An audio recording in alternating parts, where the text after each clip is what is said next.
Combat. Henry Coron answered a nod here and there, a called-out greeting from a desk an aisle removed from the one along which he was progressing, finally made the far end of the room. He knocked at the door and pushed his way through before waiting a response. There were 3 desks here. He didn't recognize 2 of the girls who looked up at his entry. One of them began to say something, but then Betty, whose desk dominated the entry to the inner sanctum, grinned a welcome at him and said, "Hank. How was Peru? We've been expecting you." Full of Incas, he grinned back. Incas, Ruskies and Chinks. A poor capitalist conquistador doesn't have a chance. Is the boss inside? He's waiting for you, Hank. See you later. Hank said, and when the door clicked in response to the button Betty touched, pushed his way into the inner office. Morton Twombly, chief of the department, came to his feet, shook hands abruptly and motioned the other to a chair. "How are things in Peru, Henry?" His voice didn't express too much real interest. Hank said, "We were on the phone just a week ago, Mr. Twombly." "It's about the same." "No, the devil it is. The Chinese have just run in their new people's car. They look something like our Jeep station wagons did 15 years ago." Twombly stirred in irritation. "I've heard about them." Hank took his handkerchief from his breast pocket and polished his rimless glasses. He said evenly, "They sell for just under $200. $200? Twombly twisted his face. "They can't transport them from China for that." "Here we go again," Hank sighed. "They also can't sell pressure cookers for $1 apiece, nor cameras with f.2 lenses for $5. Not to speak of the fact that the Czechs can't sell shoes for 50 cents a pair and, of course, the Ruskies can't sell premium gasoline for 5 cents a gallon."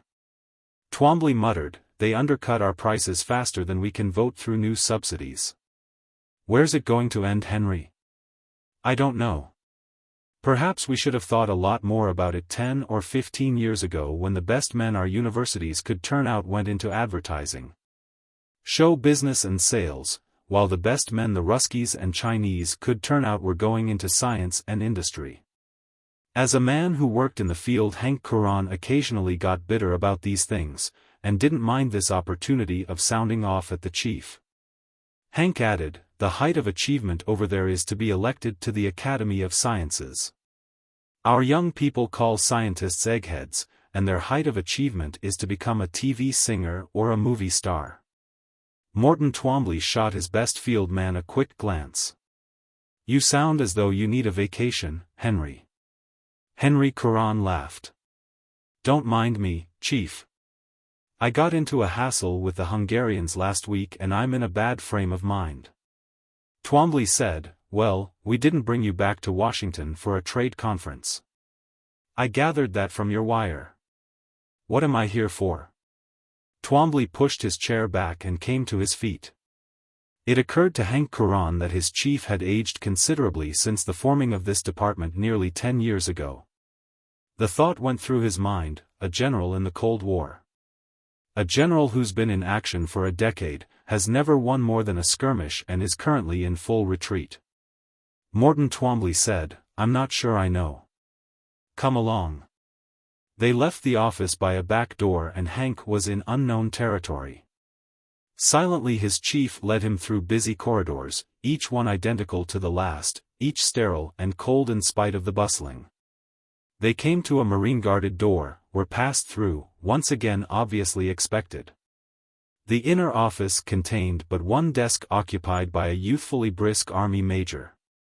He gave Hank a 1-2 of the eyes and said, "Mr. Hennessy is expecting you, sir." "This is Mr. Coron." "That's correct," Twombly said. "I won't be needed." He turned to Hank Coron. "I'll see you later, Henry." He shook hands. Hank frowned at him. "You sound as though I'm being sent off to Siberia, or something." The major looked up sharply. "What was that?" Twombly made a motion with his hand, negatively. "Nothing. A joke. I'll see you later, Henry." He turned and left. The Major opened another door and ushered Hank into a room 2 or 3 times the size of Twombly's office. Hank formed a silent whistle and then suddenly knew where he was. This was the sanctum sanctorum of Sheridan Hennessy. Sheridan Hennessy, right arm, hatchetman, alter ego, one-man brain trust, of 2 presidents in succession. And there he was, seated in a heavy armchair. Hank had known of his illness, that the other had only recently risen from his hospital bed and against doctor's orders. But somehow he hadn't expected to see him this wasted. TV and newsreel cameramen had been kind. However, the waste had not as yet extended to either eyes or voice. Sheridan Hennessy bid out, "That'll be all, Roy," and the Major left them. "Sit down," Hennessy said. "You're Henry Karan. That's not a Russian name, is it?" Hank found a chair. "It was Karanchov. My father Americanized it when he was married."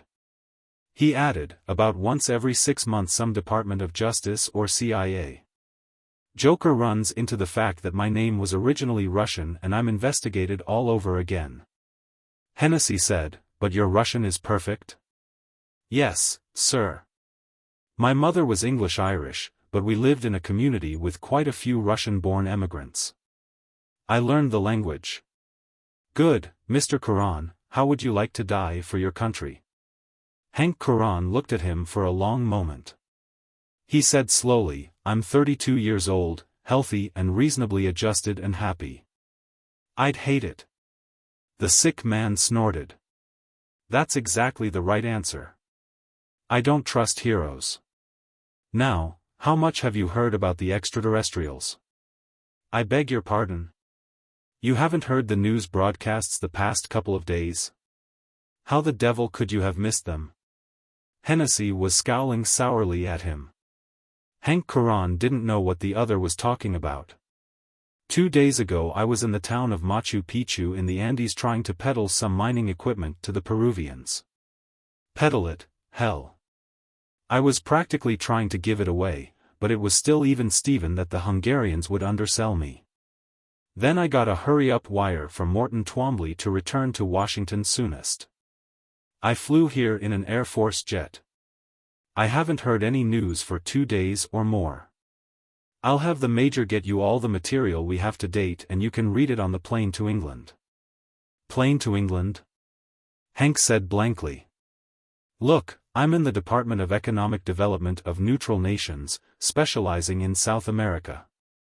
What would I be doing in England?" He had an uneasy feeling of being crowded, and a suspicion that this was far from the first time Sheridan Hennessy had ridden roughshod over subordinates. "First step on the way to Moscow," Hennessy snapped. "The Major will give you details later. Let me brief you. The extraterrestrials landed a couple of days ago on Red Square in some sort of spaceship. Our Rusky friends clamped down a censorship on news. No photos at all as yet and all news releases have come from TASS." Hank Karan was bug-eyeing him. Hennessy said, "I know. Most of the time I don't believe it myself. The extraterrestrials represent what the Ruskies are calling a galactic confederation. So far as we can figure out, there is some sort of league, United Planets, or whatever you want to call it, of other star systems which have achieved a certain level of scientific development. Well, why haven't they shown up before? Possibly they have, through the ages. If so, they kept their presence secret, checked on our development and left." Hennessy snorted his indignation. "See here, Karan, I have no details. All of our information comes from TASS, and you can imagine how inadequate that is. Now shut up while I tell you what little I do know." Henry Karan settled back into his chair, feeling limp. He'd had too many curves thrown at him in the past few minutes to assimilate. They evidently keep hands off until a planet develops interplanetary exploration and atomic power. And, of course, during the past few years our Rusky pals have not only set up a base on the Moon but have sent off their various expeditions to Venus and Mars. None of them made it, Hank said. Evidently they didn't have to. At any rate, the plenipotentiaries from the Galactic Confederation have arrived. Wanting what, sir? Hank said. Wanting nothing but to help. Hennessy said. Stop interrupting. Our time is limited. You're going to have to be on a jet for London in half an hour. He noticed Hank Curran's expression, and shook his head. No, it's not far-fetched. These other intelligent life forms must be familiar with what it takes to progress to the point of interplanetary travel. It takes species aggressiveness, besides intelligence. And they must have sense enough not to want the wrong kind of aggressiveness exploding into the stars. They don't want an equivalent of Attila bursting over the borders of the Roman Empire. They want to channel us, and they're willing to help, to direct our comparatively new science into paths that won't conflict with them. They want to bring us peacefully into their society of advanced life forms. Sheridan Hennessy allowed himself a rueful grimace. That makes quite a speech, doesn't it? At any rate, that's the situation. Well, where do I come into this? I'm afraid I'm on the bewildered side. Yes. Well, damn it, they've landed in Moscow. They've evidently assumed the Soviet complex, the Soviet Union, China and the satellites, are the world's dominant power. Our conflicts, our controversies, are probably of little, if any, interest to them. Inadvertently, they've put a weapon in the hands of the Soviets that could well end this Cold War we've been waging for more than 25 years now. The president's right-hand man looked off into a corner of the room, unseeingly. For more than a decade it's been a bloodless combat that we've been waging against the Ruskies. The military machines, equally capable of complete destruction of the other, have been stymied. Finally it's boiled down to an attempt to influence the neutrals, India, Africa, South America.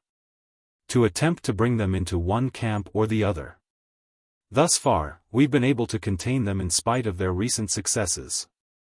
But given the prestige of being selected the dominant world power by the extraterrestrials and in possession of the science and industrial know-how from the stars, they'll have won the Cold War overnight. His old eyes flared. You want to know where you come in, eh? Fine. Your job is to get to these Galactic Confederation emissaries and put a bug in their bonnet.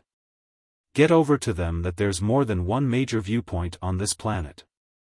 Get them to investigate our side of the matter. Get to them how? If the Ruskies. Hennessy was tired. The flash of spirit was fading. He lifted a thin hand. One of my assistants is crossing the Atlantic with you.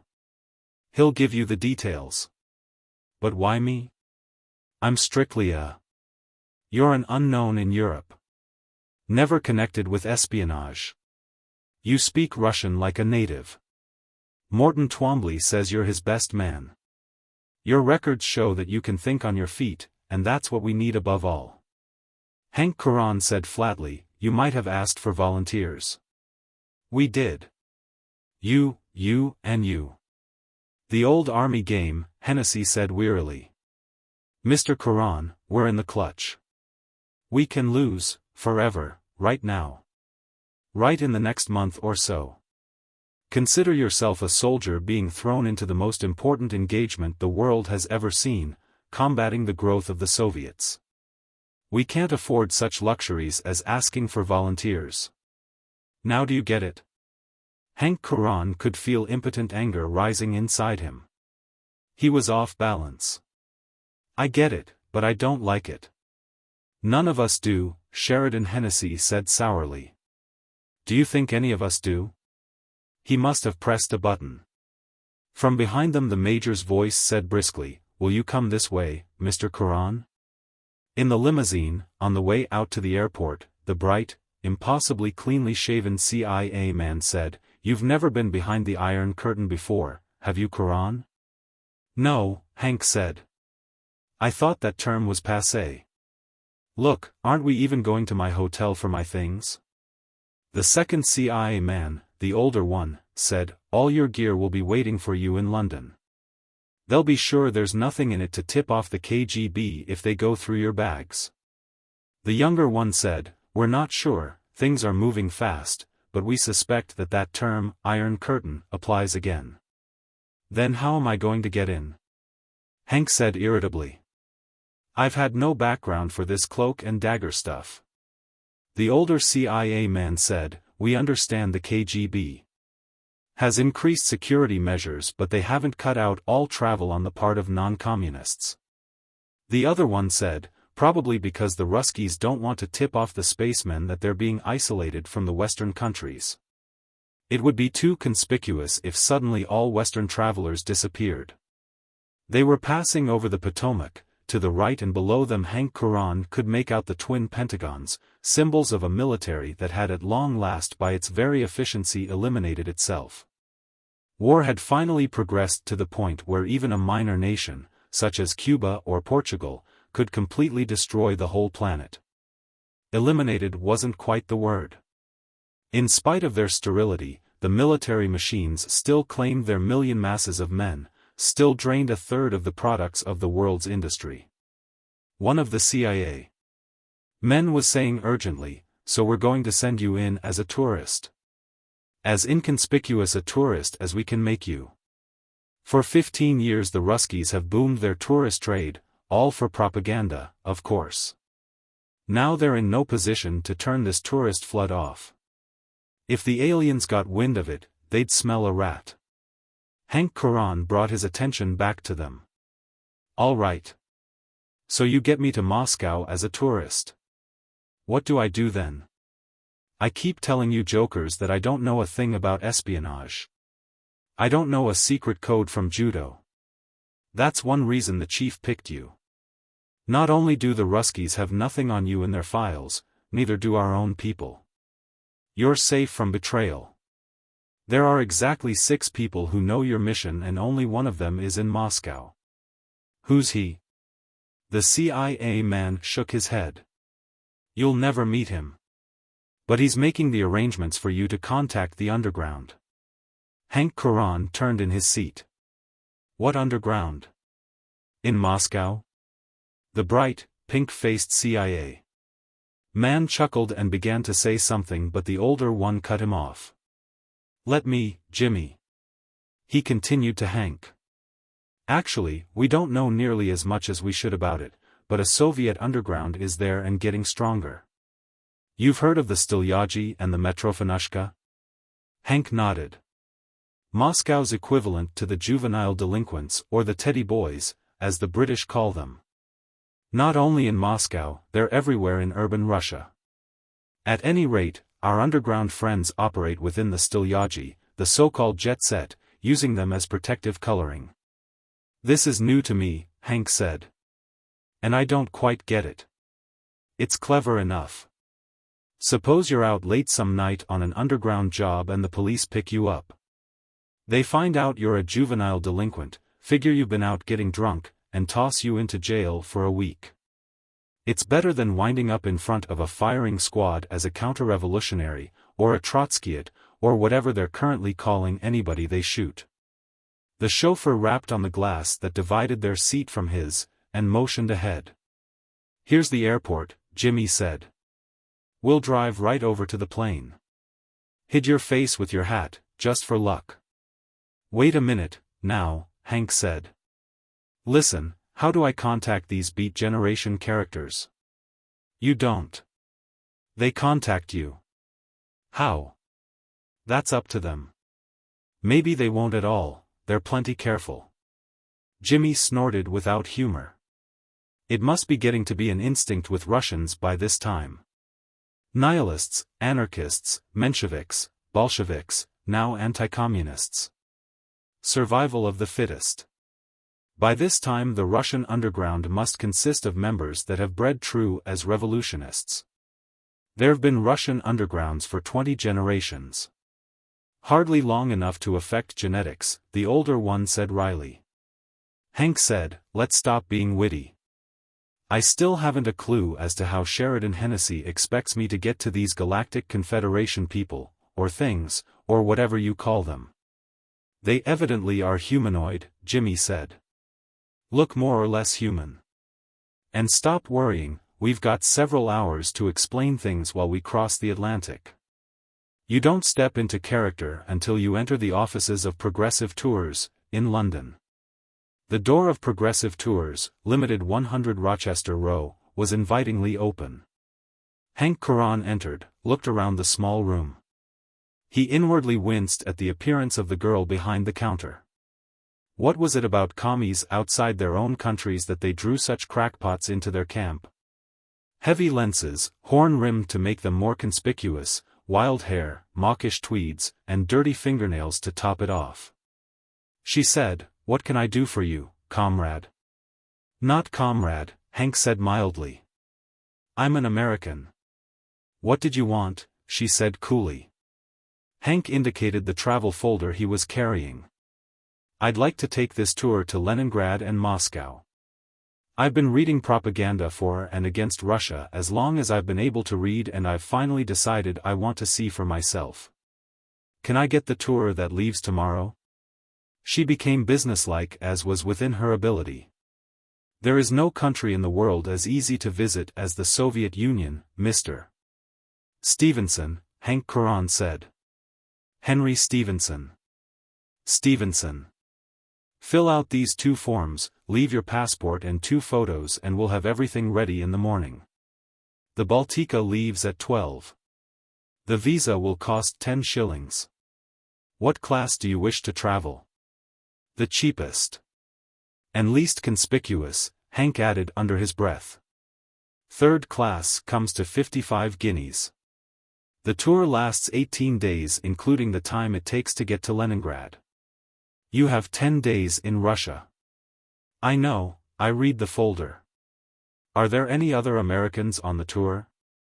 A voice behind him said, "At least one other." Hank turned. She was somewhere in her late 20s, he estimated. And if her clothes, voice, and appearance were any criterion, he'd put her in the middle class with a bachelor's degree in something or other. Unmarried and with the aggressiveness he didn't like in American girls after living the better part of 8 years in Latin countries. On top of that, she was one of the prettiest girls he had ever seen, in a quick, red-headed, almost puckish sort of way. Hank tried to keep from displaying his admiration too openly. "American?" he said. "That's right." She took in his 5'10", his not quite ruffled hair, his worried eyes behind their rimless lenses, darkish tinted for the Peruvian sun. She evidently gave him up as not worth the effort and turned to the fright behind the counter. "I came to pick up my tickets." "Oh, yes, Mississippi. More." The fright fiddled with the papers on an untidy heap before her. "Oh, yes. Miss Charity Moore." "Charity?" Hank said. She turned to him. "Do you mind? I have 2 sisters named Honor and Hope. My people were the Seventh-day Adventists. It wasn't my fault." Her voice was pleasant, but nature had granted that it wasn't particularly friendly, through her own inclinations. Hank cleared his throat and went back to his forms. The visa questionnaire was in both Russian and English. The first line wanted surname, first name and patronymic. To get the conversation going again, Hank said, "What does patronymic mean?" Charity Moore looked up from her own business and said, less antagonism in her voice, "That's the name you inherited from your father." "Of course, thanks." He went back to his forms. "Under what type of work do you do?" Hank wrote, capitalist in a small sort of way. "Auto agency owner." He took the forms back to the counter with his passport. Charity Moore was putting her tickets, suitcase labels and a sheaf of tour instructions into her pocketbook. Hank said, "Look, we're going to be on a tour together, what do you say to a drink?" She considered that, prettily, well, of course. "Why not?" Hank said to the fright, "There wouldn't be a nice bar around, would there? Down the street 3 blocks and to your left is Dirty Dick's." She added scornfully, "All the tourists go there." "Then we shouldn't make an exception," Hank said. "Miss Moore, my arm." On the way over she said, "Are you excited about going to the Soviet Union?" I wouldn't say excited. Curious, though. You don't sound very sympathetic to them. To Russia? Hank said. Why should I be? Personally, I believe in democracy. So do I, she said, her voice clipped. I think we ought to try it someday. Come again? So far as I can see, we pay lip service to democracy, that's about all. Hank grinned inwardly. He'd already figured that during this tour he'd be thrown into contact with characters running in shade from gentle pink to flaming red. His position demanded that he remain inconspicuous, as average an American tourist as possible. Flaring political arguments weren't going to help this, but, on the other hand, to avoid them entirely would be apt to make him more conspicuous than ever. How do you mean? He said now. We have two political parties in our country without an iota of difference between them. Every 4 years they present candidates and give us a choice. What difference does it make which one of the two we choose if they both stand for the same thing? This is democracy. Hank said mildly, well, it's better than sticking up just one candidate and saying, which one of this one do you choose? Look, let's steer clear of politics and religion, Otherwise this'll never turn out to be a beautiful friendship. Charity Moore's face portrayed resignation. Hank said, I'm Hank, what do they call you besides Charity? Everybody but my parents call me Chair. You spell it Char but pronounce it like chair, like you sit in. That's better, Hank said. Let's see. There it is, Dirty Dick's.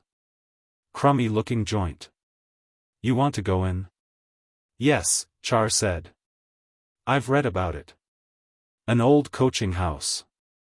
One of the oldest pubs in London. Dickens wrote a poem about it.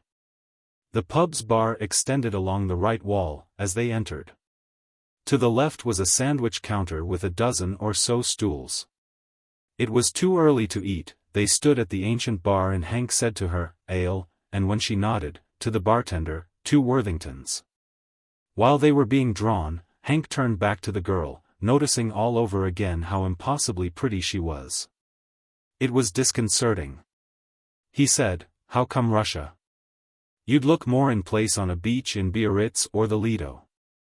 Char said, ever since I was about 10 years of age I've been reading about the Russian people starving to death and having to work 6 months before making enough money to buy a pair of shoes. So I've decided to see how starving, barefooted people manage to build the largest industrial nation in the world. Here we go again, Hank said, taking up his glass. He toasted her silently before saying, the United States is still the largest single industrial nation in the world. Perhaps as late as 1965, but not today, she said definitely. Russia, plus the satellites and China has a gross national product greater than the free world's, but no single nation produces more than the United States. What are you laughing at? I love the way the West plasters itself so nicely with high-flown labels.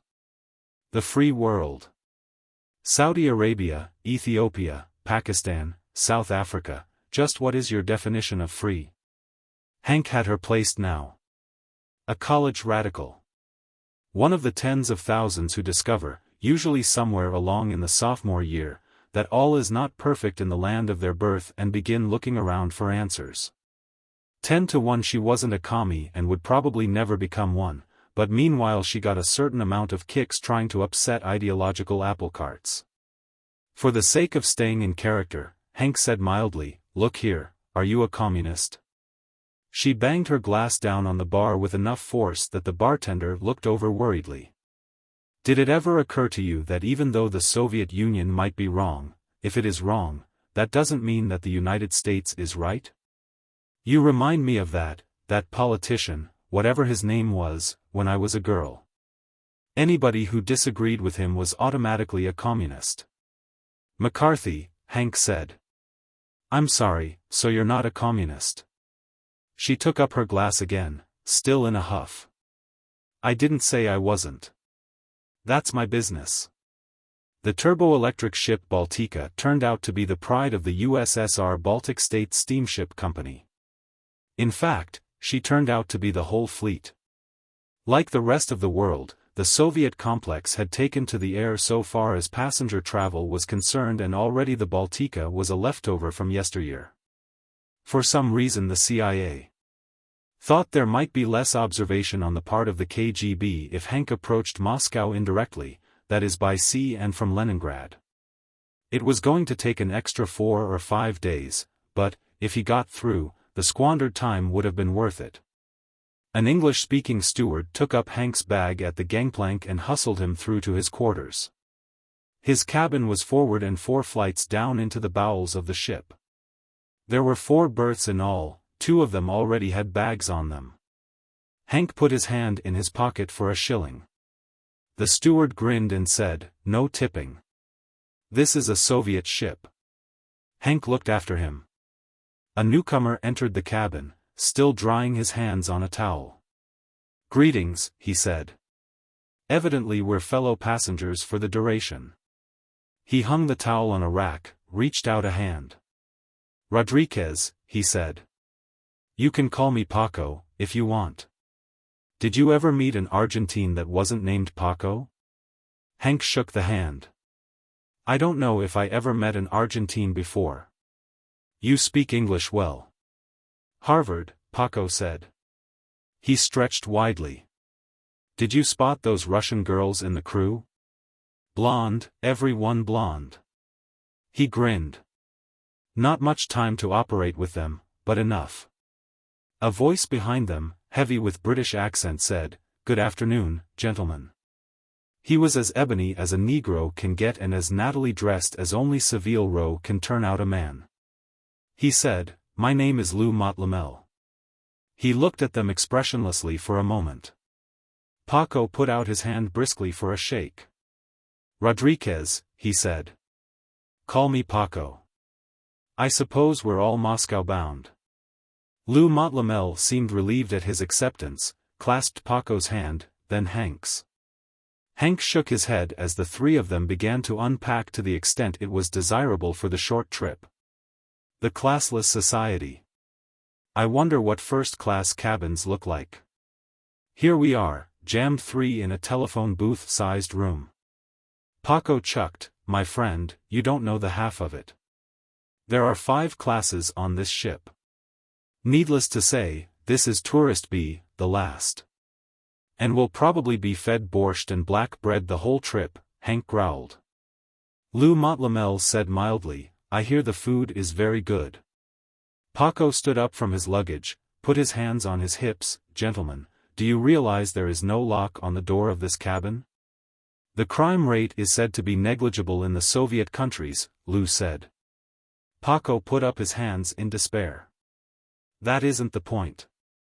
Suppose one of us wishes to bring a lady friend into the cabin for a drink. How can he lock the door so as not to be interrupted?" Hank was chuckling. "What did you take this trip for, Paco? An investigation into the mores of the Soviets, female flavor?" Paco went back to his bag. "Actually, I suppose I am one of the many. Going to the new world to see whether or not it is worth switching alliances from the old." A distant finger of cold traced designs in Henry Courant's belly. He had never heard the United States referred to as the Old World before. It had a strange, disturbing quality. Lou, who was now reclined on his bunk, said, "That's approximately the same reason I visit the Soviet Union." Hank said quietly, "Who's sending you, Paco? Or are you on your own?" "No, my North American friend. My lips are sealed, but I represent a rather influential group. All is not jest, even though I find life the easier if one laughs often and with joy." Hank closed his bag and slid it under his bunk. "Well, you should have had this influential group pony up a little more money so you could have gone deluxe class." Paco looked at him strangely. "That is the point. We are not interested in a red carpet tour during which the very best would be trotted are for propaganda purposes. I choose to see the new world as humbly as is possible." "And me," Lou said. "We evidently are in much the same position." Hank brought himself into character. "Well, lesson number 1. Did you notice the teeth in that steward's face? Steel. Bright, gleaming steel, instead of gold. Lou shrugged hugely. This is the day of science. Iron rusts, it's true, but I assume that the Soviet dentists utilize some method of preventing corrosion. Otherwise, Paco murmured reasonably, I imagine the Russians expectorate a good deal of rusty spittle. I don't know why I keep getting into these arguments, Hank said. I'm just going for a look-see myself. But frankly, I don't trust a Russian any farther than I can throw one. How many Russians have you met? Lou said mildly. Or are your opinions formed solely by what you have read in American publications? Hank frowned at him. You seem to be a little on the anti-American side. I'm not, Lou said. But not pro-American either. I find much that is ridiculous in the propaganda of both the Soviets and the West. Gentlemen, Paco said, the conversation is fascinating, but I must leave you. The ladies, crowding the decks above, know not that my presence graces this ship. It shall be necessary that I enlighten them. Adios amigos. The Baltica displaced 8,496 tons and had accommodations for 330 passengers. Of these, Hank Coran estimated, approximately half were Scandinavians or British being transported between London, Copenhagen, Stockholm and Helsinki on the small liner's way to Leningrad. Of the tourists, some 75 or so, Hank estimated that all but half a dozen were convinced that Russian skunks didn't stink. In spite of the fact that thus far they'd never been there to have a whiff. The few such as Lou Montlamel, who was evidently the son of some African paramount chief, and Paco Rodriguez, had also never been to Russia but at least had open minds. Far from black bread and borscht, he found the food excellent. The first morning they found caviar by the pound nestled in bowls of ice, as part of breakfast. He said across the table to Paco, propaganda. I wonder how many people in Russia eat caviar. Paco spooned a heavy dip of it onto his bread and grinned back. This type of propaganda I can appreciate. You Yankees should try it. Char was also eating at the other side of the community-type table. She said, how many Americans eat as well as the passengers on United States Lines ships? It was as good an opportunity as any for Hank to place his character in the eyes of his fellow Progressive Tours pilgrims. His need was to establish himself as a moderately square tourist on his way to take a look-see at highly publicized Russia. Originally, the CIA. Men had wanted him to be slightly pro-Soviet, but he hadn't been sure he could handle that convincingly enough. More comfortable would be a role as an averagely anti-Russian tourist, not fanatically so, but averagely. If there were any KGB men aboard, he wanted to dissolve into mediocrity so far as they were concerned. Hank said now, mild indignation in his voice. Do you contend that the average Russian eats as well as the average American? Char took a long moment to finish the bite she had in her mouth. She shrugged prettily. How would I know? I've never been to the Soviet Union. She paused for a moment before adding, however. I've done a certain amount of traveling and I can truthfully say that the worst slums I have ever seen in any country that can be considered civilized were in the Harlem district and the Lower East Side of New York. All eyes were turned to him now, so Hank said, it's a big country and there are exceptions. But on the average the United States has the highest standard of living in the world. Paco said interestedly, what do you use for a basis of measurement, my friend? Such things as the number of television sets and movie theaters? To balance such statistics, I understand that per capita your country has the fewest number of legitimate theaters of any of, I use Miss Moore's term, the civilized countries. A Londoner, 2 down from Hank, laughed nastily. Maybe schooling is the way he measures. I read in the Express the other day that even after Yankees get out of college they can't read proper. All they learn is driving cars and dancing and togetherness, whatever that it. Hank grinned inwardly and thought, you don't sound as though you read any too well yourself, my friend. Aloud he said, very well, in a couple of days we'll be in the promised land. I contend that free enterprise performs the greatest good for the greatest number. Free enterprise, somebody down the table snorted. That means the freedom for the capitalists to pry somebody else out of the greatest part of what he produces. By the time they'd reached Leningrad, aside from Paco and Lou, his cabin mates, Hank had built an iron curtain all of his own between himself and the other members of the Progressive Tours trip. Which was the way he wanted it. He could foresee a period when having friends might be a handicap when and if he needed to drift away from the main body for any length of time. Actually, the discussions he ran into were on the juvenile side. Hank Coron hadn't spent 8 years of his life as a field man working against the Soviet countries in the economic sphere without running into every argument both pro and con in the continuing battle between capitalism and communism. Now he chuckled to himself at getting into tiffs over the virtues of Russian black bread versus American white, or whether Soviet jets were faster than those of the United States. With Char Moore, though she tolerated Hank's company, in fact, seemed to prefer it to that of whatever other males were aboard, it was continually a matter of rubbing fur the wrong way. She was ready to battle it out on any phase of politics, international affairs, or West versus East. But it was the visitors from space that actually dominated the conversation of the ship, crew, tourists, business travelers, or whoever. Information was still limited, and task the sole source. Daily there were multilingual radio broadcasts tuned in by the Baltica, but largely they added little to the actual information on the extraterrestrials. It was mostly Soviet backpatting on the significance of the fact that the Galactic Confederation emissaries had landed in the Soviet complex rather than among the Western countries. Hank learned little that he hadn't already known. The Kremlin had all but laughingly declined a suggestion on the part of Switzerland that the extraterrestrials be referred to that all but defunct United Nations. The delegates from the Galactic Confederation had chose to land in Moscow. In Moscow they should remain until they desired to go elsewhere. The Soviet implication was that the alien emissaries had no desire, intention or reason to visit other sections of Earth. They had contacted the dominant world power and could complete their business within the Kremlin walls. Leningrad came as only a mild surprise to Henry Coron. With his knowledge of Russian and his position in Morton Twombly's department, he had kept up with the Soviet progress through the years. As early as the middle 1950s, unbiased travelers to the USS R had commented in detail upon the explosion of production in the country.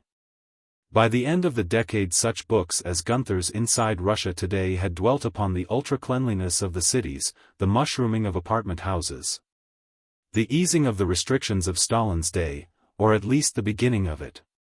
He actually hadn't expected peasant-clad, half-starved Russians furtively shooting glances at their neighbors for fear of the secret police. Nor a black bread and cabbage diet. Nor long lines of the politically suspect being hauled off to Siberia. But on the other hand, he was unprepared for the prosperity he did find. Not that this was any paradise, workers or otherwise. But it still came as a mild surprise. Henry Coron couldn't remember so far back that he hadn't had his daily dose of anti-Russianism. Not unless it was for the brief respite during the Second World War, when for a couple of years the Red Army had been composed of heroes and Stalin had overnight become benevolent old Uncle Joe. There weren't as many cars on the streets as in American cities, but there were more than he had expected, nor were they 1955 model Packards. So far as he could see, they were approximately the same cars as were being turned out in Western Europe. Public transportation, he admitted, was superior to that found in the Western capitals. Obviously, it would have to be. Without automobiles, buses, streetcars and subways would have to carry the brunt of traffic. However, it was the spotless efficiency of public transportation that set him back. The shops were still short of the pinnacles touched by Western capitals. They weren't empty of goods, luxury goods as well as necessities, but they weren't overflowing with the endless quantities. The 100 shadings of quality and fashion that you expected in the States. But what struck nearest to him was the fact that the people in the streets were not broken-spirited, depressed, humorless drudges. In fact, why not admit it, they looked about the same as people in the streets anywhere else. Some laughed, some looked troubled. Children ran and played. Lovers held hands and looked into each other's eyes. Some reeled under an overload of vodka. Some hurried along, business bent. Some dawdled, window-shopped, or strolled along for the air. Some read books or newspapers as they shuffled, radar-directed, and unconscious of the world about them. They were only a day and a half in Leningrad. They saw the Hermitage, comparable to the Louvre and far and above any art museum in America. They saw the famous subway, which deserved its fame. They were ushered through a couple of square miles of the electrical equipment works, claimed ostentatiously by them guide to be the largest in the world. They ate in restaurants as good as any Hank Coran had been able to afford at home and stayed one night at the Astoria Hotel. At least, Hank had the satisfaction of grumbling about the plumbing. Paco and Lou, the only single bachelors on the tour besides himself, were again quartered with him at the Astoria. Paco said, "My friend, there I agree with you completely. America has the best plumbing in the world. And the most." Hank was pulling off his shoes after an arch-breaking day of sightseeing. "Well, I'm glad I've finally found some field where it's agreeable that the West is superior to the Ruskies." Lou was stretched out on his bed, in stocking feet, gazing at the ceiling which towered at least 15 feet above him. He said, "In the town where I was born, there were 3 bathrooms, one in the home of the missionary, one in the home of the commissioner, and one in my father's palace." He looked up at Hank. "Or is my country considered part of the Western world?" Paco laughed. "Come to think of it, I doubt if 1/3 the rural homes of Argentina have bathrooms." "Hank, my friend, I am afraid Lou is right. You use the word West too broadly. All the capitalist world is not so advanced as the United States. You have been very lucky, you Yankees." Hank sank into one of the huge, Victorian-era armchairs. "Luck has nothing to do with it. America is rich because private enterprise works.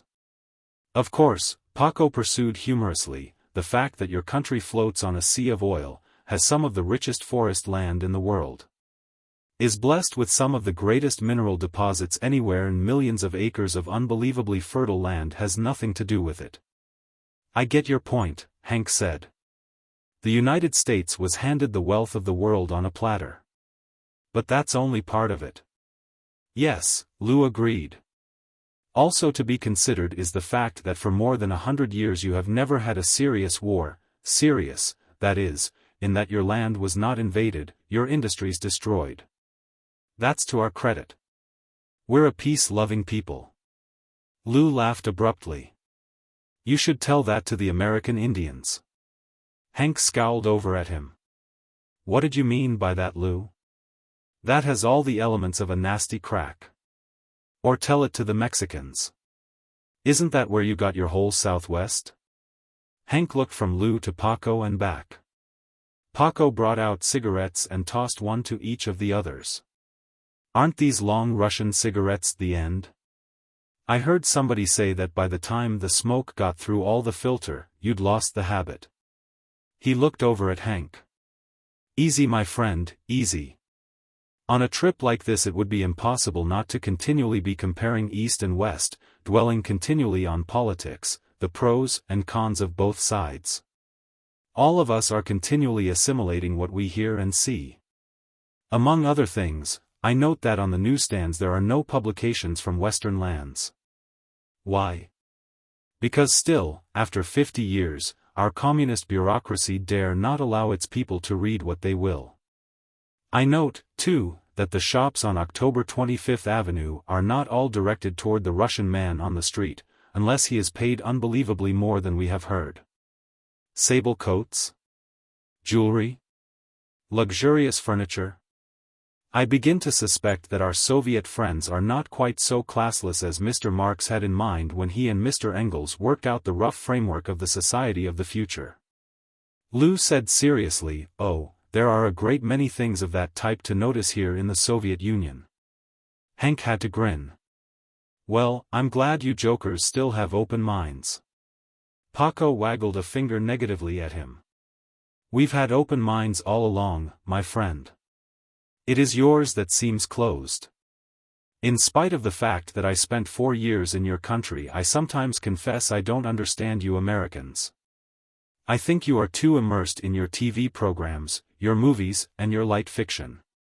I can feel myself being saddled up again, Hank complained. All set for another riding. Lou laughed softly, his perfect white teeth gleaming in his black face. Paco said, you seem to have the fictional good guys and bad guys outlook. And, in this world of controversy, you assume that you are the good guys, the heroes, and since that is so, then the Soviets must be the bad guys. And, as in the movies, everything the good guys do is fine and everything the bad guys do, is evil. I sometimes think that if the Russians had developed a cure for cancer first, you Americans would have refused to use it. Hank had had enough. He said, look, Paco, there are 200 million Americans. For you, or anyone else, to come along and try to lump that many people neatly together is pure silliness. You'll find every type of person that exists in the world in any country. The very tops of intelligence, and submorons living in institutions. The most highly educated of scientists, and men who didn't finish grammar school, you'll find saints, and gangsters, infant prodigies and juvenile delinquents. And millions upon millions of just plain ordinary people, much like the people of Argentina, or England, or France or whatever.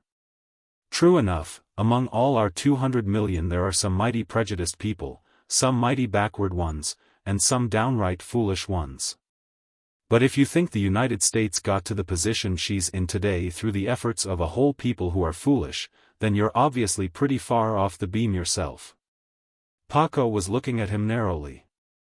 Accepted, friend Hank, and I apologize. That's quite the most effective outburst I've heard from you in this week we've known each other. It occurs to me that perhaps you are other than I first thought. Oh. Hank backtracked. He said, good grief, let's drop it. Paco said, well, just to change the subject, gentlemen, there is one thing above all that I noted here in Leningrad. What was that? Lou said. It's the only town I've ever seen where I felt an urge to kiss a cop, Paco said soulfully. Did you notice? Half the traffic police in town are cute little blondes. Lou rolled over. A fascinating observation, but personally I am going to take a nap. Tonight it's the Red Arrow Express to Moscow and rest might be in order, particularly if the train has square wheels, burns wood and stops and repairs bridges all along the way. As I'm sure Hank believes. Hank reached down, got hold of one of his shoes and heaved it. Missed. Lou grinned. The Red Arrow Express had round wheels, burned diesel fuel and made the trip between Leningrad and Moscow overnight. In one respect, it was the most unique train ride Hank Kuran had ever had. The track contained not a single curve from the one city to the other. Its engineers must have laid the roadbed out with a ruler. The cars, like the rest of public transportation, were as comfortable as any Hank knew. Traveling second class, as the Progressive Tours pilgrims did, involved 4 people in a compartment for the night, with one exception. At the end of the car was a smaller compartment containing 2 bunks only. The in-tourist guide who had shepherded them around Leningrad took them to the train, saw them all safely aboard, told them another in-tourist employee would pick them up at the station in Moscow. It was late. Hank was assigned the 2-bunk compartment. He put his glasses on the tiny window table, sat on the edge of the lower and began to pull off his shoes. He didn't look up when the door opened until a voice said, icebergs dominating the tone, just what are you doing in here? Hank blinked up at her. Hello, Char. What? Charmore snapped, I said, what are you doing in my compartment? Yours? Sorry, the conductor just assigned me here. Evidently there's been some mistake. I suggest you rectify it, Mr. Stevenson. Out in the corridor a voice, heavy with Britishisms, complained plaintively, did you ever hear the loik? They put men and women into the same compartment. I'm expected to sleep with a loidy in the bunk under me. Hank cleared his throat, didn't allow himself the luxury of a smile. He said, I'll see what I can do, Char. Seems to me I did read somewhere that the Ruskies see nothing wrong in putting strangers in the same sleeping compartment. Char Moore stood there, saying nothing but breathing deeply enough to express American womanhood insulted. All right, he said, readying his shoes and retrieving his glasses. I didn't engineer this. He went looking for the conductor. He was back, yawning by this time, 15 minutes later. Char Moore was sitting on the side of the bottom bunk, sipping a glass of tea that she'd bought for a few kopecks from the portress. She looked up coolly as he entered, but her voice was more pleasant. Get everything fixed? Hank said, what bunk do you want, upper or lower? That's not funny. It's not supposed to be. Hank pulled his bag from under the bunk and from it drew pajamas and his dressing gown. Check with the rest of the tour if you want. The conductor couldn't care less. We were evidently assigned compartments by Intourist, and where we were assigned we'll sleep. Either that or you can stand in the corridor all night. I'll be damned if I will. You don't have to swear, Char bit out testily. What are we going to do about it? I just told you what I was going to do. Taking up his things he opened the door. I'll change in the men's dressing room. I'll lock the door, Char Moore snapped. Hank grinned at her. I'll bet that if you do the conductor either has a passkey or will break it down for me. When he returned in slippers, nightrobe and pajamas, Char was in the upper berth, staring angrily at the compartment ceiling. There were no hooks or other facilities for hanging or storing clothes. She must have put all of her things back into her bag. Hank grinned inwardly, carefully folded his own pants and jacket over his suitcase before climbing into the bunk. Don't snore, do you? He said conversationally. No answer. Or walk in your sleep? You're not funny, Mr. Stevenson. That's what I like about this country, Hank said. Progressive. Way ahead of the West. Shucks, modesty is a reactionary capitalistic anachronism. Shove 'em all into bed together, that's what I always say. He laughed. Oh, shut up, Char said. But then she laughed, too. Actually, I suppose there's nothing wrong with it. We are rather Victorian about such things in the States. Hank groaned. There you are. If a railroad company at home suggested you spend the night in a compartment with a strange man, you'd sue them. But here in the promised land it's okay. After a short silence Char said, Hank, why do you dislike the Soviet Union so much? Why? Because I'm an American. She said so softly as to be almost inaudible, I've known you for a week now. Somehow you don't really seem to be the type who would make that inadequate a statement. Hank said, look, Char. There's a Cold War going on between the United States and her allies and the Soviet complex. I'm on our side. It's going to be one or the other. No, it isn't, Hank. If it ever breaks out into hot war, it's going to be both. That is, unless the extraterrestrials add some new elements to the whole disgusting situation. Let's put it another way.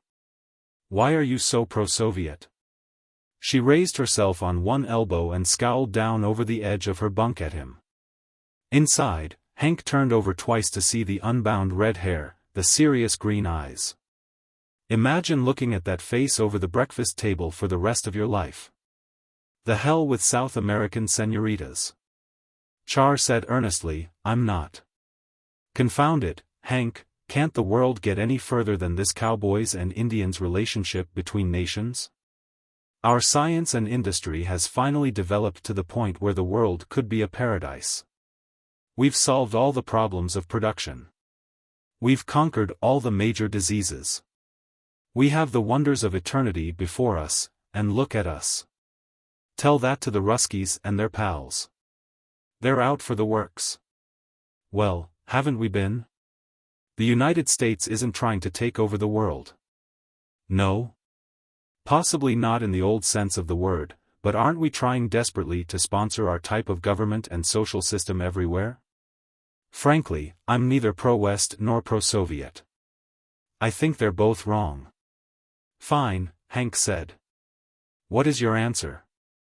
She remained silent for a long time. Finally, I don't claim to have an answer. But the world is changing like crazy. Science, technology, industrial production, education, population all are mushrooming.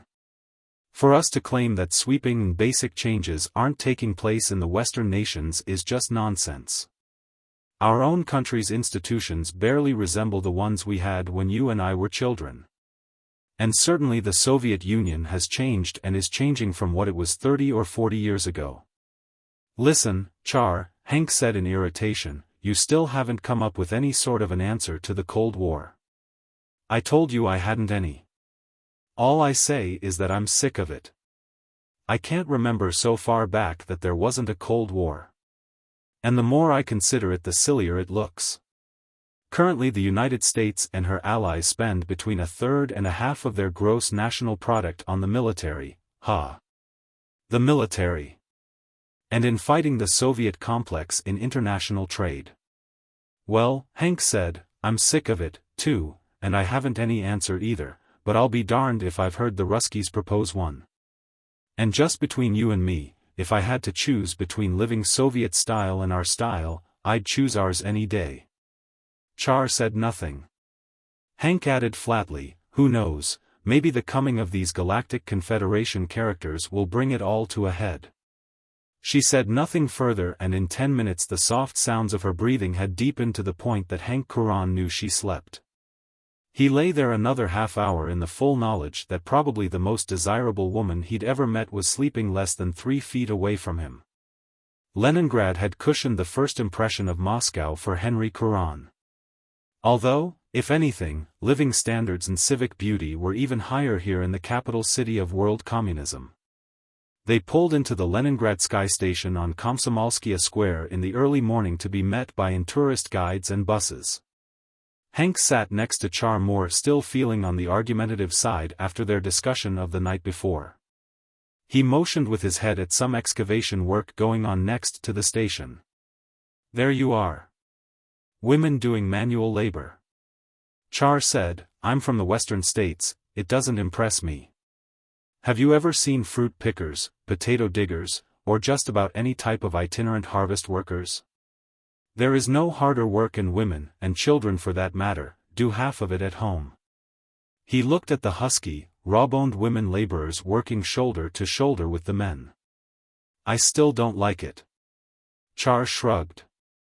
Who does? The sooner we devise machines to do all the drudgery, the better off the world will be. To his surprise, Hank found Moscow one of the most beautiful cities he had ever observed. Certainly the downtown area in the vicinity of the Kremlin compared favorably with any. The buses whisked them down through Lermontovskaya Square, down Kirov Street to Novia, and then turned right. The tourist guide made with a running commentary. There was the famous Bolshoi Theater and their Sverdlova Square, a Soviet cultural center. Hank didn't know it then, but they were avoiding Red Square. They circled it, 1 block away, and pulled onto Gorky Street and before a Victorian-period building.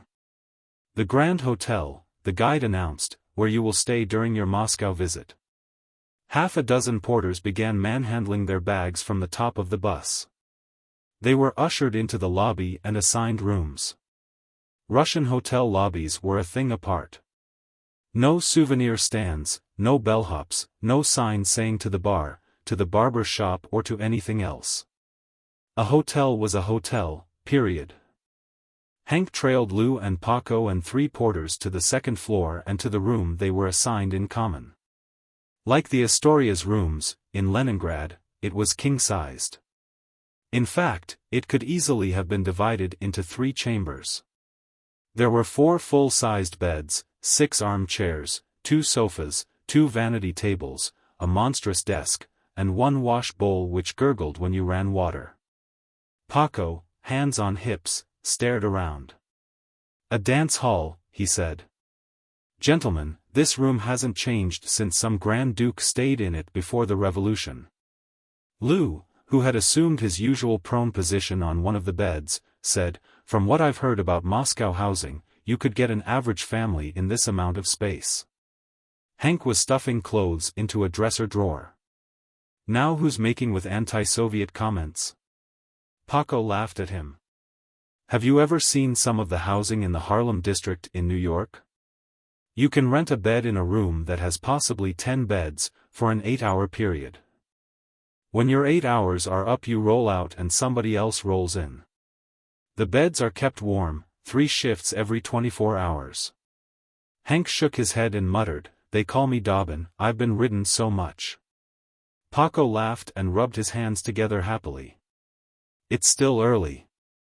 We have nothing to do until lunchtime. I suggest we sally forth and take a look at Russian womanhood. One never knows. Lou said, as an alternative, I suggest we rest until lunch. Paco snorted. A rightist Trotskyite wrecker, and an imperialist warmonger to boot. Lou said, deadpanned, smile when you say that, stranger. Hank said, hey, wait a minute. He went down the room to the far window and bug-eyed. 1 block away, at the end of Gorky Street, was Red Square. St. Basil's Cathedral at the far end, an unbelievable candy cane construction of fanciful spirals, and every-colored turrets. The red marble mausoleum, Mecca of world communism, housing the prophet Lenin and his 2 disciples, the long drab length of the GUM department store opposite. But it wasn't these. There on the square, nestled in the corner between St. Basil's and the mausoleum, squatted what Henry Curon had never really expected to see, in spite of his assignment, in spite of news broadcasts, in spite of everything to the contrary. Boomerang-shaped, resting on short stilts, 6 of them in all, a baby blue in color, an impossibly beautiful baby blue. The spaceship. Paco stood at one shoulder, Lou at the other. For once there was no humor in Paco's words. There it is, he said. Our visitors from the stars. Possibly our teachers from the stars, Hank said huskily. Or our judges. Lou's voice was flat. They stood there for another 5 minutes in silence. Lou said finally, undoubtedly our tourist guides will take us nearer, if that's allowed, later during our stay. Meanwhile, my friends, I shall rest up for the occasion. Let's take our quick look at the city, Paco said to Hank. Once the tourist people take over they'll run our feet off. Frankly, I have little interest in where the first shot of the revolution was fired, the latest tractor factory, or where Rasputin got it in the neck. There are more important things. We know, Lou said from the bed. Women. Right. Hank was wondering whether or not to leave the room. The Stilyaji were to contact him. Where? When? Obviously, he'd need their help. He had no idea whatsoever on how to penetrate to the interplanetary emissaries. He spoke Russian. Fine. So what? Could he simply march up to the spacecraft and knock on the door? Or would he make himself dangerously conspicuous by just getting any closer than he now was to the craft? As he stood now, he felt he was comparatively safe. He was sure the Ruskies had marked him down as a rather ordinary American. Heavens knows, he'd worked hard enough at the role. A simple, average tourist, a little on the square side, and not even particularly articulate. However, he wasn't going to accomplish much by remaining here in this room.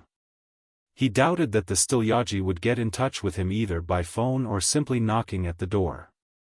Okay, Paco, he said. Let's go. In search of the pin-up girl, Moscow style. They walked down to the lobby and started for the door. One of the tourist guides who had brought them from the railroad station stood to one side of the stairs. Going for a walk, gentlemen? I suggest you stroll up Gorky Street, it's the main shopping center. Paco said, how about going over into Red Square to see the spaceship? The guide shrugged. I don't believe the guards will allow you to get too near. It would be undesirable to bother the galactic delegates to the Soviet Union. That was one way of wording it, Hank thought glumly. The galactic delegates to the Soviet Union. Not to the Earth, but to the Soviet Union. He wondered what the neutrals in such countries as India were thinking. But at least there were no restrictions on Paco and him. They strolled up Gorky Street, jam-packed with fellow pedestrians. Shoppers, window shoppers, men on the prowl for girls, girls on the prowl for men, Ivan and his wife taking the baby for a stroll. Street cleaners at the endless job of keeping Moscow's streets the neatest in the world. Paco pointed out this to Hank, Hank pointed out that to Paco. Somehow it seemed more than a visit to a Western European nation. This was Moscow. This was the head of the Soviet snake. And then Hank had to laugh inwardly at himself as two youngsters, running along playing tag in a grown-up world of long legs and stolid pace, all but tripped him up.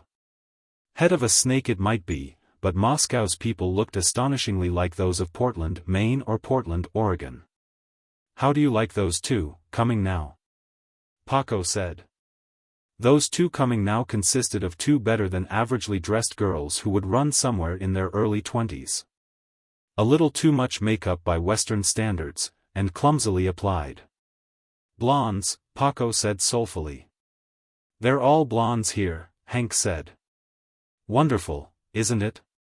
The girls smiled at them in passing and Paco turned to look after, but they didn't stop. Hank and Paco went on. It didn't take Hank long to get onto Paco's system.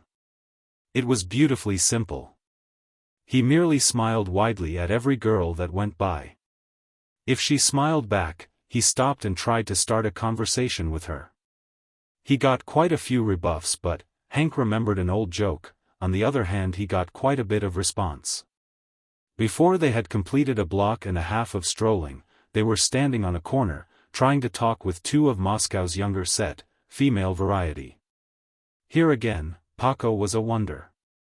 His languages were evidently Spanish, English and French, but he was in there pitching with a language the full vocabulary of which consisted of da and neat so far as he was concerned. Hank stood back a little, smiling, trying to stay in character, but in amused dismay at the other's aggressive abilities. Paco said, "Listen, I think I can get these two to come up to the room." "Which one do you like?" Hank said, "If they'll come up to the room, then they're professionals." Paco grinned at him. "I'm a professional, too. A lawyer by trade. It's just a matter of different professions." A middle-aged pedestrian, passing by, said to the girls in Russian, "Have you no shame before the foreign tourists?" They didn't bother to answer. Paco went back to his attempt to make a deal with the taller of the two. The smaller, who sported astonishingly big and blue eyes, said to Hank in Russian, "You're too good to associate with Metrofonushka girls." Hank frowned puzzlement. "I don't speak Russian," he said. She laughed lightly, almost a giggle, and, in the same low voice her partner was using on Paco, said, "I think you do, Mr. Karan. In the afternoon, tomorrow, avoid whatever tour the tourist people wish to take you on and wander about Sovietska Park." She giggled some more.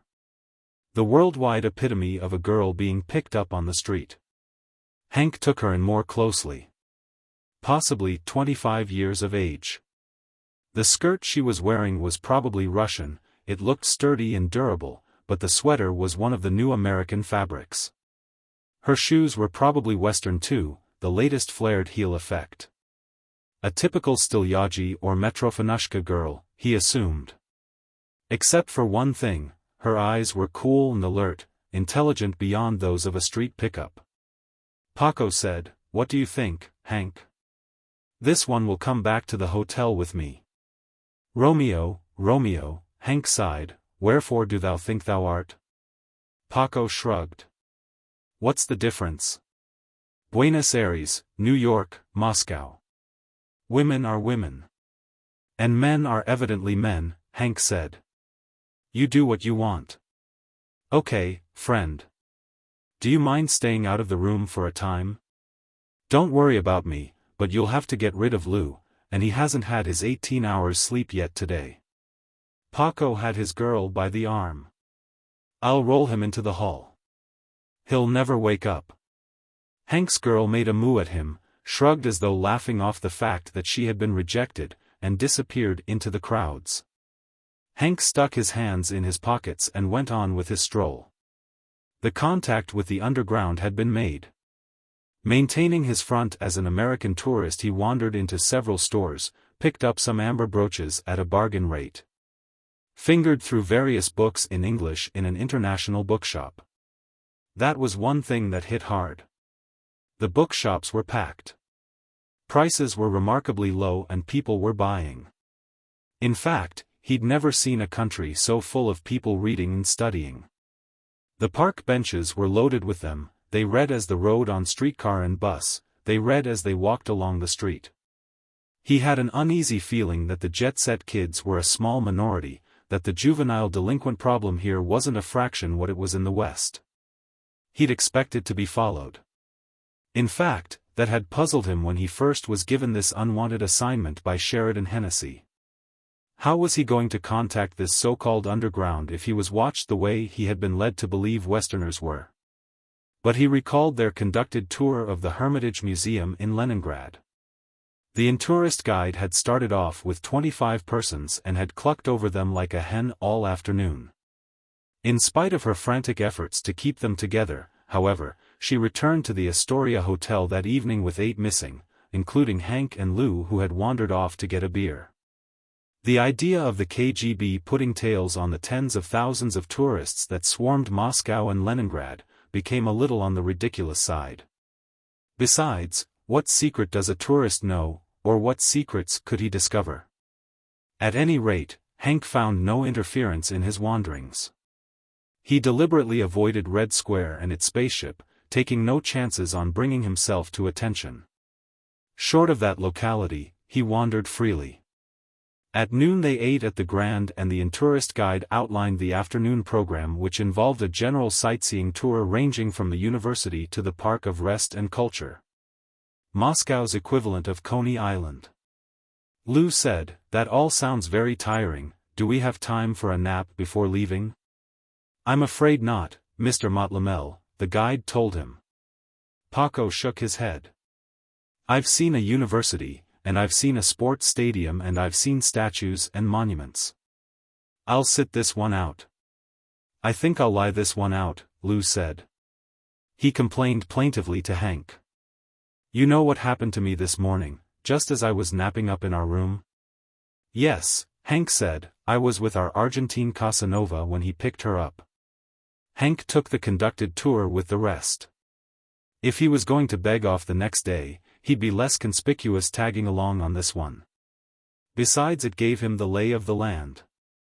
And he took the morning trip the next day, the automobile factories on the outskirts of town.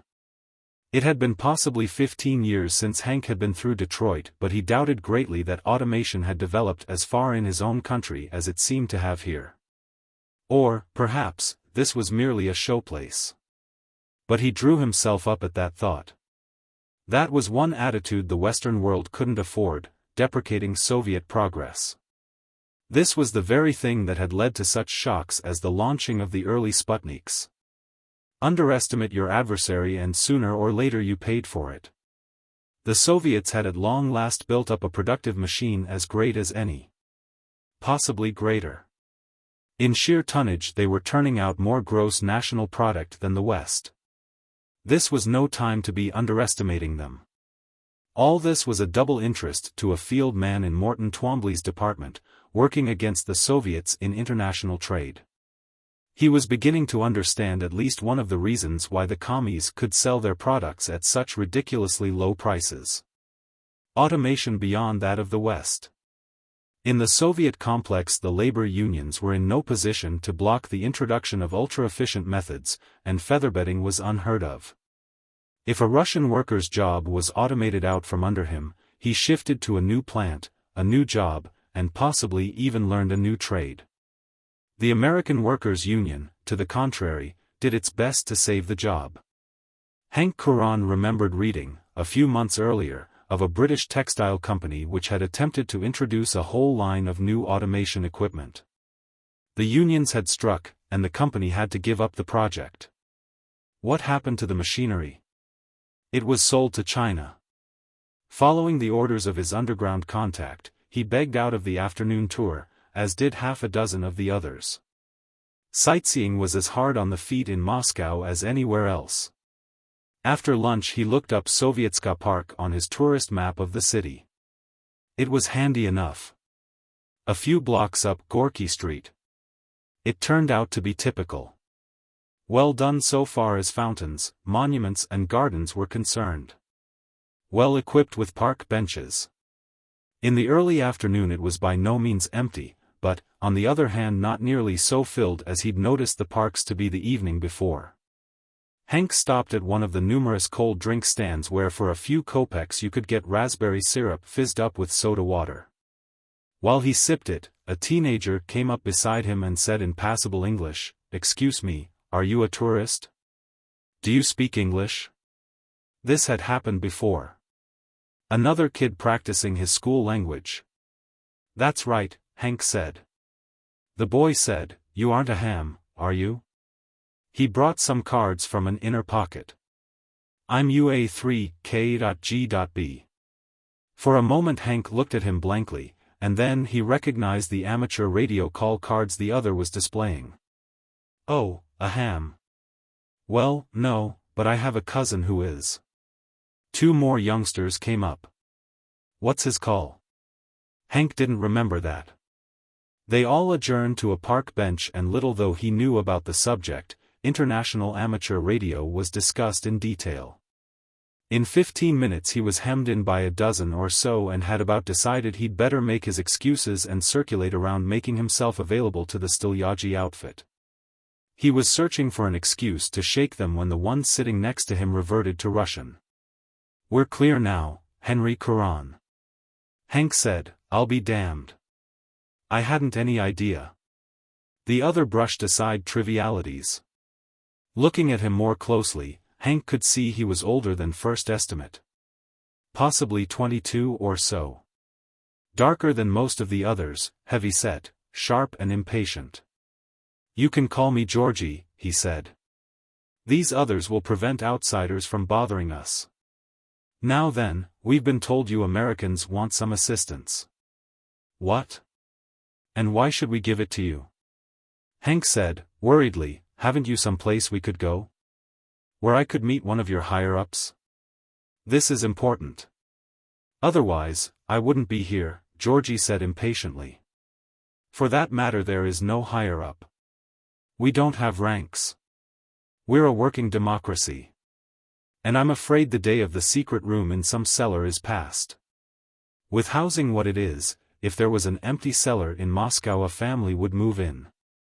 And remember, all buildings are state-owned and operated. I'm afraid you'll have to tell your story here. Now, what is it you want?" "I want an opportunity to meet the Galactic Confederation emissaries." "Why?" "To give them our side, the Western side, of the controversy between us and the Soviet complex. We want an opportunity to have our say before they make any permanent treaties." Georgie considered that. "We thought it was probably something similar," he muttered. "What do you think it will accomplish?" "At least a delaying action. If the extraterrestrials throw their weight, their scientific progress, into the balance on the side of the Soviet complex, the West will have lost the Cold War.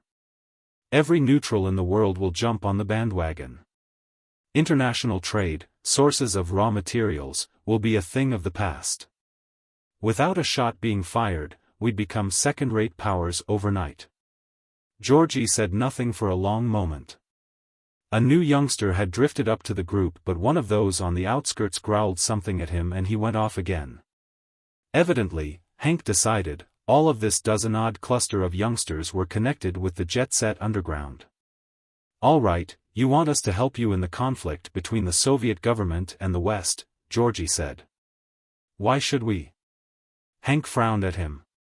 "You're the anti-government movement. You're revolutionists and want to overthrow the Soviet government. The other said impatiently, "Don't read something into our organization that isn't here. We don't exist for your benefit, but our own. But you wish to overthrow the Soviets and establish a democratic." Georgie was waggling an impatient hand. That word democratic has been so misused this past half-century that it's become all but meaningless. Look here, we wish to overthrow the present Soviet government, but that doesn't mean we expect to establish one model to yours. We're Russians. Our problems are Russian ones. Most of them you aren't familiar with, any more than we're familiar with your American ones. However, you want to destroy the Soviets, Hank pursued.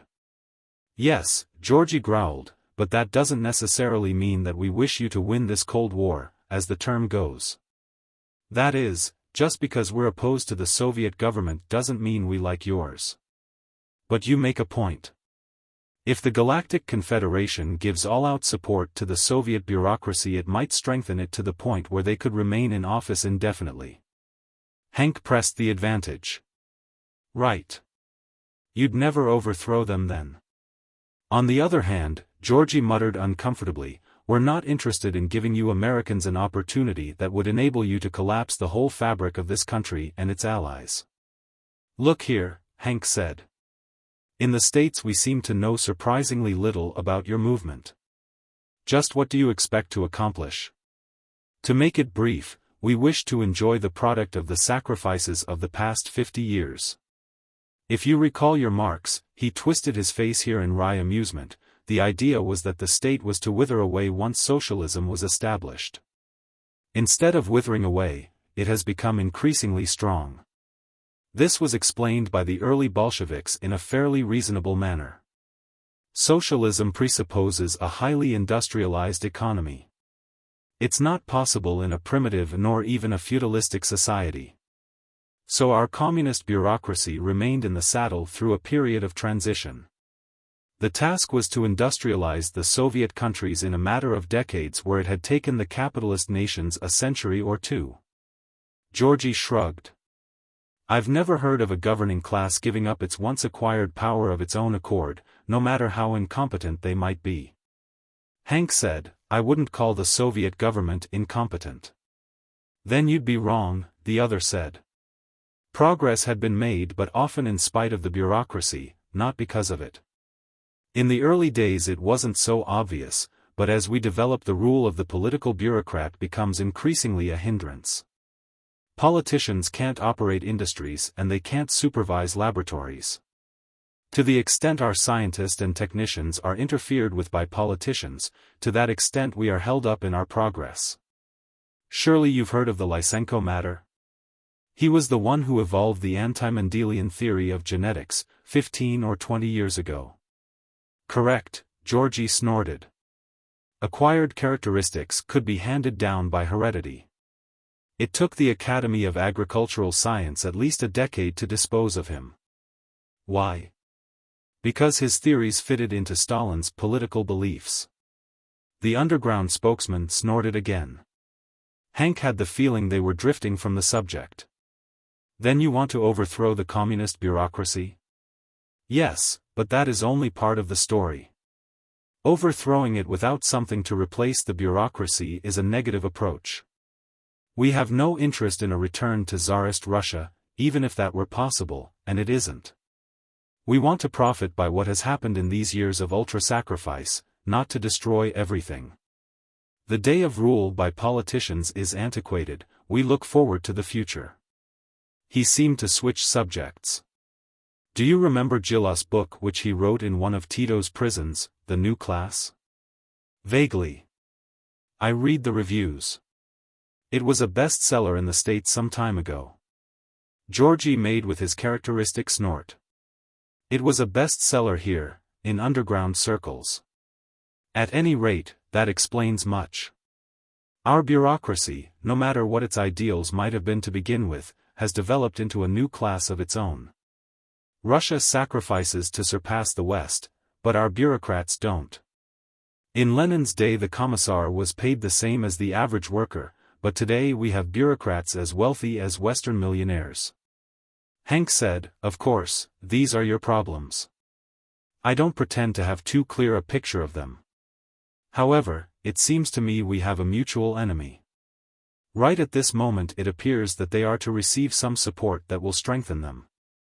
I suggest you cooperate with me in hopes they'll be thwarted. For the first time a near smile appeared on the young Russian's face. A ludicrous situation. We have here a Russian revolutionary organization devoted to withering away the Russian communist state. To gain its ends, it cooperates with a capitalist country's agent. His grin broadened. I suspect that neither Nikolai Lenin nor Karl Marx ever pictured such contingencies. Hank said, I wouldn't know, I'm not up on my Marxism. I'm afraid that when I went to school academic circles weren't inclined in that direction. He returned the Russian's wry smile, which only set the other off again. Academic circles, he snorted. Sterile in both our countries. All professors of economics in the Soviet countries are Marxists. On the other hand, no American professor would admit to this. Coincidence? Suppose an American teacher was a convinced Marxist. Would he openly and honestly teach his beliefs? Suppose a Russian wasn't? Would he? Georgie slapped his knee with a heavy hand and stood up. I'll speak to various others. We'll let you know. Hank said, wait. How long is this going to take? And can you help me if you want to? Where are these extraterrestrials? Georgie looked down at him. They're in the Kremlin. How closely guarded we don't know, but we can find out. The Kremlin, Hank said. I was hoping they stayed in their own ship. Rumor has it that they're quartered in the Bolshoi Kremlevsky Dvorets, the Great Kremlin Palace. We'll contact you later, perhaps. He stuck his hands in his pockets and strode away, in all appearance just one more pedestrian without anywhere in particular to go. One of the younger boys, the ham who had first approached Hank, smiled and said, perhaps we can talk a bit more of radio? Yeah, Hank muttered, swell. The next development came sooner than Henry Curran had expected. In fact, before the others returned from their afternoon tour of the city. Hank was sprawled in one of the king-sized easy chairs, turning what little he had to work on over in his mind. The principal decisions to make were, first, how long to wait on the assistance of the Stilyaji, and, if that wasn't forthcoming, what steps to take on his own. The second prospect stumped him. He hadn't the vaguest idea what he could accomplish singly. He wasn't even sure where the space aliens were. The Bolshoi Kremlevsky Dvorets, Georgie had said. But was that correct, and, if so, where was the Bolshoi Kremlevsky Dvorets and how did you get into it? For that matter, how did you get inside the Kremlin walls? Under his breath he cursed Sheridan Hennessy. Why had he allowed himself to be dragooned into this? By all criteria it was the desperate clutching of a drowning man for a straw. He had no way to know, for instance, if he did reach the space emissaries, that he could even communicate with them. He caught himself wishing he was back in Peru arguing with hesitant South Americans over the relative values of American and Soviet complex commodities, and then he laughed at himself. There was a knock at the door. Hank came wearily to his feet, crossed and opened it. She still wore too much makeup, the American sweater and the flared heel shoes. And her eyes were still cool and alert. She slid past him, let her eyes go around the room quickly. You are alone, she said in Russian, but it was more a statement than question. Hank closed the door behind them. He scowled at her, put a finger to his lips and then went through an involved pantomime to indicate looking for a microphone. He raised his eyebrows at her. She laughed and shook her head. No microphones. How do you know? We know. We have contacts here in the hotel. If the KGB had to put microphones in the rooms of every tourist in Moscow, they'd have to increase their number by 10 times. In spite of your Western ideas to the contrary, it just isn't done. There are exceptions, of course, but there has to be some reason for it. Perhaps I'm an exception. Hank didn't like this at all. The CIA men had been of the opinion that the KGB was once again thoroughly checking on every foreigner. If the KGB is already onto you, Henry Curon, then you might as well give up. Your mission is already a failure. I suppose so. Will you have a chair? Can I offer you a drink? My roommate has a bottle of Stolichnaya vodka which he brought from the boat. There was an amused light in her eyes even as she shook her head. Your friend Paco is quite a man, so I understand. But no, I am here for business. She took one of the armchairs and Hank sank into another opposite her. The committee has decided to assist you to the point they can. Fine. Hank leaned forward. Tomorrow your Progressive Tours group is to have a conducted tour of the Kremlin Museum, Ivan the Great's Tower, and the Assumption Cathedral. In the Kremlin? She was impatient. The Kremlin is considerably larger than most Westerners seem to realize. Originally it was the whole city. The Kremlin walls are more than 2 kilometers long. In them are a great deal more than just government offices. Among other things, the Kremlin has one of the greatest museums and probably the largest in the world. What I meant was, with the space emissaries there, will tours still be held? They are being held. It would be too conspicuous to stop them even if there was any reason to. She frowned and shook her head. Just because you will be inside the Kremlin walls doesn't mean that you will be sitting in the lap of the extraterrestrials. They are probably well guarded in the palace. We don't know to what extent.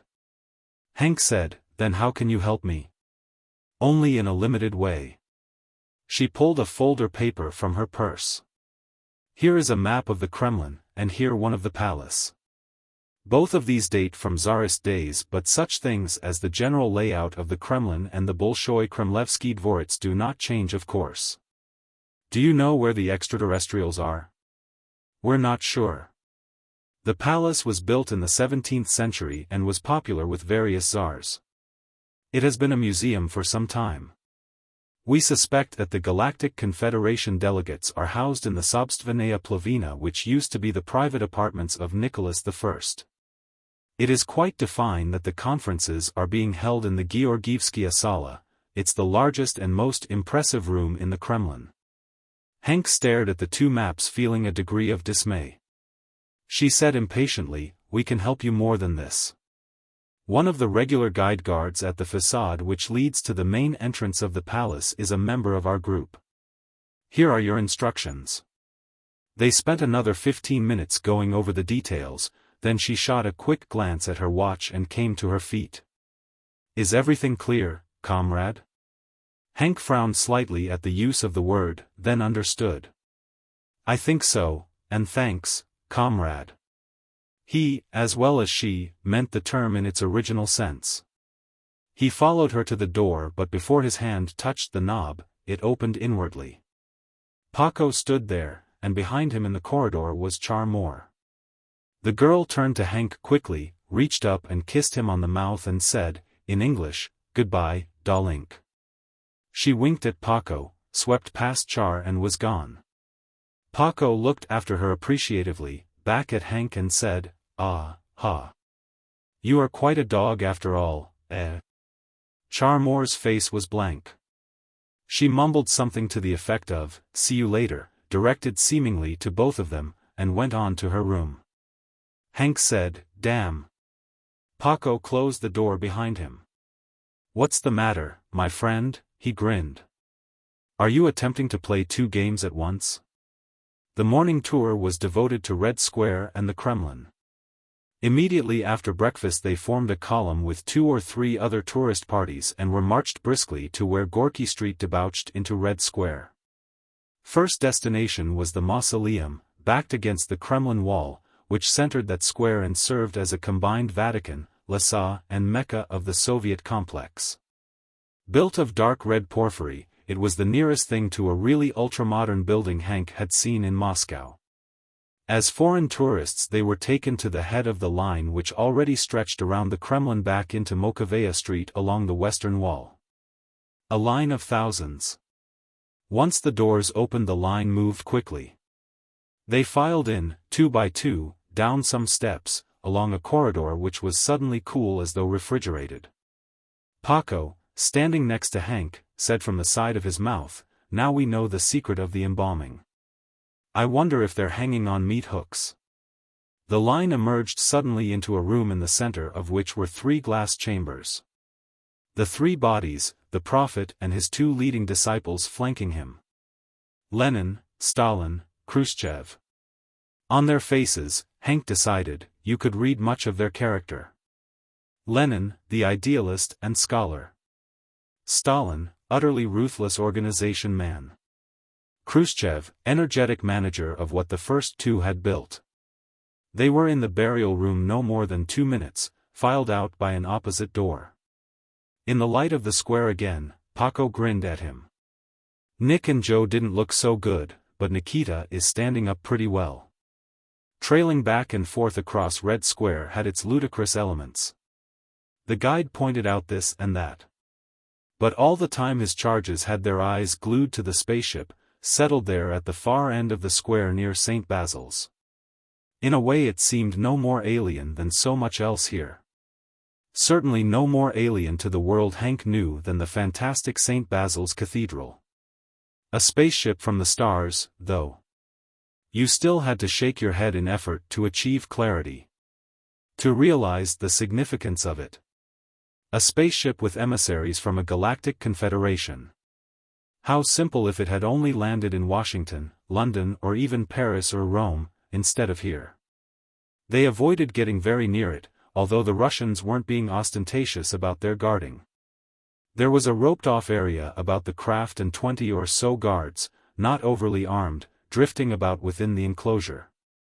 But the local citizenry was evidently well disciplined. There were no huge crowds hanging on the ropes waiting for a glimpse of the interplanetary celebrities. Nevertheless, the tourist guide went out of his way to avoid bringing his charges too near. They retraced their steps back to Manasnaya Square from which they had originally started to see the mausoleum, and then turned left through Alexandrovsky Sad.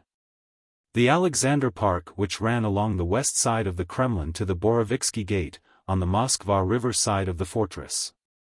Paco said, "After this tour I'm in favor of us all signing a petition that our guide be awarded a medal, Hero of Intourist. You realize that thus far he has lost only 2 of us today?" Some of the others didn't like his levity. They were about to enter the communist shrine and wisecracking was hardly in order. Paco Rodriguez couldn't have cared less, being Paco Rodriguez. The Stilyaji girl had been correct about the Kremlin being an overgrown museum. Government buildings it evidently contained, but above all it provided gold-topped cathedrals. Fabulous palaces converted to art galleries and displays of the jeweled wealth of yesteryear and the tombs of a dozen czars including that of Ivan the Terrible. They trailed into the Orosheznaya Palace, through the ornate entrance hall displaying its early arms and banners. Paco encouraged the harassed guard happily. "You're doing fine. You've had us out for more than 2 hours. We started with 25 in this group and still have 21. Par for the course.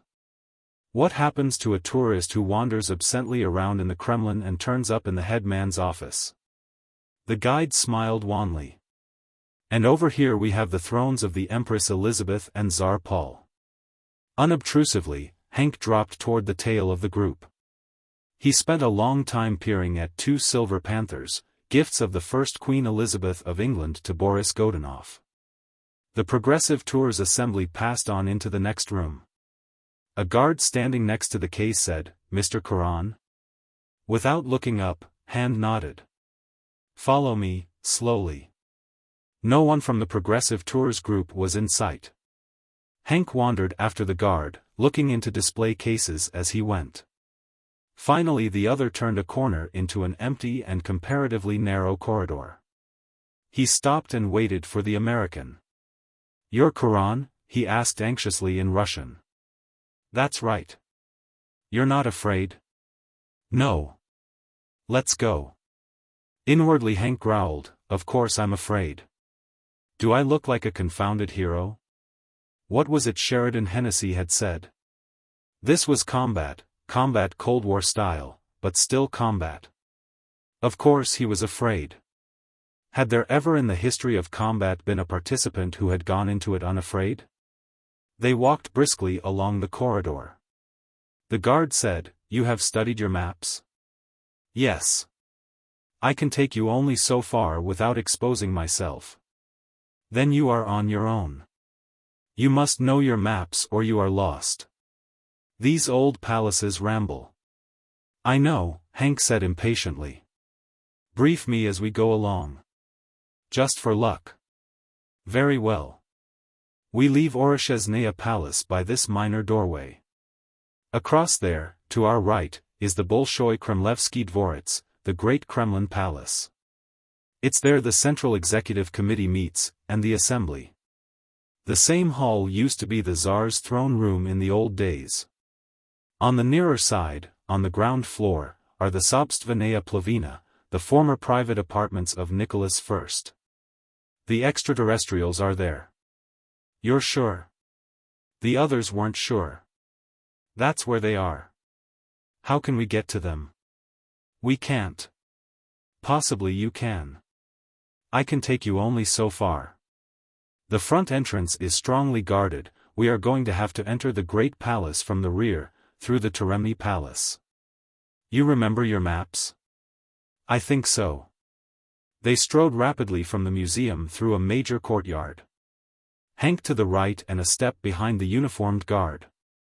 The other was saying, the Teremni preceded the Great Palace.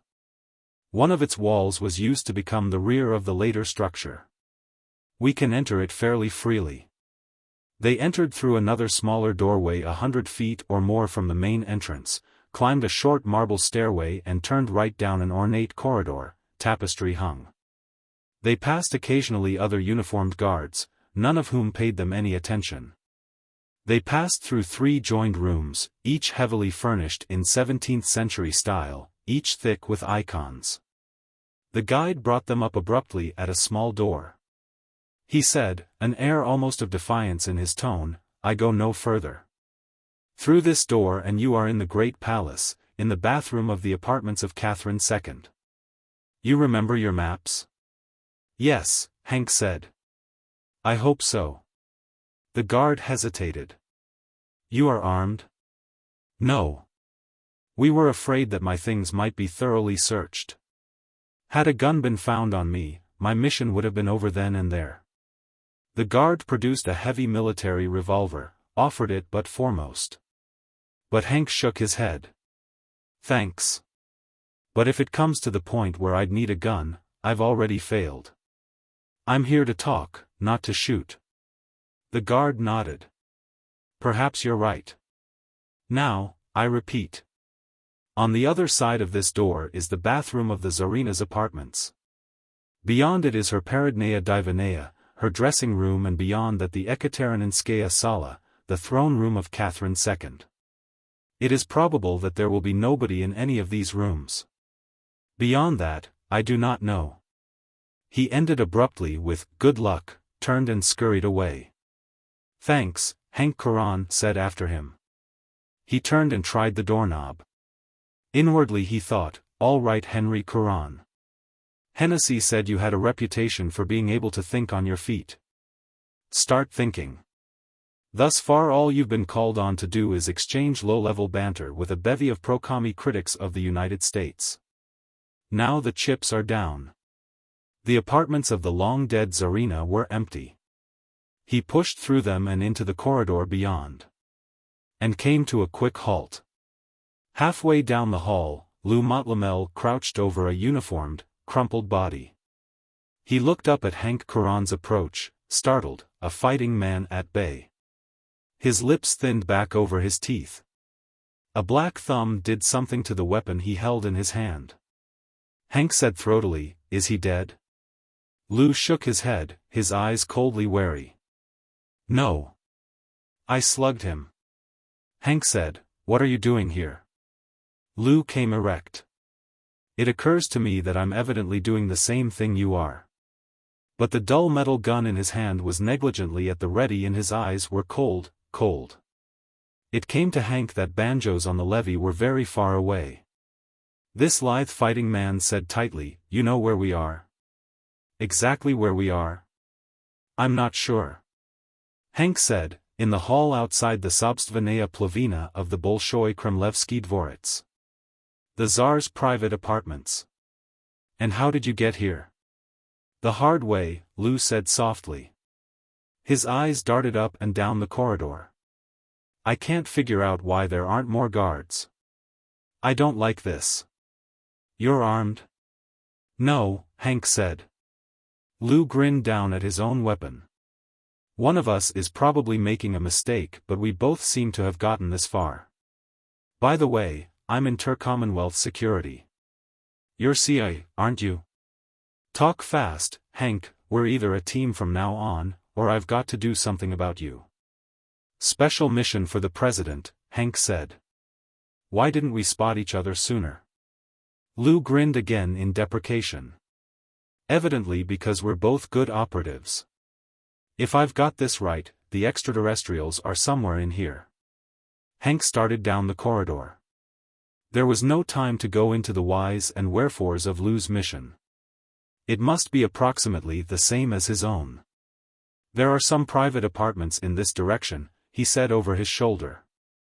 "They must be quartered." A door off the corridor opened in a tall, thin, ludicrously garbed man. Hank pulled himself up quickly, both mentally and physically. It was no man. It was almost a man, but no. Lou's weapon was already at the alert. The newcomer unhurriedly looked from one of them to the other. Then down at the Russian guard sprawled on the floor behind them. He said in Russian, "Always violence. The sadness of violence. When faced with crisis, threaten violence if outpointed.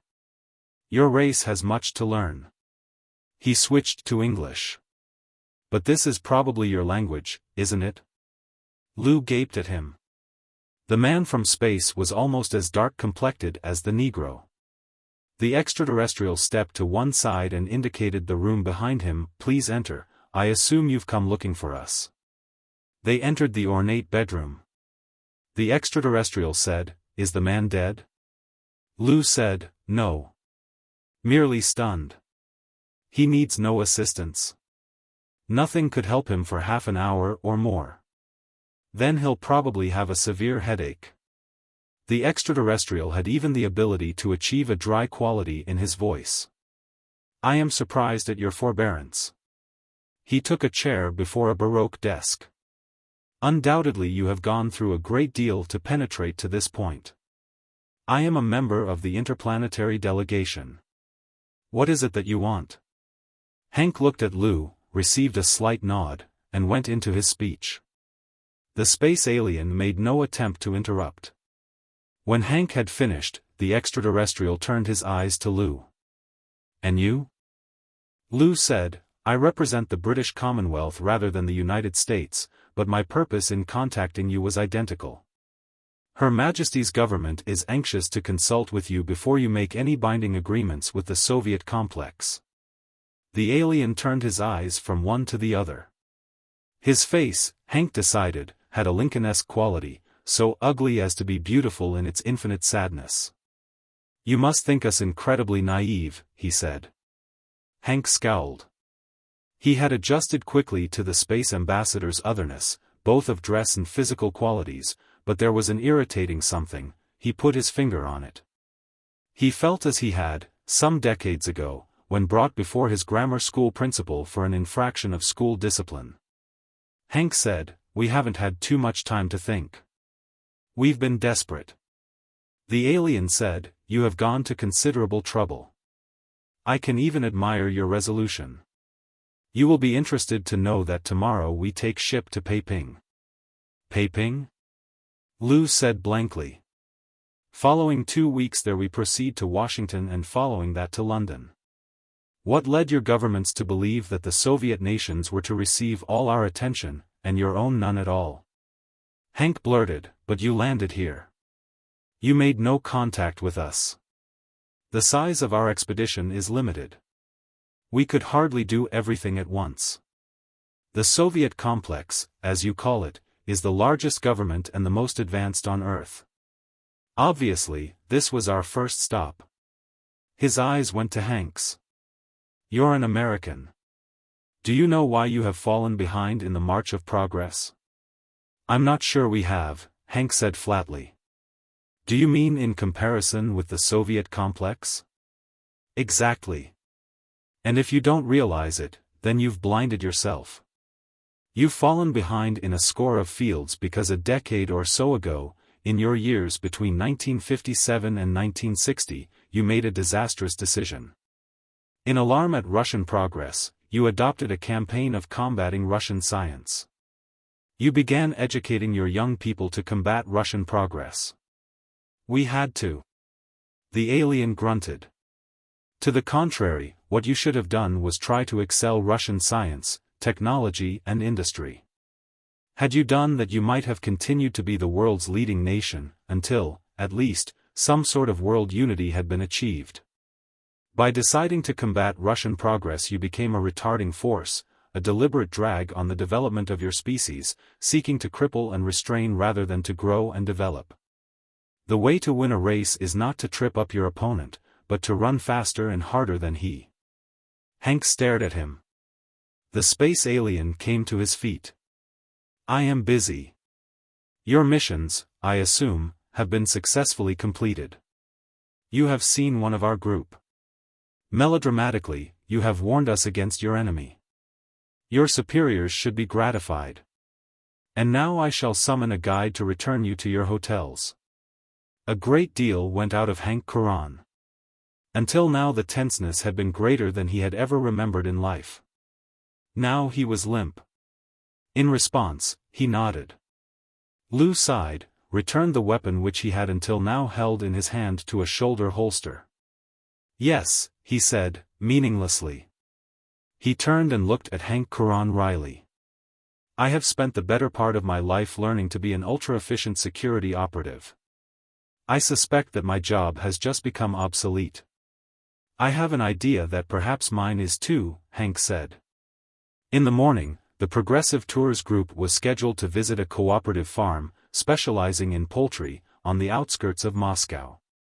While the bus was loading, Hank stopped off at the Grand Hotel's and tourist desk. Can I send a cable to the United States? The chipper and tourist girl said, but of course. She handed him a form. He wrote quickly. Sheridan Hennessy. Washington, D.C. Mission accomplished. More satisfactorily than expected. Henry Curran. The girl checked it quickly.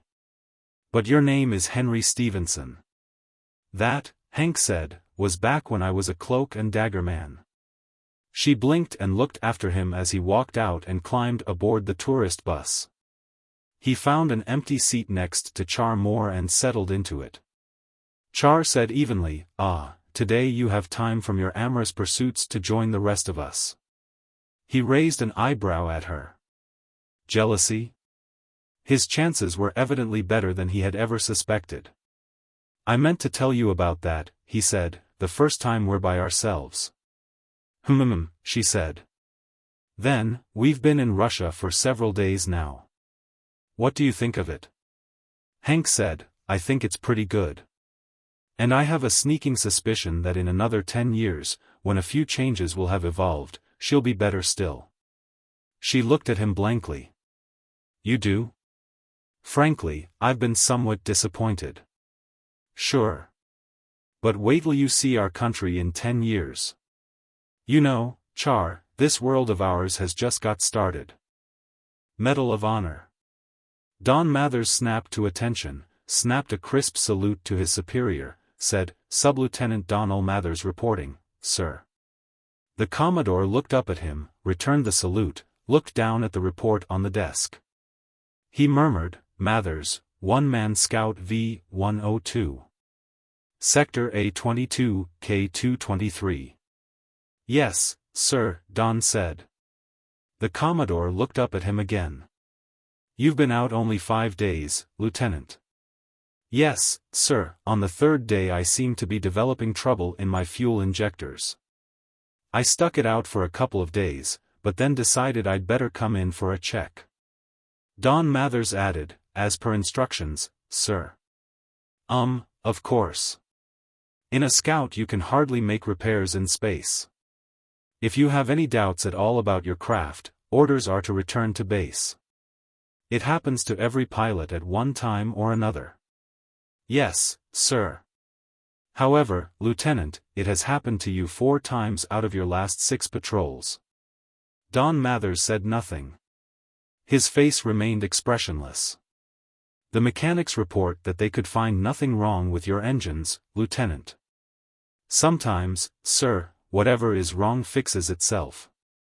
Possibly a spot of bad fuel. It finally burns out and you're back on good fuel again. But by that time you're also back to the base.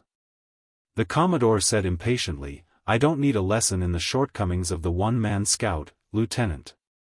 I piloted one for nearly 5 years. I know their shortcomings, and those of their pilots. I don't understand, sir.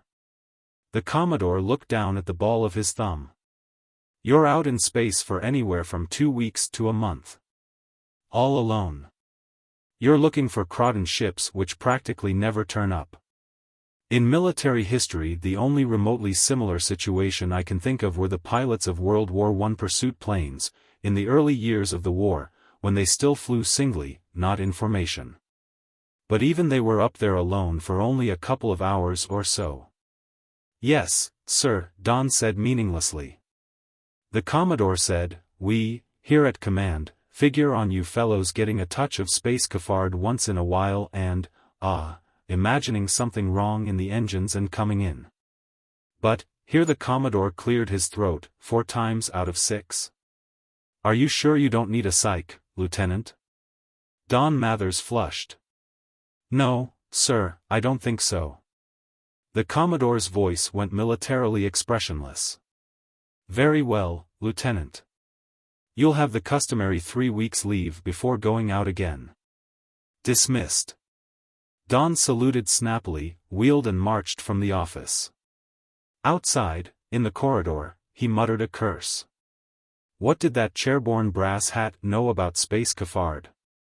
About the depthless blackness, the wretchedness of free fall, the tides of primitive terror that swept you when the animal realization hit that you were away from the environment that gave you birth. That you were alone.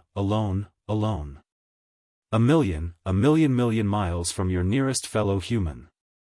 Space cafard, in a craft little larger than a good-sized closet. What did the Commodore know about it?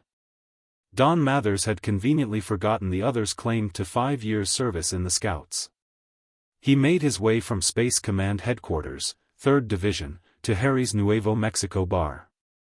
He found the place empty at this time of the day and climbed onto a stool. Harry said, Hi, Lieutenant, thought you were due for a patrol. How come you're back so soon? Don said coldly, You prying into security subjects, Harry? Well, gee, no, Lieutenant. You know me. I know all the boys. I was just making conversation. Look, how about some more credit, Harry? I don't have any pay coming up for a week. Why, sure. I got a boy on the light cruiser New Taos. Any spaceman's credit is good with me. What'll it be? Tequila. Tequila was the only concession the Nuevo Mexico bar made to its name. Otherwise, it looked like every other bar has looked in every land and in every era. Harry poured, put out lemon and salt. Harry said, You hear the news this morning? No, I just got in. Colin Casey died. Harry shook his head. Only man in the system that held the Galactic Medal of Honor. Presidential proclamation, everybody in the system is to hold 5 minutes of silence for him at 2 o'clock, Seoul time. You know how many times that medal's been awarded, Lieutenant? Before waiting for an answer, Harry added, just 36 times. Don added dryly, 28 of them posthumously. Yeah. Harry, leaning on the bar before his sole customer, added in wonder, but imagine. The Galactic Medal of Honor, the bearer of which can do no wrong. Imagine. You come to some town, walk into the biggest jewelry store, pick up a diamond bracelet, and walk out. And what happens? Don growled, the jewelry store owner would be over-reimbursed by popular subscription. And probably the mayor of the town would write you a letter thanking you for honoring his fair city by deigning to notice one of the products of its shops. Just like that. Yeah. Harry shook his head in continued awe. And, imagine, if you shoot somebody you don't like, you wouldn't spend even a single night in the nick. Don said, if you held the Medal of Honor, you wouldn't have to shoot anybody. Look, Harry, mind if I use the phone? Go right ahead, Lieutenant. Jen Fuller was obviously in the process of packing when the screen summoned her. She looked into his face and said, surprised, why, Don, I thought you were on patrol. Yeah, I was. However, something came up. She looked at him, a slight frown on her broad, fine forehead. Again? He said impatiently, look, I called you to ask for a date. You're leaving for Callisto tomorrow. It's our last chance to be together. There's something in particular I wanted to ask you, Dee. She said, a touch irritated, I'm packing, Don. I simply don't have time to see you again. I thought we said our goodbyes 5 days ago. This is important, Dee. She tossed the 2 sweaters she was holding into a chair, or something, off-screen, and faced him, her hands on her hips. No, it isn't, Don. Not to me, at least. We've been all over this. Why keep torturing yourself? You're not ready for marriage, Don. I don't want to hurt you, but you simply aren't. Look me up, Don, in a few years. Dee, just a couple of hours this afternoon. Jian looked him full in the face and said, Colin Casey finally died of his wounds this morning. The president has asked for 5 minutes of silence at 2 o'clock. Don, I plan to spend that time here alone in my apartment. Possibly crying a few tears for a man who died for me and the rest of the human species under such extreme conditions of gallantry that he was awarded the highest honor of which man has ever conceived. I wouldn't want to spend that 5 minutes while on a date with another member of my race's armed forces who had deserted his post of duty. Don Mathers turned, after the screen had gone blank, and walked stiffly to a booth. He sank onto a chair and called flatly to Harry, another tequila. A double tequila. And don't bother with that lemon and salt routine. An hour or so later a voice said, You Sub-Lieutenant Donald Mathers? Don looked up and snarled. So what? Go away. There were 2 of them. Twins, or could have been. Empty of expression, heavy of build. The kind of men fated to be ordered around at the pleasure of those with money, or brains, none of which they had or would ever have. The one who had spoken said, The boss wants to see you. Who the hell is the boss?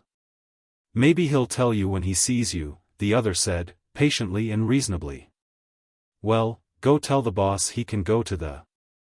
The second of the 2 had been standing silently, his hands in his greatcoat pockets. Now he brought his left hand out and placed a bill before Don Mathers. The boss said to give you this. It was a 1,000-unit note. Don Mathers had never seen a bill of that denomination before, nor one of half that. He pursed his lips, picked it up and looked at it carefully. Counterfeiting was a long-lost art. It didn't even occur to him that it might be false. All right, Don said, coming to his feet. Let's go see the boss, I haven't anything else to do and his calling card intrigues me. At the curb, one of them summoned a cruising cab with his wrist screen and the 3 of them climbed into it. The one who had given Don the large denomination bill dialed the address and they settled back. So what does the boss want with me? Don said.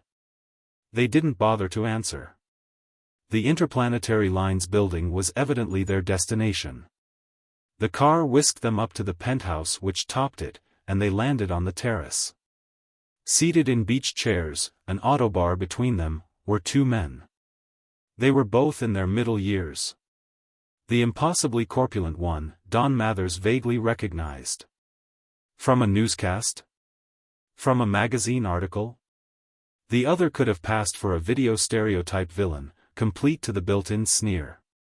Few men, in actuality, either look like or sound like the conventionalized villain. This was an exception, Don decided. He scowled at them. "I suppose one of you is the boss," he said. "That's right," the fat one grunted. He looked at Don's two escorts. "Scotty, you and Rogers take off." They got back into the car and left. The vicious-faced one said, "This is Mr. Lawrence Deming.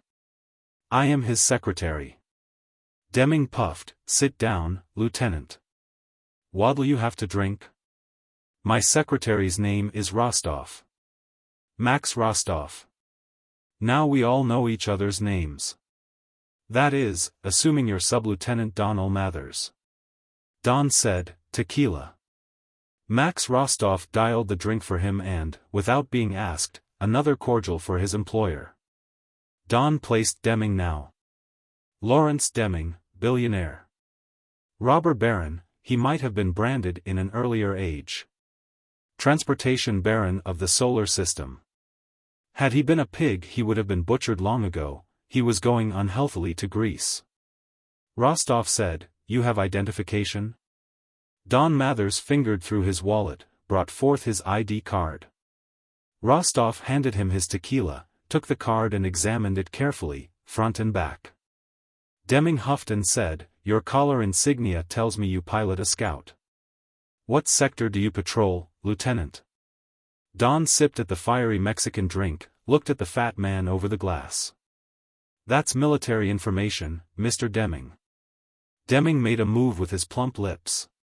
"Did Scotty give you a 1,000-unit note?" He didn't wait for an answer. "You took it. Either give it back or tell me what sector you patrol, Lieutenant." Don Mathers was aware of the fact that a man of Deming's position wouldn't have to go to overmuch effort to acquire such information, anyway. It wasn't of particular importance. He shrugged and said, "A22, K223. I fly the V-102. Max Rostov handed back the ID card to Don and picked up a solar system sector chart from the short-legged table that sat between the two of them and checked it. He said, "Your information was correct, Mr. Deming. He's the man." Deming shifted his great bulk in his beach chair, sipped some of his cordial and said, "Very well. How would you like to hold the Galactic Medal of Honor, Lieutenant?" Don Mathers laughed. "How would you?" he said. Deming scowled. "I am not jesting, Lieutenant Mathers. I never jest. Obviously, I am not of the military. It would be quite impossible for me to gain such an award. But you are the pilot of a scout. And I've got just about as much chance of winning the Medal of Honor as I have of giving birth to triplets." The transportation magnate wiggled a disgustingly fat finger at him. "I'll arrange for that part of it." Don Mathers goggled him. He blurted finally, "Like hell you will. There's not enough money in the system to fiddle with the awarding of the Medal of Honor. There comes a point, Deming, where even your dough can't carry the load." Deming settled back in his chair, closed his eyes and grunted, "Tell him." Max Rostov took up the ball. "A few days ago, Mr. Deming and I flew in from Io on one of the Interplanetary Line's freighters. As you probably know, they are completely automated. We were alone in the craft. So?" Without invitation, Don Mathers leaned forward and dialed himself another tequila. He made it a double this time. A feeling of excitement was growing within him, and the drinks he'd had earlier had worn away. Something very big, very, very big, was developing. He hadn't the vaguest idea what. "Lieutenant, how would you like to capture a Croydon light cruiser? If I'm not incorrect, probably Miro class." Don laughed nervously, not knowing what the other was at but still feeling the growing excitement. He said, "In all the history of the war between our species, we've never captured a Croydon ship intact. It'd help a lot if we could. This one isn't exactly intact, but nearly so. Don looked from Rostov to Deming, and then back. What in the hell are you talking about? In your sector, Rostov said, we ran into a derelict Miro-class cruiser. The crew, repulsive creatures, were all dead. Some 30 of them.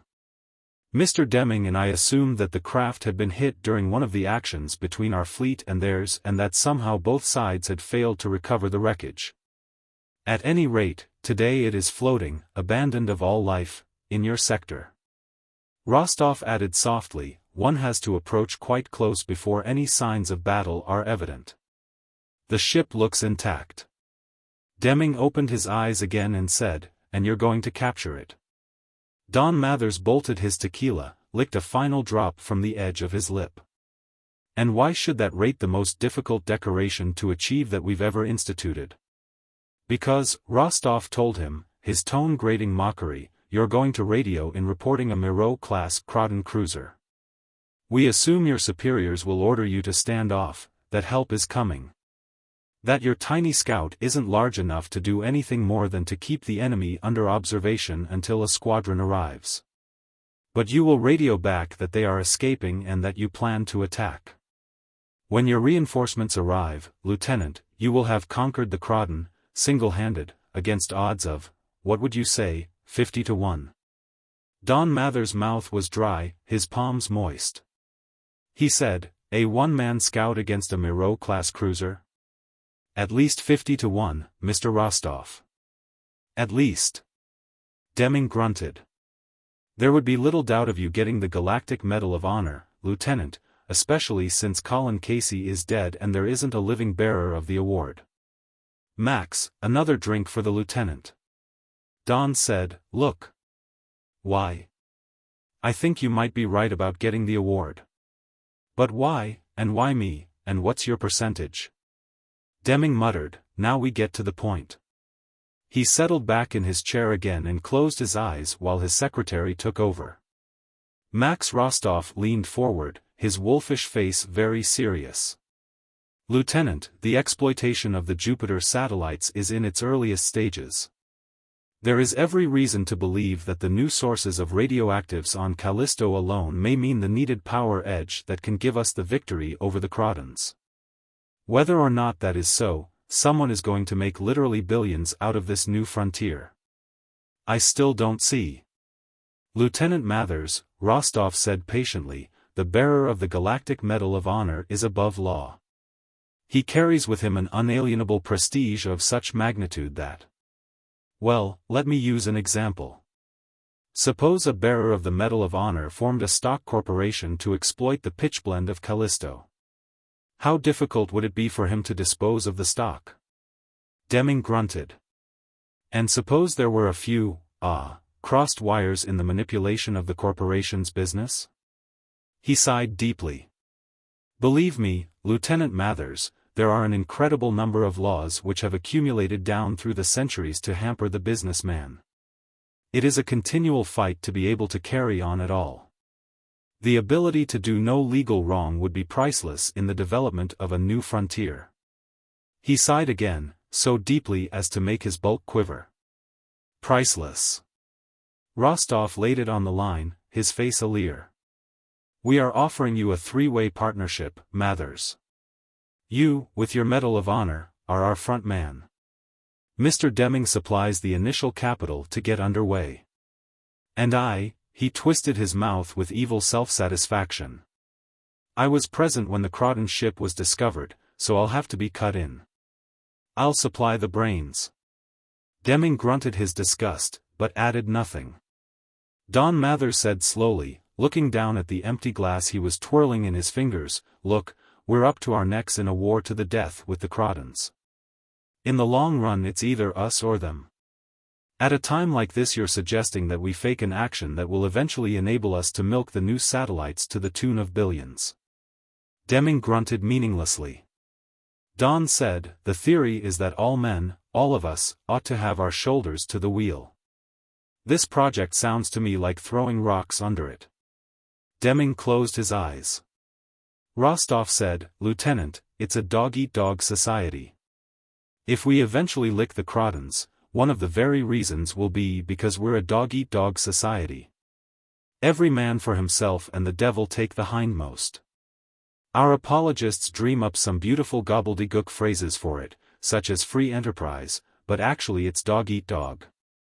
Surprisingly enough, it works, or at least has so far.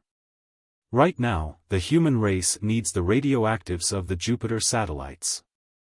In acquiring them, somebody is going to make a tremendous amount of money. Why shouldn't it be us? Why not, if you, or we, can do it honestly? Deming's grunt was nearer a snort this time. Rostov said sourly, "Don't be naive, Lieutenant. Whoever does it, is going to need little integrity. You don't win in a sharper's card game by playing your cards honestly. The biggest sharper wins. We've just found a joker somebody dropped on the floor. If we don't use it, we're suckers." Deming opened his pig eyes and said, "All this is on the academic side. We checked your background thoroughly before approaching you, Mathers. We know your record, even before you entered the space service. Just between the three of us, wouldn't you like out? There are a full billion men and women in our armed forces, you can be spared. Let's say you've already done your share. Can't you see the potentialities in spending the rest of your life with the Galactic Medal of Honor in your pocket?" It was there all right, drifting slowly. Had he done a more thorough job of his patrol, last time, he should have stumbled upon it himself. If he had, there was no doubt that he would have at first reported it as an active enemy cruiser. Deming and Rostov had been right. The Crawdon ship looked untouched by battle. That is, if you approached it from the starboard and slightly abaft the beam. From that angle, in particular, it looked untouched. It had taken several circlings of the craft to come to that conclusion. Don Mathers was playing it very safe. This thing wasn't quite so simple as the others had thought. He wanted no slip-ups. His hand went to a food compartment and emerged with a space thermo which should have contained fruit juice, but didn't. He took a long pull at it. Finally he dropped back into the position he'd decided upon, and flicked the switch of his screen. A base lieutenant's face illuminated it. He yawned and looked questioningly at Don Mathers. Don said, allowing a touch of excitement in his voice, "Mathers, Scout V-102, Sector A22, K223. Yeah, the other began, still yawning. "I've spotted a Crawdon cruiser. Miro class, I think." The lieutenant flashed into movement. He slapped a button before him, the screen blinked, to be lit immediately again. A gray-haired fleet admiral looked up from papers on his desk. "Yes?" Don Mathers rapped, "Miro-class Crawdon in Sector A22, K223, sir. I'm lying about 50 miles off. Undetected thus far, I think. He hasn't fired on me yet, at least." The admiral was already doing things with his hands. Two subalterns came within range of the screen, took orders, dashed off. The admiral was rapidly firing orders into two other screens. After a moment, he looked up at Don Mathers again. "Hang on, Lieutenant. Keep him under observation as long as you can. What are your exact coordinates?" Don gave them to him and waited. A few minutes later the admiral returned to him. "Let's take a look at it, Lieutenant." Don Mathers adjusted the screen to relay the Crawdon cruiser. His palms were moist now, but everything was going to plan. He wished that he could take another drink. The admiral said, "Miro class, all right. Don't get too close, Lieutenant. They'll blast you to hell and gone. We've got a task force within an hour of you. Just hang on." "Yes, sir," Don said. An hour. He was glad to know that. He didn't have much time in which to operate. He let it go another 5 minutes, then he said, "Sir, they're increasing speed." "Damn," the admiral said, then rapid-fired some more into his other screens, barking one order after another. Don said, letting his voice go very flat, I'm going in, sir. They're putting on speed. In another 5 minutes they'll be underway to the point where I won't be able to follow. They'll get completely clear. The Admiral looked up, startled. Don't be a fool. They'll get away, sir. Knowing that the other could see his every motion, Don Mathers hit the cocking lever of his flak gun with the heel of his right hand. The Admiral snapped, let it go, you fool. You won't last a second. Then, his voice higher, that's an order, Lieutenant. Don Mathers flicked off his screen. He grimaced sourly and then descended on the Croydon ship, his flak gun beaming it. He was going to have to expend every erg of energy in his scout to burn the other ship up to the point where his attack would look authentic, and to eliminate all signs of previous action. The awarding of the Galactic Medal of Honor, as always, was done in the simplest of ceremonies. Only the President and Captain Donald Mathers himself were present in the former's office in the Presidential Palace. However, as they both knew, every screen in the solar system was tuned into the ceremony. Don Mathers saluted and stood to attention. The President read the citation. It was very short, as Medal of Honor citations were always. For conspicuous gallantry far and beyond the call of duty, in which you single-handedly, and against unbelievable odds, attacked and destroyed an enemy cruiser while flying a scout armed only with a short-beam flak gun. He pinned a small bit of ribbon and metal to Don Mathers' tunic. It was an inconspicuous, inordinately ordinary medal, the Galactic Medal of Honor. Don said hoarsely, "Thank you, sir." The President shook hands with him and said, "I am President of the United Solar System, Captain Mathers, supposedly the highest rank to which a man can attain." He added simply, "I wish I were you." Afterwards, alone in New Washington and wanting to remain alone, Don Mathers strolled the streets for a time.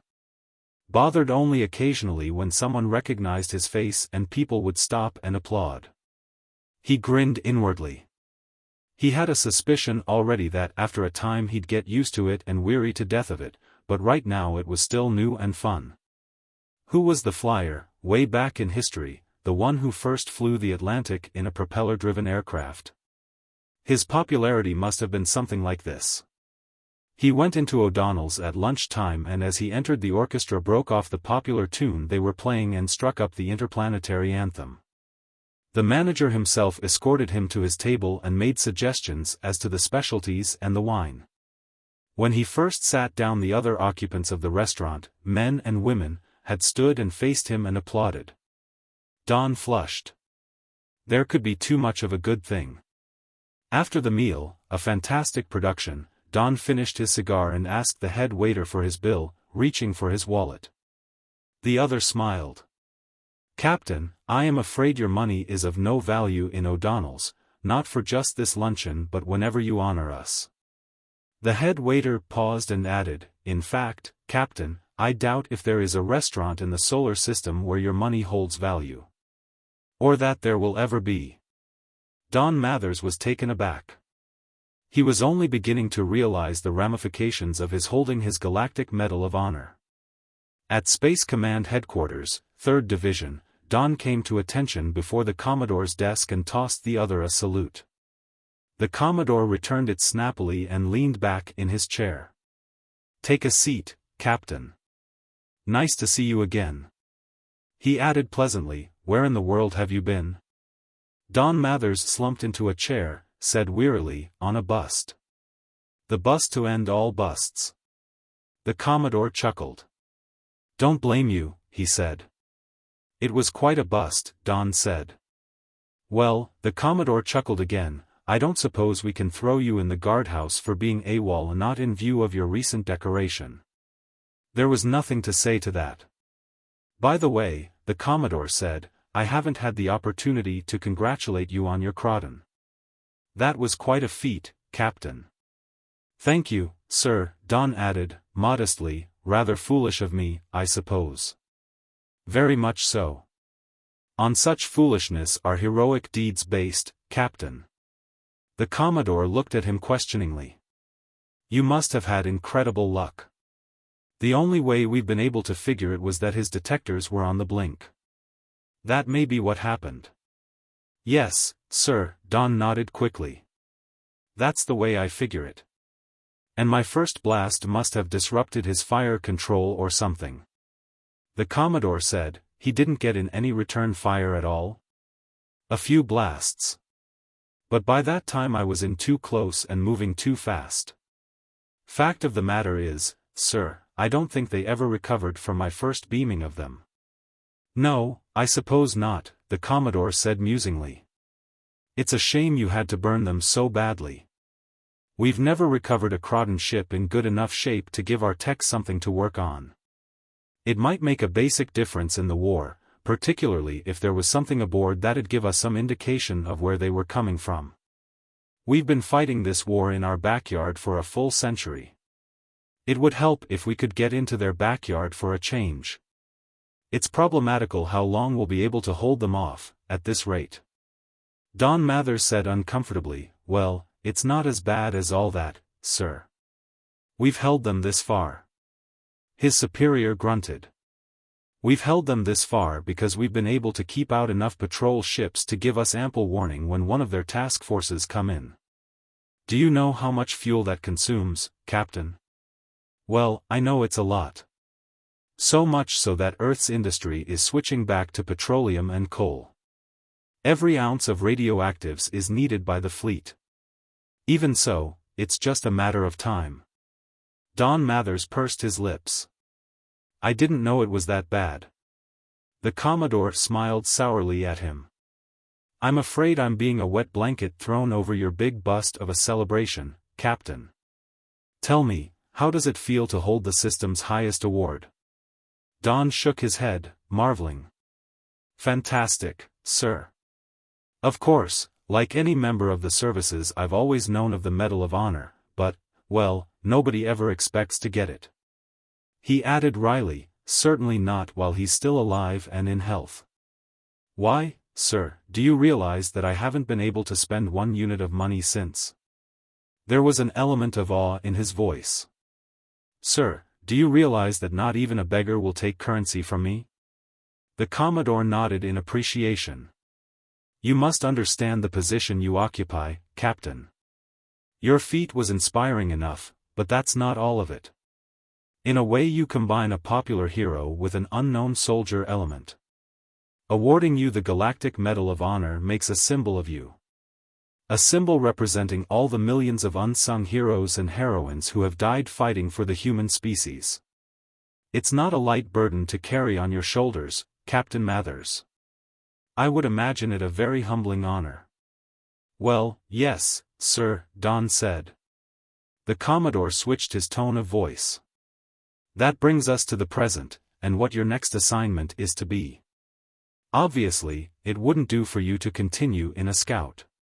Big Brass seems to be in favor of using you for morale and... Don Mathers cleared his throat and interrupted. Sir, I've decided to drop out of the space service. Drop out. The other stared at Mathers, uncomprehending. We're at war, Captain. Don nodded seriously. Yes, sir. And what you just said is true. I couldn't be used any longer in a scout. I'd wind up selling bonds and giving talks to old ladies' clubs. Well, hardly that, Captain. No, sir, I think I'd really be of more use out of the services. I'm tendering my resignation, making arrangements to help in the developing of Callisto and the other Jupiter satellites. The Commodore said nothing.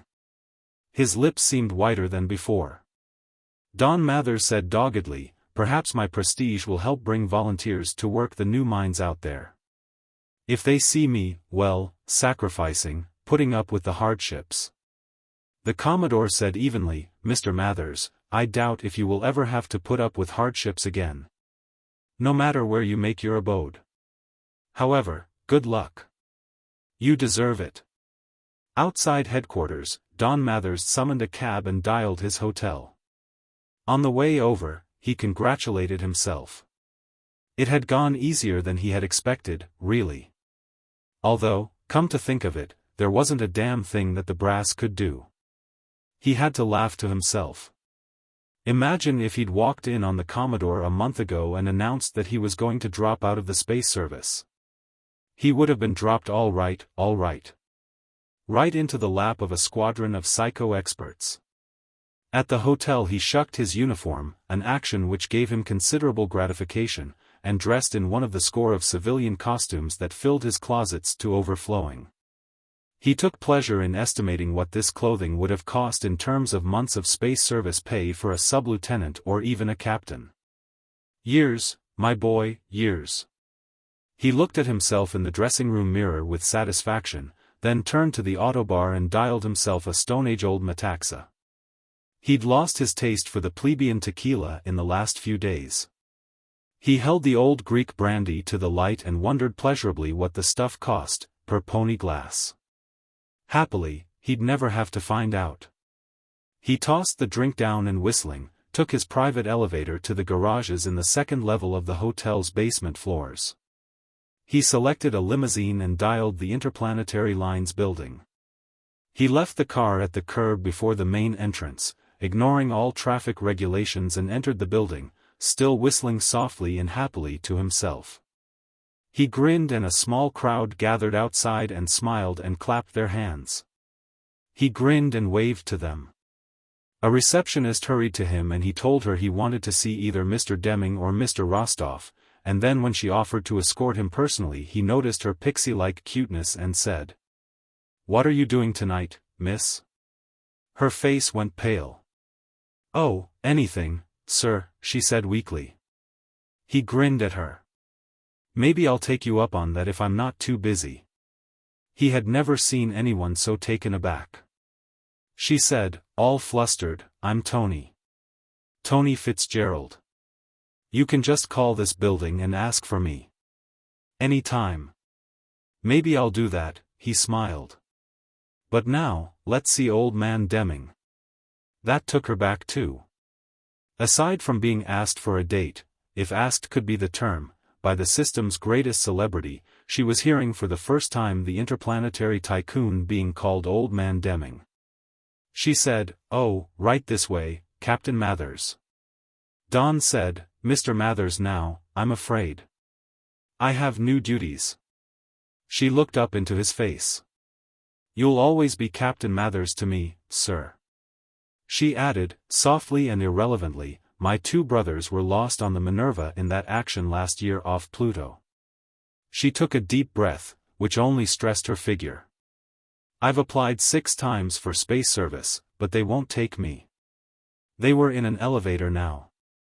Don said, "That's too bad, Tony. However, the space service isn't as romantic as you might think." "Yes, sir," Tony Fitzgerald said, her soul in her eyes. "You ought to know, sir." Don was somehow irritated. He said nothing further until they reached the upper stories of the gigantic office building. He thanked her after she'd turned him over to another receptionist. Don Mather's spirits had been restored by the time he was brought to the door of Max Rostov's office. His new guide evidently hadn't even bothered to check on the man's availability, before ushering Mathers into the other's presence. Max Rostov looked up from his desk, wolfishly aggressive-looking as ever. "Why, Captain," he said. "How fine to see you again. Come right in. Martha, that will be all." Martha gave the interplanetary hero one more long look and then turned and left. As soon as the door closed behind her, Max Rostov turned and snarled, "Where have you been, you rummy?" He couldn't have shocked Don Mathers more if he'd suddenly sprouted a unicorn's horn. "We've been looking for you for a week," Rostov snapped. "Out of one bar, into another, our men couldn't catch up with you. Damn it, don't you realize we've got to get going? We've got a dozen documents for you to sign. We've got to get this thing underway, before somebody else does." Don blurted, "You can't talk to me that way." It was the other's turn to stare. Max Rostov said, low and dangerously, "No? Why can't I?" Don glared at him. Max Rostov said, low and dangerously, let's get this straight, Mathers. To everybody else, but Deming and me, you might be the biggest hero in the solar system. But you know what you are to us? Don felt his indignation seeping from him. To us, Max Rostov said flatly, you're just another demi-buttocked incompetent on the make. He added definitely, and make no mistake, Mathers, you'll continue to have a good thing out of this only so long as we can use you. A voice from behind them said, let me add to that, period, end of paragraph. It was Lawrence Deming, who just entered from an inner office. He said, even his voice seemed fat, and now that's settled, I'm going to call in some lawyers. While they're around, we conduct ourselves as though we're 3 equal partners. On paper, we will be. Wait a minute, now, Don blurted. What do you think you're pulling? The agreement was we split this whole thing 3 ways. Deming's jowls wobbled as he nodded. That's right. And your share of the loot is your Galactic Medal of Honor. That and the dubious privilege of having the whole thing in your name. You'll keep your medal, and we'll keep our share.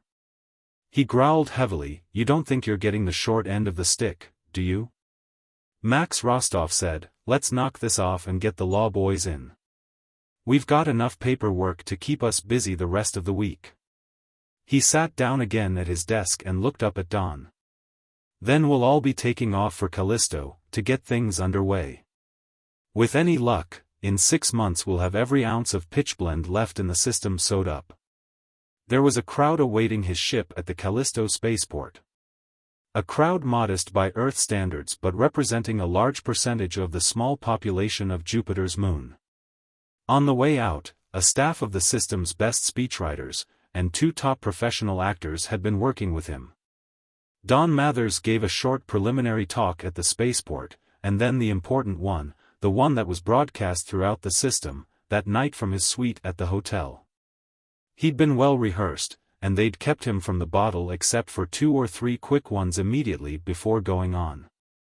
The project at hand is to extract the newly discovered deposits of pitchblende on these satellites of Jupiter. He paused impressively before continuing. It's a job that cannot be done in slipshod, haphazard manner. The system's need for radioactives cannot be overstressed. In short, fellow humans, we must allow nothing to stand in the way of all-out, unified effort to do this job quickly and efficiently. My associates and I have formed a corporation to manage this crash program. We invite all to participate by purchasing stock.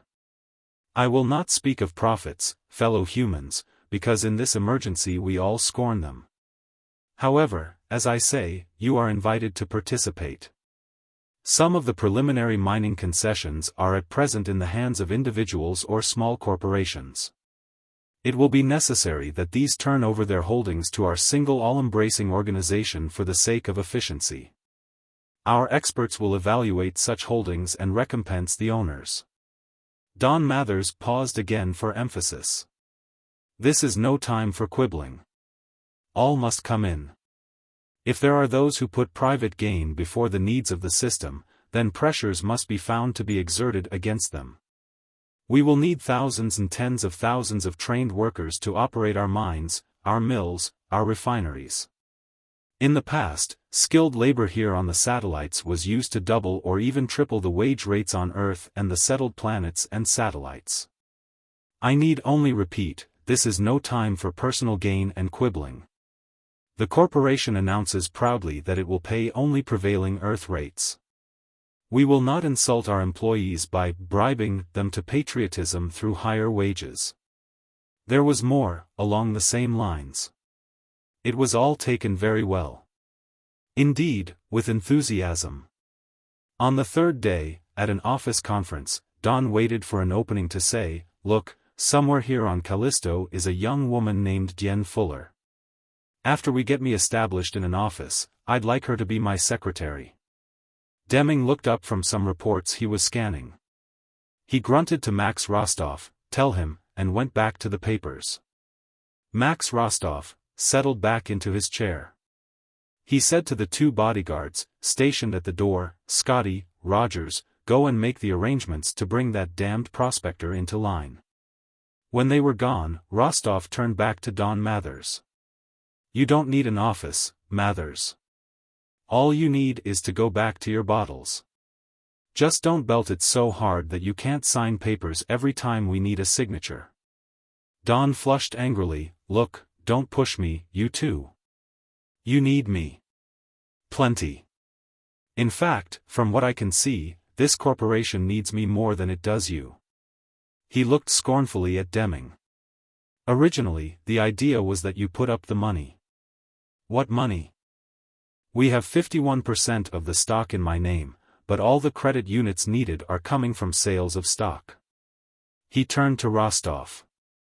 You were supposed to put up the brains. What brains?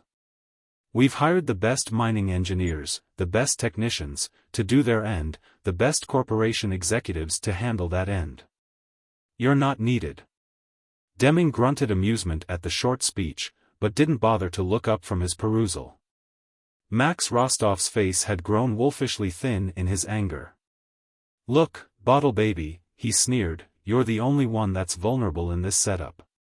There's not a single thing that Deming and I can be held to account for. You have no beefs coming, for that matter. You're getting everything you ever wanted. You've got the best suite in the best hotel on Callisto. You eat the best food the solar system provides. And, most important of all to a rummy, you drink the best booze and as much of it as you want.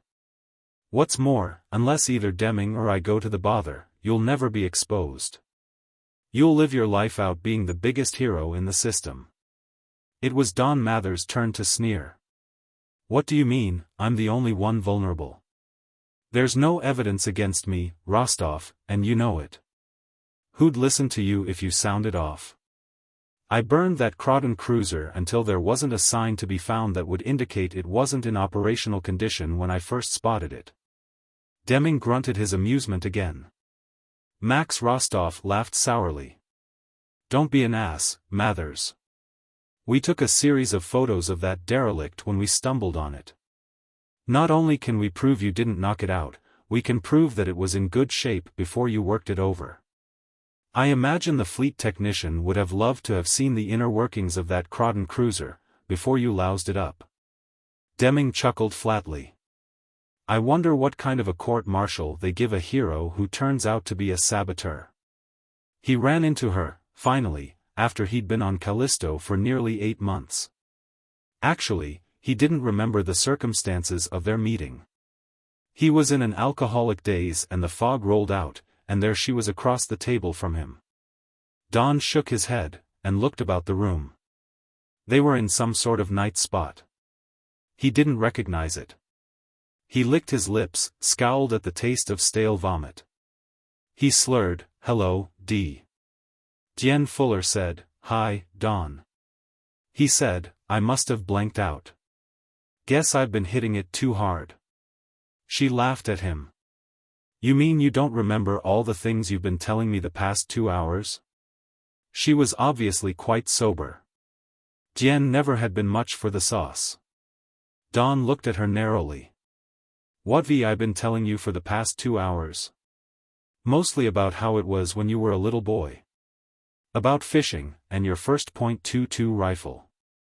And the time you shot the squirrel, and then felt so sorry. Oh, Don said. He ran his right hand over his mouth. There was a champagne bucket beside him, but the bottle in it was empty. He looked about the room for a waiter. Tien said gently, do you really think you need any more, Don? He looked across the table at her. She was as beautiful as ever. No, that wasn't right. She was pretty, but not beautiful. She was just a damn pretty girl, not one of these glamour items. Don said, look, I can't remember. Did we get married? Her laugh tinkled. Married? I only ran into you 2 or 3 hours ago. She hesitated before saying further, I had assumed that you were deliberately avoiding me. Callisto isn't that big. Don Mathers said slowly, well, if we're not married, let me decide when I want another bottle of the grape, eh? Tien flushed. Sorry, Don. The head waiter approached bearing another magnum of vintage wine. He beamed at Don Mathers. Having a good time, sir? Okay, Don said shortly. When the other was gone he downed a full glass, felt the fumes almost immediately. He said to Tien, I haven't been avoiding you, D. We just haven't met. The way I remember, the last time we saw each other, back on Earth, you gave me quite a slap in the face. The way I remember, you didn't think I was hero enough for you. He poured another glass of the champagne. Dee's face was still flushed. She said, her voice low, I misunderstood you, Don. Even after your brilliant defeat of that Croydon cruiser, I admit, think I basically misunderstood you. I told myself that it could have been done by any pilot of a Scout, given that 1 in a million break. It just happened to be you, who made that suicide dive attack that succeeded. 1,000 other pilots might also have taken the 1,000,000-to-1 suicide chance rather than let the Croydon escape. Yeah, Don said.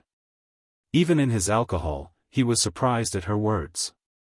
He said gruffly, sure anybody might have done it. Pure luck. But why'd you change your mind about me, then? How come the switch of heart? Because of what you've done since, darling. He closed one eye, the better to focus. Since? He recognized the expression in her eyes. A touch of star gleam. That little girl back on Earth, the receptionist at the Interplanetary Lines building, she'd had it. In fact, in the past few months Don had seen it in many feminine faces. And all for him. Tien said, instead of cashing in on your prestige, you've been devoting yourself to something even more necessary to the fight than bringing down individual Croydon cruisers. Don looked at her. He could feel a nervous tick beginning in his left eyebrow. Finally, he reached for the champagne again and filled his glass. He said, you really go for this hero stuff, don't you? She said nothing, but the star shine was still in her eyes. He made his voice deliberately sour. Look, suppose I asked you to come back to my apartment with me tonight? Yes, she said softly. And told you to bring your overnight bag along, he added brutally. Tien looked into his face. Why are you twisting yourself, your inner self, so hard, Don? Of course I'd come, if that's what you wanted. And then, he said flatly, suppose I kicked you out in the morning? Tien winced, but she kept her eyes even with his, her own moist now. You forget, she whispered. You have been awarded the Galactic Medal of Honor, the bearer of which can do no wrong. Oh, God, Don muttered. He filled his glass, still again, motioned to a nearby waiter. Yes, sir, the waiter said. Don said, look, in about 5 minutes I'm going to pass out. See that I get back to my hotel, will you? And that this young lady gets to her home. And, waiter, just send my bill to the hotel too. The other bowed. The owner's instructions, sir, are that Captain Mathers must never see a bill in this establishment. Tien said, Don. He didn't look at her. He raised his glass to his mouth and shortly afterward the fog rolled in again. When it rolled out, the unfamiliar taste of black coffee was in his mouth. He shook his head for clarity. He seemed to be in some working-class restaurant. Next to him, in a booth, was a fresh-faced sub-lieutenant of the, Don squinted at the collar tabs, yes, of the space service. A Scout pilot. Don stuttered, what's goin' on? The pilot said apologetically, Sub-Lieutenant Pierpont, sir. You seemed so far under the weather, I took over. Oh, you did, eh? Well, yes, sir. You were, well, reclining in the gutter, sir. In spite of your, well, appearance, your condition, I recognized you, sir. Oh. His stomach was in objecting turmoil.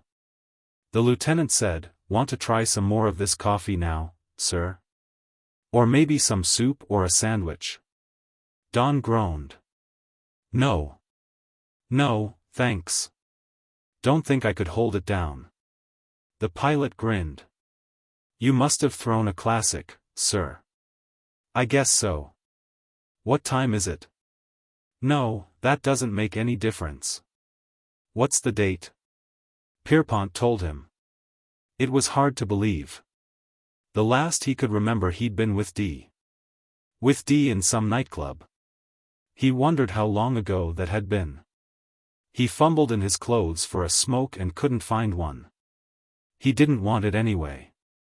He growled at the lieutenant, well, how go the one-man scouts? Pierpont grinned back at him. Glad to be out of them, sir. Usually. Pierpont looked at him strangely. I don't blame you, I suppose. But it isn't as bad these days as it used to be while you were still in the space service, sir. Don grunted. How come? 2 weeks to a month, all by yourself, watching the symptoms of space cafard progress. Then 3 weeks of leave, to get drunk in, and then another stretch in space. The pilot snorted deprecation. That's the way it used to be. He fingered the spoon of his coffee cup. That's the way it still should be, of course. But it isn't. They're spreading the duty around now and I spend less than 1 week out of 4 on patrol. Don hadn't been listening too closely, but now he looked up. What did you mean? Pierpont said, I mean, sir, I suppose this isn't bridging security, seeing who you are, but fuel stocks are so low that we can't maintain full patrols anymore. There was a cold emptiness in Don Mather's stomach. He said, look, I'm still woozy. Say that again, Lieutenant. The lieutenant told him again. Don Mathers rubbed the back of his hand over his mouth and tried to think.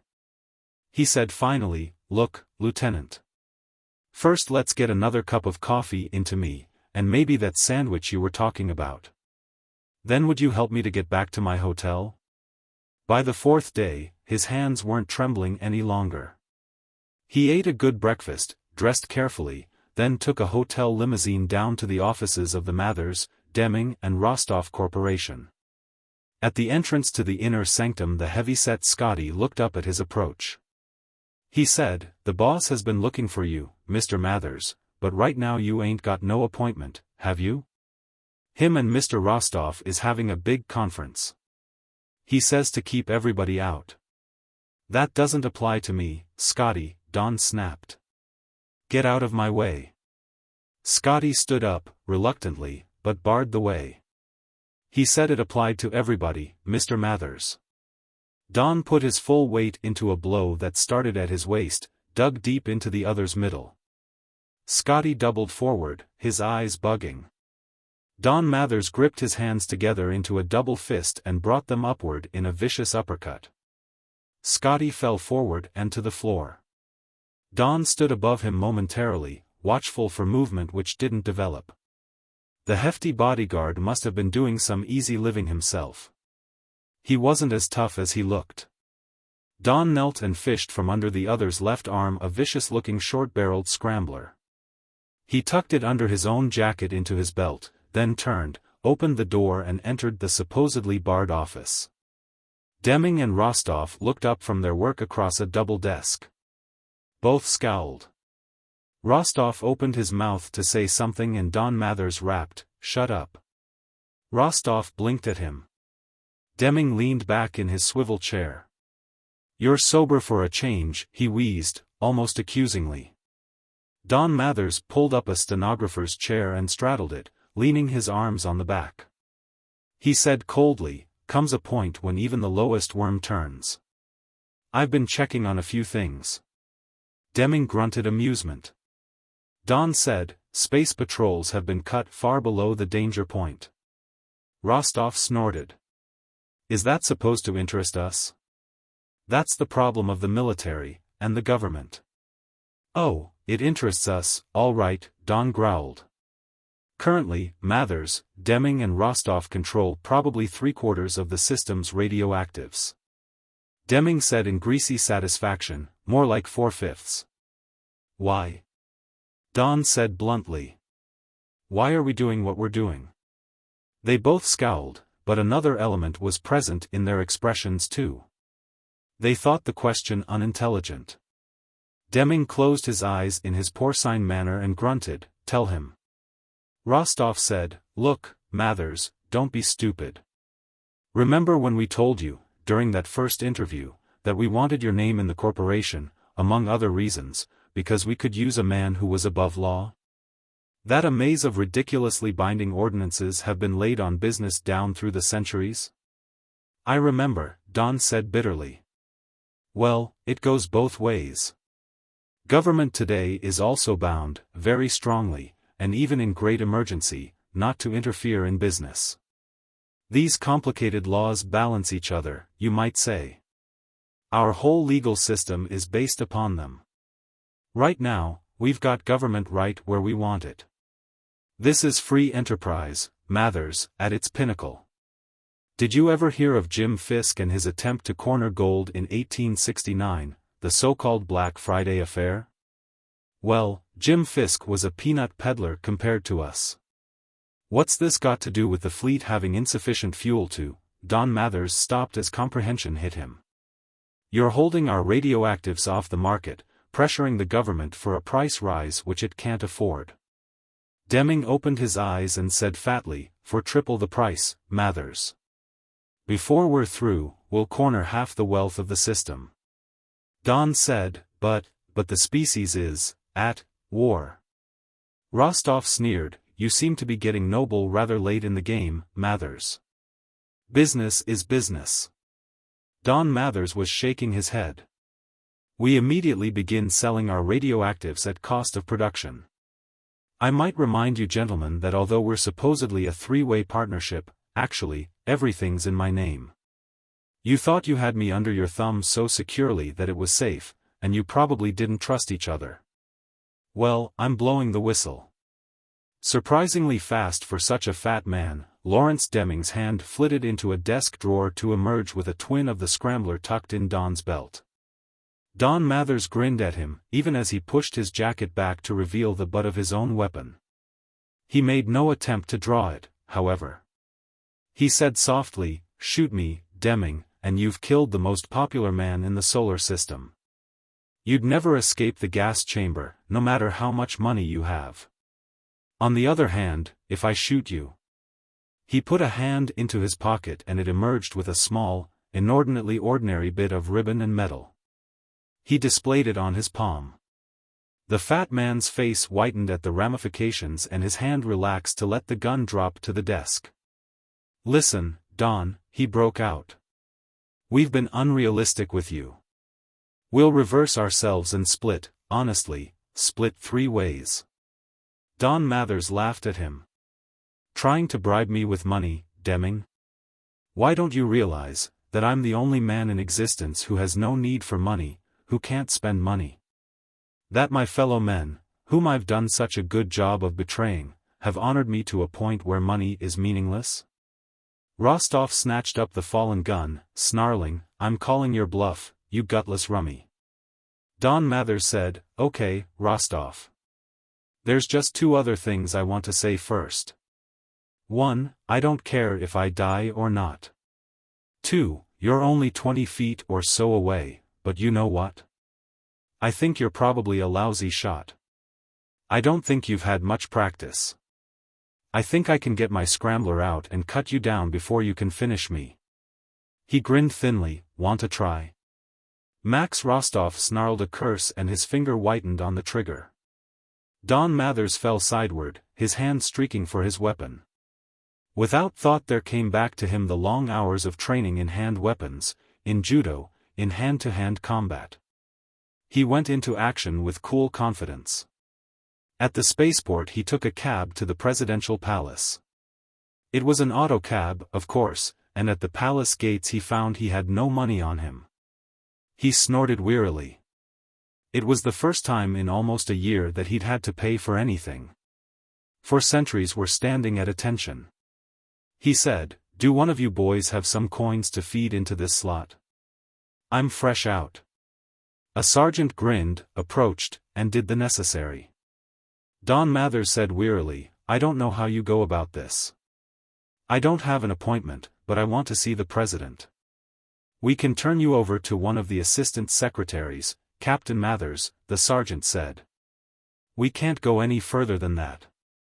While we're waiting, what's the chances of getting your autograph, sir? I got a kid.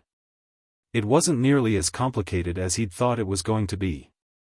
In half an hour he was seated in the office where he'd received his decoration only. How long ago was it? Really less than a year.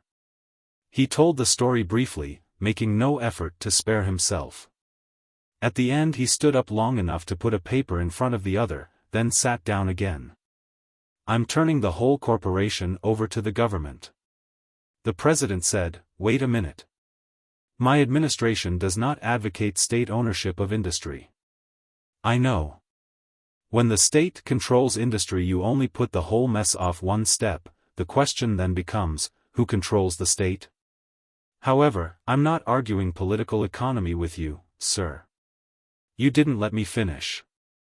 I was going to say, I'm turning it over to the government to untangle, even while making use of the inventories of radioactives. There's going to be a lot of untangling to do. Reimbursing the prospectors and small operators who were blackjacked out of their holdings by our supercorporation. Reimbursing of the miners and other laborers who were talked into accepting low pay in the name of patriotism. Don Mathers cut it short. Oh, it's quite a mess. Yes, the president said. And you say Max Rostov is dead? That's right. And Deminghoff his rocker. I think he always was a little unbalanced and the prospect of losing all that money, the greatest fortune ever conceived of, tipped the scales. The president said, and what about you, Donald Mathers? Don took a deep breath. I wish I was back in the space services, frankly. Back where I was when all this started. However, I suppose that after my court-martial, there won't be. The president interrupted gently. You seem to forget, Captain Mathers. You carry the Galactic Medal of Honor, the bearer of which can do no wrong. Don Mathers gaped at him. The president smiled at him, albeit a bit sourly. It would hardly do for human morale to find out our supreme symbol of heroism was a phony, Captain. There will be no trial, and you will retain your decoration. But I don't want it. I'm afraid that is the cross you'll have to bear the rest of your life, Captain Mathers. I don't suppose it will be an easy one. His eyes went to a far corner of the room, but unseeingly. He said after a long moment, however, I am not so very sure about your not deserving your award, Captain. I'm a stranger here myself. The Place de France is the town's hub. It marks the end of Boulevard Pasteur, the main drag of the westernized part of the city, and the beginning of Rue de la Liberté, which leads down to the Grand Saco and the Medina. In a 3-minute walk from the Place de France you can go from an ultramodern, California-like resort to the Baghdad of Harun al-Rashid. It's quite a town, Tangier. King-size sidewalk cafes occupy 3 of the strategic corners on the Place de France. The Café de Paris serves the best draft beer in town, gets all the better custom, and has 3 shoeshine boys attached to the establishment. You can sit of a sunny morning and read the Paris edition of the New York Herald Tribune while getting your shoes done up like mirrors for 30 Moroccan francs, which comes to about 5 cents at current exchange. You can sit there, after the papers read, sip your espresso and watch the people go by. Tangier is possibly the most cosmopolitan city in the world. In native costume you'll see Berber and Rif, Arab and blue man, and occasionally a Senegalese from further south.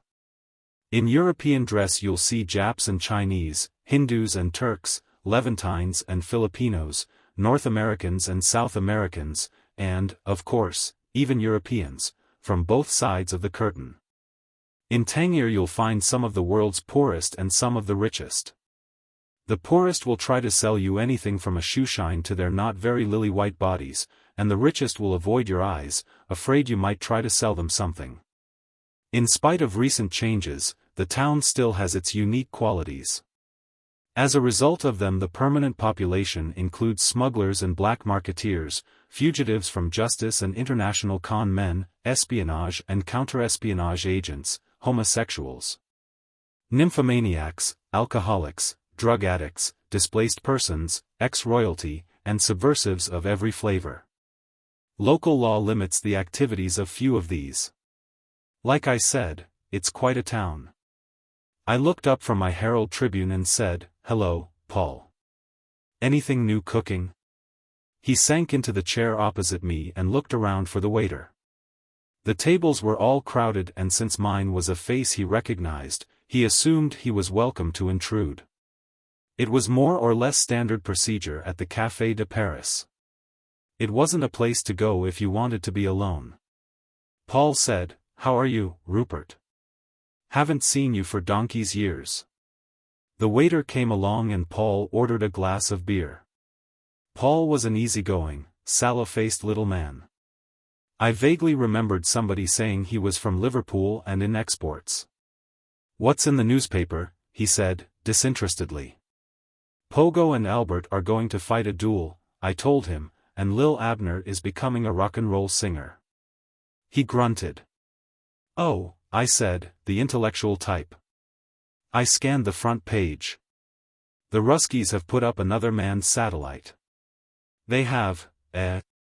How big? Several times bigger than anything we Americans have. The beer came and looked good, so I ordered a glass too. Paul said, "Whatever happened to those poxy flying saucers?" "What flying saucers?" A French girl went by with a poodle so finely clipped as to look as though it had been shaven. The girl was in the latest from Paris. Every pore in place. We both looked after her. You know, what everybody was seeing a few years ago. It's too bad one of these bloody manned satellites wasn't up then. Maybe they would have seen one. "That's an idea," I said. We didn't say anything else for a while, and I began to wonder if I could go back to my paper without rubbing him the wrong way. I didn't know Paul very well, but, for that matter, it's comparatively seldom you ever get to know anybody very well in Tangier. Largely, cards are played close to the chest. My beer came and a plate of tapas for us both. Tapas at the Café de Paris are apt to be potato salad, a few anchovies, olives, and possibly some cheese. Free lunch, they used to call it in the States. "Just to say something," I said, "where do you think they came from?" And when he looked blank, I added, "The flying saucers." He grinned. "From Mars or Venus, or someplace." I said. "Too bad none of them ever crashed, or landed on the Yale football field and said 'take me to your cheerleader,' or something." Paul yawned and said, "That was always the trouble with those crackpot blokes' explanations of them. If they were aliens from space, then why not show themselves?" I ate one of the potato chips. It had been cooked in rancid olive oil. I said, "Oh, there are various answers to that one. We could probably sit around here and think of 2 or 3 that made sense." Paul was mildly interested. "Like what?" "Well, hell, suppose for instance there's this big galactic league of civilized planets. But it's restricted, see. You're not eligible for membership until you, well, say until you've developed space flight. Then you're invited into the club. Meanwhile, they send secret missions down from time to time to keep an eye on your progress." Paul grinned at me. "I see you read the same poxy stuff I do." A Moorish girl went by dressed in a neatly tailored grey jalaba, European-style high-heeled shoes, and a pinkish silk veil so transparent that you could see she wore lipstick. Very provocative, dark eyes can be over a veil. We both looked after her. I said, "Or, here's another one. Suppose you have a very advanced civilization on, say, Mars. Not Mars. No air, and too bloody dry to support life." "Don't interrupt, please," I said with mock severity. "This is a very old civilization, and as the planet began to lose its water and air, it withdrew underground. Uses hydroponics and so forth, husbands its water and air. Isn't that what we'd do, in a few million years, if Earth lost its water and air? I suppose so, he said. Anyway, what about them? Well, they observe how man is going through a scientific boom, an industrial boom, a population boom. A boom, period. Any day now he's going to have practical spaceships. Meanwhile, he's also got the H-bomb, and the way he beats the drums on both sides of the curtain, he's not against using it, if he could get away with it. Paul said, I got it.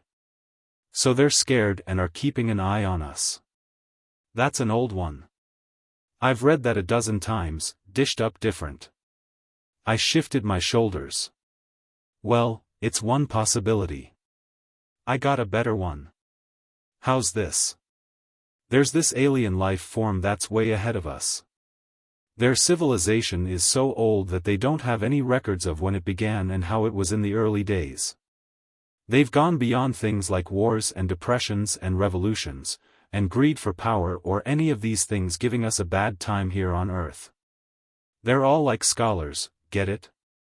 And some of them are pretty jolly well taken by Earth, especially the way we are right now, with all the problems, get it?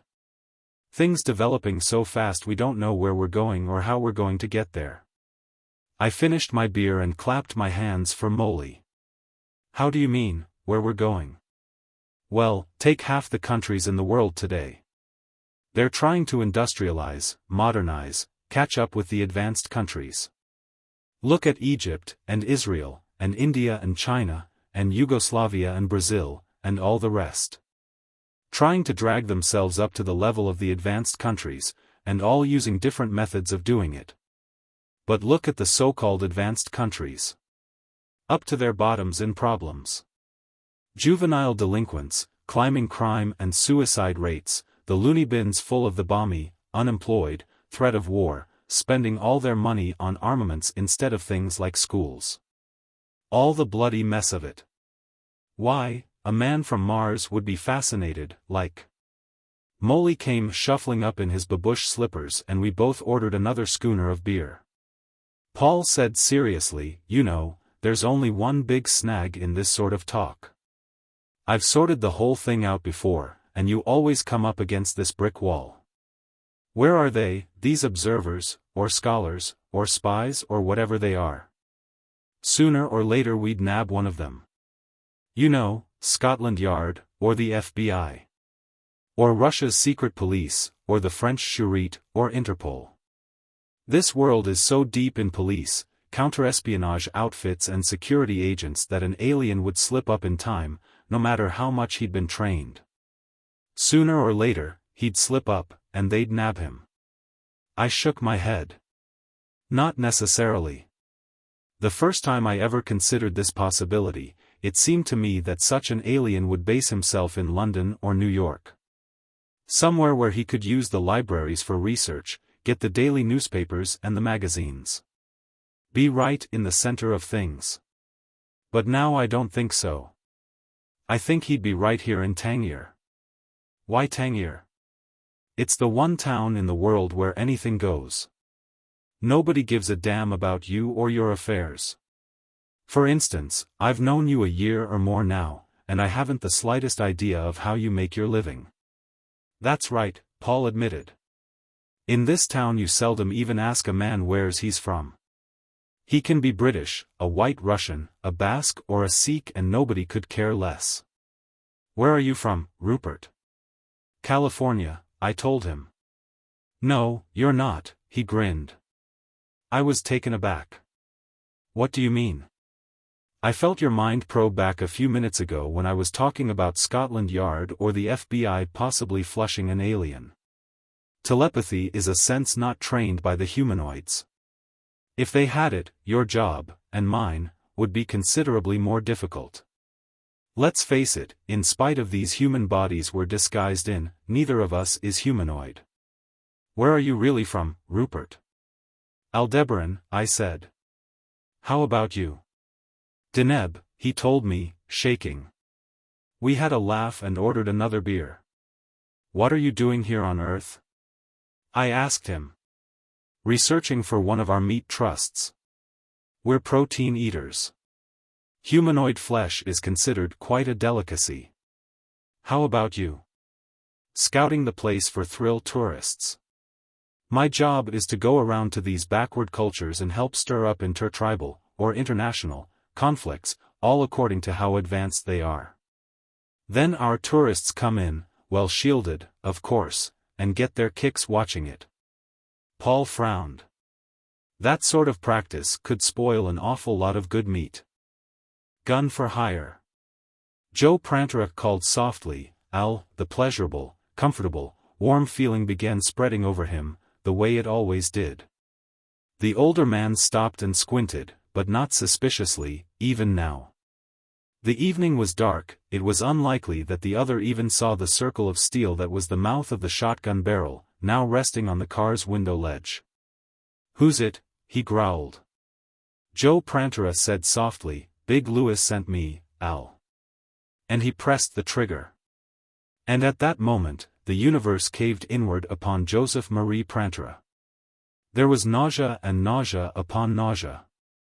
There was a falling through all space and through all time. There was doubling and twisting and twitching of every muscle and nerve.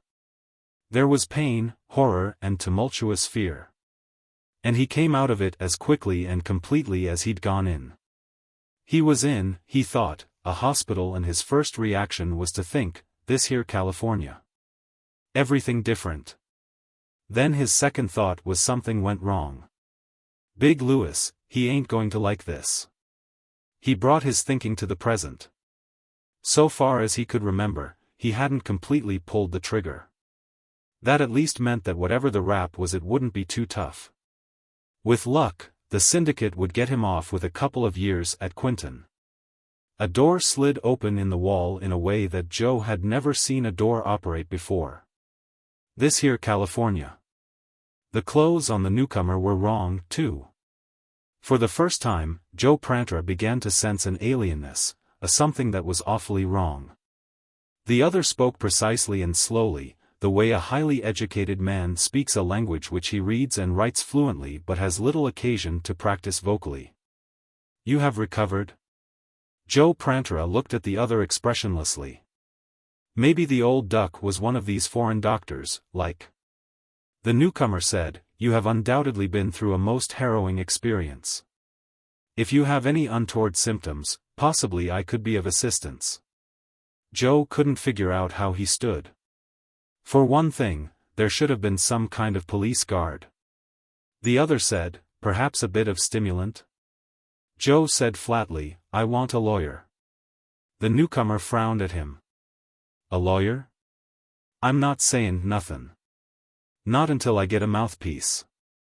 The newcomer started off on another tack. My name is Lawrence Reston Farrell. If I am not mistaken, you are Joseph Salviati Prantera. Salviati happened to be Joe's mother's maiden name. But it was unlikely this character could have known that. Joe had been born in Naples and his mother had died in childbirth. His father hadn't brought him to the States until the age of 5, and by that time he had a stepmother. I want a mouthpiece, Joe said flatly, or let me out of here. Lawrence Reston Farrell said, You are not being constrained. There are clothes for you in the closet there. Joe gingerly tried swinging his feet to the floor and sitting up, while the other stood watching him, strangely. He came to his feet. With the exception of a faint nausea, which brought back memories of that extreme condition he'd suffered during what? He hadn't the vaguest idea of what had happened. He was dressed in a hospital-type nightgown. He looked down at it and snorted and made his way over to the closet. It opened on his approach, the door sliding back into the wall in much the same manner as the room's door had opened for Reston Farrell. Joe Prantera scowled and said, These ain't my clothes. No, I am afraid not. You think I'd be seen dead wearing this stuff? What is this, some religious crackpot hospital? Reston Farrell said, I am afraid, Mr. Salviati Prantera, that these are the only garments available. I suggest you look out the window there. Joe gave him a long, chill look and then stepped to the window. He couldn't figure the other. Unless he was a fruitcake. Maybe he was in some kind of pressure cooker and this was one of the fruitcakes. He looked out, however, not on the lawns and walks of a sanitarium but upon a wide boulevard of what was obviously a populous city. And for a moment again, Joe Prantra felt the depths of nausea. This was not his world. He stared for a long, long moment. The cars didn't even have wheels, he noted dully. He turned slowly and faced the older man. Reston Farrell said compassionately, "Try this, it's excellent cognac." Joe Prantra stared at him, said finally, flatly, "What's it all about?" The other put down the unaccepted glass. "We were afraid first realization would be a shock to you," he said. "My colleague is in the adjoining room. We will be glad to explain to you if you will join us there." "I want to get out of here," Joe said. "Where would you go?" The fear of police, of Al Rossi's vengeance, of the measures that might be taken by Big Louis on his failure, were now far away. Reston Farrell had approached the door by which he had entered and it reopened for him. He went through it without looking back. There was nothing else to do. Joe dressed, then followed him. In the adjoining room was a circular table that would have accommodated a dozen persons. Two were seated there now, papers, books and soiled coffee cups before them. There had evidently been a long wait. Reston Farrell, the one Joe had already met, was tall and drawn of face and with a chainsmoker's nervousness. The other was heavier and more at ease. They were both, Joe estimated, somewhere in their middle 50s. They both looked like docs. He wondered, all over again, if this was some kind of pressure cooker. But that didn't explain the view from the window. Reston Farrell said, "May I present my colleague, Citizen Warren Brett James? Warren, this is our guest from yesteryear, Mr. Joseph Salviati Prantra." Brett James nodded to him, friendly, so far as Joe could see. He said gently, "I think it would be Mr. Joseph Prantra, wouldn't it?" The maternal lineage was almost universally ignored. His voice too gave the impression he was speaking a language not usually on his tongue. Joe took an empty chair, hardly bothering to note its alien qualities. His body seemed to fit into the piece of furniture, as though it had been molded to his order. Joe said, "I think maybe I'll take that there drink, document." Reston Farrell said, "Of course," and then something else Joe didn't get. Whatever the something else was, a slot opened in the middle of the table and a glass, so clear of texture as to be all but invisible, was elevated. It contained possibly 3 ounces of golden fluid. Joe didn't allow himself to think of its means of delivery. He took up the drink and bolted it. He put the glass down and said carefully, "What's it all about, huh?" Warren Brett James said soothingly, "Prepare yourself for somewhat of a shock, Mr. Prantra. You are no longer in Los Angeles. You think I'm stupid? I can see that. I was about to say, Los Angeles of 1960. Mr. Prantra, we welcome you to Nuevo Los Angeles." "Ta where?" "To Nuevo Los Angeles and to the year." Brett James looked at his companion. "What is the date, old calendar?" 2133, Reston Farrell said. 2133 AD they would say. Joe Prantra looked from one of them to the other, scowling. "What are you guys talking about?" Warren Brett James said softly, "Mr. Prantra, you are no longer in the year 1960, you are now in the year 2133. He said, uncomprehendingly, "You mean I been, unconscious for..." He let the sentence fall away as he realized the impossibility. Brett James said gently, "Hardly for 170 years, Mr. Prantra." Reston Farrell said, "I am afraid we are confusing you. Briefly, we have transported you, I suppose one might say, from your own era to ours." Joe Prantra had never been exposed to the concept of time travel. He had simply never associated with anyone who had ever even remotely considered such an idea. Now he said, "You mean, I've been asleep all that time?" "Not exactly," Brett James said, frowning. Reston Farrell said, "Suffice to say, you are now 173 years after the last memory you have. Joe Prantra's mind suddenly reverted to those last memories and his eyes narrowed dangerously.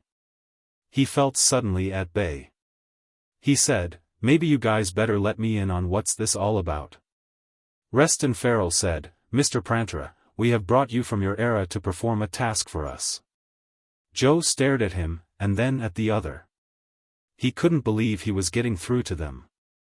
Or, at least, that they were to him.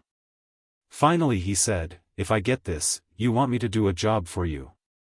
"That is correct." Joe said, "You guys know the kind of jobs I do?" "That is correct." "Like hell you do. You think I'm stupid? I never even seen you before." Joe Prantra came abruptly to his feet. "I'm gettin' outta here." For the second time, Reston Farrell said, "Where would you go, Mr. Prantra?" Joe glared at him. Then sat down again, as abruptly as he'd arisen. "Let's start all over again. I got this straight, you brought me, some screwy way, all the way, here. Okay, I'll buy that. I seen what it looks like out that window." The real comprehension was seeping through to him even as he talked. "Everybody I know, Jesse, Tony, the kid, Big Louis, everybody, they're dead. Even Big Louis." "Yes," Brett James said, his voice soft. "They are all dead, Mr. Prantra. Their children are all dead, and their grandchildren." The two men of the future said nothing more for long minutes while Joe Prantra's mind whirled its confusion. Finally he said, "What's this bit about you wanting me to give it to some guy?" "That is why we brought you here, Mr. Prantra. You are, a professional assassin."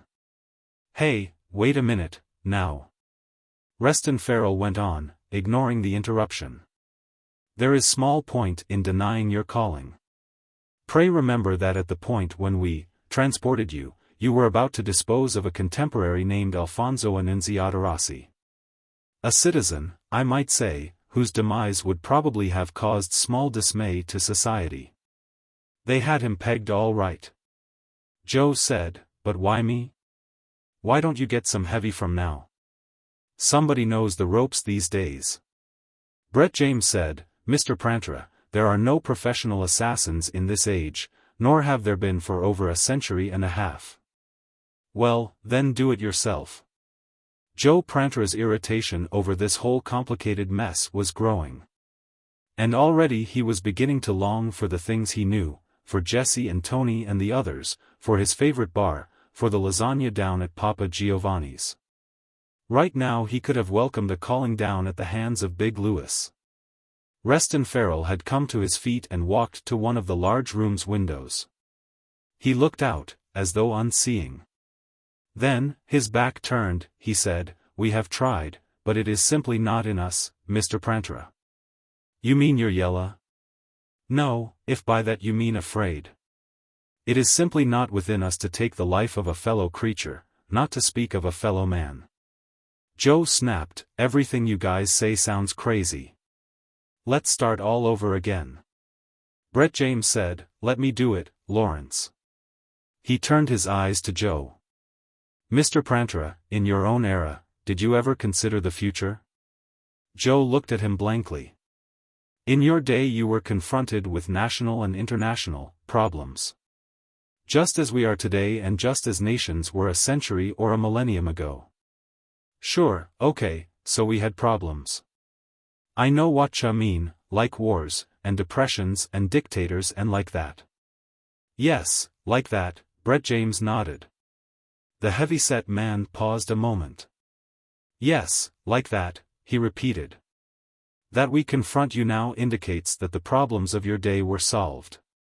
Hadn't they been, the world most surely would have destroyed itself. Wars? Our pedagogues are hard put to convince their students that such ever existed. More than a century and a half ago our society eliminated the reasons for international conflict. For that matter, he added musingly, we eliminated most international boundaries. Depressions? Shortly after your own period, man awoke to the fact that he had achieved to the point where it was possible to produce an abundance for all with a minimum of toil. Overnight, for all practical purposes, the whole world was industrialized, automated. The Second Industrial Revolution was accompanied by revolutionary changes in almost every field, certainly in every science. Dictators? Your ancestors found, Mr. Prantra, that it is difficult for a man to be free so long as others are still enslaved. Today the democratic ethic has reached a pinnacle never dreamed of in your own era. Okay, Joe Prantra growled. So everybody's got it made. What I want to know is what's all this about me giving it to somebody? If everything's so great, how come you want me to knock this guy off? Reston Farrell bent forward and thumped his right index finger twice on the table. The bacterium of hate, a new strain, has found the human race unprotected from its disease. We had thought our vaccines immunized us. What's that supposed to mean? Brett James took up the ball again. Mr. Prantra, have you ever heard of Genghis Khan, of Tamerlane, Alexander, Caesar? Joe Prantra scowled at him emptily. Or, more likely, of Napoleon, Hitler, Stalin. Sure, I heard of Hitler and Stalin, Joe growled. I ain't stupid. The other nodded. Such men are unique. They have a drive to power which exceeds by far the ambitions of the average man. They are genii in their way, Mr. Prantra, genii of evil. Such a genius of evil has appeared on the current scene. Now we're getting somewheres, Joe snorted. So you got a guy what's a little ambitious, like, eh? And you guys ain't got the guts to give it to him. Okay. What's in it for me? The two of them frowned, exchanged glances. Reston Farrell said, you know, that is one aspect we had not considered. Brett James said to Joe Prantra, had we not, taken you at the time we did, do you realize what would have happened? Sure, Joe grunted. I woulda let old Al Rossi have it right in the guts, 5 times. Then I woulda took the plane back to Chi. Brett James was shaking his head. No. You see, by coincidence, a police squad car was coming down the street just at that moment to arrest Mr. Rossi. You would have been apprehended. As I understand Californian law of the period, your life would have been forfeit, Mr. Prantra. Joe winced. It didn't occur to him to doubt their word. Reston Farrell said, as to reward, Mr. Prantra, we have already told you there is ultra-abundance in this age. Once this task has been performed, we will sponsor your entry into present-day society. Competent psychiatric therapy will soon remove your present. Wait a minute, now. You figure on getting me candled by some head shrinker, eh? No thanks, Buster. I'm going back to my own. Brett James was shaking his head again. I am afraid there is no return, Mr. Prantra. Time travel works but in one direction, with the flow of the time stream. There can be no return to your own era. Joe Prantra had been rocking with the mental blows he had been assimilating, but this was the final haymaker. He was stuck in this Squaresville of a world. Joe Prantra on a job was thorough. Careful, painstaking, competent. He spent the first 3 days of his life in the year 2133 getting the feel of things. Brett James and Reston Farrell had been appointed to work with him. Joe didn't meet any of the others who belonged to the group which had taken the measures to bring him from the past. He didn't want to meet them. The fewer persons involved, the better. He stayed in the apartment of Reston Farrell. Joe had been right, Reston Farrell was a medical doctor. Brett James evidently had something to do with the process that had enabled them to bring Joe from the past. Joe didn't know how they'd done it, and he didn't care. Joe was a realist. He was here. The thing was to adapt. There didn't seem to be any hurry. Once the deal was made, they left it up to him to make the decisions.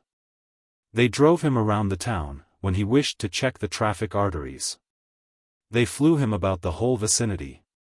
From the air, Southern California looked much the same as it had in his own time. Oceans, mountains, and to a lesser extent, deserts, are fairly permanent even against man's corroding efforts. It was while he was flying with Brett James on the second day that Joe said, "How about Mexico? Could I make the get to Mexico?"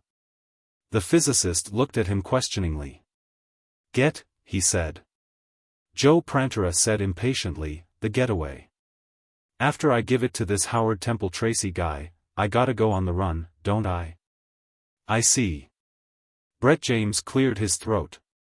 "Mexico is no longer a separate nation, Mr. Prantera. All North America has been united into one unit. Today, there are only 8 nations in the world. Where's the nearest? South America. That's a hell of a long way to go on a get. We hadn't thought of the matter being handled in that manner." Joe eyed him in scorn. "Oh, you didn't, huh? What happens after I give it to this guy? I just sit around and wait for the cops to put the arm on me?" Brett James grimaced in amusement. "Mr. Prantera, this will probably be difficult for you to comprehend, but there are no police in this era." Joe gaped at him. "No police? What happens if you gotta throw some guy in stir? If I understand your idiom correctly, you mean prison. There are no prisons in this era, Mr. Prantera." Joe stared. "No cops, no jails. What stops anybody? What stops anybody from just going into some bank, like, and collecting up all the bread?" Brett James cleared his throat. "Mr. Prantera, there are no banks. No banks. You gotta have banks. And no money to put in them. We founded a rather antiquated method of distribution well over a century ago." Joe had given up. Now he merely stared. Brett James said reasonably, "We found we were devoting as much time to financial matters in all their endless ramifications, including bank robberies, as we were to productive efforts. So we turned to more efficient methods of distribution." On the 4th day, Joe said, "Okay, let's get down to facts. Summa the things you guys say don't stick together so good. Now, first place, where's this guy Temple Tracy you want knocked off?" Reston Farrell and Brett James were both present. The three of them sat in the living room of the latter's apartment, sipping a sparkling wine which seemed to be the prevailing beverage of the day. For Joe's taste it was insipid stuff.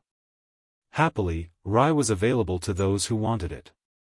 Reston Farrell said, "You mean, where does he reside?" "Why, here in this city." "Well, that's handy, eh?" Joe scratched himself thoughtfully. "You got somebody can finger him for me?" "Finger him? Look, before I can give it to this guy I gotta know some place where he'll be at some time. Get it? Like Al Rossi. My finger, he works in Rossi's house, see? He lets me know every Wednesday night, 8 o'clock, Al leaves the house all by hisself. Okay, so I can make plans, like, to give it to him." Joe Prantera wounded up reasonably. "You gotta have a finger." Brett James said, "Why not just go to Temple Tracy's apartment and, dispose of him? Just walk in, eh? You think I'm stupid? How do I know how many witnesses hanging around? How do I know if the guys carry in heat? Heat? A gun, a gun. You think I'm stupid? I come to give it to him and he gives it to me instead. Dar."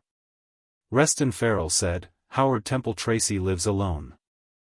He customarily receives visitors every afternoon, largely potential followers.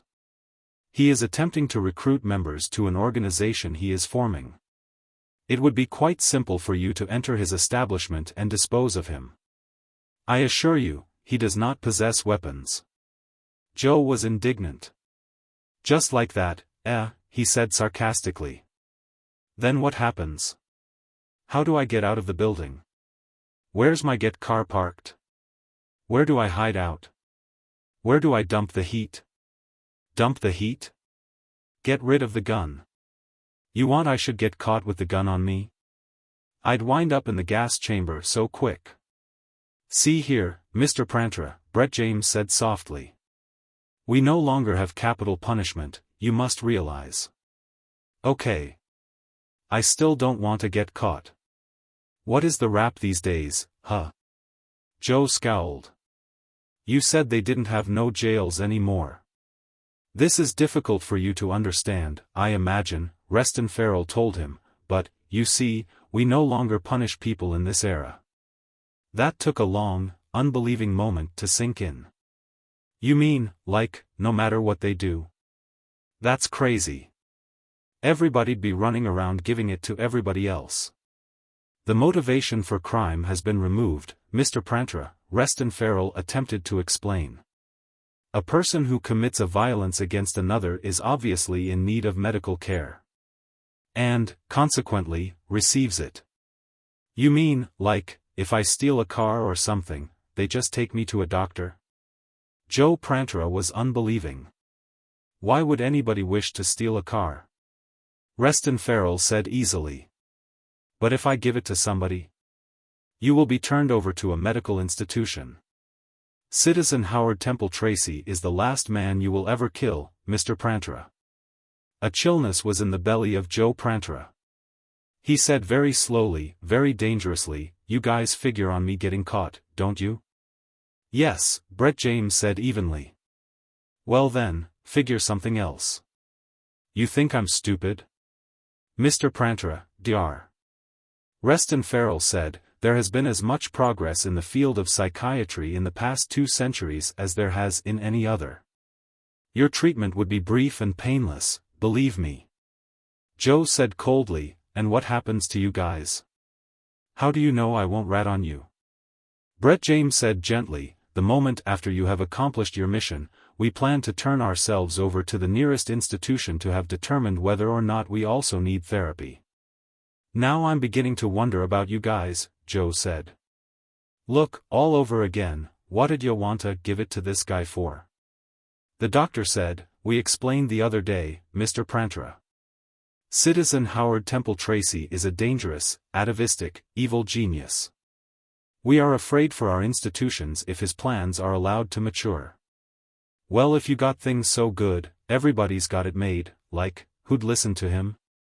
The doctor nodded at the validity of the question. Mr. Prantra, Homo sapiens is a unique animal. Physically he matures at approximately the age of 13. However, mental maturity and adjustment is often not fully realized until 30 or even more. Indeed, it is sometimes never achieved. Before such maturity is reached, our youth are susceptible to romantic appeal. Nationalism, chauvinism, racism, the supposed glory of the military, all seem romantic to the immature. They rebel at the orderliness of present society. They seek entertainment in excitement. Citizen Temple Tracy is aware of this and finds his recruits among the young. Okay, so this guy is dangerous. You want him knocked off before he screws everything up. But the way things are, there's no way of making a get. So you'll have to get some other patsy. Not me. I am afraid you have no alternative, Brett James said gently. Without us, what will you do? Mr. Prantra, you do not even speak the language. What did you mean? I don't understand the big words you eggheads use, but I get by okay. Brett James said, English is no longer the language spoken by the man in the street, Mr. Prantra. Only students of such subjects any longer speak such tongues as English, French, Russian or the many others that once confused the race with their limitations as a means of communication. You mean there's no place in the whole world where they talk American? Joe demanded, aghast. Dr. Reston Farrell controlled the car. Joe Prantra sat in the seat next to him and Warren Brett James sat in the back. Joe had, tucked in his belt, a .45 caliber automatic, once displayed in a museum. It had been more easily procured than the ammunition to fit it, but that problem too had been solved. The others were nervous, obviously repelled by the very conception of what they had planned. Inwardly, Joe was amused. Now that they had got in the clutch, the others were on the verge of chickening out. He knew it wouldn't have taken much for them to cancel the project. It wasn't any answer though. If they allowed him to call it off today, they'd talk themselves into it again before the week was through. Besides, already Joe was beginning to feel the comfortable, pleasurable, warm feeling that came to him on occasions like this. He said, "You're sure this guy talks American, eh?" Warren Brett James said, "Quite sure. He is a student of history. And he won't think it's funny I talk American to him, eh? He'll undoubtedly be intrigued." They pulled up before a large apartment building that overlooked the area once known as Wilmington. Joe was coolly efficient now. He pulled out the automatic, held it down below his knees and threw a shell into the barrel. He eased the hammer down, thumbed on the safety, stuck the weapon back in his belt and beneath the jacket-like garment he wore. He said, "Okay. See you guys later." He left them and entered the building. An elevator, he still wasn't used to their speed in this era, whooshed him to the penthouse duplex occupied by citizen Howard Temple Tracy. There were 2 persons in the reception room but they left on Joe's arrival, without bothering to look at him more than glancingly. He spotted the screen immediately and went over and stood before it. The screen lit and revealed a heavy-set, dour-of-countenance man seated at a desk. He looked into Joe Prantera's face, scowled and said something. Joe said, "Joseph Salviati Prantera to interview citizen Howard Temple Tracy." The other's shaggy eyebrows rose. "Indeed," he said. "In English?" Joe nodded. "Enter," the other said. A door had slid open on the other side of the room. Joe walked through it and into what was obviously an office. Citizen Temple Tracy sat at a desk. There was only one other chair in the room. Joe Prantera ignored it and remained standing. Citizen Temple Tracy said, "What can I do for you?" Joe looked at him for a long, long moment. Then he reached down to his belt and brought forth the .45 automatic. He moistened his lips. Joe said softly, "You know what this here is?" Temple Tracy stared at the weapon. "It's a handgun, circa, I would say, about 1925 old calendar." "What in the world are you doing with it?" Joe said, very slowly, "Chief, in the line you're in these days you need a heavy around with one of these. Otherwise, Chief, you're gonna wind up in some gutter with a lot of holes in you. What I'm doing, I'm a skin for a job. You need a good man who knows how to handle one of these, Chief." Citizen Howard Temple Tracy eyed him appraisingly. "Perhaps," he said, "you are right at that. In the near future, I may well need an assistant knowledgeable in the field of violence. Tell me more about yourself. You surprise me considerably." "Sure, Chief. It's kinda a long story, though. First off, I better tell you you got some bad enemies, Chief. 2 guys special, named Brett James and Doc Reston Farrell. I think one of the first jobs I'm gonna have to do for you, Chief, is to give it to those 2. Freedom." Colonel Ilya Semenov tooled his ZIL air cushion convertible along the edge of Red Square, turned right immediately beyond St. Basil's Cathedral, crossed the Moscow River by the Moskvasetsky Bridge and debouched into the heavy, and largely automated traffic of Pyarnikskaya. At Dobraninskia Square he turned west to Gorky Park which he paralleled on Kaluga until he reached the old Baroque palace which housed the ministry. There were no flags, no signs, nothing to indicate the present nature of the aged Tsarist building. He left the car at the curb, slamming its door behind him and walking briskly to the entrance. Hard, handsome in the Slavic tradition, dedicated, Ilya Semenov was young for his rank. A plainclothes man, idling 100 feet down the street, eyed him briefly then turned his attention elsewhere. The 2 guards at the gate snapped to attention, their eyes straight ahead. Colonel Semenov was in mufti and didn't answer the salute. The inside of the old building was well known to him. He went along marble halls which contained antique statuary and other relics of the past which, for unknown reason, no one had ever bothered to remove. At the heavy door which entered upon the office of his destination he came to a halt and spoke briefly to the lieutenant at the desk there. "The minister is expecting me," Semenov clipped. The lieutenant did the things receptionists do everywhere and looked up in a moment to say, "Go right in, Colonel Semenov." Minister Kliment Blagojevic looked up from his desk at Semenov's entrance.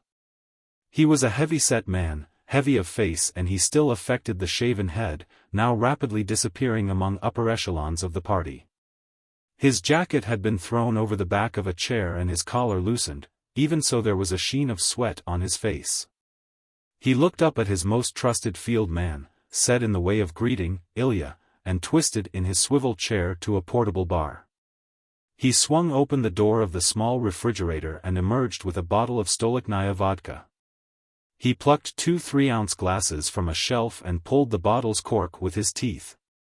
Sit down, Ilya," he grunted as he filled the glasses. "How was Magnitogorsk?" Ilya Semenov secured his glass before seating himself in one of the room's heavy leathern chairs. He sighed, relaxed, and said, "Terrible, I loathe those ultra-industrialized cities. I wonder if the Americans do any better with Pittsburgh or the British with Birmingham." "I know what you mean," the security head rumbled. "How did you make out with your assignment, Ilya?" Colonel Semenov frowned down into the colorlessness of the vodka before dashing it back over his palate. "It's all in my report, Kliment." He was the only man in the organization who called Blagojevic by his first name. His chief grunted again and reached forward to refill the glass. "I'm sure it is. Do you know how many reports go across this desk daily? And did you know that Ilya Semenov is the most long-winded, as the Americans say, of my some 200 first-line operatives?" The colonel shifted in his chair. "Sorry," he said. "I'll keep that in mind." His chief rumbled his sour version of a chuckle. Nothing, Ilya. I was jesting. However, give me a brief of your mission." Ilya Semenov frowned again at his refilled vodka glass but didn't take it up for a moment. "A routine matter," he said. A dozen or so engineers and technicians, 2 or 3 fairly high-ranking scientists, and 3 or 4 of the local intelligentsia had formed some sort of informal club. They were discussing national and international affairs. Kliment Blagojevic's thin eyebrows went up but he waited for the other to go on. Ilya said impatiently, "It was the ordinary. They featured complete freedom of opinion and expression in their weekly get-togethers. They began by criticizing without extremism, local affairs, matters concerned with their duties, that sort of thing. In the beginning, they even sent a few letters of protest to the local press, signing the name of the club. After their ideas went further out, they didn't dare do that, of course." He took up his second drink and belted it back, not wanting to give it time to lose its chill. His chief filled in. "And they delved further and further into matters that should be discussed only within the party, if even there, until they arrived at what point?" Colonel Semenov shrugged. "Until they finally got to the point of discussing how best to overthrow the Soviet state and what socioeconomic system should follow it. The usual thing. I've run into possible 24 such outfits in the past 5 years." His chief grunted and tossed back his own drink. "My dear Ilya," he rumbled sourly, "I've run into, as you say, more than 200. Semenov was taken back by the figure but he only looked at the other. Blagojevic said, "What did you do about it?" "Several of them were popular locally. In view of Comrade Zverev's recent pronouncements of increased freedom of press and speech, I thought it best not to make a public display. Instead, I took measures to charge individual members with inefficiency in their work, with corruption or graft, or with other crimes having nothing to do with the reality of the situation. 6 or 7 in all were imprisoned, others demoted. 10 or 12 I had switched to other cities, principally into more backward areas in the Virgin Lands." "And the ringleaders?" the security head asked. "There were 2 of them, one a research chemist of some prominence, the other a steel plane manager. They were both, unfortunately killed in an automobile accident while under the influence of drink." "I see," Blagojevic nodded. So actually the whole rat's nest was stamped out without attention being brought to it so far as the Magnitogorsk public is concerned. He nodded heavily again. You can almost always be depended upon to do the right thing, Ilya. If you weren't so confoundedly good a field man, I'd make you my deputy. Which was exactly what Semenov would have hated, but he said nothing. One thing, his chief said. The origin of this, club which turned into a tiny underground all of its own. Did you detect the finger of the West, stirring up trouble? No, Semenov shook his head. If such was the case, the agents involved were more clever than I'd ordinarily give either America or common Europe credit for. I could be wrong, of course. Perhaps, the police head growled. He eyed the bottle before him but made no motion toward it. He wiped the palm of his right hand back over his bald pate, in unconscious irritation. But there is something at work that we are not getting at. Blagorovov seemed to change subjects. You can speak Czech, so I understand. That's right. My mother was from Bratislava. My father met her there during the Hitler War. And you know Czechoslovakia? I've spent several vacations in the Tatras at such resorts as Tatransky Lomnica since the country's been made such a tourist center of the satellites. Ilya Semenov didn't understand this trend of the conversation. You have some knowledge of automobiles, too? Semenov shrugged. I've driven all my life. His chief rumbled thoughtfully, time isn't of essence. You can take a quick course at the Moskvich plant. A week or two would give you all the background you need. Ilya laughed easily. I seem to have missed something. Have my shortcomings caught up with me? Am I to be demoted to automobile mechanic? Kliment Blagorovov became definite. You are being given the most important assignment of your career, Ilya. This rot, this ever-growing ferment against the party, must be cut out, liquidated. It seems to fester worse among the middle echelons of, what did that Yugoslavian Gilas call us, the new class? Why? That's what we must know. He sat farther back in his chair and his heavy lips made a mout. Why, Ilya, he repeated. After more than half a century the party has attained all its goals. Lenin's millennium is here. The end for which Stalin purged 10 millions and more, is reached, the sacrifices demanded by Khrushchev in the 7-year plans have finally paid off, as the Yankees say. Our gross national product, our per capita production, our standard of living, is the highest in the world. Sacrifices are no longer necessary. There had been an almost whining note in his voice. But now he broke it off.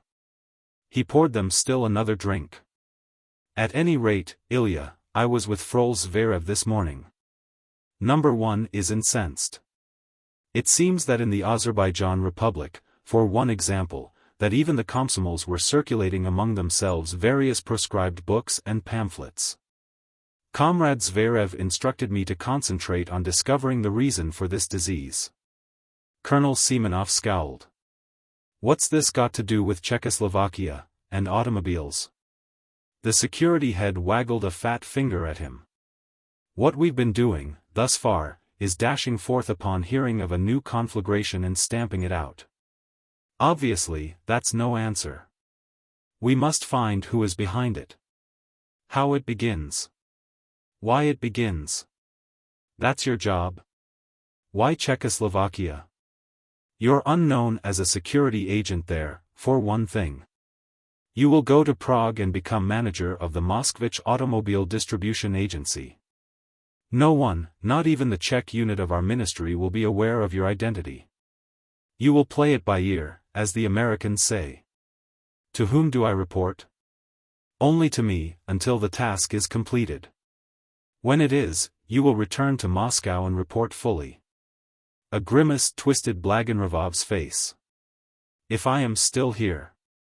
Number 1 is truly incensed, Ilya. There had been some more. Kliment Blagorovov had evidently chosen Prague, the capital of Czechoslovakia. as the seat of operations in a suspicion that the wave of unrest spreading insidiously throughout the Soviet complex owed its origins to the West. Thus far, there had been no evidence of this, but the suspicion refused to die. If not the West, then who? The Cold War was long over, but the battle for men's minds continued even in peace. Ideally, Ilya Semenov was to infiltrate whatever Czech groups might be active in the illicit movement, and then, if he discovered there was a higher organization, a center of the movement, he was to attempt to become a part of it. If possible, he was to rise in the organization to as high a point as he could. Blagonervov, minister of the Kresvikania Komissia, the Extraordinary Commission for Combating Counter-Revolution and Sabotage, was of the opinion that if this virus of revolt was originating from the West, then it would be stronger in the satellite countries than in Russia itself. Semenov held no opinion as yet. He would wait and see. However, there was an uncomfortable feeling about the whole assignment. The group in Magnitogorsk, he was all but sure, had no connections with Western agents, nor anyone else, for that matter. Of course, it might have been an exception. He left the ministry, his face thoughtful as he climbed into his waiting Zil. This assignment was going to be a lengthy one. He'd have to wind up various affairs here in Moscow, personal as well as business. He might be away for a year or more. There was a sheet of paper on the seat of his air cushion car. He frowned at it. It couldn't have been there before. He picked it up. It was a mimeographed throwaway. It was entitled, Freedom, and it began, "Comrades, more than 100 years ago the founders of scientific socialism, Karl Marx and Friedrich Engels, explained that the state was incompatible with liberty, that the state was an instrument of repression of one class by another. They explained that for true freedom ever to exist the state must wither away. Under the leadership of Lenin, Stalin, Khrushchev and now Zverev, the state has become ever stronger. Far from withering away, it continues to oppress us. Fellow Russians, it is time we take action. We must." Colonel Semenov bounced from his car again, shot his eyes up and down the street. He barely refrained from drawing the 9mm automatic which nestled under his left shoulder and which he knew how to use so well. He curtly beckoned to the plainclothes man, still idling against the building 100 feet or so up the street. The other approached him, touched the brim of his hat in a half salute. Semenov snapped, "Do you know who I am?" "Yes, Colonel." Ilya Semenov thrust the leaflet forward. "How did this get into my car?" The other looked at it blankly. "I don't know, Colonel Semenov." "You've been here all this time?" "Why, yes, Colonel." "With my car in plain sight?" That didn't seem to call for an answer. The plainclothesman looked apprehensive but blank. Semenov turned on his heel and approached the two guards at the gate. They were not more than 30 feet from where he was parked. They came to the salute, but he growled, at ease. "Look here, did anyone approach my vehicle while I was inside?" One of the soldiers said, "Sir, 20 or 30 people have passed since the comrade colonel entered the ministry." The other one said, "Yes, sir." Ilya Semenov looked from the guards to the plainclothes man and back, in frustration. Finally he spun on his heel again and re-entered the car. He slapped the elevation lever, twisted the wheel sharply, hit the jet's pedal with his foot and shot into the traffic. The plainclothes man looked after him and muttered to the guards, "Blagonervov's hatchetman. He's killed more men than the plague. A bad one to have down on you." Semenov bowled down the Kaluga at excessive speed. Driving like a young Stilyaji, he growled in irritation at himself. But, confound it, how far had things gone when subversive leaflets were placed in cars parked in front of the ministry devoted to combating counter-revolution? He'd been away from Moscow for over a month and the amenities in the smog, smoke and coke fumes blanketing industrial complex of Magnitogorsk hadn't been particularly of the best. Ilya Semenov headed now for Gorky Street and the Baku restaurant. He had an idea that it was going to be some time before the opportunity would be repeated for him to sit down to zakuski, the salty, spicy Russian hors d'oeuvres, and to Siberian pilmeni and a bottle of tsinandali. The restaurant, as usual, was packed. In irritation, Ilya Semenov stood for a while waiting for a table, then, taking the head waiter's advice, agreed to share one with a stranger. The stranger, a bearded little man, who was dawdling over his Guryevskaya kasha dessert while reading Izvestia, glanced up at him, unseemingly, bobbed his head at Semenov's request to share his table, and returned to the newspaper. The harried waiter took his time in turning up with a menu. Ilya Semenov attempted to relax. He had no particular reason to be upset by the leaflet found in his car. Obviously, whoever had thrown it there was distributing haphazardly. The fact that it was mimeographed, rather than printed, was an indication of lack of resources, an amateur affair. But what in the world did these people want? What did they want? The Soviet state was turning out consumers' goods, homes, cars as no nation in the world. Vacations were lengthy, working hours short. A 4-day week, even. What did they want? What motivates a man who is living on a scale unknown to a czarist boyar to risk his position, even his life, in a stupidly impossible revolt against the country's government? The man across from him snorted in contempt. He looked over the top of his paper at Smirnov and said, "The election in Italy. Ridiculous." Ilya Semenov brought his mind back to the present. How did they turn out? I understand the depression is terrible there. So I understand, the other said. The vote turned out as was to be expected. Semenov's eyebrows went up. The party has been voted into power? Ha, the other snorted. The vote for the party has fallen off by more than a third. The security colonel scowled at him. That doesn't sound reasonable, if the economic situation is as bad as has been reported. His table mate put down the paper. Why not? Has there ever been a country where the party was voted into power? Anywhere, at any time during the more than half a century since the Bolsheviks first took over here in Russia? Semenov looked at him. The other was talking out opinions he'd evidently formed while reading the Izvestia account of the Italian elections, not paying particular attention to the stranger across from him. He said, his voice irritated, "Nor will there ever be. They know better. In the early days of the revolution the workers might have had illusions about the party and its goals. Now they've lost them. Everywhere, they've lost them." Ilya Semenov said tightly, "How do you mean?" "I mean the party has been rejected. With the exception of China and Yugoslavia, both of whom have their own varieties, the only countries that have adopted our system have done it under pressure from outside, not by their own efforts. Not by the will of the majority." Colonel Semenov said flatly, "You seem to think that Marxism will never dominate the world." "Marxism," the other snorted.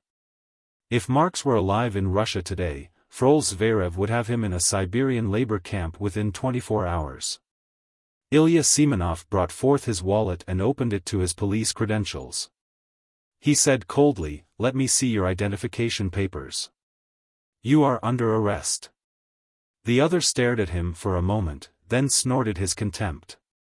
He brought forth his own wallet and handed it across the table. Semenov flicked it open, his face hard. He looked at the man. Konstantin Kasatkin. Candidate member of the Academy of Sciences, the other snapped. And bearer of the Hero of the Soviet Union Award. Semenov flung the wallet back to him in anger. And as such, practically immune. The other grinned nastily at him. Scientists, my police friend, cannot be bothered with politics. Where would the Soviet complex be if you took to throwing biologists such as myself into prison for making unguarded statements in an absent-minded moment? Semenov slapped a palm down on the table. Confound it, comrade, he snapped, how is the party to maintain discipline in the country if high-ranking persons such as yourself speak open subversion to strangers? The other sported his contempt. Perhaps there's too much discipline in Russia, comrade policeman. Rather, far from enough, Semenov snapped back. The waiter, at last, approached and extended a menu to the security officer. But Ilya Semenov had come to his feet. Never mind, he clipped in disgust. There is an air of degenerate decay about here. The waiter stared at him. The biologist snorted and returned to his paper. Semenov turned and stormed out. He could find something to eat and drink in his own apartment. The old town of Prague, the golden city of 100 spires, was as always the beautifully stolid medieval metropolis which even a quarter of a century and more of party rule could not change.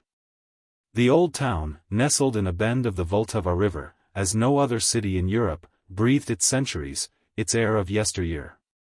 Colonel Ilya Semenov, in spite of his profession, was not immune to beauty. He deliberately failed to notify his new office of his arrival, flew in on a Czeskoslovansk Aeroliny Tupolev rocket liner and spent his first night at the Alkron Hotel just off Wenceslas Square. He knew that as the new manager of the local Moskvich distribution agency he'd have fairly elaborate quarters, probably in a good section of town, but this first night he wanted to himself. He spent it wandering quietly in the old quarter, dropping into the age-old beer halls for a half-liter of Pilsen Urquell here, a foaming stein of Smitchev lager there. Czech beer, he was reminded all over again, is the best in the world. No argument, no debate, the best in the world. He ate in the endless automated cafeterias that line the Viklovsk Nemesi, the entertainment center of Prague. Ate an open sandwich here, some crabmeat salad there, a sausage and another glass of Pilsen somewhere else again. He was getting the feel of the town and of its people.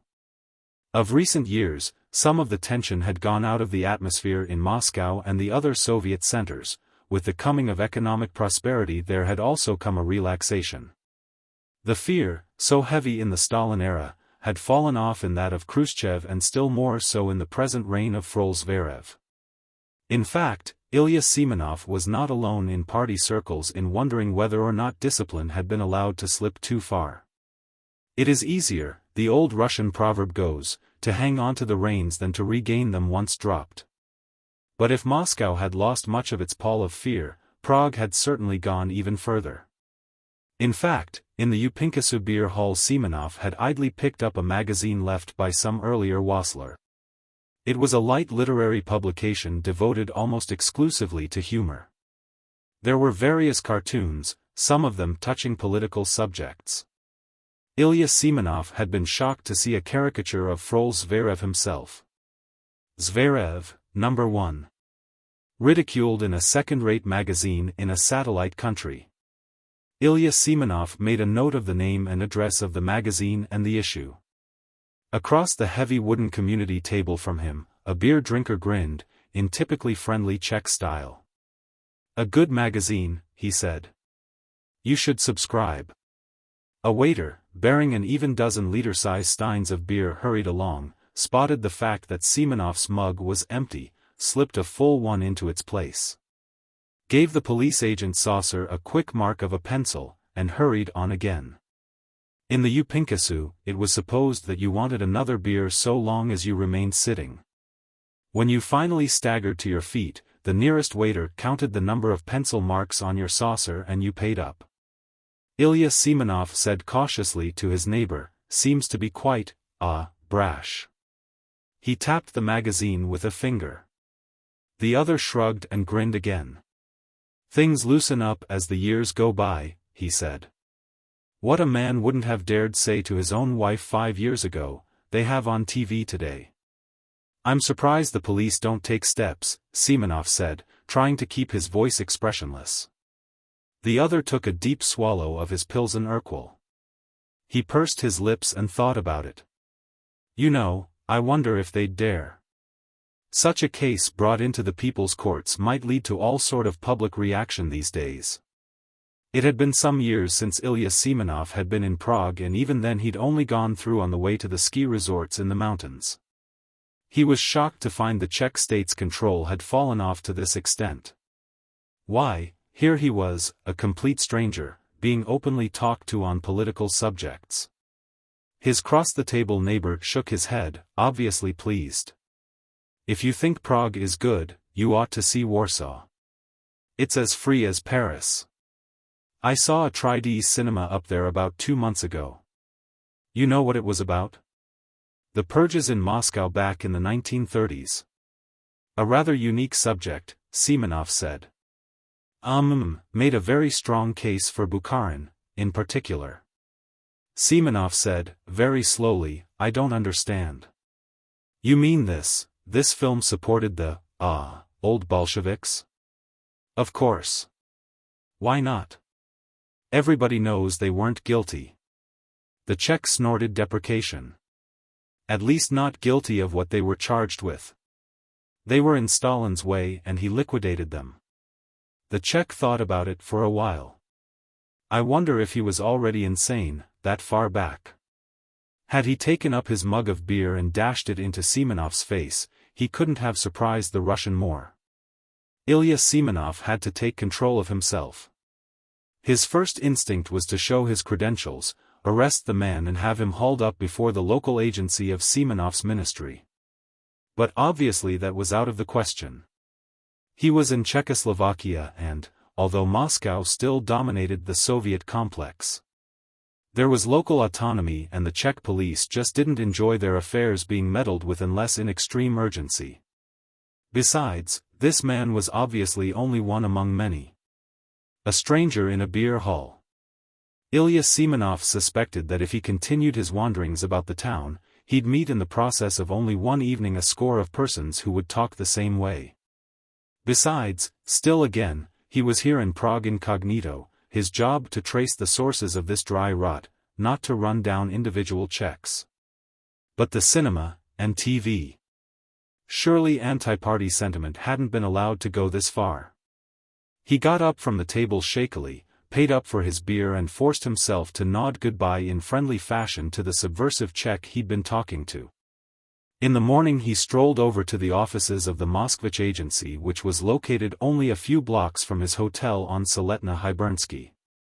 The Russian car agency, he knew, was having a fairly hard go of it in Prague and elsewhere in Czechoslovakia. The Czechs, long before the party took over in 1948, had been a highly industrialized, modern nation.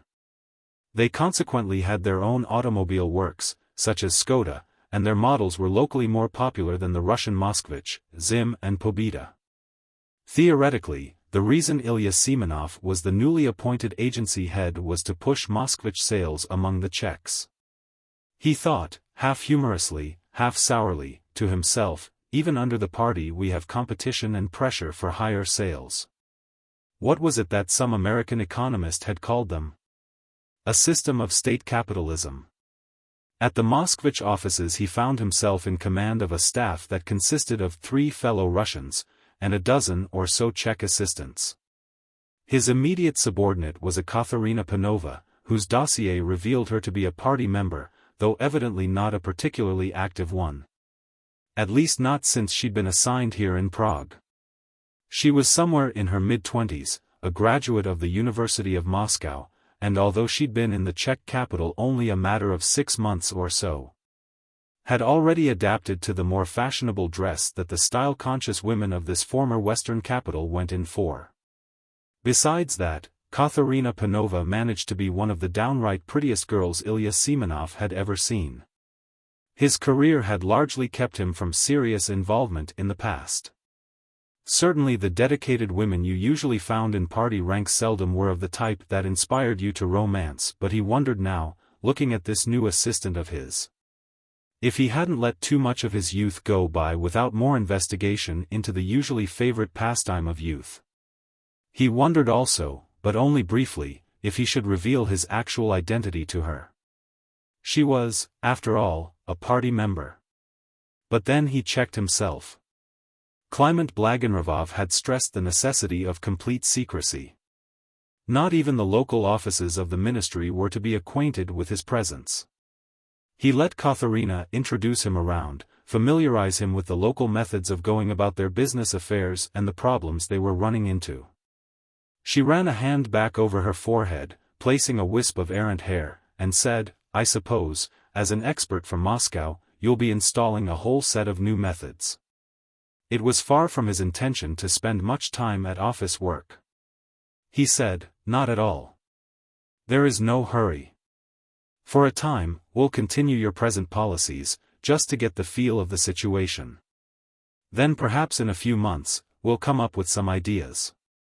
She obviously liked his use of "we" rather than "I."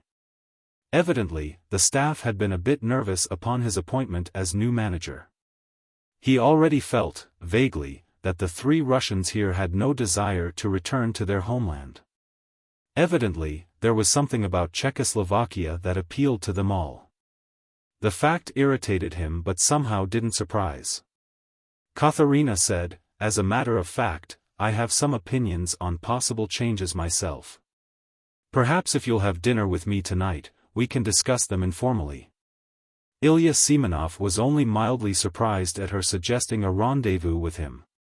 Party members were expected to ignore sex and be on an equal footing. She was as free to suggest a dinner date to him, as he was to her. Of course, she wasn't speaking as a party member now. In fact, he hadn't even revealed to her his own membership. As it worked out, they never got around to discussing distribution of the new Moskvich air cushion jet car. They became far too busy enjoying food, drink, dancing, and each other. They ate at the Budapest, in the Prava Hotel, complete with Hungarian dishes and Riesling, and they danced to the inevitable gypsy music. It occurred to Ilya Semenov that there was a certain pleasure to be derived from the fact that your feminine companion was the most beautiful woman in the establishment and one of the most attractively dressed. There was a certain lift to be enjoyed when you realized that the eyes of half the other males present were following you in envy. One thing led to another. He insisted on introducing her to Barak, the Hungarian national spirit, in the way of a digestive. The apricot brandy, distilled to the point of losing all sweetness and fruit flavor, required learning. It must be tossed back just so. By the time Katharina had the knack, neither of them were feeling strain. In fact, it became obviously necessary for him to be given a guided tour of Prague's night spots. It turned out that Prague offered considerably more than Moscow, which even with the new relaxation was still one of the most staid cities in the Soviet complex. They took in the vaudeville at the Alhambra, and the variety at the Pražský Variété. They took in the show at the U.S.V. Thomas, the age-old tavern which had been making its own smoked black beer since the 15th century. And here Katharina with the assistance of revelers from neighboring tables taught him the correct pronunciation of na zdraví, the Czech toast. It seemed required to go from heavy plank table to table practicing the new salutation to the accompaniment of the pungent Borovica gin.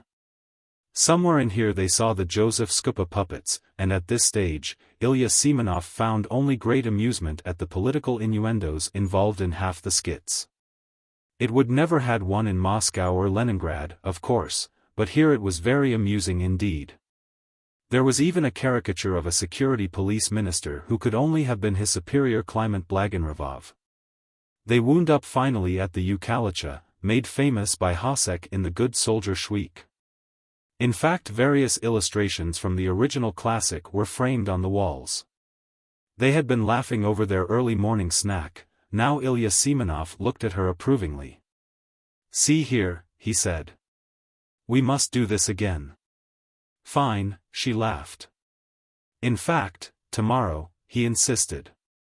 He looked at his watch. "I mean tonight." She laughed at him. "Our great expert from Moscow.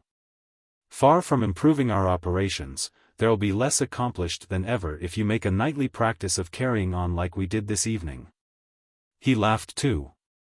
"But tonight," he said insistently. She shook her head. "Sorry, but I'm already booked up for this evening." He scowled for the first time in hours. He'd seemingly forgotten that he hardly knew this girl. What her personal life was, he had no idea. For that matter, she might be engaged or even married. The very idea irritated him. He said stiffly, "Ah, you have a date?" Katharina laughed again. My, what a dark face. If I didn't know you to be an automobile distributor expert, I would suspect you of being a security police agent. She shook her head. Not a date. If by that you mean another man. There is a meeting that I would like to attend. A meeting. It sounds dry as. She was shaking her head. Oh, no. A group I belong to. Very interesting. We're to be addressed by an American journalist. Suddenly he was all but sober. He tried to smooth over the short space of silence his surprise had precipitated. An American journalist? Under government auspices? Hardly. She smiled at him over her glass of Pilsen. I forget, she said. If you're from Moscow, you probably aren't aware of how open things are here in Prague. A whiff of fresh air. I don't understand. Is this group of yours, illegal? She shrugged impatiently. Oh, of course not. Don't be silly. We gather to hear various speakers, to discuss world affairs. That sort of thing. Oh, of course, theoretically it's illegal, but for that matter even the head of the Skoda plant attended last week. It's only for the more advanced intellectuals, of course. Very advanced. But, for that matter, I know a dozen or so party members, both Czech and Russian, who attend. But an American journalist? What's he doing in the country? Is he accredited? No, no. You misunderstand. He entered as a tourist, came across some Prague newspapermen and as an upshot he's to give a talk on freedom of the press. I see, Semenov said. She was impatient with him. You don't understand at all. See here, why don't you come along tonight? I'm sure I can get you in. It sounds like a good idea, Ilya Semenov said. He was completely sober now. He made a written report to Kliment Blagonravov before turning in. He mentioned the rather free discussion of matters political in the Czech capital, using the man he'd met in the beer hall as an example. He reported, although, undoubtedly, Blagonravov would already have the information, hearing of a Polish Tri-D film which had defended the old Bolsheviks purged in the 1930s. He mentioned the literary magazine, with its caricature of Frol Zverev, and, last of all, and then after hesitation, he reported party member Katharina Panova, who evidently belonged to a group of intellectuals who were not above listening to a talk given by a foreign journalist who was not speaking under the auspices of the Czech party nor the government. At the office, later, Katharina grinned at him and made a face. She ticked it off on her fingers. Riesling, Barak, smoked black beer, and Borovica gin, we should have no better. He went along with her, putting one hand to his forehead. We should have stuck to vodka. Well, she said, tonight we can be virtuous. An intellectual evening, rather than a carouse. Actually, she didn't look at all the worse for wear. Evidently, Katharina Panova was still young enough that she could pub crawl all night, and still look fresh and alert in the morning. His own mouth felt lined with improperly tanned suede. He was quickly fitting into the routine of the office. Actually, it worked smoothly enough that little effort was demanded of him. The Czech employees handled almost all the details. Evidently, the word of his evening on the town had somehow spread, and the fact that he was prone to a good time had relieved their fears of a martinet sent down from the central offices. They were beginning to relax in his presence. In fact, they relaxed to the point where one of the girls didn't even bother to hide the book she was reading during a period where there was a lull in activity. It was Pasternak's Dr. Zhivago. He frowned, remembering vaguely the controversy over the book a couple of decades earlier. Ilya Semenov said, Pasternak. Do they print his works here in Czechoslovakia? The girl shrugged and looked at the back of the cover. German publisher, she said idly. Printed in Frankfurt. He kept his voice from registering either surprise or disapproval. You mean such books are imported? By whom? Oh, not imported by an official agency, but we Czechs are doing a good deal more travel than we used to. Business trips, tourist trips, vacations. And, of course, we bring back books you can't get here." She shrugged again. "Very common," Semenov said blankly. "But the customs. The border police." She smiled in a manner that suggested he lacked sophistication. "They never bother any more. They're human, too." Ilya Semenov wandered off. He was astonished at the extent to which controls were slipping in a satellite country. There seemed practically no discipline, in the old sense, at all. He began to see one reason why his superior had sent him here to Prague. For years, most of his work had been either in Moscow or in the newly opened industrial areas in Siberia. He had lost touch with developments in this part of the Soviet complex. It came to him that this sort of thing could work like a geometric progression. Give a man a bit of rope one day, and he expects, and takes, twice as much the next, and twice that the next. And as with individuals, so with whole populations. This was going to have to be stopped soon, or party control would disappear. Ilya Semenov felt an edge of uncertainty. Nikita Khrushchev should never have made those first motions of liberalization following Stalin's death. Not if they eventually culminated in this sort of thing. He and Katharina drove to her meeting place that evening after dinner. She explained as they went that the group was quite informal, usually meeting at the homes of group members who had fairly large places in the country. She didn't seem to know how it had originally begun. The meetings had been going on for a year or more before she arrived in Prague. A Czech friend had taken her along one night, and she'd been attending ever since. There were other, similar groups, in town. "But what's the purpose of the organization?" Semenov asked her. She was driving her little air-cushion Moskvich.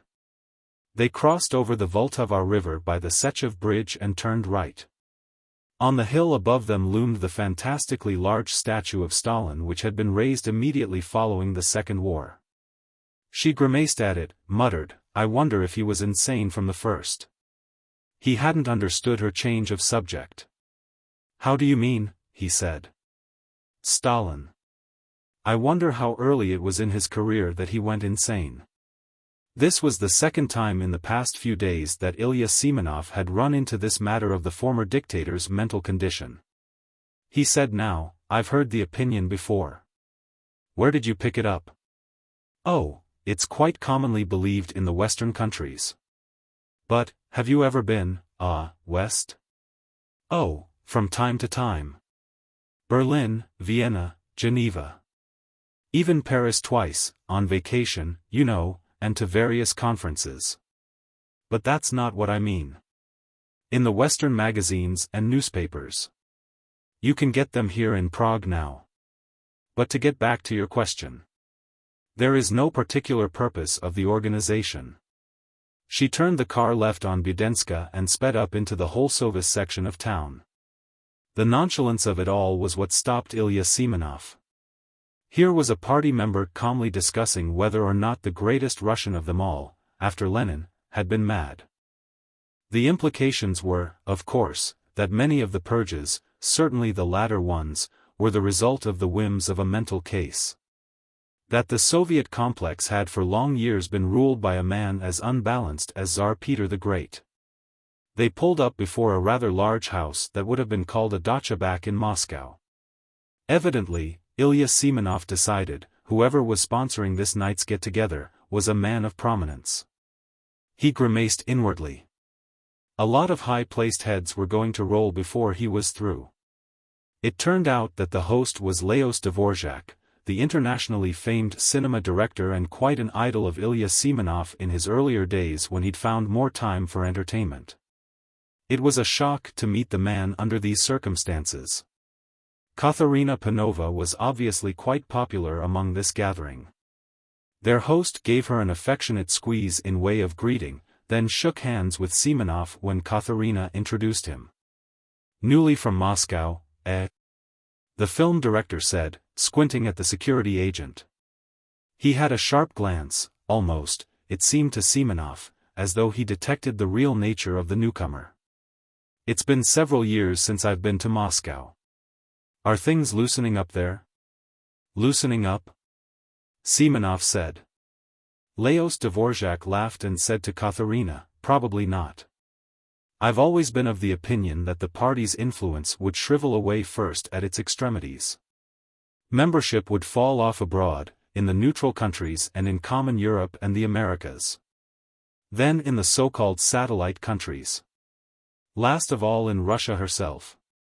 But, very last, Moscow, the dullest, stodgiest, most backward intellectually, capital city in the world."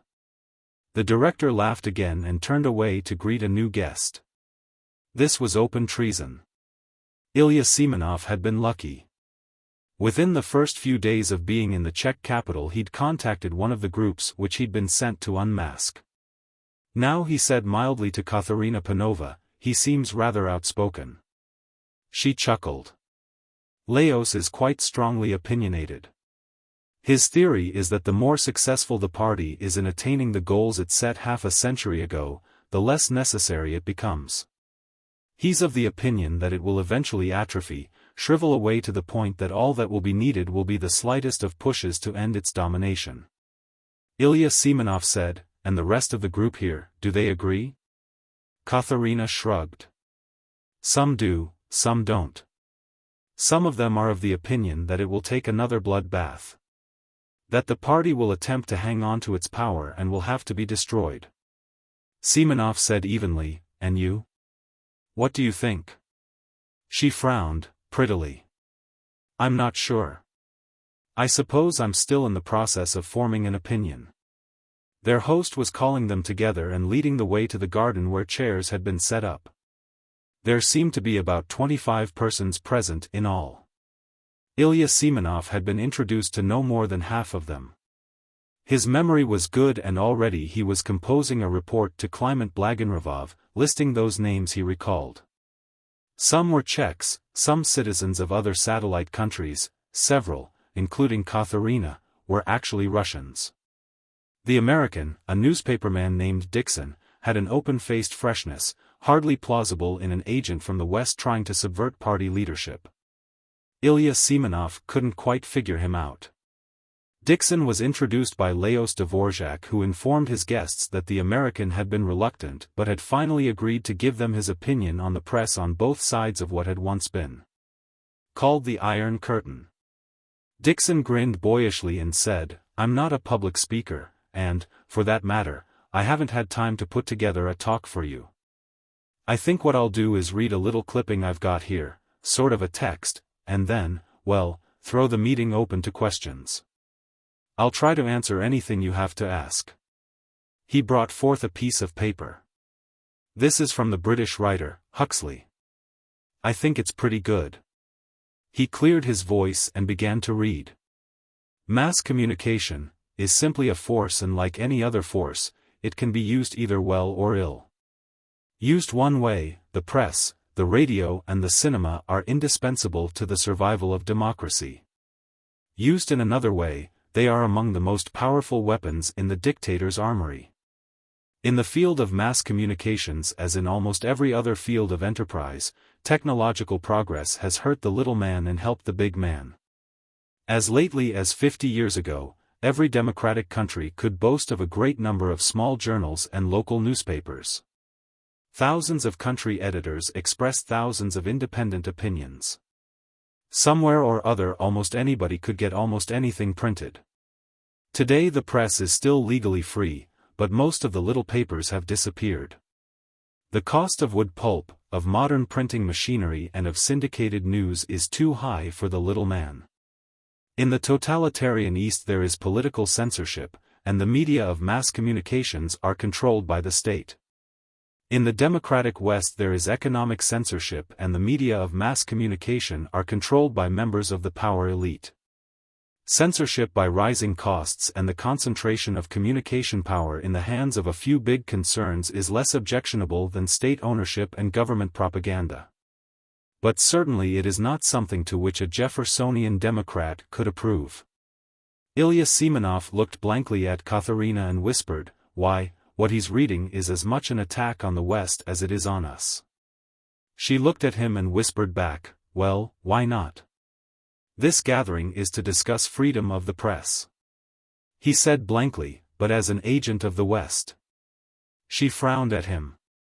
Mr. Dixon isn't an agent of the West. He's an American journalist. Surely you can't believe he has no connections with the imperialist governments. Certainly, he hasn't. What sort of meeting do you think this is? We're not interested in Western propaganda. We're a group of intellectuals searching for freedom of ideas. Ilya Semenov was taken back once again. Colonel Ilya Semenov dismissed his cab in front of the ministry and walked toward the gate. Down the street the same plainclothes man, who had been lounging there the last time he'd reported, once again took him in, then looked away. The two guards snapped to attention, and the security agent strode by them unnoticing. At the lieutenant's desk, before the offices of Kliment Blagonerov, he stopped and said, Colonel Semenov. I have no appointment but I think the minister will see me. Yes, Comrade Colonel, the lieutenant said. He spoke into an inter-office communicator, then looked up. Minister Blagonerov will be able to see you in a few minutes, sir. Ilya Semenov stared nervously and unseeingly out a window while he waited. Gorky Park lay across the way. It, like Moscow in general, had changed a good deal in Semenov's memory. Everything in Russia had changed a good deal, he realized. And was changing. And what was the end to be? Or was there ever an end? Of course not. There is no end, ever. Only new changes to come. The lieutenant said, the minister is free now, Comrade Colonel. Ilya Semenov muttered something to him and pushed his way through the heavy door. Blagonerov looked up from his desk and rumbled affectionately, Ilya. It's good to see you. Have a drink. You've lost weight, Ilya. His top-field man sank into the same chair he'd occupied 9 months before, and accepted the ice-cold vodka. Blagonerov poured another drink for himself, then scowled at the other. Where have you been? When you first went off to Prague, I got reports from you almost every day. These last few months I've hardly heard from you. He rumbled his version of a chuckle. If I didn't know you better, I'd think there was a woman. Ilya Semenov looked at him wanly. That too, Kliment. You are jesting. No. Not really. I had hoped to become engaged, soon. A party member? I never thought of you as the marrying type, Ilya. Semenov said slowly, yes, a party member. Katharina Panova, my assistant in the automobile agency in Prague. Blagonerov scowled heavily at him, put forth his fat lips in a thoughtful pout. He came to his feet, approached a file cabinet, fishing from his pocket a key ring. He unlocked the cabinet, brought forth a sheaf of papers with which he returned to his desk. He fumbled through them for a moment, found the paper he wanted and read it. He scowled again and looked up at his agent. Your first report, he said. Katharina Panova. From what you say here, a dangerous reactionary. Certainly she has no place in party ranks. Ilya Semenov said, is that the complete file of my assignment? Yes. I've kept it here in my own office. I've wanted this to be ultra undercover. No one except you and me. I had hopes of you working your way up into the enemy's organization, and I wanted no possible chance of you being betrayed. You don't seem to have been too successful. I was as successful as it's possible to be. The security minister leaned forward. Aha. I knew I could trust you to bring back results, Ilya. This will take Frol Zverev's pressure off me. Number 1 has been riding me hard. Blagonerov poured them both another drink. You were able to insert yourself into their higher circles? Semenov said, Kliment, there are no higher circles. His chief glared at him. Nonsense. He tapped the file with a pudgy finger. In your early reports you described several groups, small organizations, illegal meetings. There must be an upper organization, some movement supported from the West most likely. Ilya Semenov was shaking his head. No. They're all spontaneous. His chief growled, I tell you there are literally thousands of these little groups. That hardly sounds like a spontaneous phenomenon. Nevertheless, that is what my investigations have led me to believe. Blagonerov glowered at him, uncertainly. Finally, he said, well, confound it, you've spent the better part of a year among them. What's it all about? What do they want? Ilya Semenov said flatly, they want freedom, Clement. Freedom. What do you mean, freedom? The Soviet complex is the most highly industrialized area of the world. Our people have the highest standard of living anywhere. Don't they understand? We've met all the promises we ever made. We've reached far and beyond the point ever dreamed of by utopians. The people, all of the people, have it made as the Americans say. Except for freedom, Semenov said doggedly. These groups are springing up everywhere, spontaneously. Thus far, perhaps, our ministry has been able to suppress some of them. But the pace is accelerating. They aren't interorganized now. But how soon they'll start to be, I don't know. Sooner or later, someone is going to come up with a unifying idea. A new socio-political system to advocate a way of guaranteeing the basic liberties. Then, of course, the fat will be in the fire. Ilya. You've been working too hard. I've pushed you too much, relied on you too much. You need a good lengthy vacation. Semenov shrugged. Perhaps. But what I've just said is the truth. His chief snorted heavily. You half sound as though you agree with them. I do, Clement. I am in no mood for gags, as the Yankees say. Ilya Semenov looked at him wearily.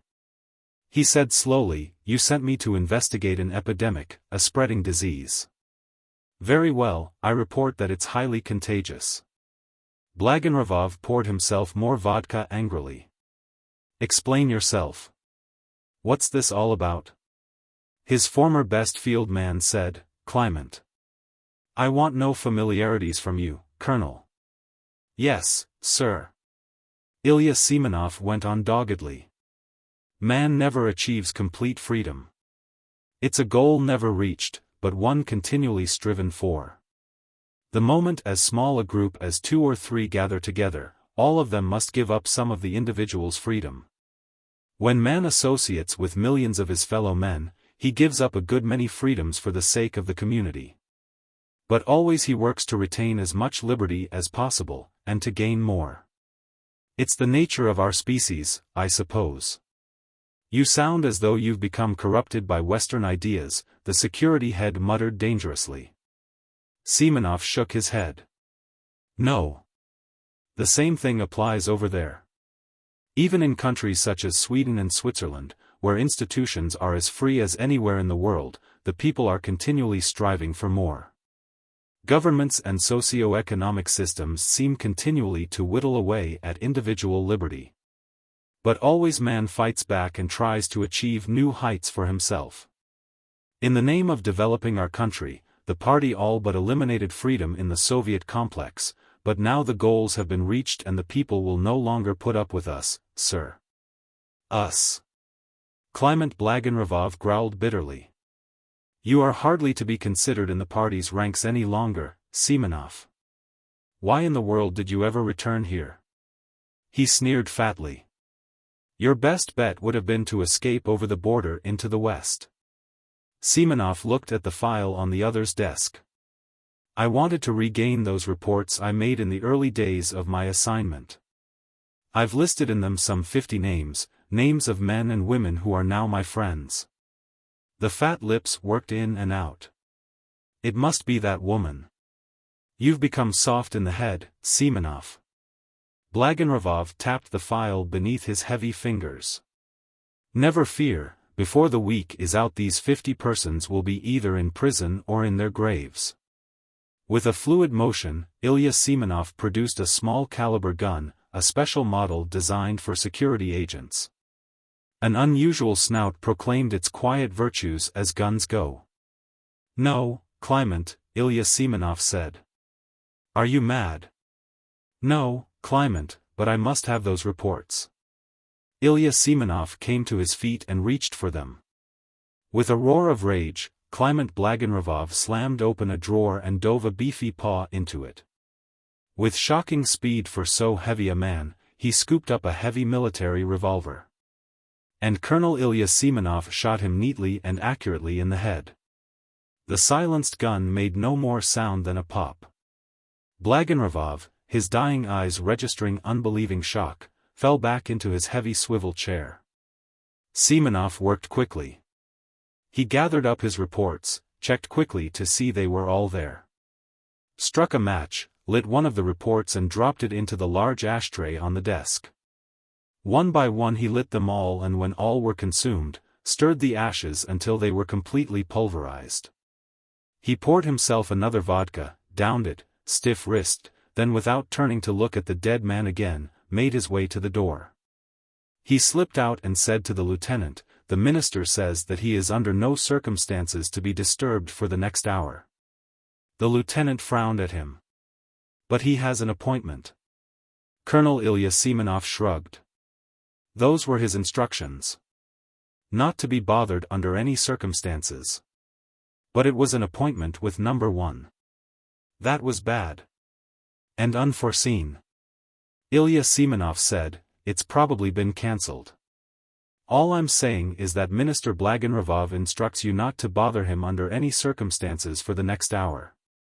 He left the other and strode down the corridor, keeping himself from too obvious a quickened pace. At the entrance to the ministry, he shot his glance up and down the street. He was in the clutch now, and knew it. He had few illusions. Not a cab in sight. He began to cross the road toward the park. In a matter of moments there, he'd be lost in the trees and shrubbery. He had rather vague plans. Actually, he was playing things as they came. There was a close friend in whose apartment he could hide, a man who owed him his life. He could disguise himself. Possibly buy or borrow a car. If he could get back to Prague, he was safe. Perhaps he and Katharina could defect to the west. Somebody was screaming something from a window in the ministry. Ilya Semenov quickened his pace. He was nearly across the street now. He thought, foolishly, whoever that is shouting is so excited he sounds more like a woman than a man. Another voice took up the shout. It was the plainclothes man. Feet began pounding. There were two more shouts. The guards. But he was across now. The shrubs were only a foot away. The shattering blackness hit him in the back of the head. It was over immediately. Afterwards, the plainclothes man and the two guards stood over him. Men began pouring from the ministry in their direction. Colonel Ilya Semenov was a meaningless, bloody heap on the edge of the park's grass. The guard who had shot said, "He killed the minister." He must have been crazy to think he could get away with it. What did he want? "Well, we'll never know now," the plainclothesman grunted. Ultima Thule. At least he'd got far enough to wind up with a personal interview. It's one thing doing up an application and seeing it go onto an endless tape and be fed into the maw of a machine, and then to receive, in a matter of moments, a neatly printed rejection. It's another thing to receive an appointment to be interviewed by a placement officer in the Commissariat of Interplanetary Affairs, Department of Personnel. Ronnie Bronston was under no illusions. 9 out of 10 men of his age annually made the same application. Almost all were annually rejected. Statistically speaking, practically nobody ever got an interplanetary position. But he'd made step one along the path of a lifetime ambition. He stood at easy attention immediately inside the door. At the desk at the far side of the room, the placement officer was going through a sheaf of papers. He looked up and said, "Ronald Bronston? Sit down." You'd like an interplanetary assignment, eh? So would I. Ronnie took the chair. For a moment he tried to appear alert, earnest, ambitious but not too ambitious, fearless, devoted to the cause, and indispensable. For a moment. Then he gave it up and looked like Ronnie Bronston. The other looked up and took him in. The personnel official saw a man of averages. In the late 20s. Average height, weight and breadth. Pleasant of face in an average sort of way, but not handsome. Less than sharp in dress, hair inclined to be on the undisciplined side. Brown of hair, dark of eye. In a crowd, inconspicuous. In short, Ronnie Bronston. The personnel officer grunted. He pushed a button, said something into his order box. A card slid into the slot and he took it out and stared gloomily at it. "What are your politics?" he said. "Politics?" Ronnie Bronston said. "I haven't any politics. My father and grandfather before me have been citizens of United Planets. There hasn't been any politics in our family for 3 generations. Family? None." The other grunted and marked the card. "Racial prejudices?" "I beg your pardon? Do you have any racial prejudices? Any at all?" "No."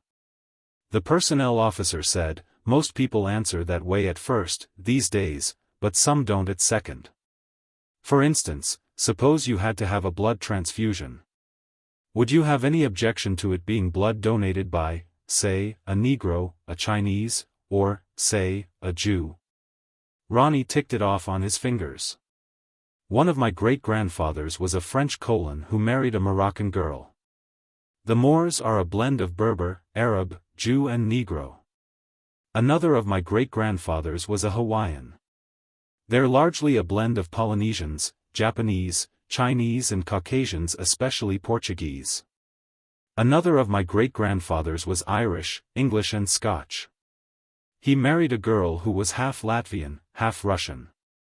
Ronnie wound it up. "Believe me, if I had a blood transfusion from just anybody at all, the blood would feel right at home."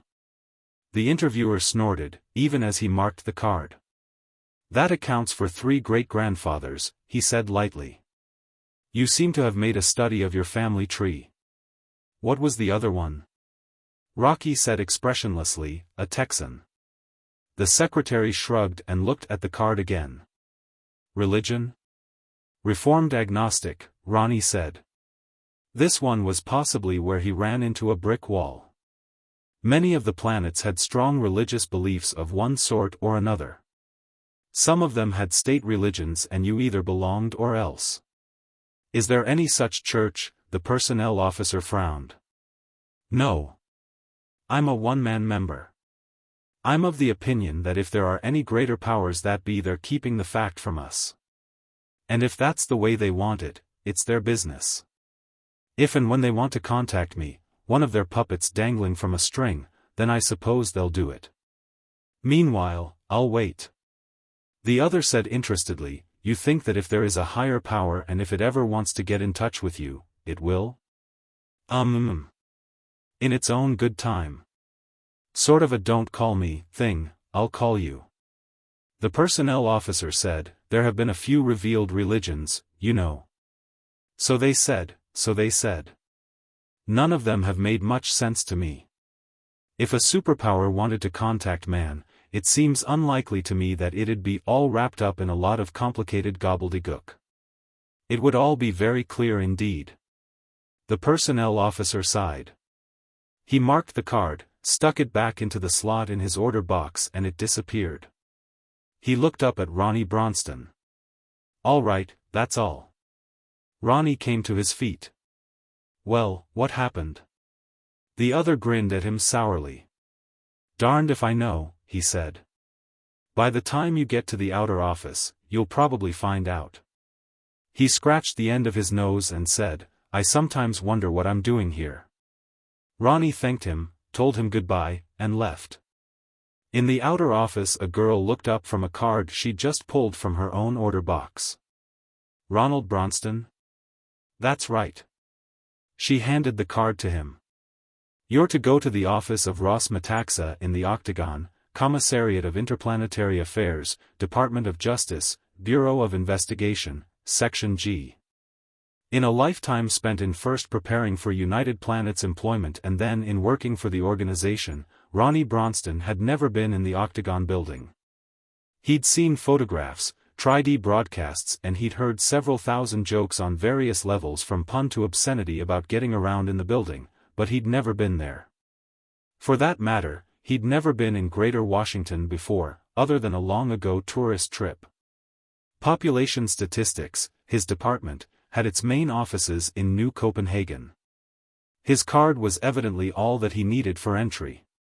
At the 6th gate he dismissed his car and let it shoot back into the traffic mess.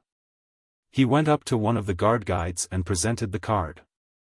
The guide inspected it. Section G of the Bureau of Investigation, he muttered. Every day, something new. I never heard of it. It's probably some outfit in charge of cleaning the heads on space liners. Ronnie said unhappily. He'd never heard of it either. Well, it's no problem, the guard guide said. He summoned a 3-wheel, fed the coordinates into it from Ronnie's card, handed the card back and flipped an easy salute. You'll soon know. The scooter slid into the Octagon's hall traffic and proceeded up one corridor, down another, twice taking to ascending ramps. Ronnie had read somewhere the total miles of corridors in the Octagon. He hadn't believed the figures at the time. Now he believed them. He must have traversed several miles before they got to the Department of Justice alone. It was another quarter-mile to the Bureau of Investigation. The scooter eventually came to a halt, waited long enough for Ronnie to dismount and then hurried back into the traffic. He entered the office. A neatly uniformed reception girl with a harassed and cynical eye looked up from her desk. Ronald Bronston, she said. That's right. Where've you been? She had a snappy cuteness. The commissioner has been awaiting you. Go through that door and to your left. Ronnie went through that door and to the left. There was another door, inconspicuously lettered Ross Metaxa, Commissioner, Section G. Ronnie knocked and the door opened. Ross Metaxa was going through a wad of papers. He looked up. A man in the middle years, sour of expression, moist of eye as though he either drank too much or slept too little. Sit down, he said. You're Ronald Bronston, eh? What do they call you, Ronnie? It says here you've got a sense of humor. That's one of the first requirements in this lunatic department. Ronnie sat down and tried to form some opinions of the other by his appearance. He was reminded of nothing so much as the stereotype city editor you saw in the historical romance Tri-DS. All that was needed was for Metaxa to start banging on buttons and yelling something about tearing down the front page, whatever that meant. Metaxa said, it also says you have some queer hobbies. Judo, small weapons target shooting, mountain climbing. He looked up from the reports. Why does anybody climb mountains? Ronnie said, nobody's ever figured out. That didn't seem to be enough, especially since Ross Metaxa was staring at him, so he added, possibly we devotees keep doing it in hopes that someday somebody'll find out. Ross Metaxa said sourly, not too much humor, please. You don't act as though getting this position means much to you. Ronnie said slowly, I figured out some time ago that every young man on Earth yearns for a job that will send him shuttling from one planet to another. To achieve it they study, they sweat, they make all-out efforts to meet and suck up to anybody they think might help. Finally, when and if they get an interview for one of the few openings, they spruce up in their best clothes, put on their best party manners, present themselves as the sincere, high IQ, ambitious young men that they are, and then flunk their chance. I decided I might as well be what I am. Ross Metaxa looked at him. Okay, he said finally. We'll give you a try. Ronnie said blankly, you mean I've got the job? That's right. I'll be damned. Probably, Metaxa said. He yawned. Do you know what Section G handles? Well, no, but as for me, just so I get off Earth and see some of the galaxy. Metaxa had been sitting with his heels on his desk. Now he put them down and reached a hand into a drawer to emerge with a brown bottle and 2 glasses. Do you drink? He said. Of course. Even during working hours? Metaxa scowled. When occasion calls. Good, Metaxa said. He poured 2 drinks. You'll get your fill of seeing the galaxy, he said. Not that there's much to see. Man can settle only Earth-type planets, and after you've seen a couple of hundred you've seen them all. Ronnie sipped at his drink, then blinked reproachfully down into the glass. Metaxa said, Good, A kind of tequila they make on Deneb 8. Bunch of Mexicans settled there. What, said Ronnie hoarsely, do they make it out of? Lord only knows, Metaxa said. To get back to Section G. We're interplanetary security. In short, Department Cloak and Dagger. Would you be willing to die for the United Planets, Bronston? That curve had come too fast. Ronnie blinked again. Only in emergency, he said. Who'd want to kill me? Metaxa poured another drink. Many of the people you'll be working with, he said. Well, why? What will I be doing? You'll be representing United Planets, Metaxa explained. Representing United Planets in cases where the local situation is such that the folks you're working among will be teed off at the organization. Well, why are they members if they don't like the UP? That's a good question, Metaxa said. He yawned. I guess I'll have to go into my speech. He finished his drink. Now, shut up till I give you some background. You're probably full of a lot of nonsense you picked up in school. Ronnie shut up.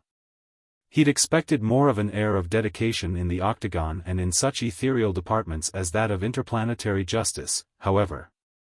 He was in now and not adverse to picking up some sophistication beyond the ken of the earthbound employees of U.P. The other's voice took on a far-away, albeit bored tone. It seems that most of the times man gets a really big idea, he goes off half-cocked. Just one example. Remember when the ancient Hellenes exploded into the Mediterranean? A score of different city-states began sending out colonies, which in turn sprouted colonies of their own. Take Syracuse, on Sicily. Hardly was she established than, bingo, she sent off colonists to southern Italy, and they in turn to southern France, Corsica, the Balearics. Greeks were exploding all over the place, largely without adequate plans, without rhyme or reason. Take Alexander. Roamed off all the way to India, founding cities and colonies of Greeks all along the way. The older man shifted in his chair. You wonder what I'm getting at, eh? Well, much the same thing is happening in man's explosion into space, now that he has the ability to leave the solar system behind. Dashing off half-cocked, in all directions, he's flowing out over this section of the galaxy without plan, without rhyme or reason. I take that last back, he has reasons all right, some of the screwiest. Religious reasons, racial reasons, idealistic reasons, political reasons, altruistic reasons and mercenary reasons. Inadequate ships, manned by small numbers of inadequate people, setting out to find their own planets. To establish themselves on one of the numberless uninhabited worlds that offer themselves to colonization and exploitation. Ronnie cleared his throat. Well, isn't that a good thing, sir? Ross Metaxa looked at him and grunted.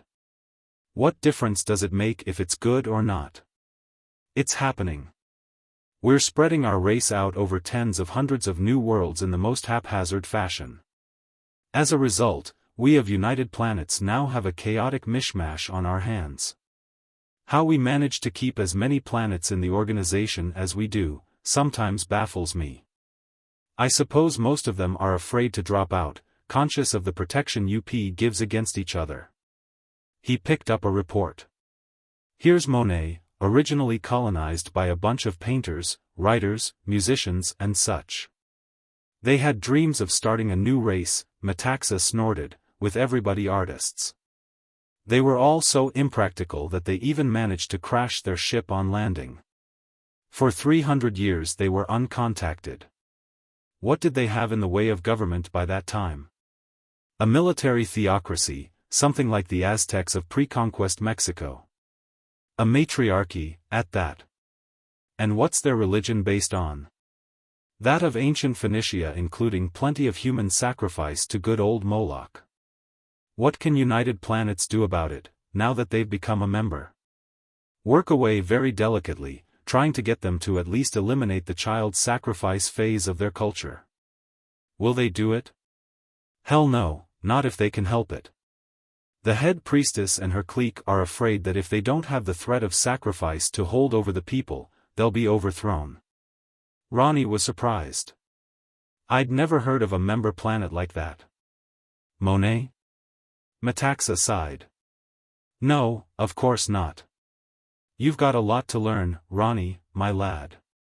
First of all, what are Articles 1 and 2 of the United Planets Charter? That was easy. Ronnie recited. Article 1, the United Planets Organization shall take no steps to interfere with the internal political, socioeconomic, or religious institutions of its member planets. Article 2, no member planets of United Planets shall interfere with the internal political, socioeconomic or religious institutions of any other member planet. He looked at the department head. But what's that got to do with the fact that I was unfamiliar with even the existence of Monet? Suppose one of the advanced planets, or even Earth itself, Metaxa growled, openly discussed in magazines, on newscasts, or wherever, the religious system of Monet. A howl would go up among the liberals, the progressives, the do-gooders. And the howl would be heard on the other advanced planets. Eventually, the citizen in the street on Monet would hear about it and be affected. And before you knew it, a howl would go up from Monet's government. Why? Because the other planets would be interfering with her internal affairs, simply by discussing them.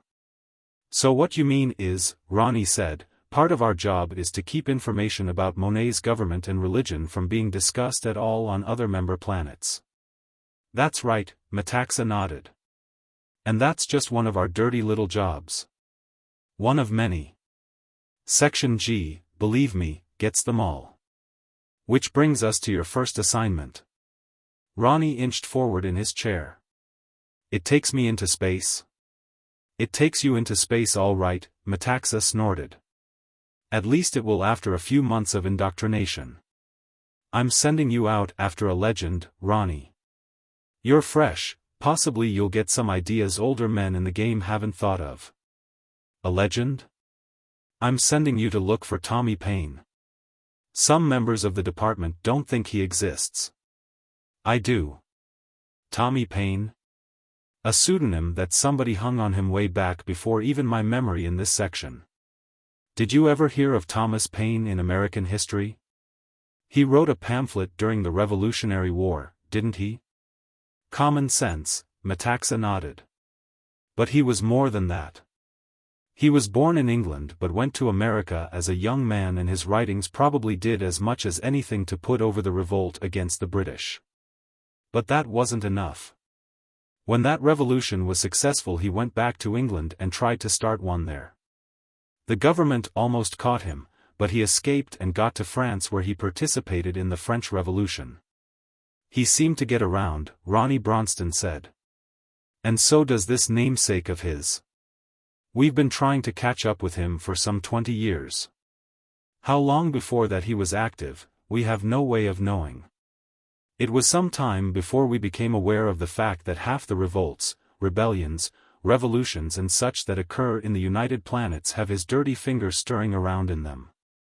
But you said some department members don't believe in his existence. Metaxa grunted. They're working on the theory that no one man could do all that Tommy Paine has laid to him. Possibly it's true that he sometimes gets the blame for accomplishments not his. Or, for that matter, possibly he's more than one person. I don't know. Well, Ronnie said hesitantly, what's an example of his activity? Metaxa picked up another report from the confusion of his desk. Here's one only a month old. Dictator on the planet Megas. Kidnapped and forced to resign. There's still confusion, but it looks as though a new type of government will be formed now. But how do they know it wasn't just some dissatisfied citizens of Megas? It seems as though the kidnap vehicle was an old-fashioned Earth-type helicopter. There were no such on Megas. So Section G suspects it's a possible Tommy Paine case. We could be wrong, of course. That's why I say the man's in the way of being a legend. Perhaps the others are right and he doesn't even exist. I think he does, and if so, it's our job to get him and put him out of circulation. Ronnie said slowly, but why would that come under our jurisdiction? It seems to me that it would be up to the police of whatever planet he was on. Ross Metaxa looked thoughtfully at his brown bottle, shook his head and returned it to its drawer. He looked at a desk watch. Don't read into the United Planets organization more than there is. It's a fragile institution with practically no independent powers to wield. Every member planet is jealous of its prerogatives, which is understandable. It's no mistake that Articles 1 and 2 are the basic foundation of the Charter. No member planet wants to be interfered with by any other or by United Planets as an organization. They want to be left alone. Within our ranks we have planets with every religion known to man throughout the ages. Everything ranging from primitive animism to the most advanced philosophic ethic. We have every political system ever dreamed of, and every socio-economic system. It can all be blamed on the crackpot manner in which we're colonizing. Any minority, no matter how small, religious, political, racial, or whatever, if it can collect the funds to buy or rent a spacecraft, can dash off on its own. Find a new Earth-type planet and set up in business. Fine. One of the prime jobs of Section G is to carry out, to enforce, Articles 1 and 2 of the Charter. A planet with Buddhism as its state religion doesn't want some diehard Baptist missionary stirring up controversy. A planet with a feudalistic socio-economic systems doesn't want some hotshot interplanetary businessmen coming in with some big deal that would eventually cause the feudalistic nobility to be tossed onto the ash heap. A planet with a dictatorship doesn't want subversives from some democracy trying to undermine their institutions, and vice versa. And it's our job to enforce all this, Ronnie said. That's right, Metaxa told him sourly. It's not always the nicest job in the system. However, if you believe in United Planets, an organization attempting to coordinate in such manner as it can, the efforts of its member planets, for the betterment of all, then you must accept Section G and interplanetary security. Ronnie Bronston thought about it. Metaxa added, that's why one of the requirements of this job is that you yourself be a citizen of United Planets, rather than of any individual planet, have no religious affiliations, no political beliefs, and no racial prejudices. You've got to be able to stand aloof. Yeah, Ronnie said thoughtfully. Ross Metaxa looked at his watch again and sighed wearily. I'll turn you over to one of my assistants, he said. I'll see you again, though, before you leave. Before I leave? Ronnie said, coming to his feet. But where do I start looking for this Tommy Paine? How the hell would I know? Ross Metaxa growled. In the outer office, Ronnie said to the receptionist, Commissioner Metaxa said for me to get in touch with Sid Jakes. She said, I'm Irene Kasansky. Are you with us? Ronnie said, I beg your pardon? She said impatiently, are you going to be with the section? If you are, I've got to clear you with your old job. You were in statistics over in New Copenhagen, weren't you? Somehow it seemed far away now, the job he'd held for more than 5 years. Oh, yes, he said. Yes, Commissioner Metaxa has given me an appointment. She looked up at him. Probably to look for Tommy Paine. He was taken aback. That's right. How did you know? There was talk. This section is pretty well integrated. She grimaced, but on her it looked good. One big happy family. High interdepartmental morale. That sort of jetsam. She flicked some switches. You'll find Supervisor Jakes through that door, 1 to your left, 2 to your right. He could have asked 1 what to his left and 2 what to his right, but evidently Irene Kasansky thought he had enough information to get him to his destination. She'd gone back to her work. It was 1 turn to his left and 2 turns to his right. The door was lettered simply Sidney Jakes. He knocked and a voice shouted happily, "It's open." It's always open. Supervisor Jakes was as informal as his superior. His attire was on the happy-go-lucky side, more suited for sportswear than a fairly high-ranking job in the ultra-state octagon. He couldn't have been much older than Ronnie Bronston, but he had a nervous vitality about him that would have worn out the other in a few hours. He jumped up and shook hands. "You must be Bronston. Call me Sid." He waved a hand at a typed report he'd been reading. "Now I've seen them all. They've just applied for entry to United Planets. Republic. What a name, eh?" "What?" Ronnie said. Sit down, sit down." He rushed Ronnie to a chair, saw him seated, returned to the desk and flicked an order box switch. "Irene," he said, "do up a badge for Ronnie, will you? You've got his code, haven't you? Good. Send it over. Bronze, of course." Sid Jakes turned back to Ronnie and grinned at him. He motioned to the report again. "What a name for a planet. Republic. Bunch of screwballs, again. Out in the vicinity of Sirius. Based their system on Plato's Republic. Have to go the whole way. Don't even speak basic. Certainly not. They speak ancient Greek. That's going to be a neat trick, finding interpreters. How'd you like the old man?" Ronnie said, dazed at the conversational barrage. "Old man? Oh, you mean Commissioner Metaxa." Sure, Sid grinned, perching himself on the edge of the desk. "Did he give you that drink of tequila during working hours routine? He'd like to poison every new agent we get. What a character." The grin was infectious. Ronnie said carefully, "Well, I did think his method of hiring a new man was a little cavalier." "Cavalier, yet," Sid Jakes chortled. "Look, don't get the old man wrong. He knows what he's doing. He always knows what he's doing. But he took me on after only 2 or 3 minutes conversation."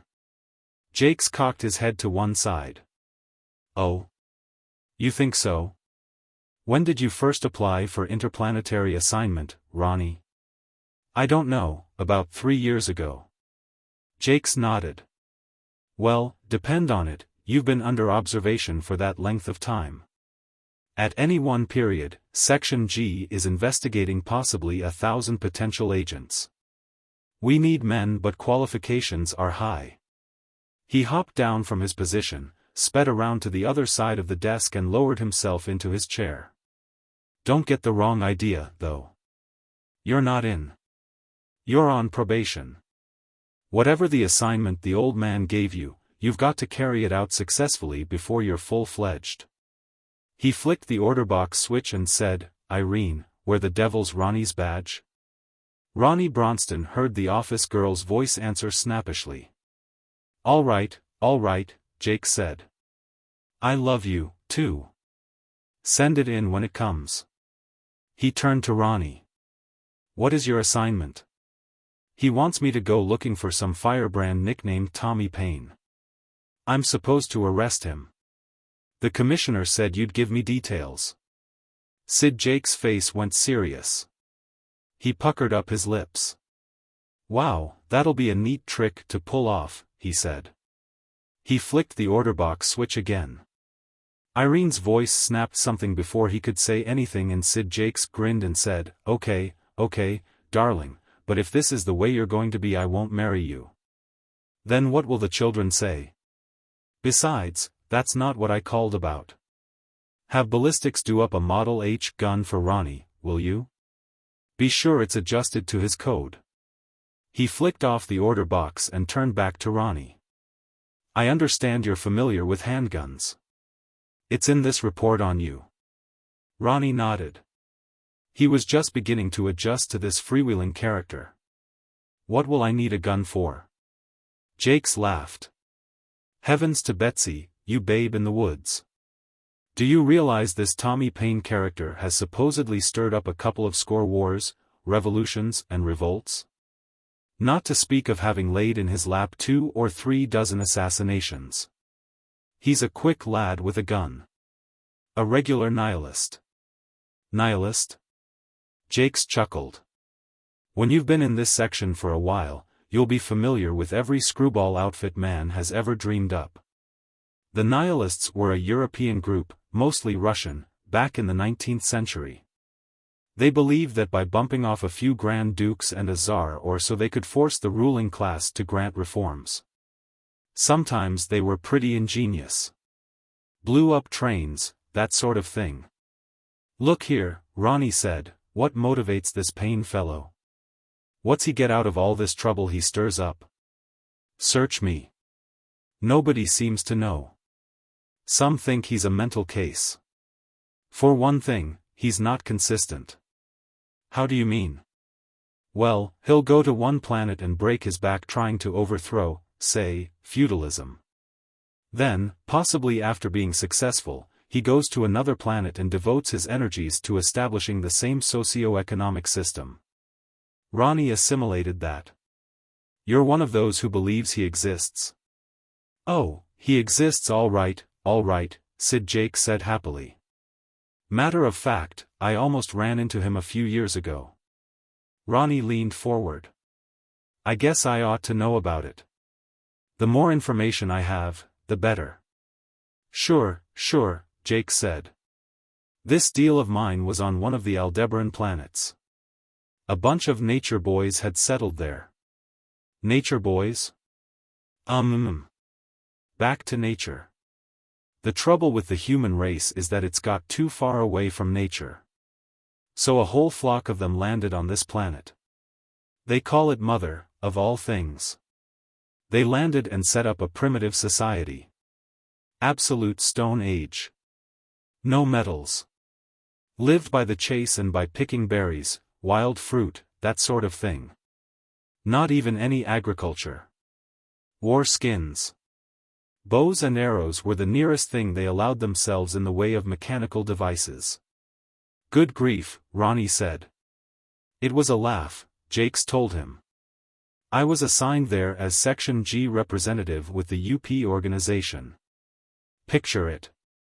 We had to wear skins for clothes. We had to confine ourselves to 2 or 3 long houses. Something like the American Iroquois lived in before Columbus. Their society on Mother was based on primitive communism. The clan, the phratry, the tribe. Their religion was mostly a matter of knocking into everybody's head that any progress was taboo. Oh, it was great. Well, were they happy? What's happiness? I suppose they were as happy as anybody ever averages. Frankly, I didn't mind the assignment. Lots of fishing, lots of hunting. Ronnie said, well, where does Tommy Paine come in? He snuck up on us. Started way back in the boondocks away from any of the larger primitive settlements. Went around putting himself over as a holy man. Cured people of various things from gangrene to eye diseases. Given antibiotics and such, you can imagine how successful he was. Well, what harm did he do? I didn't say he did any harm. But in that manner he made himself awfully popular. Then he'd pull some trick like showing them how to smelt iron, and distribute some corn and wheat seed around and plant the idea of agriculture. The local witch doctors would try to give him a hard time, but the people figured he was a holy man.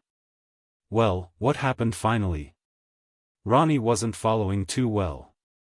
Communications being what they were. Before he'd been discovered by the central organization, they had a kind of council of tribes which met once a year. He'd planted so many ideas that they couldn't be stopped. The young people'd never go back to flint knives, once introduced to iron. We went looking for friend Tommy Paine, but he got wind of it and took off. We even found where he'd hidden his little space cruiser. Oh, it was Paine, all right, all right. But what harm did he do? I don't understand, Ronnie scowled. He threw the whole shebang on its ear. Last I heard, the planet had broken up into 3 main camps. They were wailing away at each other like the Assyrians and Egyptians. Iron weapons, chariots, domesticated horses. Agriculture was sweeping the planet. Population was exploding. Men were making slaves out of each other, to put them to work. Oh, it was a mess from the viewpoint of the original Nature Boys. A red light flickered on his desk and Sid Jakes opened a delivery drawer and dipped his hand into it. It emerged with a flat wallet. He tossed it to Ronnie Bronston. Here you are. Your badge. Ronnie opened the wallet and examined it. He'd never seen one before, but for that matter he'd never heard of Section G before that morning. It was a simple enough bronze badge. It said on it, merely, Ronald Bronston, Section G, Bureau of Investigation, United Planets. Sid Jakes explained. You'll get cooperation with that through the Justice Department anywhere you go. We'll brief you further on procedure during indoctrination. You in turn, of course, are to cooperate with any other agent of Section G.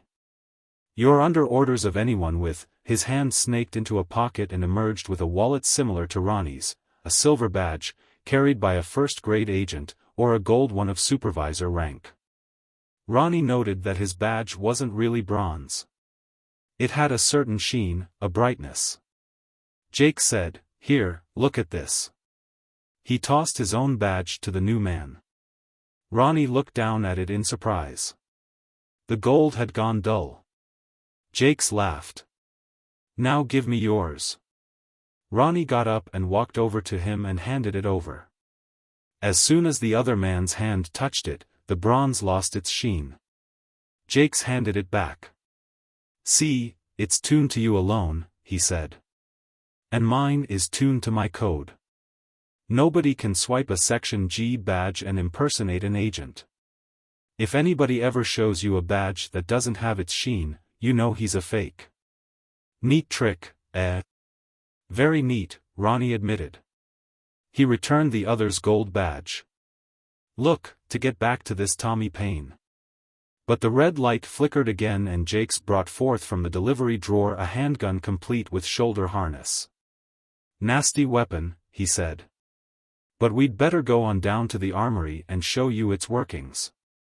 He stood up. Oh, yes, don't let me forget to give you a communicator. A real gizmo. About as big as a woman's vanity case. Puts you in immediate contact with the nearest Section G office, no matter how near or far away it is. Or, if you wish, in contact with our offices here in the Octagon. Very neat trick. He led Ronnie from his office and down the corridors beyond to an elevator. He said happily, This is a crazy outfit, this Section G. You'll probably love it. Everybody does. Ronnie learned to love Section G, in moderation. He was initially taken aback by the existence of the organization at all. He'd known, of course, of the Department of Justice and even of the Bureau of Investigation, but Section G was hush-hush and not even United Planets publications ever mentioned it. The problems involved in remaining hush-hush weren't as great as all that.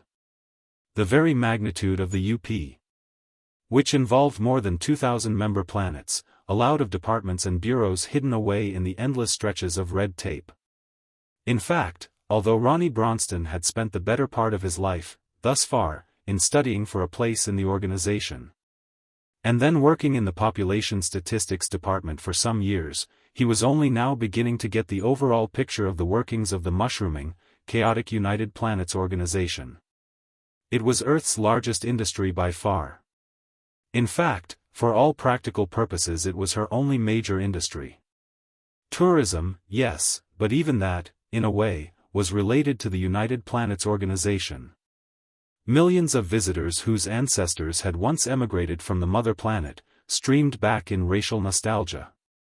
Streamed back to see the continents and oceans, the Arctic and the Antarctic, the Amazon River and Mount Everest, the Sahara and New York City, the ruins of Rome and Athens, the Vatican, the Louvre and the Hermitage. But the populace of Earth, in its hundreds of millions, were largely citizens of United Planets and worked in the organization and with its auxiliaries such as the Space Forces. Section G. To his surprise, Ronnie found that Ross Metaxa's small section of the Bureau of Investigation seemed almost as great a secret within the Bureau as it was to the man in the street.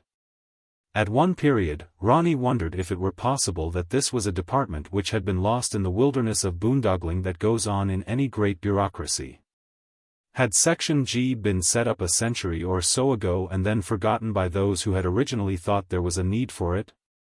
In the same way that it is usually more difficult to get a statute off the law books than it was originally to pass it, in the same manner eliminating an office with its employees can prove more difficult than originally establishing it. But that wasn't it.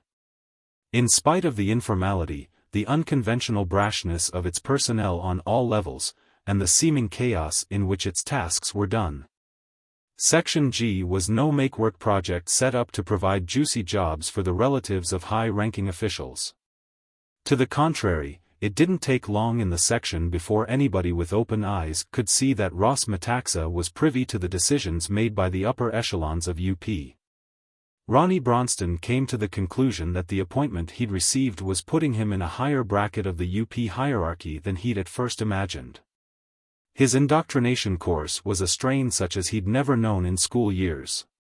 Ross Metaxa was evidently of the opinion that a man could assimilate concentrated information at a rate several times faster than any professional educator ever dreamed possible.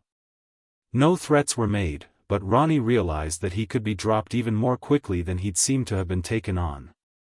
There were no classes, to either push or retard the rate of study.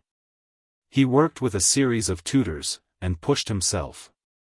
The tutors were almost invariably Section G agents, temporarily in Greater Washington between assignments, or for briefing on this phase or that of their work. Even as he studied, Ronnie Bronston kept the eventual assignment, at which he was to prove himself, in mind. He made a point of inquiring of each agent he met, about Tommy Paine. The name was known to all, but no two reacted in the same manner. Several of them even brushed the whole matter aside as pure legend. Nobody could accomplish all the trouble that Tommy Paine had supposedly stirred up. To one of these, Ronnie said plaintively, "See here, the old man believes in him, Sid Jakes believes in him. My final appointment depends on arresting him. How can I ever secure this job, if I'm chasing a myth?" The other shrugged. "Don't ask me. I've got my own problems.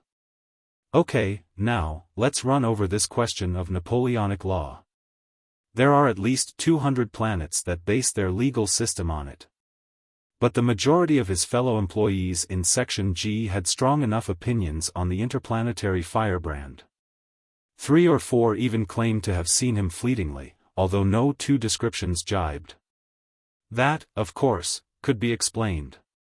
The man could resort to plastic surgery and other disguise. Theories there were in plenty, some of them going back long years, and some of them pure fable. "Look," Ronnie said in disgust one day after a particularly unbelievable siege with 2 agents recently returned from a trouble spot in a planetary system that involved 3 aggressive worlds which revolved about the same sun. "Look, it's impossible for one man to accomplish all this. He's blamed for half the coups d'état, revolts and upheavals that have taken place for the past quarter century. It's obvious nonsense.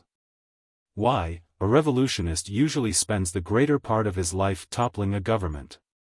Then, once it's toppled, he spends the rest of his life trying to set up a new government, and he's usually unsuccessful." One of the others was shaking his head negatively. "You don't understand this Tommy Paine system, Bronston." "You sure don't," the other agent, a Nigerian, grinned widely. "I've been on planets where he'd operated." Ronnie leaned forward. The three of them were having a beer in a part of the city once called Baltimore. "You have," he said. "Tell me about it, eh? The more background I get on this guy, the better." "Sure.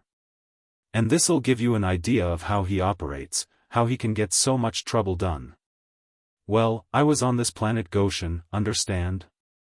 It had kind of a strange history. A bunch of colonists went out there, 4 or 5 centuries ago. Pretty healthy expedition, as such outfits go. Bright young people, lots of equipment, lots of know-how and books. Well, through sheer bad luck everything went wrong from the beginning. Everything. Before they got set up at all they had an explosion that killed off all their communications technicians. They lost contact with the outside. Okay.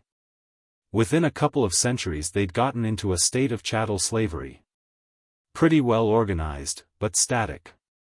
Kind of an Athenian democracy on top, a hierarchy, but 19 people out of 20 were slaves, and I mean real slaves, like animals. They were at this stage when a scout ship from the UP Space Forces discovered them and, of course, they joined up. Where does Tommy Paine come in? Ronnie said. He signaled to a waiter for more beer. He comes in a few years later. I was the Section G agent on Goshen, understand? No planet was keener about Articles 1 and 2 of the UP Charter. The hierarchy understood well enough that if their people ever came to know about more advanced socioeconomic systems it'd be the end of Goshen's golden age. So they allowed practically no intercourse.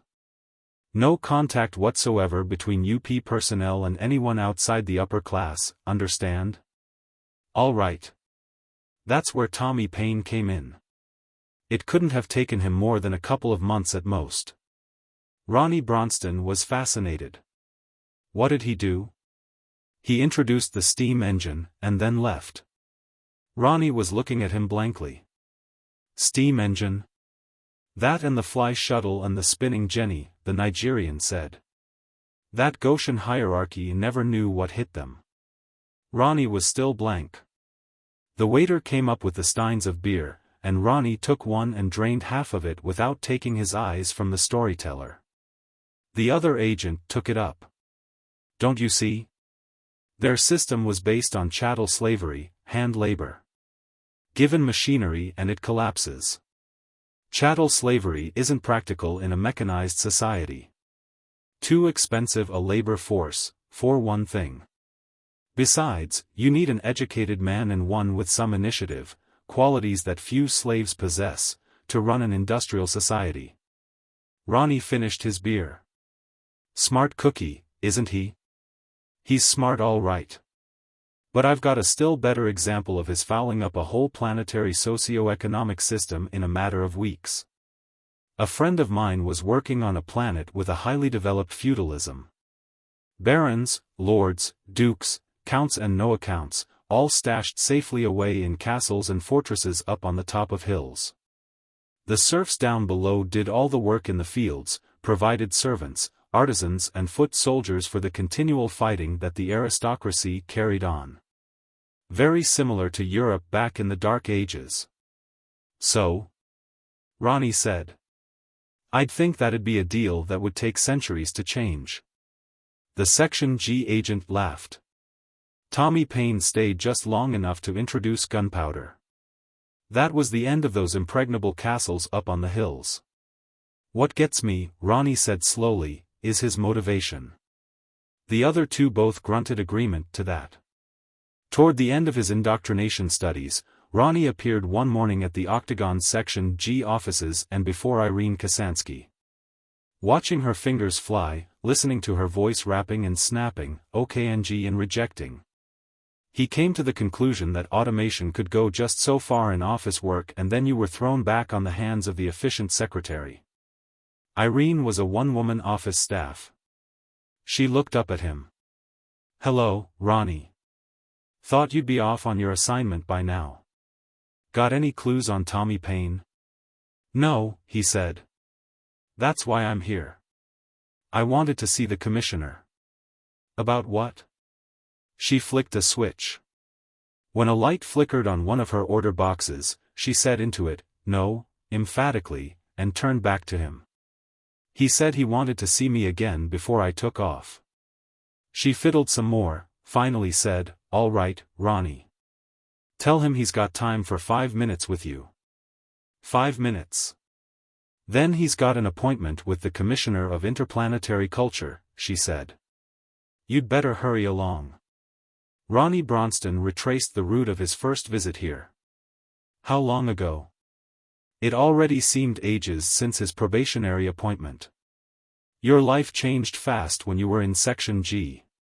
Ross Metaxa's brown bottle, or its twin, was sitting on his desk and he was staring at it glumly. He looked up and scowled. "Ronald Bronston," Ronnie said. "Irene Kasansky told me to say I could have 5 minutes with you, then you have an appointment with the Commissioner of Interplanetary Culture." "I remember you," Metaxa said. "Have a drink." Interplanetary Culture, ha. The Xanadu folk dance troupe. They dance nude. They've been touring the whole UP, roaring success everywhere, obviously. Now they're assigned to Virtue, a planet settled by a bunch of fundamentalists. They want the troupe to wear Mother Hubbards. The Xanadu outfit is in a tizzy. They've been insulted. They claim they're the most modest members of UP, that nudity has nothing to do with modesty. The government of Virtue said that's fine, but they wear Mother Hubbards or they don't dance. Xanadu says it'll withdraw from United Planets. Ronnie Bronston said painfully, "Why not let them?" Ross Metaxa poured himself a Danubian tequila, offered his subordinate a drink again with a motion of the bottle. Ronnie shook his head. Metaxa said, "If we didn't take steps to soothe these things over, there wouldn't be any United Planets. In any given century, every member in the organization threatens to resign at least once. Even Earth. And then what'd happen? You'd have interplanetary war before you knew it. What'd you want, Ronnie?" "I'm about set to take up my search for this Tommy Paine." "Ah, yes, Tommy Paine. If you catch him, there are a dozen planets where he'd be eligible for the death sentence." Ronnie cleared his throat. "There must be. What I wanted was the file on him, sir." "File?" "Yes, sir. I've got to the point where I want to cram up on everything we have on him. So far, all I've got is verbal information from individual agents and from Supervisor Jakes." "Don't be silly, Ronnie. There isn't any file on Tommy Paine." Ronnie just looked at the other. Ross Metaxa said impatiently, "The very knowledge of the existence of the man is top secret. Isn't that obvious? Suppose some reporter got the story and printed it. If our member planets knew there was such a man and that we haven't been able to scotch him, why they'd drop out of UP. So fast the computers couldn't keep up with it. There's not one planet in 10 that feels secure enough to lay itself open to subversion. Why some of our planets are so far down the ladder of social evolution they live under primitive tribal society. Their leaders, their wise men and witch doctors, whatever you call them, are scared someone will come along and establish chattel slavery. Those planets that have a system based on slavery are scared to death of developing feudalism, and those that have feudalism are afraid of creeping capitalism. Those with an anarchistic basis, and we have several, are afraid of being subverted to statism, and those who have a highly developed government are afraid of anarchism.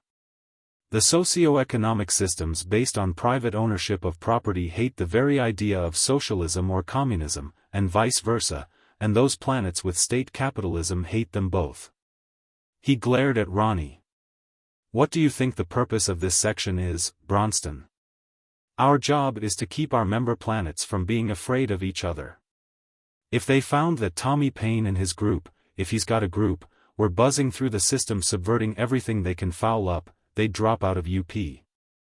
And set up quarantines that a space mite couldn't get through. No sir, there is no file on Tommy Paine and there never will be. And if any news of him spreads to the outside, this section will emphatically deny he exists. I hope that's clear." "Well, yes sir," Ronnie said. The commissioner had been all but roaring toward the end.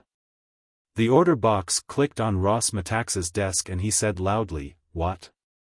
"Don't yell at me," Irene snapped back. "Ronnie's 5 minutes are up. You've got an appointment." "I'm getting tired of this job. It's a madhouse. I'm going to quit and get a job with interplanetary finance." "Oh, yeah." Ross snarled back. "That's what you think. I've taken measures. Top security. I've warned off every commissioner in UP. You can't get away from me until you reach retirement age. Although I don't know why I care. I hate nasty-tempered women." "Huh," she snorted and clicked off. "There's a woman for you," Ross Metaxa growled at Ronnie. "It's too bad she's indispensable. I'd love to fire her. Look, you go in and see Sid Jakes. Seems to me he said something about Tommy Payne this morning. Maybe it's a lead." He came to his feet. "So long and good luck, Ronnie. I feel optimistic about you. I think you'll get this Payne troublemaker." Which was more than Ronnie Bronston thought. Sid Jakes already had a visitor in his office, which didn't prevent him from yelling, "It's open," when Ronnie Bronston knocked. He bounced from his chair, came around the desk and shook hands enthusiastically. "Ronnie," he said, his tone implying they were favorite brothers for long years parted. "You're just in time." Ronnie took in the office's other occupant appreciatively. She was a small girl, almost tiny. He estimated her to be at least half Chinese, or maybe Indo-Chinese, the rest probably European or North American. She evidently favored her Asiatic blood. Her dress was traditional Chinese, slit almost to the thigh Shanghai style. Sid Jake said, "Tog Li Chong Chu, Ronnie Bronston. You'll be working together. Bloodhounding old Tommy Payne. A neat trick if you can pull it off. Well, are you all set to go?" Ronnie mumbled something to the girl in the way of amenity, then looked back at the supervisor. "Working together," he said. "That's right. Lucky you, eh?" Tog Li Chong Chu said demurely, possibly Mr. Bronston objects to having a female assistant. Sid Jake snorted, and hurried around his desk to resume his seat. "Does he look crazy? Who'd object to having a cutie like you around day in and day out? Call him Ronnie. Might as well get used to it. Two of you'll be closer than man and wife." "Assistant?" Ronnie said, bewildered. "What do I need an assistant for?" He turned his eyes to the girl. "No reflection on you, Miss, Tog." Sid Jakes laughed easily. "Section G operatives always work in pairs, Ronnie. Especially new agents. The advantages will come home to you as you go along. Look on Tog Li Chong Chu as a secretary, a man Friday. This isn't her first assignment, of course. You'll find her invaluable." The supervisor plucked a card from an order box. "Now here's the dope. Can you leave within 4 hours? There's a UP Space Forces cruiser going to Merlini. They can drop you off at New Delos. Fastest way you could possibly get there. The cruiser takes off from New Albuquerque in, let's see, 3 hours and 45 minutes. New Delos?" Ronnie said, taking his eyes from the girl and trying to catch up with the grasshopper-like conversation of his superior. "New Delos it is," Jake said happily.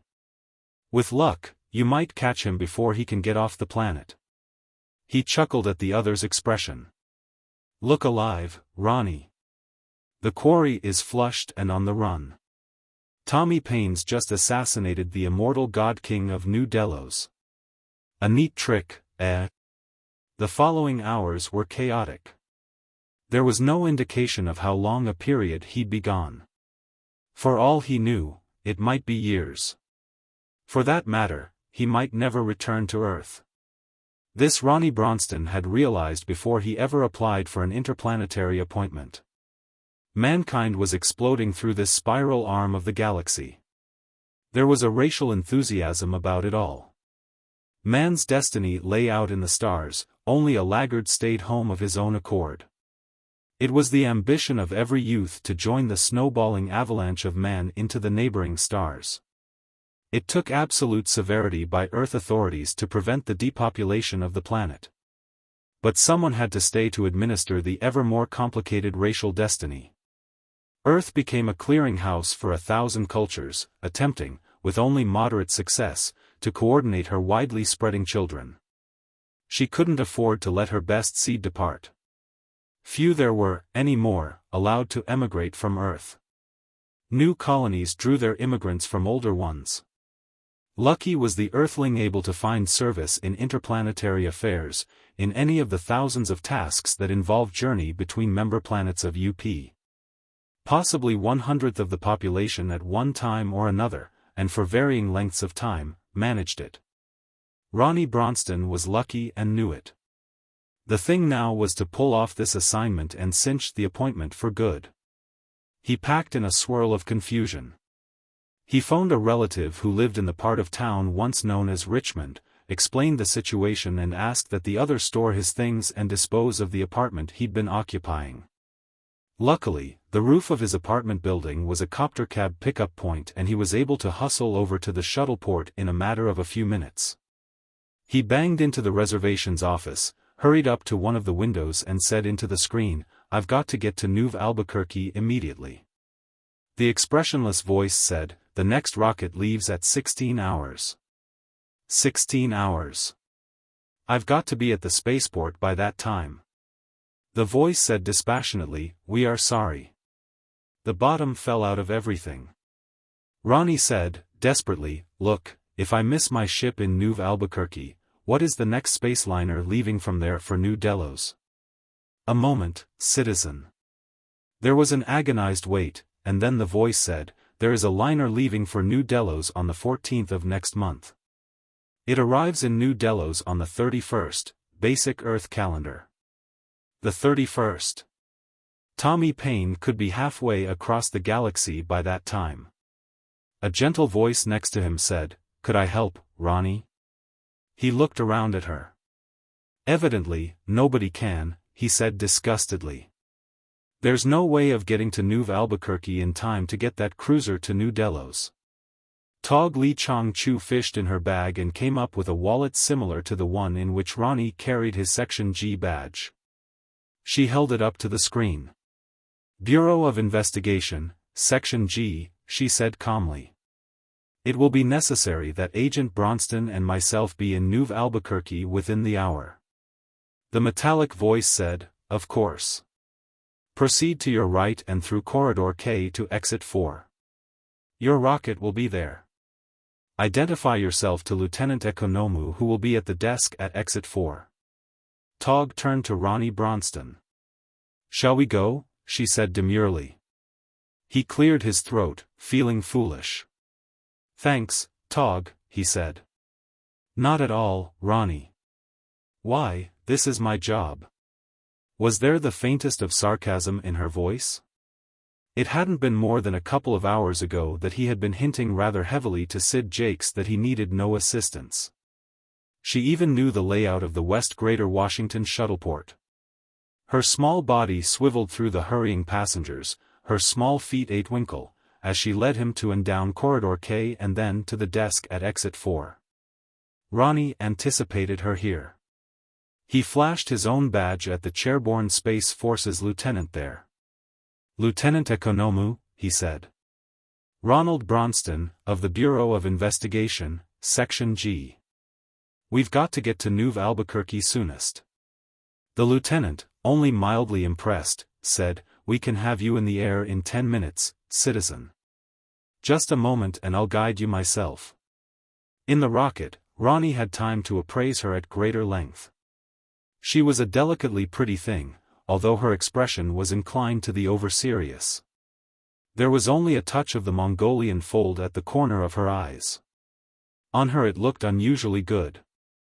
Her complexion was that which only the blend of Chinese and Caucasian can give. Her figure, thanks to her European blood, was fuller than Eastern Asia usually boasts, tiny, but full. Let's admit it, he decided. My assistant is the cutest trick this side of a 3D movie queen, and we're going to be thrown in the closest of juxtaposition for an indefinite time. This comes under the head of work? He said, look here, Tog, you were with Sid Jakes longer than I was. What's the full story? She folded her slim hands in her lap, looking like a schoolgirl about to recite. Do you know anything about the socioeconomic system on New Delos? Well, no, he admitted. She said severely, I'd think that they would have given you more background before an assignment of this type. Ronnie said impatiently, in the past 3 months I've been filled in on the economic systems, the religious beliefs, the political forms, of 1,000 planets. I just happened to miss New Delos. Her mouth expressed disapproval by rucking down on the sides, which was all very attractive but also irritating. She said, there are 2,436 member planets in the UP, I'd think an agent of Section G would be up on the basic situation on each. He had her there. He said snidely, hate to contradict you, Tog, but the number is 2,434. Then, she nodded agreeably, membership has changed since this morning when Menelaus and Aldebaran III were admitted. Have 2 planets dropped out? Look, he said, let's stop bickering. What's the word on New Delos? Did you ever read Fraser's Golden Bough? She said. No. You should. At any rate, New Delos is a theocracy. A priesthood elite rules it. A god-king, who is immortal, holds absolute authority. The strongest of superstition plus an efficient inquisition, keeps the people under control. Sounds terrible, Ronnie growled. Why? Possibly the government is extremely efficient and under it the planet progressing at a rate in advance of UP averages. He stared at her in surprise. She said, would you rather be ruled by the personal, arbitrary whims of supremely wise men, or by laws formulated by a mob? It stopped him momentarily. In all his adult years, he couldn't remember ever meeting an intelligent, educated person who had been opposed to the democratic theory. Wait a minute, now, he said. Who decides that they're supremely wise men who are doing this arbitrary ruling? Let any group come to power, by whatever means, and they'll soon tell you they're an elite. But let's get back to New Delos. From what you've said so far, the people are held in a condition of slavery. What's wrong with slavery? Tog said mildly. He all but glared at her. Are you kidding? I seldom jest, Tog said primly. Under the proper conditions, slavery can be the most suitable system for a people. Under what conditions? Have you forgotten your Earth history to the point where Egypt, Greece and Rome mean nothing to you? Man made some of his outstanding progress under slavery. And do you contend that man's lot is necessarily miserable given slavery? As far back as Aesop we know of slaves who have reached the heights in their society. Slaves sometimes could and did become the virtual rulers in ancient countries. She shrugged prettily. The prejudices which you hold today, on earth, do not necessarily apply to all time, nor to all places. He said, impatiently, look, Tog, we can go into this further, later. Let's get back to New Delos. What happened? Tog said, the very foundation of their theocracy is the belief on the part of the populace that the God-King is immortal. No man conspires against his deity. Supervisor Jakes informed me that it is understood by UP intelligence, that about once every 20 years the priesthood secretly puts in a new God-King. Plastic surgery would guarantee facial resemblance, and, of course, the rank-and-file citizen would probably never be allowed close enough to discover that their God-King seemed different every couple of decades. At any rate, it's been working for some time. And there's been no revolt against this religious aristocracy? She shook her head. Evidently not. It takes a brave man to revolt against both his king and his god at the same time. But what happened now? Ronnie pursued. Evidently, right in the midst of a particularly important religious ceremony, with practically the whole planet watching on TV, the God King was killed with a bomb. No doubt about it, definitely killed. There are going to be a lot of people on New Delos wondering how it can be that an immortal God King can die. And Sid thinks it's Tommy Paine's work? She shifted dainty shoulders in a shrug. It's the sort of thing he does. I suppose we'll learn when we get there. Even on the fast Space Force's cruiser, the trip was going to take a week, and there was precious little Ronnie Bronston could do until arrival. He spent most of his time reading up on New Delos and the several other planets in the UP organization which had fairly similar regimes. More than a few theocracies had come and gone during the history of man's development into the stars. He also spent considerable time playing battle chess or talking with Tog and with the ship's officers. These latter were a dedicated group, high in morale, enthusiastic about their work which evidently involved the combined duties of a navy, a coast guard, and a coast and geodetic survey system. If we use the ocean-going services of an earlier age for analogy. They all had the dream. The enthusiasm of men participating in a race's expansion to glory. There was the feeling, even stronger here in space than back on Earth, of man's destiny being fulfilled, that humanity had finally emerged from its infancy. That the fledgling had finally found its wings and got off the ground. After one of his studying binges, Ronnie Bronston had spent an hour or so once with the captain of the craft, while that officer stood in easy watch on the ship's bridge. There was little enough to do in space, practically nothing, but there was always an officer on watch. They leaned back in the acceleration chairs before the ship's controls and Ronnie listened to the other's space lore.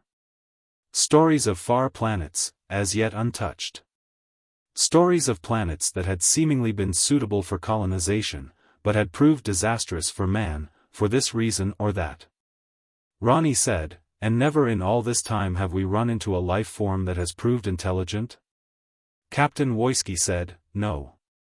Not that I know of. There was an animal on Shangri-La of about the mental level of the chimpanzee. So far as I know, that's the nearest to it. Shangri-La? Ronnie said. That's a new one. There was an affectionate gleam in the captain's eye. Yes, he said. If and when I retire, I think that'd be the planet of my choice, if I could get permission to leave Earth, of course. Ronnie scowled in attempted memory. Now that you mention it, I think I did see it listed the other day among planets with a theocratic government. The captain grunted protest. If you're comparing it to this New Delos you're going to, you're wrong. There can be theocracy and theocracy, I suppose. Actually, I imagine Shangri-La has the most, gentle government in the system.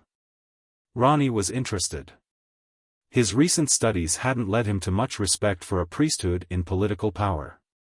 What's the particular feature that seemed to have gained your regard? Moderation, Woyski chuckled. They carry it almost to the point of immoderation. But not quite. Briefly, it works something like this. They have a limited number of monks, I suppose you'd call them, who spend their time at whatever moves them. At the arts, at scientific research, at religious contemplation, any religion will do, as students of anything and everything, and at the governing of Shangri-La. They make a point of enjoying the luxuries in moderation and aren't a severe drain on the rank-and-file citizens of the planet. Ronnie said, I have a growing distrust of hierarchies. Who decides who is to become a monk and who remain a member of the rank and file? The captain said, a series of the best tests they can devise to determine a person's intelligence and aptitudes. From earliest youth, the whole populace is checked and rechecked. At the age of 30, when it is considered that a person has become adult and has finished his basic education, a limited number are offered monkhood. Not all want it. Ronnie thought about it. Why not? What are the shortcomings? The captain shrugged. Responsibility, I suppose. The monks aren't allowed sex, booze, that sort of thing, I imagine. Good heavens, why not? In moderation, of course. And they live on a higher scale? No, no, not at all. Don't misunderstand. The planet is a prosperous one. Exceedingly prosperous. There is everything needed for comfortable existence for everyone. Shangri-La is one planet where the pursuit of happiness is pursuable by all. Captain Woyski chuckled again. Ronnie said, "It sounds good enough, although I'm leery of benevolent dictatorships. The trouble with them is that it's up to the dictators to decide what's benevolent. And almost always, nepotism rears its head, favoritism of one sort or another. How long will it be before one of your moderate monks decides he'll moderately tinker with the tests, or whatever, just to be sure his favorite nephew makes the grade? A high IQ is no guarantee of integrity." The captain didn't disagree. "That's always possible, I suppose. One guard against it, in this case, is the matter of motive. The privilege of being a monk isn't as great as all that. Materially, you aren't particularly better off than anyone else. You have more leisure, that's true. But actually most of them are so caught up in their studies or research that they put in more hours of endeavor than does the farmer or industrial worker on Shangri-La." "Well," Ronnie said, "let's just hope that Tommy Paine never hears of this place." "Who?" the captain said. Ronnie Bronston reversed his engines. "Oh, nobody important. A guy I know of." Captain Woyski scowled. "Seems to me I've heard the name." At first Ronnie leaned forward with quick interest. Perhaps the cruiser's skipper had a lead. But, no, he sank back into his chair. That name was strictly a Section G pseudonym. No one used it outside the department, and he'd already said too much by using the term at all. Ronnie said idly, "Probably two different people. I think I'll go on back and see how Tog is doing." Tog was at her communicator when he entered the tiny ship's lounge. Ronnie could see in the brilliant little screen of the compact device, the grinning face of Sid Jakes. Tog looked up at Ronnie and smiled, then clicked the device off. "What's new?" Ronnie said. She moved graceful shoulders. "I just called Supervisor Jakes. Evidently there's complete confusion on New Delos. Mobs are storming the temples. In the capital the priests tried to present a new god king and he was laughed out of town." Ronnie snorted cynically. "Sounds good to me. The more I read about New Delos and its god king and his priesthood, the more I think the best thing that ever happened to the planet was this showing them up." Tog looked at him, the sides of her mouth tucking down as usual when she was going to contradict something he said. "It sounds bad to me," she said. "Tommy Paine's work is done. He'll be off to some other place and we won't get there in time to snare him." Ronnie considered that. It was probably true. "I wonder," he said slowly, "if it's possible for us to get a list of all ships that have blasted off since the assassination, all ships and their destination from New Delos." The idea grew in him. "Look. It's possible that a dictatorial government such as theirs would immediately quarantine every spaceport on the planet." Tog said, "There's only one spaceport on New Delos. The priesthood didn't encourage trade or even communication with the outside. Didn't want its people contaminated." "Holy smokes." Ronnie blurted. "It's possible that Tommy Paine's on that planet and can't get off. Look, Tog, see if you can raise the Section G representative on New Delos and—" Tog said demurely, "I already have taken that step, Ronnie, knowing that you'd want me to. Agent Molly Hassan has promised to get the name and destination of every passenger that leaves New Delos." Ronnie sat down at a table and dialed himself a mug of stout. "Drink," he said to Tog. "Possibly we've got something to celebrate." She shook her head disapprovingly. "I don't use depressants." There was nothing more to be discussed about New Delos, they simply would have to wait until their arrival. Ronnie switched subjects. "Ever hear of the planet Shangri-La?" he asked her. He took a sip of his brew. "Of course," she said. "A rather small planet, Earth-type within 4 degrees. Noted for its near-perfect climate and its scenic beauty. Captain was talking about it, Ronnie said. Sounds like a regular paradise. Tog made a negative sound. Well, what's wrong with Shangri-La? Ronnie said impatiently. Static, she said briefly. He looked at her. It sounds to me as though it's developed a near-perfect socioeconomic system. What do you mean, static? No push, no drive, Tog said definitely. Everyone, what is the old term, everyone has it made. The place is stagnating. I wouldn't be surprised to see Tommy Paine show up there sooner or later. Ronnie said, look, since we've known each other, have I ever said anything you agree with? Tog raised her delicate eyebrows. Why, Ronnie? You know perfectly well we both agreed that the eggs for breakfast were quite inedible. Ronnie came to his feet again. Considering her size, she certainly was an irritating baggage. I think I'll go to my room and see if I can get any inspirations on tracking down our quarry. Good night, Ronnie, she said demurely. They ran into a minor difficulty upon arrival at New Delos. The captain called both Ronnie Bronston and Tog Lee Chong Chu to the bridge. He nodded in the direction of the communications screen. A bald-headed, robed character, obviously a priest, scowled at them. Captain Woisky said. The sub-bishop informs me that the provisional government has ruled that any spacecraft landing on New Delos cannot take off again without permission and that every individual who lands, even United Planets personnel, will need an exit visa before being allowed to depart. Ronnie said, then you can't land? The captain said reasonably, my destination is Merlini. I've gone out of my way slightly to drop you off here. But I can't afford to take the chance of having my ship tied up for what might be an indefinite period. Evidently, there's considerably civil disorder down there. From the screen the priest snapped, that is an inaccurate manner of describing the situation. Sorry, the captain said dryly. Ronnie Bronston said desperately, but, Captain, Miss Tog and I simply have to land. He reached for his badge. High priority, Bureau of Investigation. The captain shrugged his hefty shoulders. Sorry, I have no instructions that allow me to risk tying up my ship. Here's a possibility. Can you pilot a landing craft? I could spare you one, then you and your assistant would be the only ones involved. You could turn it over to whatever Space Forces base we have here. Ronnie said miserably, no. I'm not a space pilot. I am, Tog said softly. The idea sounds excellent. We shall expect you, the sub-bishop said. The screen went blank.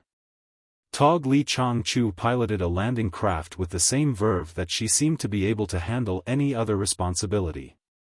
As he sat in the seat next to her, Ronnie Bronston took in her practiced flicking of the controls from the side of his eyes. He wondered vaguely at the efficiency of such Section G officials as Metaxa and Jakes that they would assign an unknown quality such as himself to a task as important as running down Tommy Paine. And then as an assistant provide him with an experienced operative such as Tog. The bureaucratic mind can be a dilly, he decided. Was the fact that she was a rather delicately constructed girl a factor? He felt the weight of the Model H gun nestled under his left armpit. Perhaps in the clutch Section G preferred men as agents. They swooped into a landing that brought them as close to the control tower as was practical. In a matter of moments there was a guard of 20 or more sloppily uniformed men about their small craft. Tog made a move. Welcoming committee, she said. They climbed out the circular port, and flashed their United Planets Bureau of Investigation badges to the youngish-looking soldier who seemed in command. He was indecisive. United Planets? He said. All I know is I'm supposed to arrest anybody landing. Ronnie snapped, we're to be taken immediately to United Planets headquarters. Well, I don't know about that. I don't take orders from foreigners.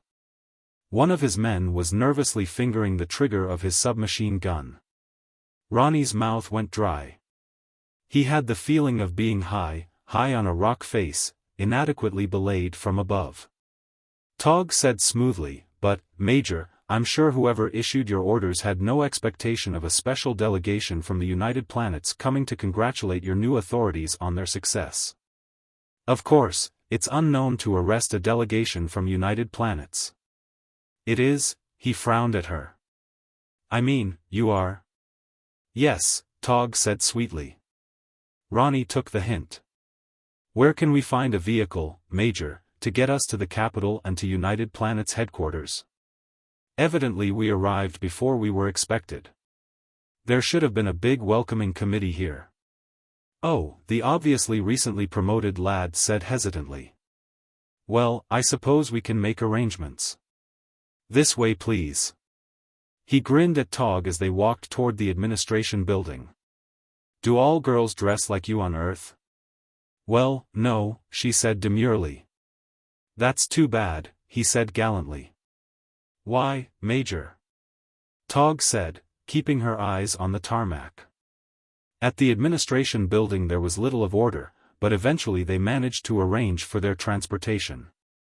Luckily, they were supplied with a chauffeur-driven helio car.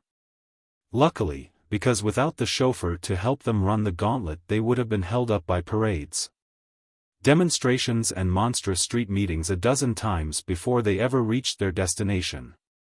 Twice, Ronnie stopped short of drawing his gun only by a fraction when half-drunken demonstrators stopped them. The driver, a wispy, sad-looking type, shook his head. "There's no going back now," he told them over his shoulder. "No going back. Last week I was all with the rest, I never did believe David the One was really immortal. But you was just used to the idea, see? It had always been that way, with the priests running everything and we was used to it. Now I wish we was still that way. At least you knew how you stood, see? Now, what's going to happen?" "That's an interesting question," Tog said politely. Ronnie said, "Possibly you'll have the chance to build a better world, now." The driver shot a contemptuous look over his shoulder. "Better world? What do I want with a better world? I just don't want to be bothered. I've been getting my 3 squares a day, got a nice little flat for my family. How do I know it's not going to be a worse world?" "That's always a possibility," Tog told him. "Do most people seem to feel the same?" "Practically everybody I know does," he said glumly. "But the fat's in the fire now. The priests are trying to hold on but their government is falling apart all over the place." "Well," Ronnie said, "at least you can figure just about anything in the way of a new government will be better than one based on superstition and inquisition. It couldn't get worse." "Things can always get worse," the other contradicted him sadly. They left the cab before an impressively tall, many-windowed building in city center. As they mounted the steps, Ronnie frowned at her. "You seem to be encouraging that man in his pessimism. So far as I can see, the best thing that ever happened to this planet was toppling that phony priesthood." "Perhaps," she said agreeably. However, the man's mind was an ossified one. A surprisingly large percentage of people have them, especially when it comes to institutions such as religion and government. We weren't going to be able to teach him anything, but it was possible to learn from him. Ronnie grunted his disgust. "What could we possibly learn from him?" Tog said mildly, "We could learn what people of the street were thinking. It might give us some ideas about what direction the new government will take." They approached the portals of the building and were halted by an armed Space Forces guard of half a dozen men. Their sergeant saluted, taking in their obvious other planet clothing. "Identifications, please," he said briskly. They showed their badges and were passed on through. Ronnie said to him, "Much trouble, Sergeant?" The other shrugged. "No. Just precautions, sir.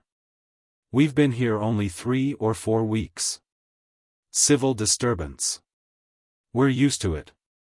We're over on Montezuma 2 basic months ago. Now there was real trouble. Had to shoot our way out." Tog called, "Coming, Ronnie? I have this elevator waiting." He followed her, scowling. An idea was trying to work its way through. Somehow he missed getting it. Headquarters of the Department of Justice were on the 8th floor. A receptionist clerk led them through 3 or 4 doors to the single office which housed Section G. A red-eyed, exhausted agent looked up from the sole desk and snarled a question at them. Ronnie didn't get it, but Tog said mildly, "Probationary Agent Ronald Bronston and Tog Lee Chong-Chu. On special assignment." She flicked open her badge so that the other could see it. His manner changed. "Sorry," he said, getting up to shake hands. "I'm Molly Hassan, in charge of Section G on New Delos. We've just had a crisis here, as you can imagine. The worst of it's now over." He added sourly, "I hope. All my assistants have already taken off for Avalon." He was a short-statured, dark-complected man, his features betraying his Semitic background. Ronnie shook hands with him and said, "Sorry to bother you at a time like this." They found chairs and Molly Hassan flicked a key on his order box and said to them, "How about a drink? They make a wonderful sparkling wine on this planet. Trust any theocracy to have top potables." Ronnie accepted the offer, Tog refused it politely. She sat demurely, her hands in her lap. Molly Hassan ran a weary hand through already mussed hair. "What's this special assignment you're on?" Ronnie said, "Commissioner Metaxa has sent me looking for Tommy Paine." "Tommy Paine?" The other blurted. "At a time like this, when I haven't had 3 nights sleep in the last 3 basic weeks, you come around looking for Tommy Paine?" Ronnie was taken aback. Sid Jakes seemed to think this might be one of Paine's jobs. Tog said mildly, "What better place to look for Tommy Paine than in a situation like this, Agent Hassan?" Her eyebrows went up. "Or don't you think the quest for Paine is an important one?" The other subsided somewhat. "I suppose you're right," he said. "I'm deathly tired. Do whatever you want. But don't expect much from me." Tog said, just a trifle tartly, Ronnie thought, "We'll have to call on you, as usual, Agent Hassan. There's probably no single job in Section G more important than the pursuit of Tommy Paine." All right, Molly Hassan admitted. "I'll cooperate." "How long have you been away from Earth?" he said to Ronnie. "About 1 basic week." "Oh," he grunted. "This is your first stop, eh? Well, I don't envy you your job." He brought a cool bottle from a delivery drawer in the desk along with 2 glasses. "Here's the wine." Ronnie leaned forward to accept the glass. "This situation here," he said, "do you think it can be laid to Paine?" Molly Hassan shrugged wearily. "I don't know."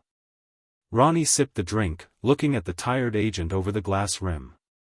"From what we understand, check has been kept on all persons leaving the planet since the bombing." "Check is right. There's only 1 ship that took off and it carried nobody except my assistants.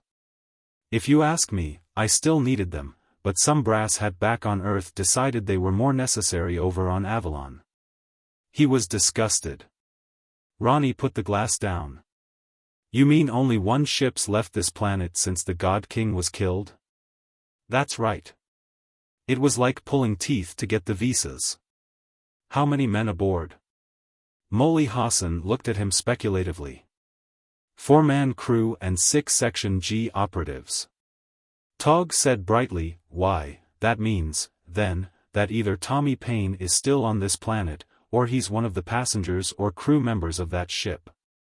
She added, "That is, of course, unless he had a private craft, hidden away somewhere." Ronnie slumped back into his chair as some of the ramifications came home to him. "If it was Tommy Paine at all," he said. Molly Hassan nodded. "That's always a point." He finished his glass and looked pleadingly at Tog. "Look, I have work. If I can finish some of it, I might have time for some sleep. Couldn't we postpone the search for Tommy Paine?" Tog said nothing to him. Ronnie came to his feet. "We'll get along. a couple of ideas occur to me. I'll check with you later. Fine, the agent said. He shook hands with them again. He said, somehow more to Tog than to Ronnie, I know how important your job is. It's just that I've been pushed to the point where I can't operate efficiently. She smiled her understanding, gave him her small, delicate hand. In the elevator, Ronnie said to her, why should this sort of thing particularly affect Section G? Tog said, it's times like this that planets drop out of the UP.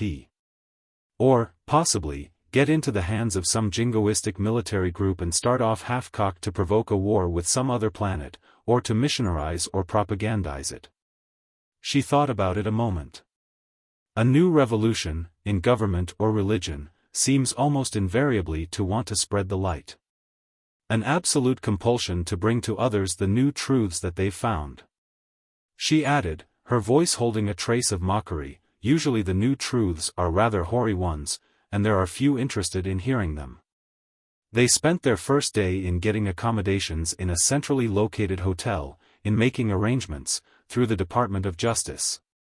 For the local means of exchange, it turned out to be coinage, based on gold, and getting the feel of their surroundings. Evidently Delos, the capital city of the planet New Delos, was but slowly emerging from the chaos that had taken over on the assassination.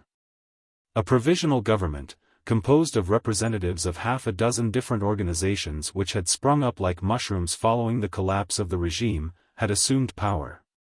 Elections had been promised and were to be brought off when arrangements could be made. Meanwhile, the actual government was still largely in the hands of the lower echelons of the priesthood. A nervous priesthood it was, seemingly desirous of getting out from under while the going was good, afraid of being held responsible for former excesses. Ronnie Bronston, high hopes still in his head, looked up the sub-bishop who had given them landing orders while they were still aboard the Space Force's cruiser. Tog was off making arrangements for various details involved in their being in Delos in its time of crisis. A dozen times, on his way over to keep his appointment with the official, Ronnie had to step into doorways, or in otherwise make himself inconspicuous. Gangs of demonstrators roamed the street, some of them drunken, looking for trouble, and scornful of police or the military. Twice, when it looked as though he might be roughed up, Ronnie drew his gun and held it in open sight, ready for use, but not threateningly. The demonstrators made off.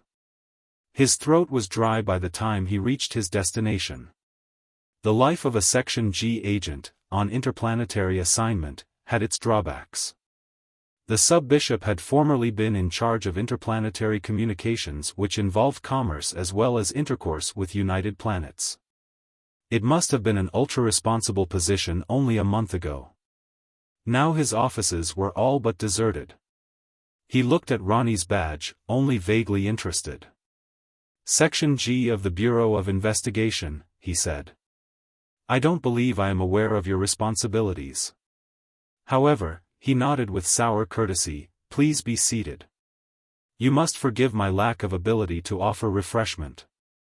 Isn't there an old tradition about rats deserting a sinking ship? I am afraid my former assistants had rodent-like instincts. Ronnie said, Section G deals with interplanetary security, sir. I am addressed as Holiness, the other said. Ronnie looked at him. Sorry, he said. I am a citizen of the United Planets, not any one planet, even Earth. UP citizens have complete religious freedom. In my case I am unaffiliated with any church. The sub-bishop let it pass. He said sourly, I am afraid that even here on New Delos, I am seldom honored by my title anymore. Go on, you say you deal with interplanetary security. That's correct. In cases like this we're interested in checking to see if there is any possibility that citizens of planets other than New Delos are involved in your internal affairs. The other's eyes were suddenly slits. He said, heavily, you suspect that David the One was assassinated by an alien? Ronnie had to tread carefully here. I make no such suggestion. I am merely here to check on the possibility. If such was the case, my duty would be to arrest the man, or men. If we got hold of him, you'd have small chance of asserting your authority, the priest growled. What did you want to know? I understand that no interplanetary craft have left New Delos since the assassination. None except a United Planets ship which was carefully inspected. Ronnie said tightly, but what facilities do you have to check on secret spaceports, possibly located in some remote desert or mountain area? The New Delian laughed sourly. There is no other planet in all the United Planets with our degree of security.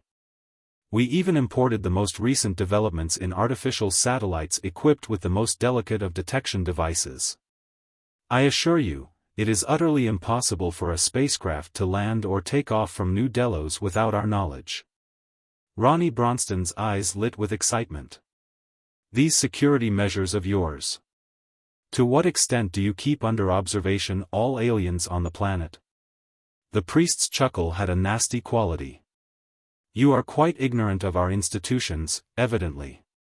Every person on New Delos, in every way of life, was under constant survey from the cradle to the grave. Aliens were highly discouraged. When they appeared on New Delos at all, they were restricted in their movements to this, our capital city. Ronnie let air whistle from his lungs. Then, he said triumphantly, if any alien had anything to do with this, he is still on the planet. Can you get me a list of all aliens? The other laughed again, still sourly. But there are none. None except you employees of United Planets. I'm afraid you're on a wild goose chase. Ronnie stared at him blankly. But commercial representatives, cultural exchange. The priest said flatly, no. None at all. All commerce was handled through UP. We encouraged no cultural exchanges. We wished to keep our people uncorrupted.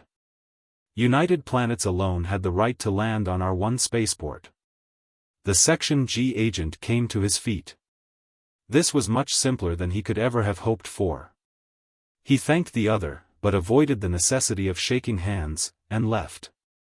He found a heliocab and dialed it to the UP building, finding strange the necessity of slipping coins into the vehicle's slots until the correct amount for his destination had been deposited. Coinage was no longer in use on Earth. At the UP building he retraced his steps of the day before to the single office of Section G. To his surprise, not only Molly Hassan was there, but Tog as well. Hassan had evidently had at least a few hours of sleep. He was in better shape. They exchanged the usual amenities and took their chairs again. Hassan said, we were just gossiping. It's been years since I've been in Greater Washington. Lee Chong tells me that Sid Jakes is now a supervisor. I worked with him for a while, when I first joined Section G. How about a glass of wine? Ronnie said, look. If Tommy Payne was connected with this, and it's almost positive he was, we've got him. The others looked at him. You've evidently been busy, Tog said mildly. He turned to her. He's trapped, Tog. He can't get off the planet. Molly Hassan rubbed a hand through his hair. It'd be hard, all right. They've got the people under rein here such as you've never seen before. Or they did until this blew up. Ronnie sketched the situation to Tog, winding up with, the only thing that makes sense is that it's a Tommy Payne job. The local citizens would never have been able to get their hands on such a bomb, or been able to have made the arrangements for its delivery. They're under too much surveillance. Tog said thoughtfully, but how did he escape all this surveillance? Don't you understand? He's working here, in this building, as an employee of UP. There is no other alternative. They stared at him. I think perhaps you're right, Tog said finally. Ronnie turned to Molly Hassan. Can you get a list of all UP employees? Of course. He flicked his order box, barked a command into it. Ronnie said, it's going to be a matter of eliminating the impossible. For instance, what is the earliest known case of Tommy Payne's activity? Tog thought back. So far as we know definitely, about 22 years ago. Fine, Ronnie said, increasingly excited. That will eliminate all persons less than, say, 40 years of age. We can assume he was at least 20 when he began. Hassan said, can we eliminate all women employees? Ronnie said, I'd think so. The few times he's been seen, all reports are of a man. And that case on the planet Mother where he put himself over as a holy man. He could hardly have been a woman in disguise in a Stone Age culture such as that. Hassan said, and this Tommy Paine has been flitting around this part of the galaxy for years, so anyone who has been here steadily for a period of even a couple of years or so, can't be suspect. Molly Hassan thrust his hand into a delivery drawer and brought forth a handful of punched cards, possibly 50 in all. Surely there's more people than that working in this building, Ronnie protested. Molly Hassan said, no. I've eliminated already everyone who is a citizen of New Delos. Obviously, Tommy Paine is an alien.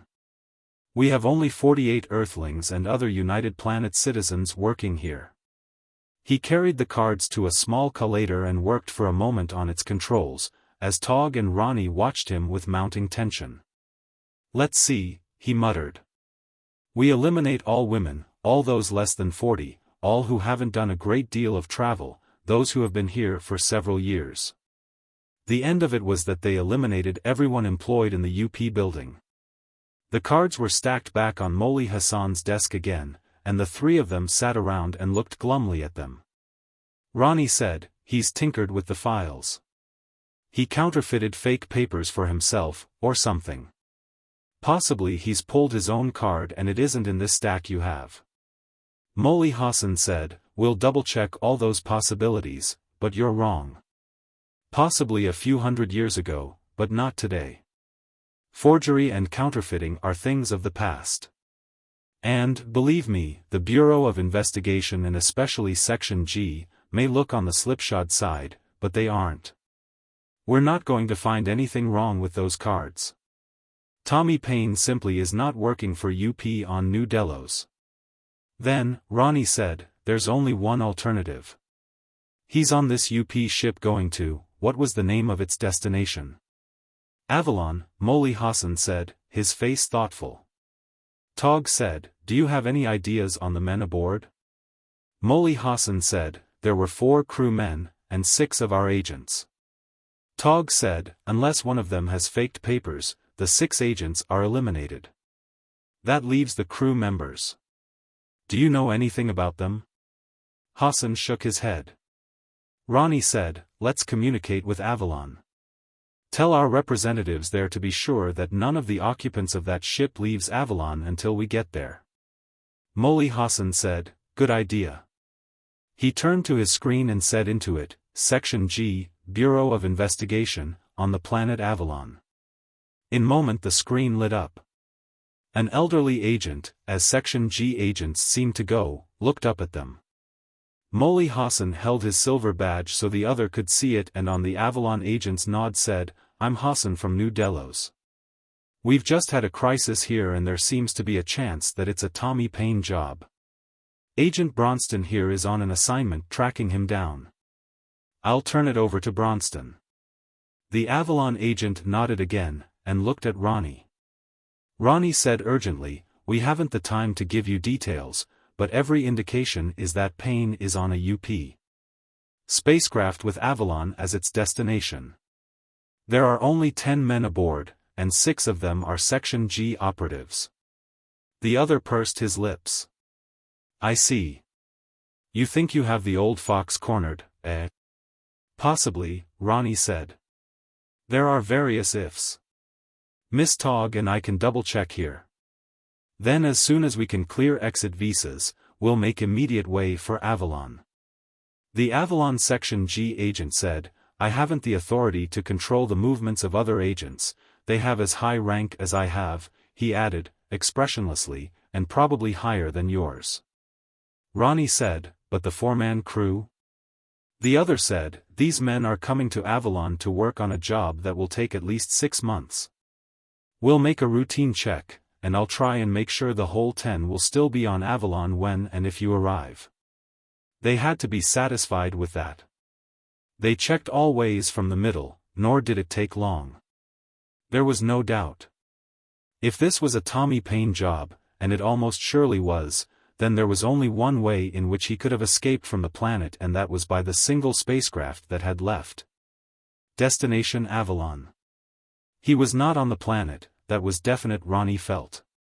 A stranger on New Delos was as conspicuous as a walrus in a goldfish bowl. There simply were no such. They spent most of their time checking and rechecking United Planets personnel, but there was no question there either. Molly Hassan and others of UP personnel helped cut the red tape involved in getting exit visas from New Delos. It wasn't as complicated as it might have been a week or two before. No one seemed to be so confident of his authority in the new provisional government that he dared veto a United Planets request. Molly Hassan was able to arrange for a small space yacht, slower than a military craft, but capable of getting them to Avalon in a few days' time. A one-man crew was sufficient. Ronnie, and especially Tog, could spell him on the watches.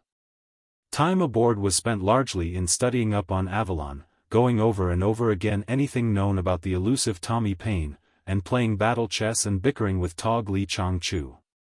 If it hadn't been for this ability to argue against just about anything Ronnie managed to say, he could have been attracted to her to the detriment of the job. She was a good traveler, few people are, she was an ultra-efficient assistant, she was a joy to look at, and she never intruded. But, great guns, the woman could bicker. The two of them were studying in the ship's luxurious lounge when Ronnie looked up and said, "Do you have any idea why those 6 agents were sent to Avalon?" "No," she said. He indicated the booklet he was reading. "From what I can see here, it sounds like one of the most advanced planets in the UP. They've made some of the most useful advances in industrial techniques of the past century." "Oh, I don't know," Tog mused. "I haven't much regard for industrial feudalism myself. It starts off with a bang, but tends to go sterile." "Industrial feudalism," he said indignantly. "What do you mean?" "The government is a constitutional monarchy with the king merely a powerless symbol. The standard of living is high. Elections are honest and democratic. They've got a 3-party system." "Which is largely phony," Tog interrupted. "You've got to do some reading between the lines, especially when the books you're reading are turned out by the industrial feudalistic publishing companies in Avalon. What's this industrial feudalism you keep talking about?" "Avalon has a system of free enterprise." "A gobbledygook term," Tog said, irritatingly. "Industrial feudalism is a socioeconomic system that develops when industrial wealth is concentrated into the hands of a comparatively few families. It finally gets to the point of a closed circle all but impossible to break into. These industrial feudalistic families become so powerful that only in rare instances can anyone lift himself into their society. They dominate every field, including the so-called labor unions, which amount to one of the biggest businesses of all. With their unlimited resources they even own every means of dispensing information." "You mean," Ronnie argued, "that on Avalon you can't start up a newspaper of your own and say whatever you wish?" "Certainly you can, theoretically. If you have the resources. Unfortunately, such enterprises become increasingly expensive to start. Or you could start a radio, TV or tri-D station, if you had the resources. However, even if you overcame all your handicaps and your newspaper or broadcasting station became a success, the industrial feudalistic families in control of Avalon's publishing and broadcasting fields have the endless resources to buy you out, or squeeze you out, by one nasty means or another." Ronnie snorted. "Well, the people must be satisfied or they'd vote some fundamental changes." Tog nodded. "They're satisfied, and no wonder. Since childhood every means of forming their opinions have been in the hands of industrial feudalistic families, including the schools." "You mean the schools are private?" "No, they don't have to be. The government is completely dominated by the 50 or so families which for all practical purposes own Avalon. That includes the schools.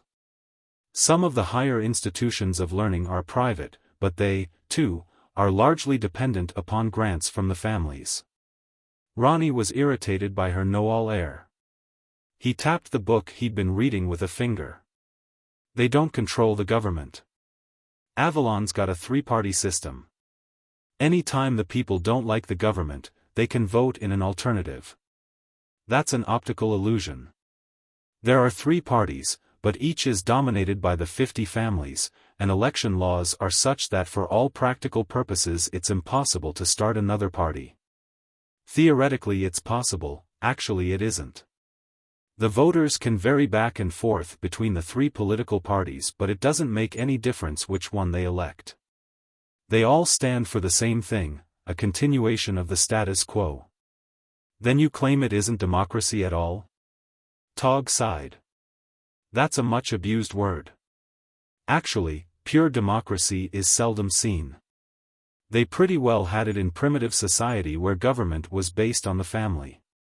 You voted for one of your relatives in your clan to represent you in the tribal councils. Everyone in the tribe was equal so far as apportionments of the necessities of life were concerned. No one, even the tribal chiefs, ate better than anyone else, no one had a better home. Ronnie said, snappishly, and if man had remained at that level, we'd never have gotten anywhere. That's right, she said. For progress, man needed a leisure class. Somebody with the time to study, to experiment, to work things out. He said, we're getting away from the point. You said in spite of appearances they don't have democracy on Avalon. They have a pretense of it. But only free men can practice democracy.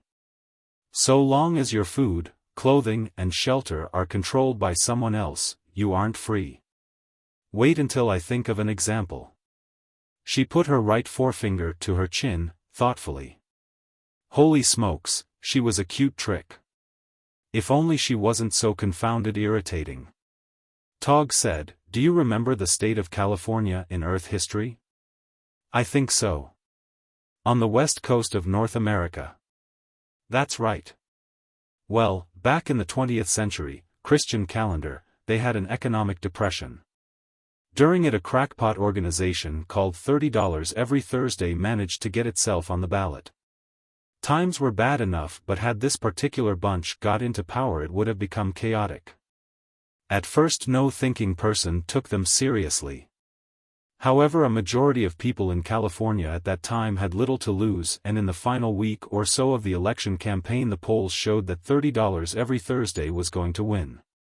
So, a few days before voting many of the larger industries and businesses in the state ran full-page ads in the newspapers. They said substantially the same thing. If $30 Every Thursday wins this election, our concern will close its doors. Do not bother to come back to work Monday. Ronnie was scowling at her. What's your point? She shrugged delicate shoulders. The crackpots were defeated, of course, which was actually good for California. But my point is that the voters of California were not actually free since their livelihoods were controlled by others. This is an extreme case, of course, but the fact always applies. A thought suddenly hit Ronnie Bronston. Look, he said. Tommy Paine. Do you think he's merely escaping from New Delos, or is it possible that Avalon is his next destination? Is he going to try and overthrow the government there? She was shaking her head, but frowning. I don't think so. Things are quite stable on Avalon. Stable? He scowled at her. From what you've been saying, they're pretty bad. She continued to shake her head. Don't misunderstand, Ronnie. On an assignment like this, it's easy to get the impression that all the United Planets are in a state of socio-political confusion, but it isn't so. A small minority of planets are ripe for the sort of trouble Tommy Paine stirs up. Most are working away, developing, making progress, slowly evolving. Avalon is one of these. The way things are there, Tommy Paine couldn't make a dent on changing things, even if he wanted to, and there's no particular reason to believe he does. Ronnie growled. From what I can learn of the guy, he's anxious to stir up trouble wherever he goes. I don't know. If there's any pattern at all in his activities, it seems to be that he picks spots where things are ripe to boil over on their own. He acts as a catalyst. In a place like Avalon he wouldn't get to first base. Possibly 50 years from now, things will have developed on Avalon to the point where there is dissatisfaction. By that time, she said dryly, we'll assume Tommy Paine will no longer be a problem to the Commissariat of Interplanetary Affairs for one reason or the other. Ronnie took up his book again. He growled, I can't figure out his motivation. If I could just put my finger on that. For once she agreed with him. I've got an idea, Ronnie, that once you have that, you'll have Tommy Paine. They drew blank on Avalon. Or, at least, it was drawn for them before they ever arrived. The Section G agent permanently assigned to that planet had already checked and double-checked the possibilities. None of the four-man crew of the UP spacecraft had been on New Delos at the time of the assassination of the God King. They, and their craft, had been light years away on another job. Ronnie Bronston couldn't believe it. He simply couldn't believe it. The older agent, his name was Jerry Bulchand, was definite. He went over it with Ronnie and Tog in a bar adjoining UP headquarters. He had dossiers on each of the 10 men, detailed dossiers. On the face of it, none of them could be Paine. But one of them has to be, Ronnie pleaded. He explained their method of eliminating the 48 employees of UP on New Delos. Bulchand shrugged. You've got holes in that method of elimination. You're assuming Tommy Paine is an individual, and you have no reason to. My own theory is that it's an organization.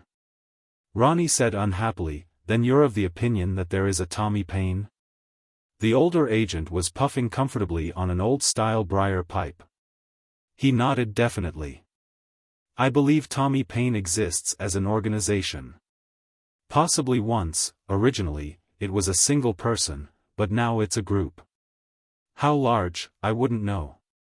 Probably not too large, or by this time somebody would have betrayed it, or somebody would have cracked and we would have caught them. Catch one and you've got the whole organization, what with our modern means of interrogation.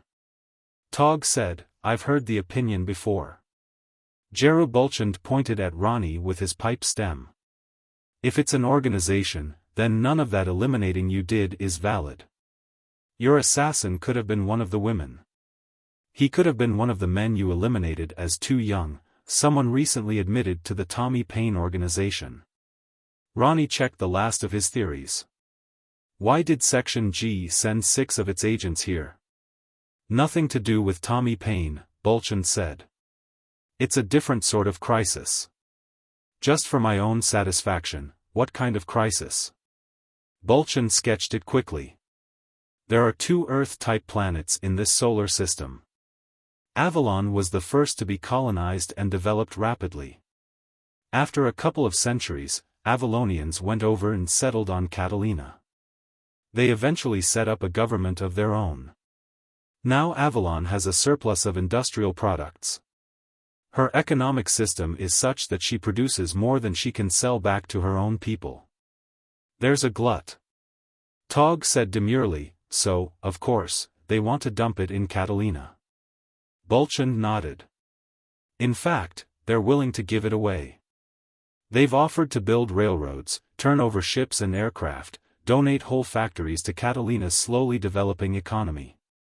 Ronnie said, well, how does that call for Section G agents? Catalina has evoked Article 2 of the UP Charter. No member planet of UP is to interfere with the internal political, socioeconomic or religious affairs of another member planet. Avalon claims the charter doesn't apply since Catalina belongs to the same solar system and since she's a former colony. We're trying to smooth the whole thing over, before Avalon dreams up some excuse for military action. Ronnie stared at him.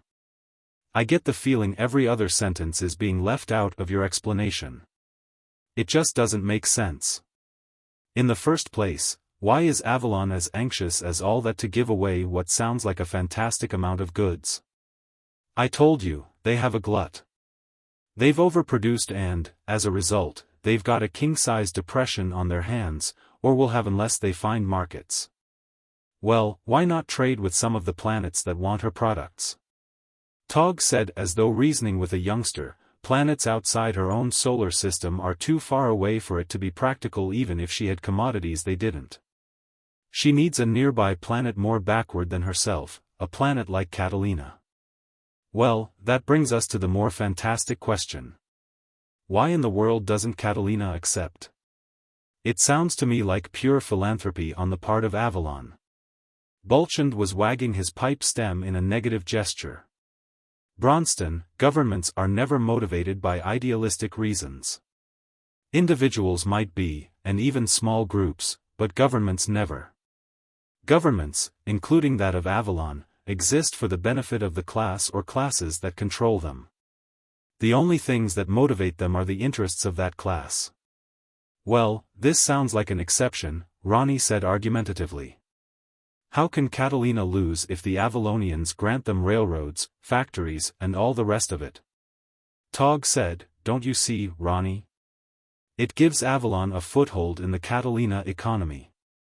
When the locomotives were out on the railroad, new engines, new parts, must be purchased. They won't be available on Catalina because there will be no railroad industry because none will have ever grown up. Catalina manufacturers couldn't compete with that initial free gift. They'll be dependent on Avalon for future equipment. In the factories, when machines wear out, they will be replaceable only with the products of Avalon's industry.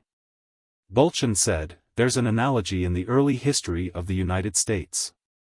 When its fledgling steel industry began, they set up a high tariff to protect it against British competition. The British were amazed and indignant, pointing out that they could sell American steel products at 1/3 the local prices, if only allowed to do so. The United States said no thanks, it didn't want to be tied, industrially, to Great Britain's apron strings. And in a couple of decades American steel production passed England's. In a couple of more decades American steel production was many times that of England's, and she was taking British markets away from her all over the globe. At any rate, Ronnie said, it's not a Tommy Paine matter. Just for luck, though, Ronnie and Tog double-checked all over again on Bulchand's efforts. They interviewed all 6 of the Section G agents. Each of them carried a silver badge that gleamed only for the individual who possessed it. All of which eliminated the possibility that Paine had assumed the identity of a Section G operative. So that was out. They checked the 4 crew members, but there was no doubt there either. The craft had been far away at the time of the assassination on New Delos. On the 3rd day, Ronnie Bronston, disgusted, knocked on the door of Tog's hotel room. The door screen lit up and Tog, looking out at him, said, "Oh, come on in, Ronnie, I was just talking to Earth." He entered. Tog had set up her Section G communicator on a desktop and Sid Jake's grinning face was in the tiny, brilliant screen.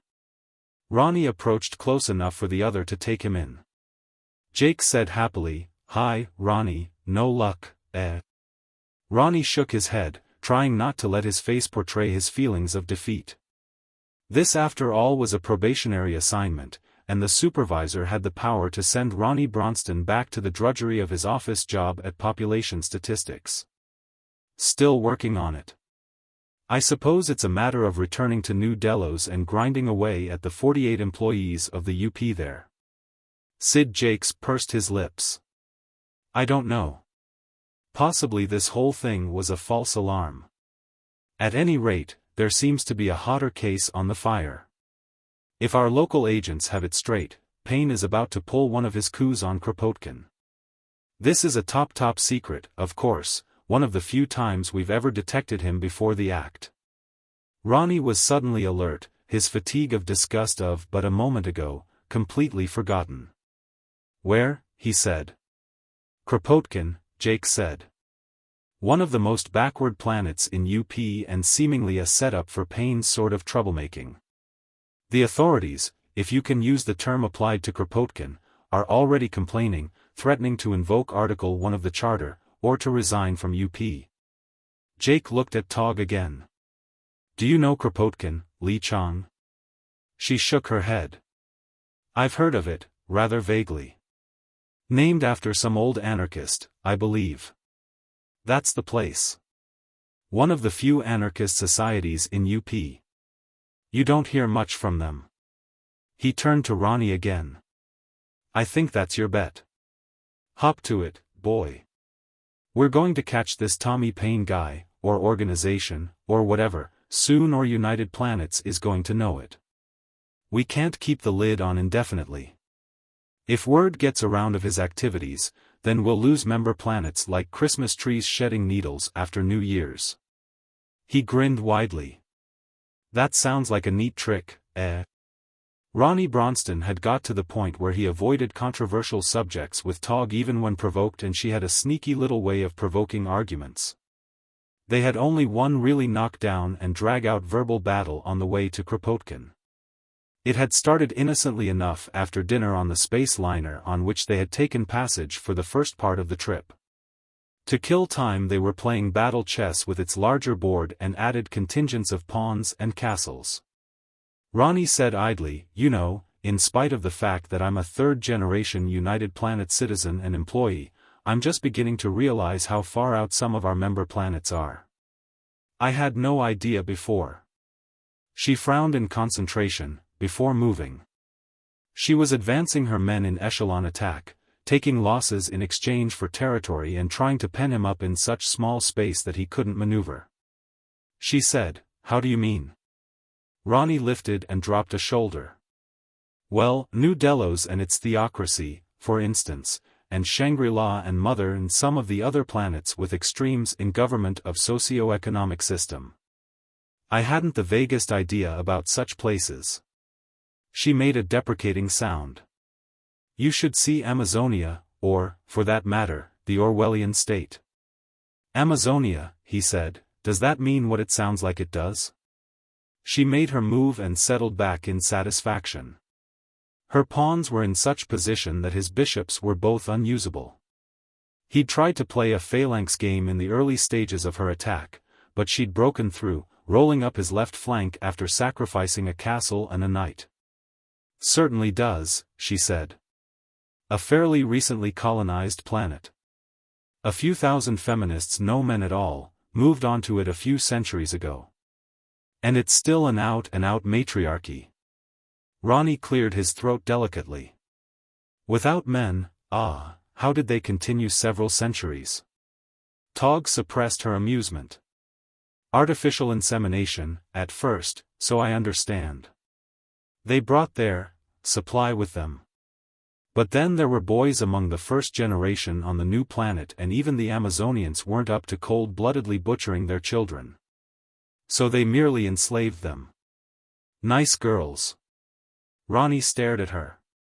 You mean all men are automatically slaves on this planet? That's right. Ronnie made an improperly thought-out move, trying to bring up a castle to reinforce his collapsing flank. He said, UP allows anybody to join evidently, and there was disgust in his voice. Why not? She said mildly.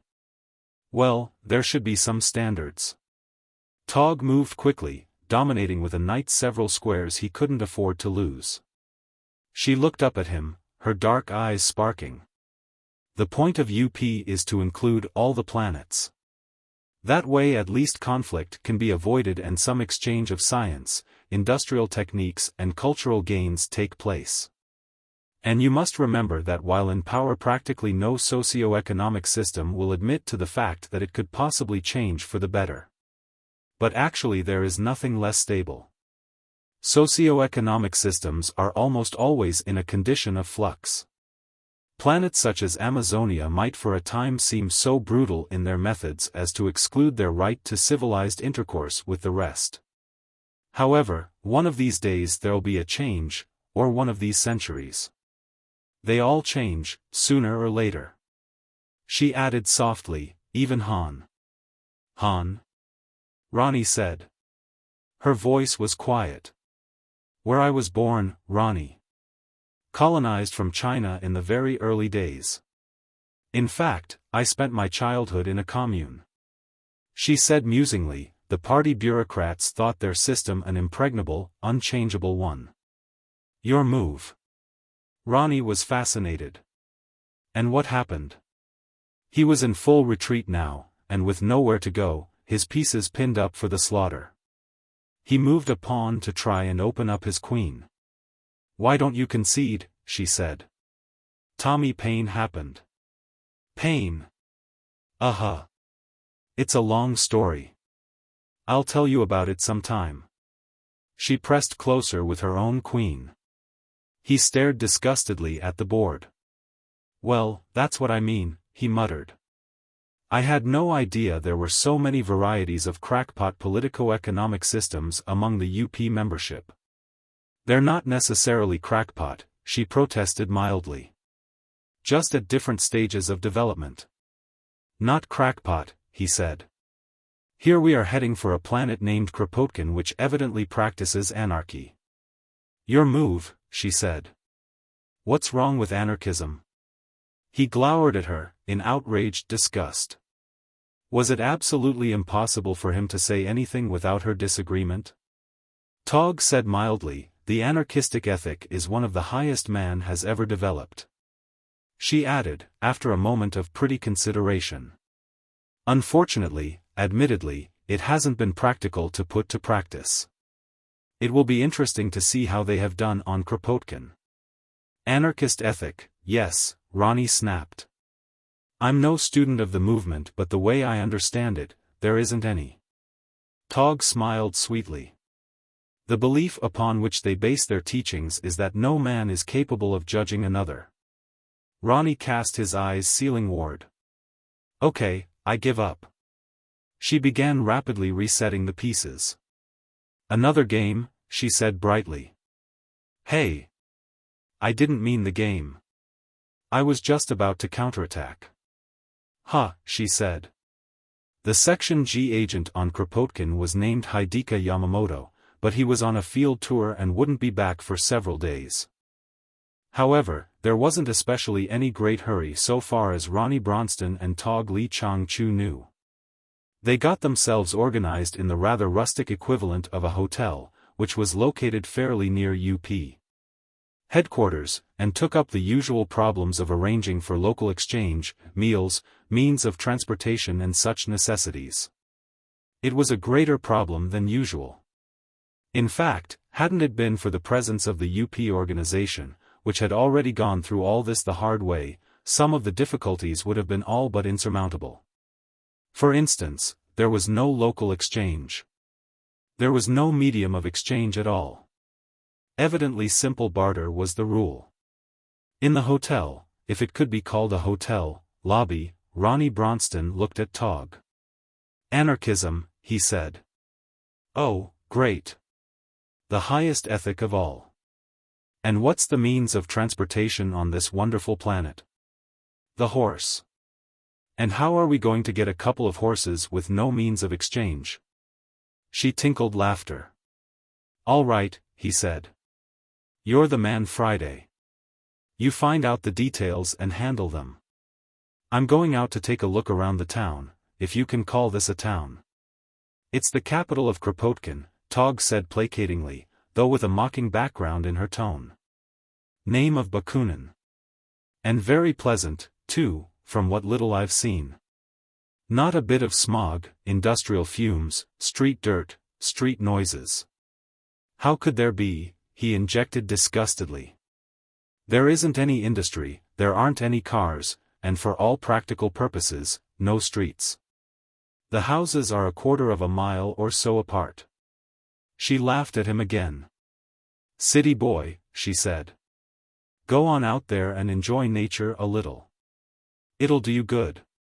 Anybody who has cooped himself up in that one big city, Earth, all his life ought to enjoy seeing what the great outdoors looks like. He looked at her and grinned.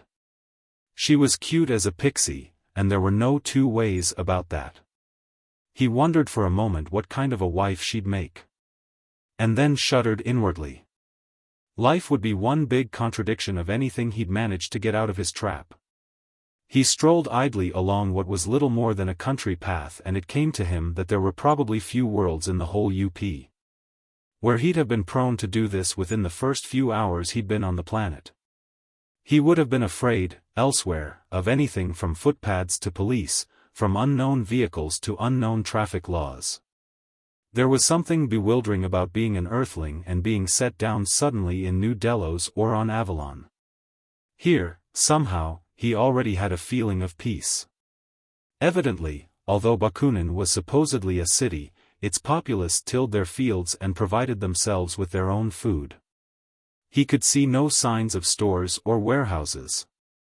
And the UP building, which was no great edifice itself, was the only thing in town which looked even remotely like a governmental building. Bakunin was neat. Clean as a pin, as the expression went. Ronnie was vaguely reminded of a historical tri-D romance he'd once seen. It had been laid in ancient times in a community of the Amish in old Pennsylvania. He approached one of the wooden houses. The things would have been priceless on Earth as an antique to be erected as a museum in some crowded park. For that matter, it would have been priceless for the wood it contained. Evidently, the planet Kropotkin still had considerable virgin forest. An old-timer smoking a pipe sat on the cottage's front step. He nodded politely. Ronnie stopped. He might as well try to get a little of the feel of the place. He said courteously, "A pleasant evening." The old-timer nodded. As evenings should be after a fruitful day's toil. "Sit down, comrade. You must be from the United Planets. Have you ever seen Earth?" Ronnie accepted the invitation and felt a soothing calm descend upon him almost immediately. An almost disturbingly pleasant calm. He said, "I was born on Earth." "AI?" the old man said. "Tell me." "The books say that Kropotkin is an Earth-type planet within what they call a few degrees. But is it? Is Kropotkin truly like the mother planet?" Ronnie looked about him. He'd seen some of this world as the shuttle rocket had brought them down from the passing liner. The forests, the lakes, the rivers, and the great sections untouched by man's hands. Now he saw the areas between homes, the neat fields, the signs of human toil, the toil of hands, not machines. "No," he said, shaking his head. "I'm afraid not. This is how Earth must once have been. But no longer." The other nodded. "Our total population is but a few million," he said. "Then, I would like to see the mother planet, but I suppose I never shall." Ronnie said diplomatically, "I have seen little of Kropotkin thus far, but I am not so sure but that I might not be happy to stay here, rather than ever return to Earth." The old man knocked the ashes from his pipe by striking it against the heel of a work-gnarled hand. He looked about him thoughtfully and said, "Yes, perhaps you're right. I am an old man and life has been good. I suppose I should be glad that I'll unlikely live to see Kropotkin change." "Change? You plan changes?" The old man looked at him and there seemed to be a very faint bitterness, politely suppressed. "I wouldn't say we planned them, comrade. Certainly not we of the older generation. But the trend toward change is already to be seen by anyone who wishes to look, and our institutions won't long be able to stand. But, of course, if you're from United Planets you would know more of this than I." "I'm sorry. I don't know what you're talking about." "You are new indeed on Kropotkin," the old man said. "Just a moment." He went into his house and emerged with a small power pack. He indicated it to Ronnie Bronston. "This is our destruction," he said. The Section G agent shook his head, bewildered. The old-timer sat down again. "My son," he said, "runs the farm now. 6 months ago, he traded one of our colts for a small pump, powered by one of these. It was little use on my part to argue against the step. The pump eliminates considerable work at the well and in irrigation." Ronnie still didn't understand. "The power pack is dead now," the old man said, "and my son needs a new one." "They're extremely cheap," Ronnie said. "An industrialized planet turns them out in multi-million amounts at practically no cost. We have little with which to trade." A few handicrafts, at most. Ronnie said, but, good heavens, man, build yourselves a plant to manufacture power packs. With a population this small, a factory employing no more than half a dozen men could turn out all you need. The old man was shaking his head. He held up the battery. This comes from the planet Archimedes, he said, one of the most highly industrialized in the UP, so I understand. On Archimedes, do you know how many persons it takes to manufacture this power pack? A handful to operate the whole factory. Archimedes is fully automated. The old man was still moving his head negatively. No. It takes the total working population of the planet. How many different metals do you think are contained in it, in all? I can immediately see what must be lead and copper. Ronnie said uncomfortably, probably at least a dozen, some in microscopic amounts. That's right. So we need a highly developed metallurgical industry before we can even begin. Then a developed transportation industry to take metals to the factory. We need power to run the factory, hydroelectric, solar, or possibly atomic power. We need a tool-making industry to equip the factory, the transport industry and the power industry. And while the men are employed in these, we need farmers to produce food for them, educators to teach them the sciences and techniques involved. And an entertainment industry to amuse them in their hours of rest. As their lives become more complicated with all this, we need a developed medical industry to keep them in health. The old man hesitated for a moment, then said, and, above all, we need a highly complicated government to keep all this accumulation of wealth in check and balance. No. You see, my friend, it takes social labor to produce products such as this, and thus far we have avoided that on Kropotkin. In fact, it was for such avoidance that my ancestors originally came to this planet. Ronnie said, scowling, this gets ridiculous. You show me this basically simple power pack and say it will ruin your socioeconomic system. On the face of it, it's ridiculous. The old man sighed and looked out over the village unseeingly. It's not just that single item, of course. The other day one of my neighbors turned up with a light bulb with built-in power for a year's time. It is the envy of the unthinking persons of the neighborhood, most of whom would give a great deal for such a source of light. A nephew of mine has somehow even acquired a powered bicycle, I think you call them, from somewhere or other. One by one, item by item, these products of advanced technology turn up, from whence, we don't seem to be able to find out.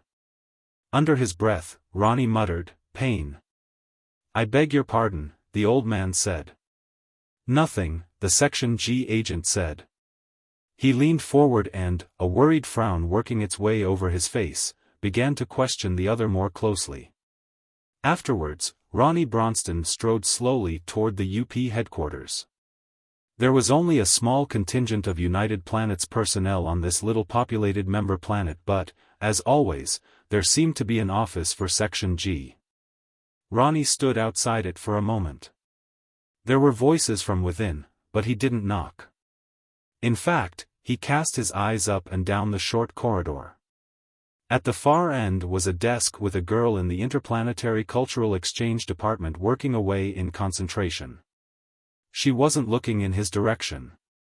Ronnie Bronston put his ear to the door. The building was primitive enough, rustic enough in its construction, to permit his hearing. Tog Li Chong Chu was saying seriously, oh, it was chaotic all right, but no, I don't really believe it could have been a Tommy Paine case. Actually, I'd suggest to you that you run over to Catalina. When I was on Avalon, I heard rumors that Tommy Paine's finger seemed to be stirring around in the mess there. Yes, I'd recommend that you take off for Catalina immediately. If Paine is anywhere in this vicinity at all, it would be Catalina. For a moment, Ronnie Bronston froze. Then in automatic reflex his hand went inside his jacket to rest over the butt of the Model H automatic there. No, that wasn't the answer. His hand dropped away from the gun. He listened, further. Another voice was saying, we thought we were on the trail for a while on Hector, but it turned out it wasn't Paine. Just a group of local agitators fed up with the communist regime there. There's going to be a bloodbath on Hector, before they're through, but it doesn't seem to be Payne's work this time. Togg's voice was musing. Well, you never know, it sounds like the sort of muck he likes to play in. The strange voice said argumentatively, well, Hector needs a few fundamental changes. It could be, Togg said, but that's their internal affairs, of course. Our job in Section G is to prevent troubles between the differing socioeconomic and religious features of member planets. Whatever we think of some of the things Payne does, our task is to get him.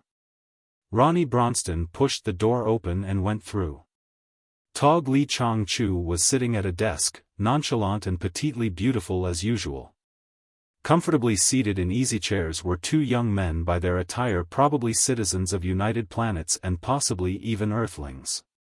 Hello, Ronnie, Tog said softly. Meet Frederick Lippman and Pedro Nazar, both Section G operatives. This is my colleague, Ronald Bronston, gentlemen. Frederick and Pedro were just leaving, Ronnie. The two agents got up to shake hands.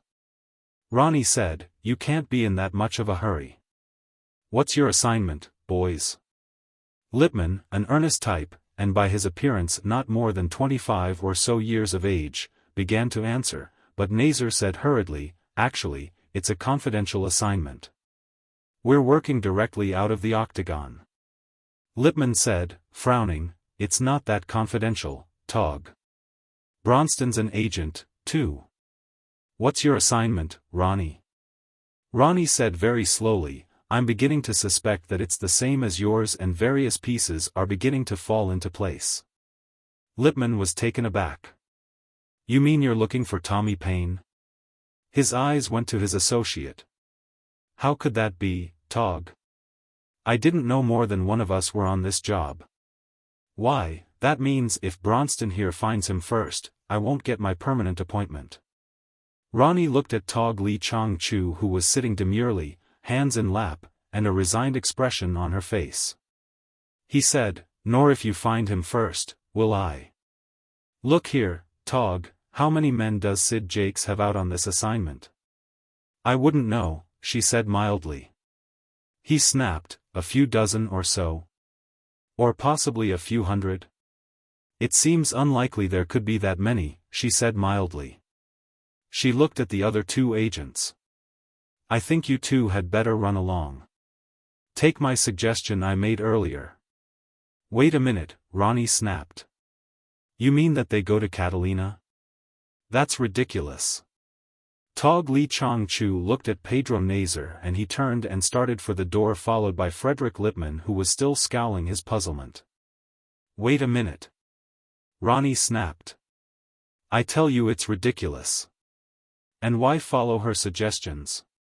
She's just my assistant. Pedro Nazar said, come on, Fred, let's get going, we'll have to pack. But Lippman wasn't having any. His assistant, he said to Tog Lee Chong Chu. Tog Lee Chong Chu's face changed expression in sudden decision. She opened her bag and brought forth a Section G identification wallet and flicked it open. The badge was gold. I suggest you hurry, she said to the two agents. They left, and Tog turned back to Ronnie, her eyebrows raised questioningly. Ronnie sank down into one of the chairs recently occupied by the other two agents and tried to unravel thoughts. He said finally, I suppose my question should be, why do Ross Metaxa and Sid Jakes send an agent of supervisor rank to act as assistant to a probationary agent? But that's not what I'm asking yet. First, Lippman just called his buddy Tog. How come? Tog took her seat again, rueful resignation on her face. You should be figuring it out on your own by this time, Ronnie. He looked at her belligerently. I'm too stupid, eh? The anger was growing within him. Tog, she said. It's a nickname, or possibly you might call it a title. Tog. T-O-G. The other guy. My name is Lee Chong Chu, and I'm of supervisor grade, presently working at developing new Section G operatives. considering the continuing rapid growth of UP. And the continuing crises that come up in UP activities, developing new operatives is one of the department's most pressing jobs. Each new agent, on his first assignment, is always paired with an experienced old-timer. I see, he said flatly. Your principal job being to needle the fledgling, eh? She lowered her eyes. I wouldn't exactly word it that way, she said. She was obviously unrepentant. He said, you must get a lot of laughs out of it. If I say, it seems to me democracy is a good thing, you give me an argument about the superiority of rule by an elite. If I say anarchism is ridiculous, you dredge up an opinion that it's man's highest ethic. You must laugh yourself to sleep at nights. You and Metaxa and Jakes and every other agent in Section G. Everybody is in on the tog gag but the sucker. Sometimes there are amusing elements to the work, Li Chang conceded, demurely. Just one more thing I'd like to ask, Ronnie rapped. This first assignment, agents are given. Is it always to look for Tommy Paine? She looked up at him, said nothing, but her eyes were questioning. Don't worry, he snapped. I've already found out who Paine is. She was suddenly interested. Then I'm glad I ordered that other probationary agent to leave. Evidently, he hasn't. Obviously, I didn't want the two of you comparing notes. No, that would never do, he said bitterly. Well, this is the end of the assignment so far as you and I are concerned. I'm heading back for Earth. Of course, she said. He had time on the way to think it all over and over again, and a great deal of it simply didn't make sense. He had enough information to be disillusioned, sick at heart. To have crumbled an idealistic edifice that had taken a lifetime to build. A lifetime? At least 3. His father and his grandfather before him had had the dream. He'd been weaned on the idealistic purposes of the United Planets and man's fated growth into the stars. He was a third-generation dreamer of participating in the glory. His grandfather had been a citizen of Earth and gave up a commercial position to take a job that amounted to little more than a janitor in an obscure department of interplanetary financial clearing. He wanted to get into the big job, into space, but never made it. Ronnie's father managed to work up to the point where he was a supervisor in interplanetary medical exchange, in the tabulating department. He, too, had wanted into space, and never made it. Ronnie had loved them both.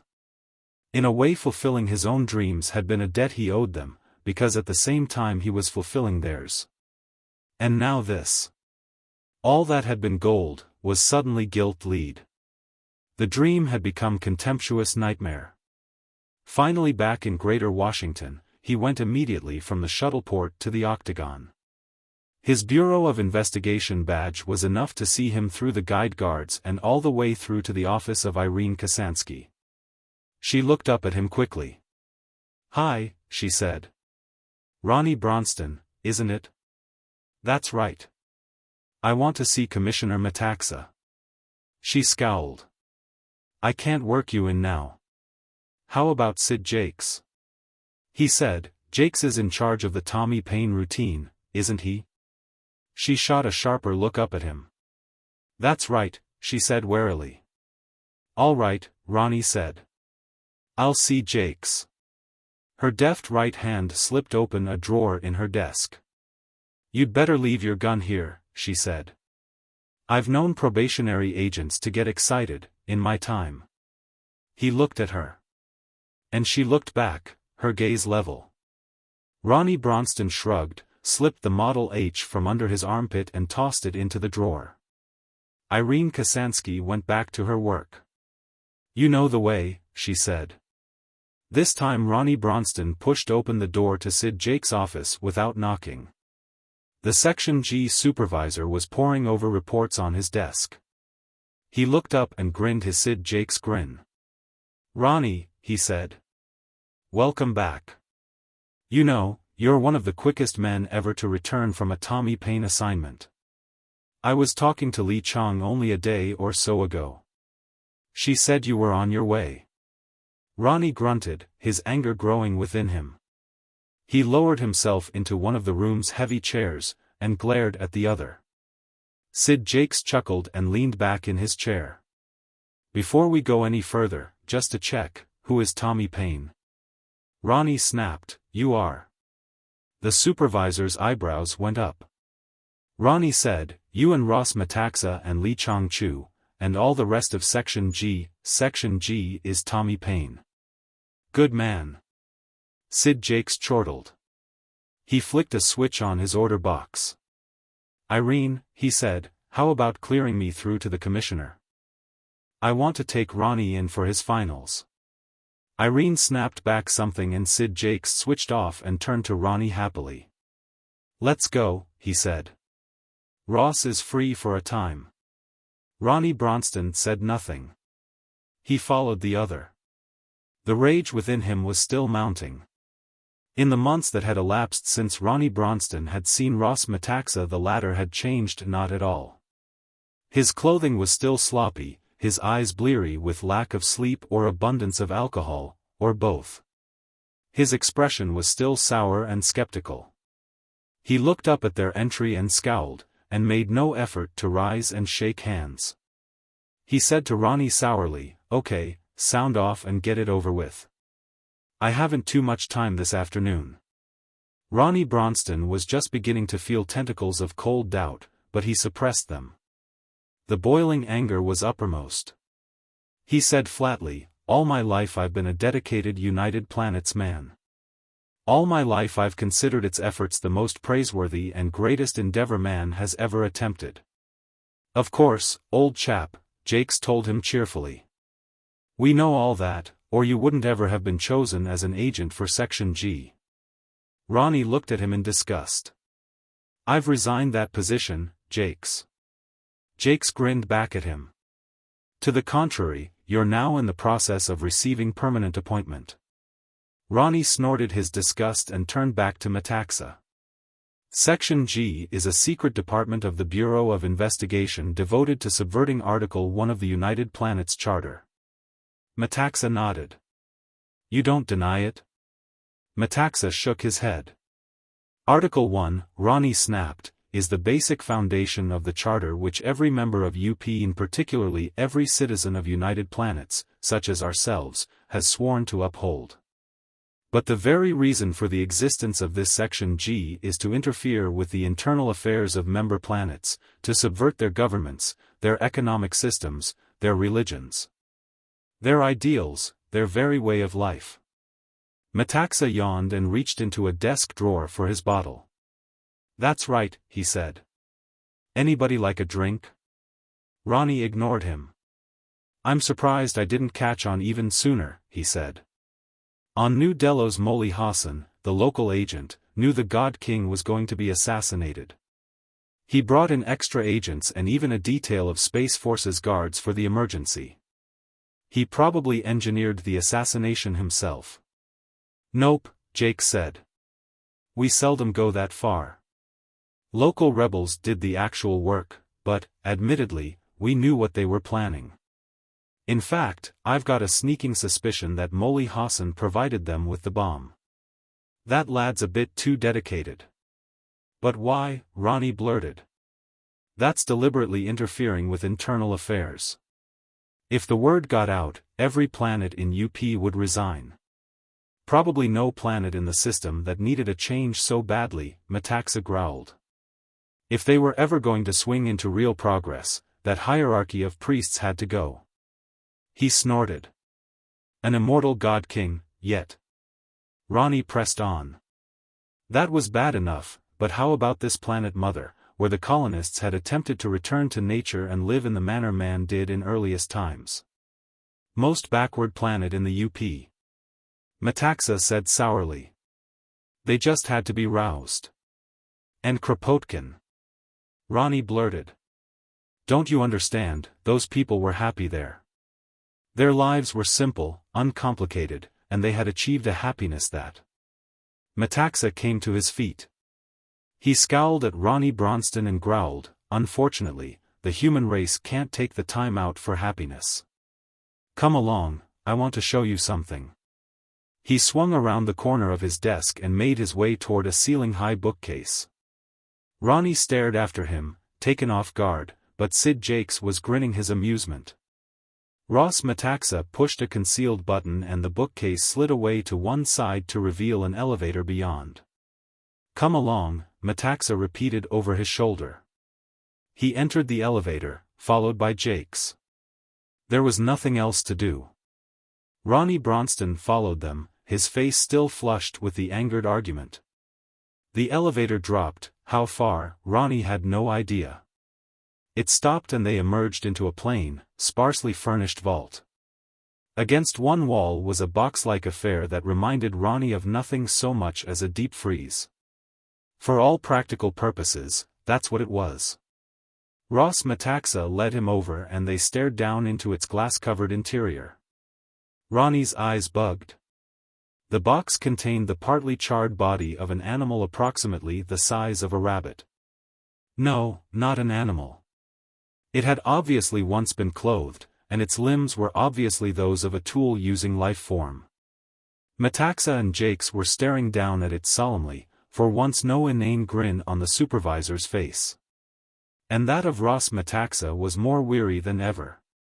Ronnie said finally, "What is it?" But he knew. "You tell us," Metaxa growled sourly. "It's an intelligent life form," Ronnie blurted. "Why has it been kept secret?" "Let's go on back upstairs," Metaxa sighed. Back in his office he said, "Now I go into my speech." "Shut up for a while." He poured himself a drink, not offering one to the other two. "Ronnie," he said, "man isn't alone in the galaxy. There's other intelligent life. Dangerously intelligent." In spite of himself, Ronnie reacted in amusement. "That little creature down there? The size of a small monkey?" As soon as he said it, he realized the ridiculousness of his statement. Metaxa grunted. "Obviously, size means nothing. That little fellow down there was picked up by one of our Space Force's scouts over a century ago. How long he'd been drifting through space, we don't know. Possibly only months, but possibly hundreds of centuries. But however long, he's proof that man is not alone in the galaxy. And we have no way of knowing when the expanding human race will come up against this other intelligence, and whoever it was fighting." "But," Ronnie protested, "you're assuming they're aggressive. Perhaps coming in contact with these aliens will be the best thing that ever happened to man.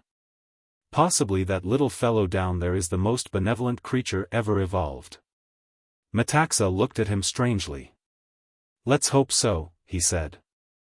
However, when found he was in what must have been a one-man scout. He was dead and his craft was blasted and torn, obviously from some sort of weapons fire. His scout was obviously a military craft, highly equipped with what could only be weapons, most of them so damaged our engineers haven't been able to figure them out. To the extent they have been able to reconstruct them, they're scared silly. No, there's no two ways about it, our little rabbit-sized intelligence down in the vault was killed in an interplanetary conflict. And sooner or later, Ronnie, man in his explosion into the stars is going to run into either or both of the opponents in that conflict." Ronnie Bronston slumped back into his chair, his brain running out a dozen leads at once. Metaxa and Jakes remained quiet, looking at him speculatively. Ronnie said slowly, "Then the purpose of Section G is to push the member planets of UP along the fastest path of progress, to get them ready for the eventual, inevitable meeting." "Not just Section G," Metaxa growled, "but all of the United Planets organization, although most of the rank and file don't even know our basic purpose." "Section G. We do the dirty work, and are proud to do it, by every method we can devise." Ronnie leaned forward. "But look," he said. "Why not simply inform all member planets of this common danger? They'd all unite in the effort to meet the common potential foe. Anything standing in the way would be brushed aside." Metaxa shook his head wearily. "Would they? Is a common danger enough for man to change his institutions, particularly those pertaining to property, power and religion? History doesn't show it. Delve back into early times and you'll recall, for an example, that in man's early discovery of nuclear weapons he almost destroyed himself. 3 or 4 different socioeconomic systems coexisted at that time and all would have preferred destruction rather than changes in their social forms. Jake said, in an unwanted quiet tone, "No, until someone comes up with a better answer it looks as though Section G is going to have to continue the job of advancing man's institutions. In spite of himself." The commissioner made it clearer. "It's not as though we deal with all our member planets. It isn't necessary. But you see, Ronnie, the best colonists are usually made up of the, well, crackpot element. Those who are satisfied, stay at home. America, for instance, was settled by the adventurers, the malcontents, the nonconformists, the religious cultists, and even fugitives and criminals of Europe. So it is in the stars. A group of colonists go out with their dreams, their schemes, their far-out ideas. In a few centuries they've populated their new planet, and often do very well indeed. But often not, and a nudge, a push, from Section G can start them up another rung or so of the ladder of social evolution. Most of them don't want the push. Few cultures, if any, realize they are mortal. Like Hitler's Reich, they expect to last at least 1,000 years. They resist any change, even change for the better. Ronnie's defenses were crumbling, but he threw one last punch. "How do you know the changes you make are for the better?" Metaxa shrugged heavy shoulders. "It's sometimes difficult to decide, but we aim for changes that will mean an increased scientific progress, a more advanced industrial technology, more and better education. The opening of opportunity for every member of the culture to exert himself to the full of his abilities. The last is particularly important. Too many cultures, even those that think of themselves as particularly advanced, suppress the individual by one means or another." Ronnie was still mentally reeling with the magnitude of it all. "But how can you account for the fact that these alien intelligences haven't already come in contact with us?" Metaxa shrugged again. "The solar system, our sun, is way out in a sparsely populated spiral arm of our galaxy. Undoubtedly, these others are further in toward the center. We have no way of knowing how far away they are, or how many sun systems they dominate, or even how many other empires of intelligent life forms there are. All we know is that there are other intelligences in the galaxy, that they are near enough like us to live on the same type planets.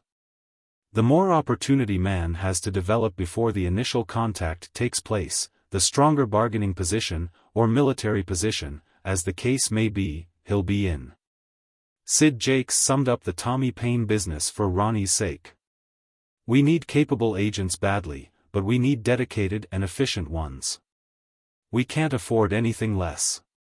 So when we come upon potential Section G operatives we send them out with a trusted tog to get a picture of these united planets of ours. It's the quickest method of indoctrination we've hit upon.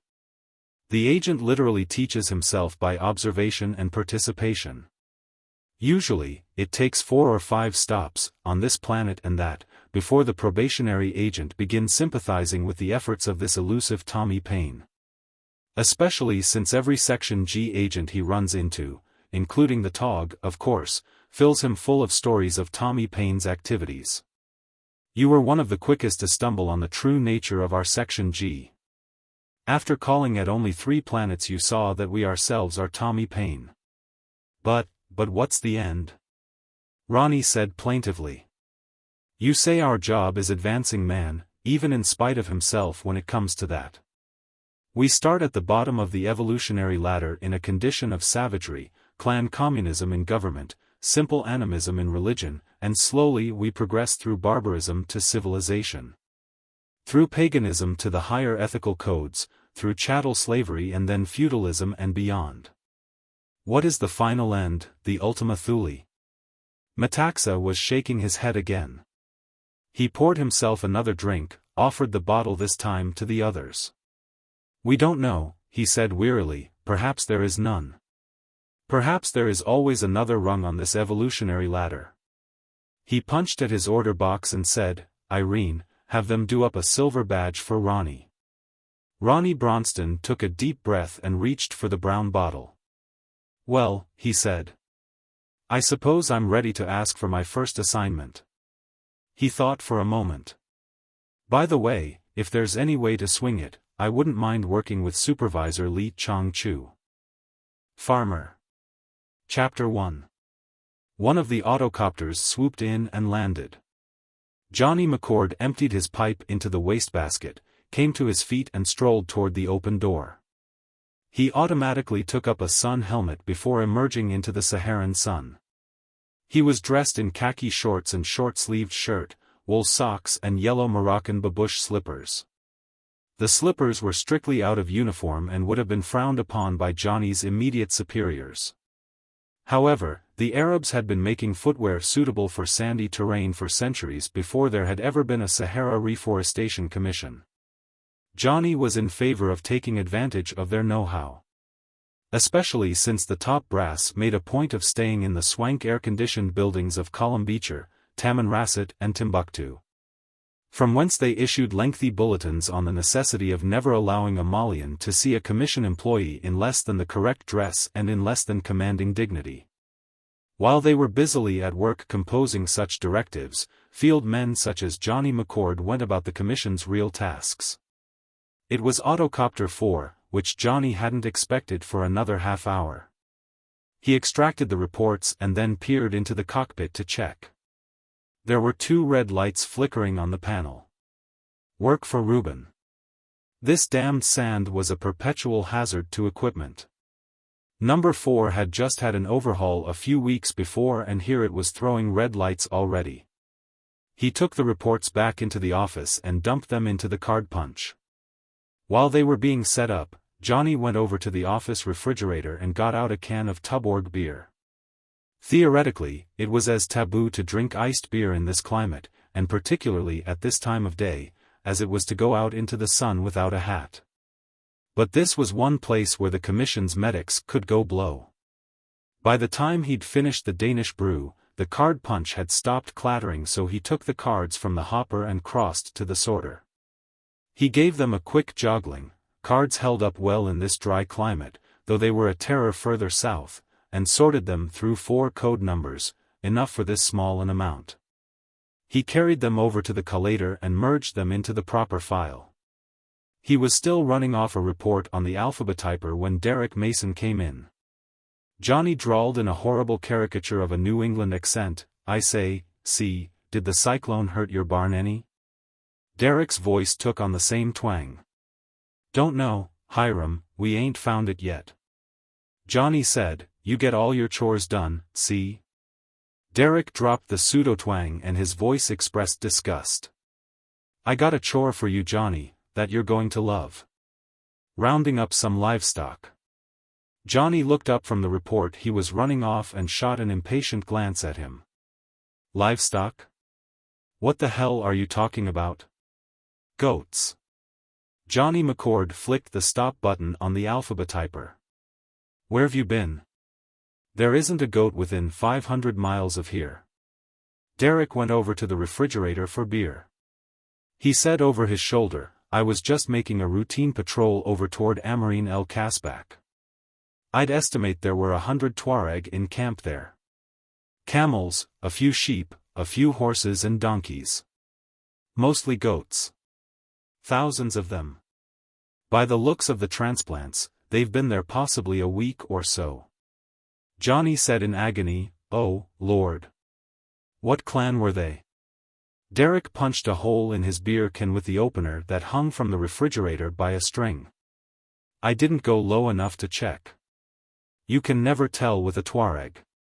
They can't resist as beautiful a target as a helicopter, and one of these days one of them is going to make a hole in me, instead of in the fuselage or rotors." Johnny McCord, furious, plunked himself down before the telephone and dialed Tessalit, 275 kilometers to the south. The girl on the desk there grinned at him and said, "Hello, Johnny." Johnny McCord was in no mood for pleasantries. He snapped, "Who's supposed to be on Bedouin patrol down there?" She blinked at him. Why, Muhammad is in command of patrolling this area, Mr. McCord. Muhammad? Muhammad who? 80% of these Malians are named Muhammad. Captain Muhammad Mohamed ul Chaik. She added, unnecessarily, the Qadi's son. Johnny grunted. He'd always suspected that the captain had got his ideas of what a Qadi's son should be like from seeing Hollywood movies. Look, Kate, he said. Let me talk to Mellor, will you? Her face faded to be replaced by that of a highly tanned, middle-aged executive type. He scowled at Johnny McCord with a "this better be important" expression, not helping Johnny's disposition. He snapped, "Somebody's let several thousand goats into my eucalyptus transplants in my Western 400. Mellor was taken aback. Johnny said, "I can have Derek backtrail them, if you want to be sure, but it's almost positive they came from the south, this time of year." Mellor sputtered, "They might have come from the direction of Timiseo." "Who are they, anyway?" "I don't know." "Tuareg. I thought we'd supposedly settled with all the Tuareg." "Good Lord, man, do you know how many transplants 1,000 goats can go through in a week's time?" "A week's time?" Mellor rasped. "You mean you've taken a whole week to detect them?" Johnny McCord glared at him. "A whole week. We're lucky they didn't spend the whole season before we found them." "How big a staff do you think we have here, Mellor?" "There's just 3 of us. Only one can be spared for patrol." "You have natives," the older man growled. "They can't fly helicopters. Most of them can't even drive a Land Rover or a Jeep. Besides that, they're scared to death of Tuaregs. They wouldn't dare report them. What I want to know is, why didn't you stop them coming through?" Mellor was on the defensive. He ranked Johnny McCord, but that was beside the point right now. He said finally, "I'll check this all the way through, McCord. Meanwhile, I'll send young Muhammad Mohamed up with a group of his men." "To do what?" Johnny demanded. "To shoot the goats, what else?" Johnny growled, "One of these days a bunch of these Tuareg are going to decide that a lynching bee is in order, and that's going to be the end of this little base at Bidon Sink." Mellor said, "If they're Tuareg nomads then they have no legal right to be within several hundred miles of Bidon Sink. And if they've got goats, they shouldn't have. The Commission has bought up every goat in this part of the world." Johnny growled, "Sure, bought them up and then left it to the honor of the Tuareg to destroy them." "The honor of the Tuareg? Ha!" The other said pompously, "Are you criticizing the upper echelons, McCord?" Johnny McCord snapped, "You're damned right I am." He slammed off the telephone and turned on Derek Mason. "What are you grinning about?" Derek drawled, "I say, Hiram, I got a sneaky suspicion you ain't never gonna graduate off-end this here farm if you don't learn how to cotton up to the city slickers better." "Oh, shut up," Johnny growled. "Let's have another beer." Before Derek could bring it to him, the telephone screen lit up again and Paul Peterson, of the Post-Wagon base, was there. He said, "Hi. You guys look like you're having a crisis." "Hello, Paul," Johnny McCord said. "Crisis is right. Those jerks down south led a clan of Tuareg, complete with a few thousand goats, camels and sheep through. They've been grazing a week or more in my West 400. Good grief." Paul grimaced. "At least that's one thing we don't have to worry about. They never get this far up." "How'd it happen?" "I don't know, but I'm going to find out. I haven't seen the mess yet, but it's certain to wreck that whole 400. Have you ever seen just one goat at work on the bark of 3-year transplants?" Paul shuddered sympathetically. "Look, Johnny," he said. "The reason I called you. There's an air cushion Land Rover coming through. She just left."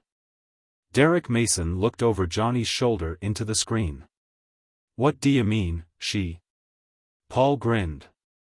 "Just that, and, Buster, she's stacked. A Mademoiselle Helene Desage of Paris match." Johnny said, "The French magazine?" What's she doing in a road car? Why doesn't she have an aircraft? There hasn't been a road car through here this whole year. Paul shrugged. She claims she's getting it from the viewpoint of how things must have been 20 years ago. So, anyway, we've notified you. If she doesn't turn up in 8 or 10 hours, you better send somebody to look for her. Yeah, Johnny McCord said. Well, so long, Paul. The other's face faded from the screen and Johnny McCord turned to his colleague. One more extraneous something to foul up our schedule. Derek said mildly, I say, Hiram, what are you complaining about? Didn't you hear tell what Paul just said? She's stacked. Be just like a traveling saleswoman visitin' the farm. Yeah, Johnny growled. And I can see just how much work I'll be getting out of you as long as she's here. Chapter 2. Post Maurice Cordier, better known in the Sahara as Bidon Sink, is as remote a spot on Earth in which man has ever lived. Some 750 kilometers to the south is Bourem on the Niger River. If you go west of Bourem another 363 kilometers, you reach Timbuktu, the nearest thing to a city in that part of the Sudan. If you travel north from Bidon Sink 1,229 kilometers you reach Kolombicher, the nearest thing to a city in southern Algeria. There are no railroads, no highways. The track through the desert is marked by oil drums filled with gravel so the wind won't blow them away. There is an oil drum every quarter of a mile or so. You go from one to the next, carrying your own fuel and water. If you get lost, the authorities come looking for you in aircraft. Sometimes they find you. In the latter decades of the 20th century, Bidon Sink became an outpost of the Sahara Reforestation Commission which was working north from the Niger. And south from Algeria as well as east from the Atlantic. The water table in the vicinity of Bidon Sink was considerably higher than had once been thought. Even artesian wells were possible in some localities. More practical still were springs and wells exploited by the new solar-powered pumps that in their tens of thousands were driving back the sands of the world's largest desert. Johnny McCord and Derek Mason ate in the officers' mess, divorced from the 40 or 50 Arabs and Songhai who composed their workforce.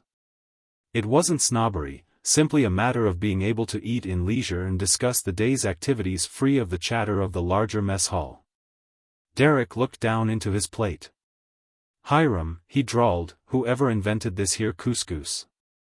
Johnny looked over at the tall, easygoing Canadian who was his second in command and scowled dourly. He was in no humor for their usual banter. What's the matter with couscous? Johnny growled. I don't know, Derek said. I'm a meat and potatoes man at heart. Johnny shrugged. Couscous serves the same purpose as potatoes do. Or rice, or spaghetti, or bread, or any of the other bland basic foods.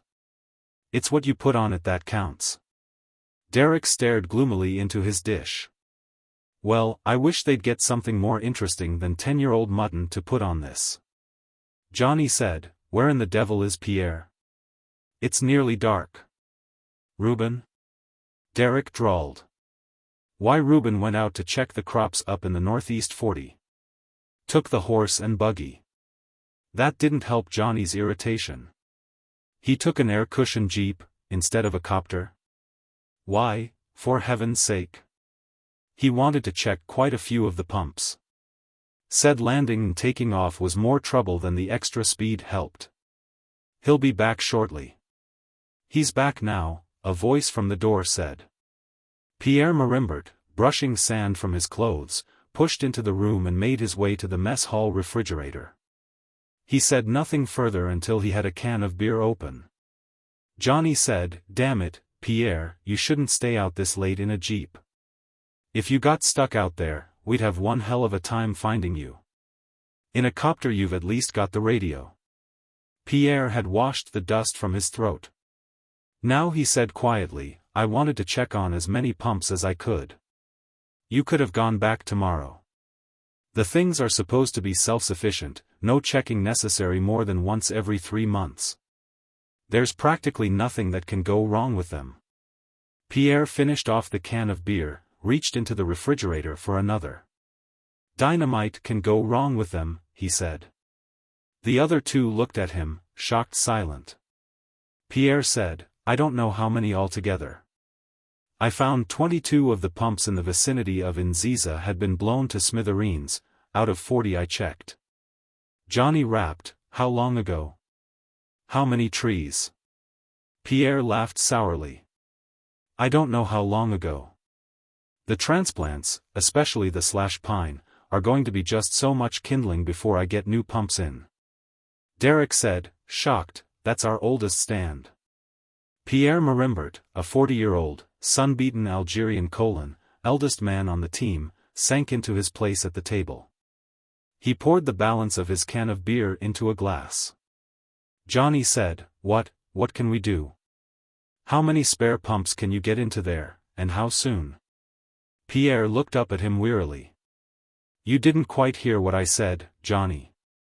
I only checked 40. 40 out of nearly 1,000 in that vicinity. 22 of them were destroyed, better than 50%.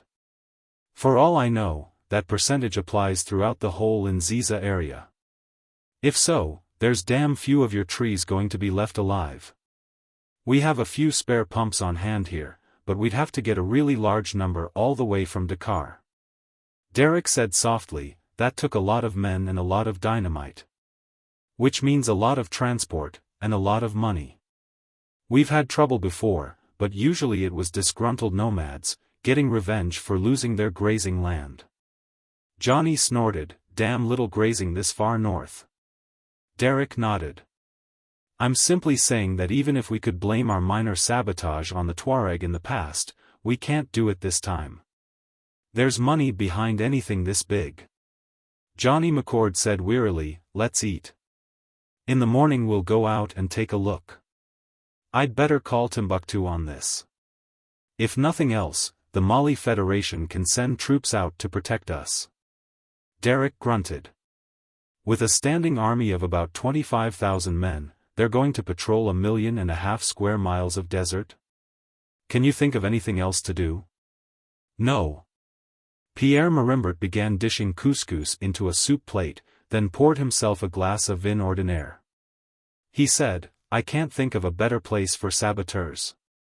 20 men could do millions of dollars of destruction and never be found. Johnny growled, it's not as bad as all that. They've got to eat and drink, and so do their animals. There are damned few places where they can. From the door a voice said, I am intruding. They hadn't heard her car come up. The three men scrambled to their feet. Good evening, Johnny McCord blurted. Hell, oh. Derek breathed. Pierre Marimbert was across the room, taking her in hand. Bonjour, mademoiselle. Que puis-je faire pour vous?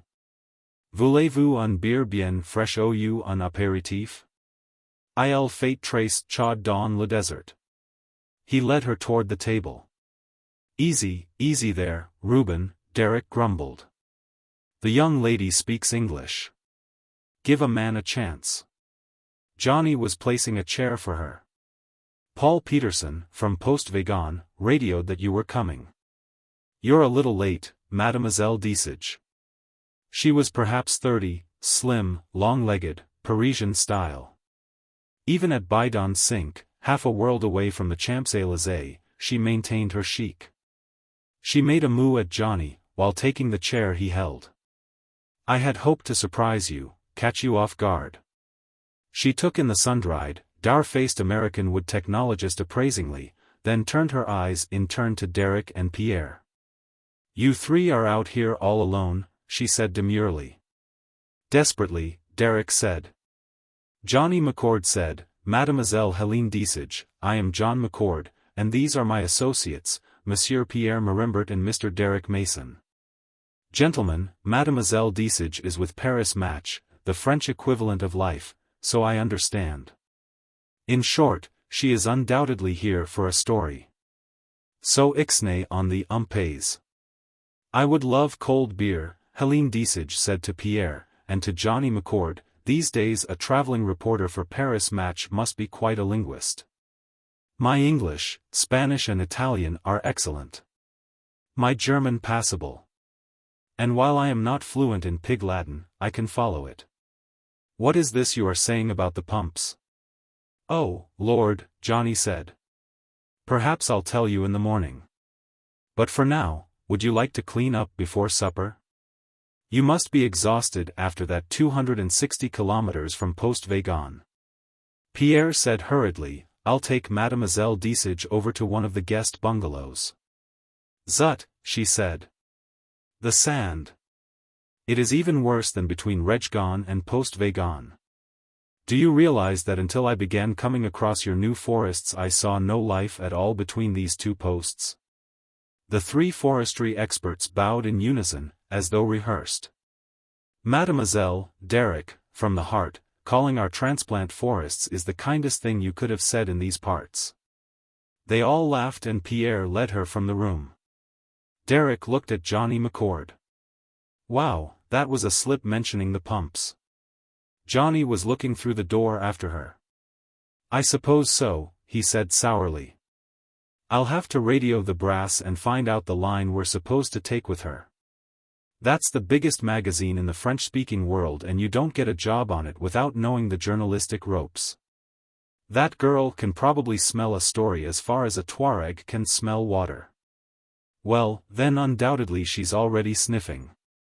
Because, between that clan of Tuareg with its flocks and the pump saboteurs, we've got more stories around here than I ever expected. Chapter 3. In the morning Helene Desage managed to look the last word in what desert fashion should be, when she strolled into Johnny McCord's office. Although she came complete with a sun helmet that must have been the product of a top Parisian shop, she would have been more at place on the beaches at Miami, Honolulu or Cannes. Her shorts were short and fitting, her blouse silken, her walking shoes dainty. He considered for a moment and then decided against informing her that Muslims, particularly in this part of the world, were little used to seeing semi-nude women strolling about. He'd leave the job of explanation to Pierre, as a fellow Frenchman and the oldest man present to boot. Bonjour, she said. What a lovely day. I have been strolling about your little oasis. But you have made it a garden. Thanks, Johnny said. We've got to have something to do after working hours. Entertainment is on the scarce side. But it's more than a garden. We've been experimenting to see just what trees will take to this country, given water and care through the early years. Besides, we use it as a showplace. Showplace? For skeptical politicians who come through, Johnny said, seating her in a chair near his desk. We give them the idea that the whole Sahara could eventually be like this square mile or so at Bidon Sink. Palm trees, fruit trees, pines, shade trees. The works. And could it? Johnny grinned sourly. Well, not exactly. Not all in one spot, at least. You've got to remember, the Sahara covers an area of some 3.5 million square miles. In that area you find almost everything. Everything except water, eh? She was tapping a cigarette on a polish-reddened thumbnail.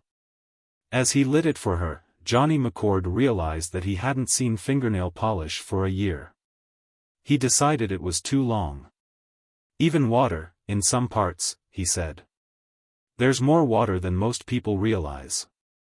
For instance, the Niger, which runs right through a considerable part of the Sahara, is the 11th largest river in the world. But until our commission went to work on it, it dumped itself into the Gulf of Guinea, unused. The Niger is a long way from here, she said through her smoke. He nodded. For that matter, though, we have a certain amount of rain, particularly in the highland regions of the Central Massif. In the past, with no watershed at all, it ran off, buried itself in the sands, or evaporated. Mr. McCord, she said, you are amazingly optimistic. Formerly, I must admit I had little knowledge of the Sahara Reforestation Commission. And I deliberately avoided studying up on the subject after receiving this assignment, because I wanted first impression to be received on the spot. However, I've just driven across the Sahara. My impression is that your commission is one great, commented on, boondoggling project, a super WPA into which to plow your American resources and manpower. It is a fake, a delusion. This part of the world has never been anything but wasteland, and never will be. Johnny McCord heard her out without change in expression. He'd been through this before. In fact, almost every time a junketing congressman came through. There was danger in the viewpoint, of course.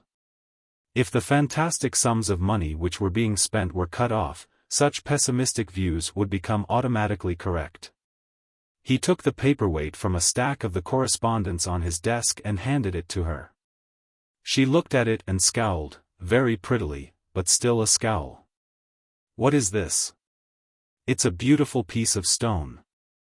I picked it up myself, Johnny said. Near Rejgan. It's a chunk of petrified wood, Miss Deasage. From a tree that must have originally had a diameter of some 10 feet. Not quite a redwood, of course, but big. Yes, she said, turning it over in her hand. I can see this part, which must have once been bark. But why do you show it to me? The Sahara was once a semi-tropical, moist area, highly wooded. It can become so again. She put the piece of fossil back on his desk. How long ago? She said bluntly. A very long time ago, admittedly. During the last ice age and immediately afterwards. But, given man's direction, it can be done again. And it must be. She raised penciled eyebrows at him. Must be? Johnny McCord shifted in his chair. You must be aware of the world's population explosion, Miss Deasage. The human race can't allow 3.5 million square miles of land to be valueless. He grunted in deprecation.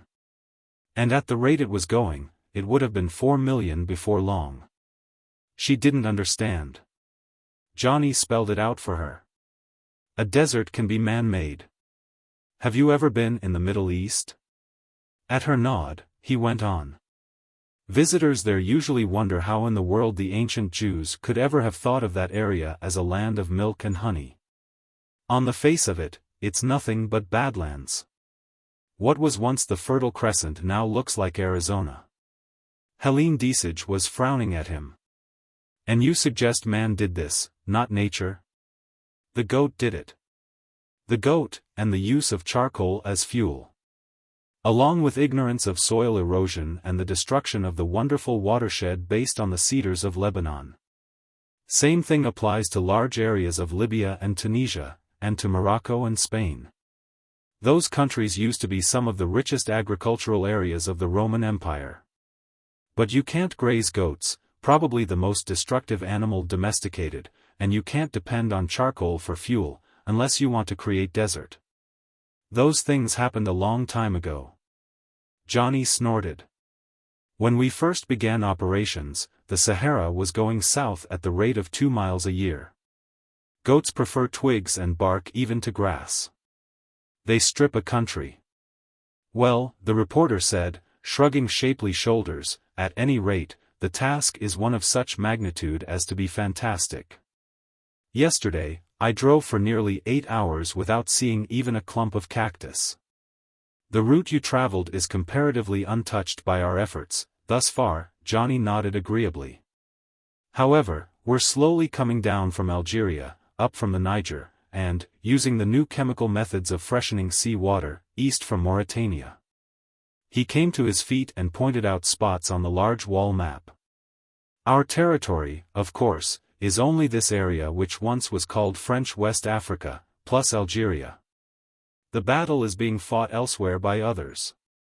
The Egyptians and Sudanese are doing a fairly good job in their country, with Soviet complex help. The Tunisians are doing a wonderful job with the assistance of common Europe, especially Italy. She stood beside him and tried to understand. What is this area, here, shaded green? He said proudly, that's how far we've got so far, heading north from the Niger. In the past, the desert actually came down to the side of the river in many places. The water was completely wasted. Now we've diverted it and are reforesting anywhere up to 3 miles a year. 3 miles a year, she scoffed. You'll take 5 centuries. He shook his head and grinned. It's a progressive thing. Water is admittedly the big problem. But as our forests grow, they themselves bring up the moisture content of the climate. Down in this area, he made a sweeping gesture over the map which took in large sections north of the Niger, we've put in hundreds of millions of /pine. Which is particularly good for sandy soil and fast growing. In 10 years you've gone from 2-year-old seedlings to a respectable forest. Johnny pointed out Baigon's sink on the map. At the same time we found what amounts to a subterranean sea in this area. Not a real sea, of course, but a water-bearing formation or aquifer, deep down under the surface of the earth, layers of rock and gravel in which large quantities of water are lying. The hydrogeological technicians who surveyed it estimate that it holds reserves of several billion tons of water. Utilizing it, we've put in several hundred square miles of seedlings and transplants of various varieties. Where there are natural oases, of course, we stress a lot of date palm. In rocky areas it's acacia tortilla. In the mountains we sometimes use varieties of the pinyon, they'll take quite a beating but are a little on the slow-growing side. She was looking at him from the sides of her eyes. You're all taken up by this, aren't you, Mr. McCord? Johnny said, surprise in his voice. Why, it's my work.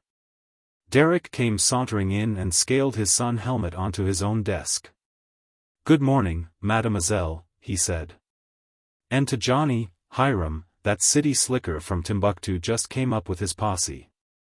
Helene said, what is this sea, Hiram and Reuben, which you call each other? Johnny smiled sourly, in a way, Miss Desage, this is just one great tree farm. And all of us are farmers. So we make jokes about it. He thought for a moment. Derek, possibly you better take over with Muhammad. I want to get over to Nziza with Reuben. To see about the pumps? Helene said innocently. Johnny frowned but was saved from an answer by the entrance of Muhammad Momaud. He was dark as a Saharan becomes dark, his original Berber blood to be seen only in his facial characteristics. He wore the rather flamboyant Mali Federation desert uniform with an air. When he saw the girl, his eyebrows rose and he made the Muslim salam with a sweeping flourish. Johnny said, Mademoiselle Desage, may I present Captain Muhammad Momaud ul Chaik, of the Mali Desert Patrol. He added sourly, the officer in charge of preventing nomads from filtering up from the south into our infant forests. The Muslim scowled at him. They could have come from the east, from Timiseo, he said in quite passable English. Or even from Mauritania. He turned his eyes to Helene Desage. Enchante, mademoiselle. Trace hero de faire ta connaissance. She gave him the full benefit of her eyes.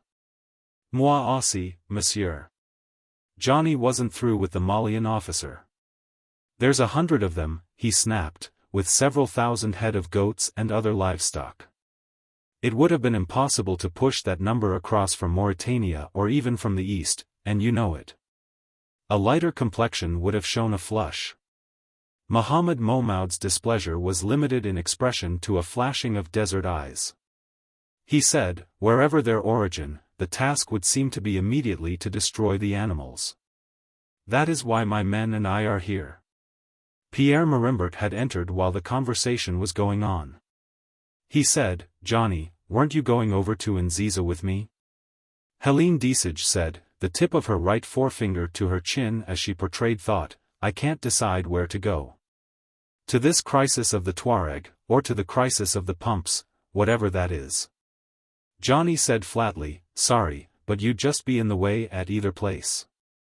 Muhammad Momaud was shrugging. Why not let her come with me? I can guarantee her protection. I have brought 50 men with me, more than a match for a few Bedouin. Gracious, she said. Evidently I was unaware of the magnitude of this matter. I absolutely must go. Johnny said, no. She looked at him appraisingly. Mr. McCord, she said, I am here for a story. Has it occurred to you that preventing a Paris Match reporter from seeing your methods of operation is probably a bigger story than anything else I could find here? She struck a mock pose. I can see the headlines. Sahara reforestation authorities prevent journalists from observing operations. Oh, good Lord, Johnny growled. This should happen to me, yet. Go on with Derek and the captain, if you wish. Pierre Marimbert and Johnny McCord took one of the faster helicopters, Pierre piloting. With French elan he immediately raised the craft a few feet and then like a nervous horse it backed up, wheeled about and dashed forward in full flight. Spread below them were the several dozen buildings which comprised Bidon Sink, surrounding the buildings, the acres of palm and pine, eucalyptus and black locust. Quick-growing, dry-climate trees predominated, but there were even such as balsam fir, chestnut and elm. It made an attractive sight from the air. The reforestation projects based on Bidon Sink were not all in the immediate vicinity of the home oasis. By air, Nziza was almost 125 kilometers to the northeast. By far the greater part of the land lying in between was still lacking in vegetation of any sort. The hydrogeological engineers who had originally surveyed the area for water had selected only the best sections for immediate sinking of wells, placement of solar power pumps, and eventually the importation of 2-year seedlings and 3- and 4-year-old transplants. The heavy autoplanters, brought in by air transport, had ground their way across the desert sands in their hundreds, 6 feet between machines.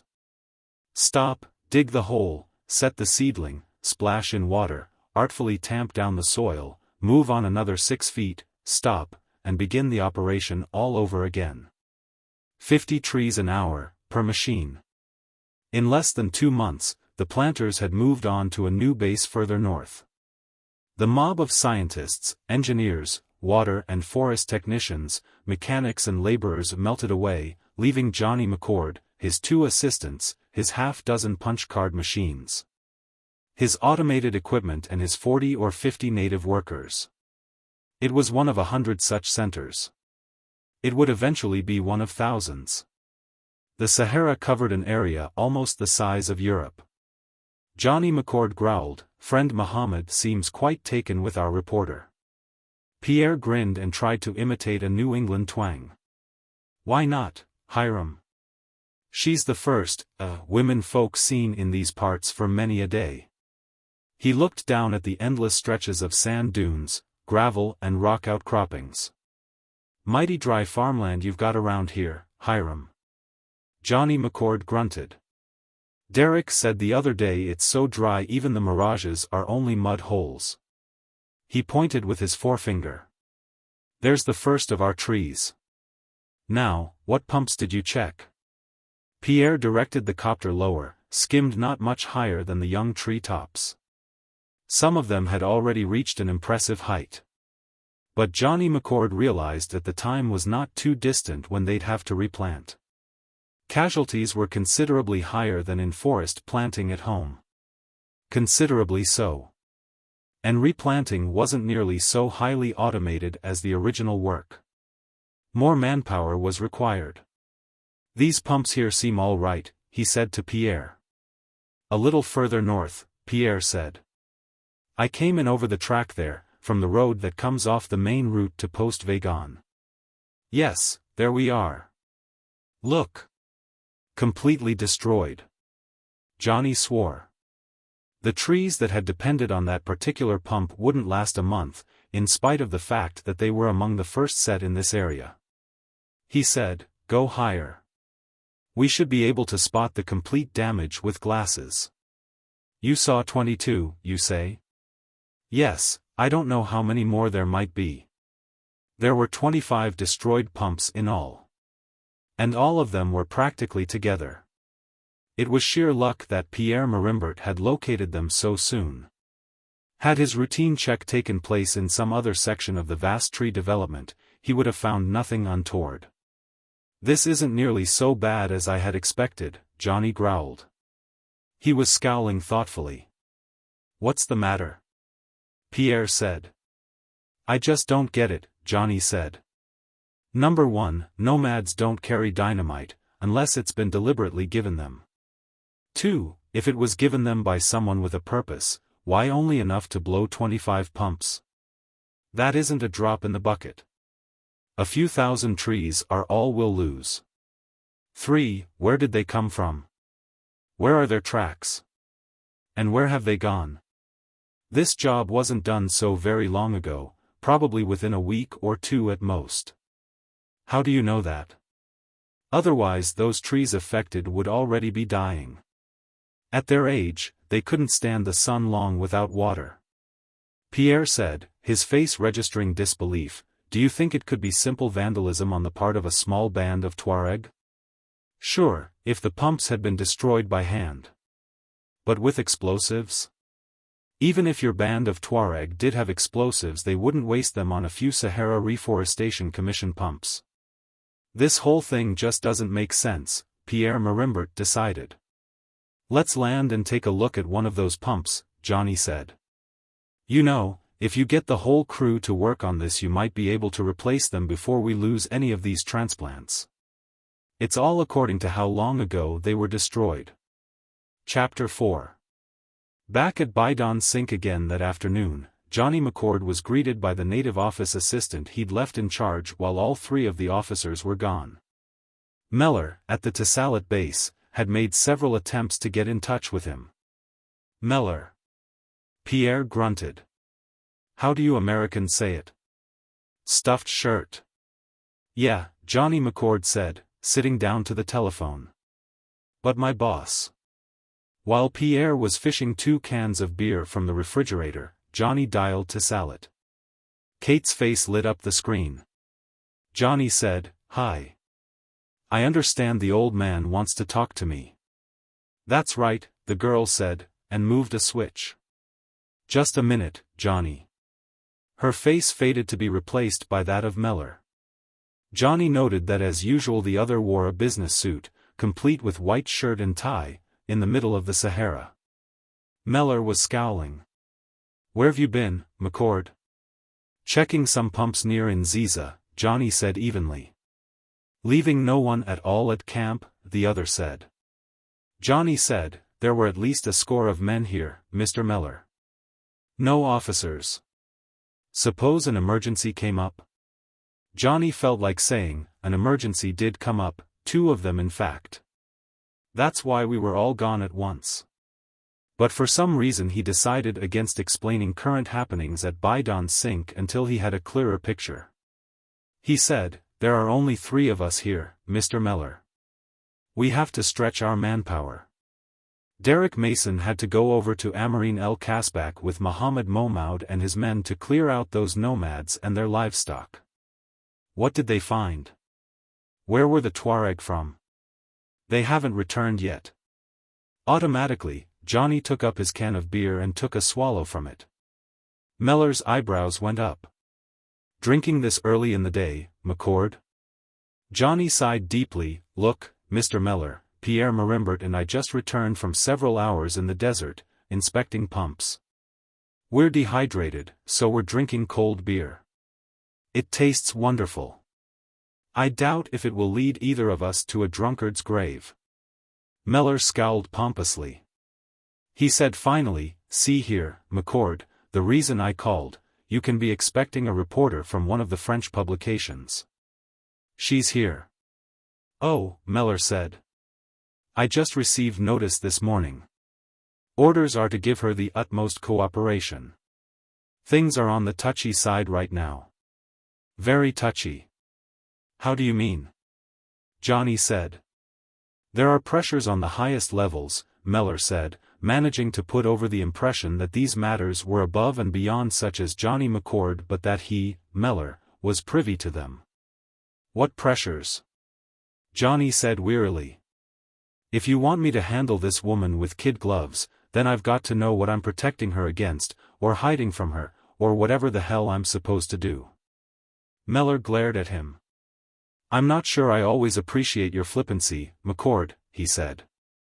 "However, back home the opposition is in an uproar over our expenditures. Things are very delicate. A handful of votes could sway the continuance of the whole project." Johnny McCord closed his eyes in pain. "This came up every year or so." Mellor said, "That isn't all. The Ruskies are putting up a howl in the reunited nations. They claim the West plans to eventually take over all Northwest Africa.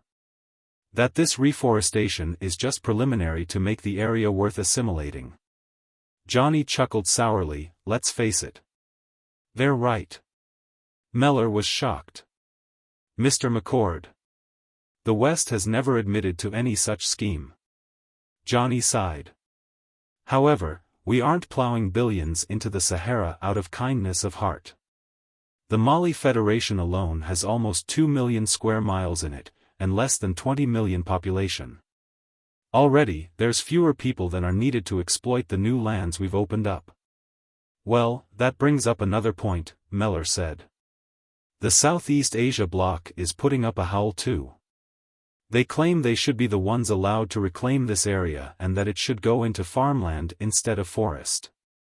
"They're putting the cart before the horse," Johnny said. "At this stage of the game, the only land they could use really profitably for farming would be along the Niger.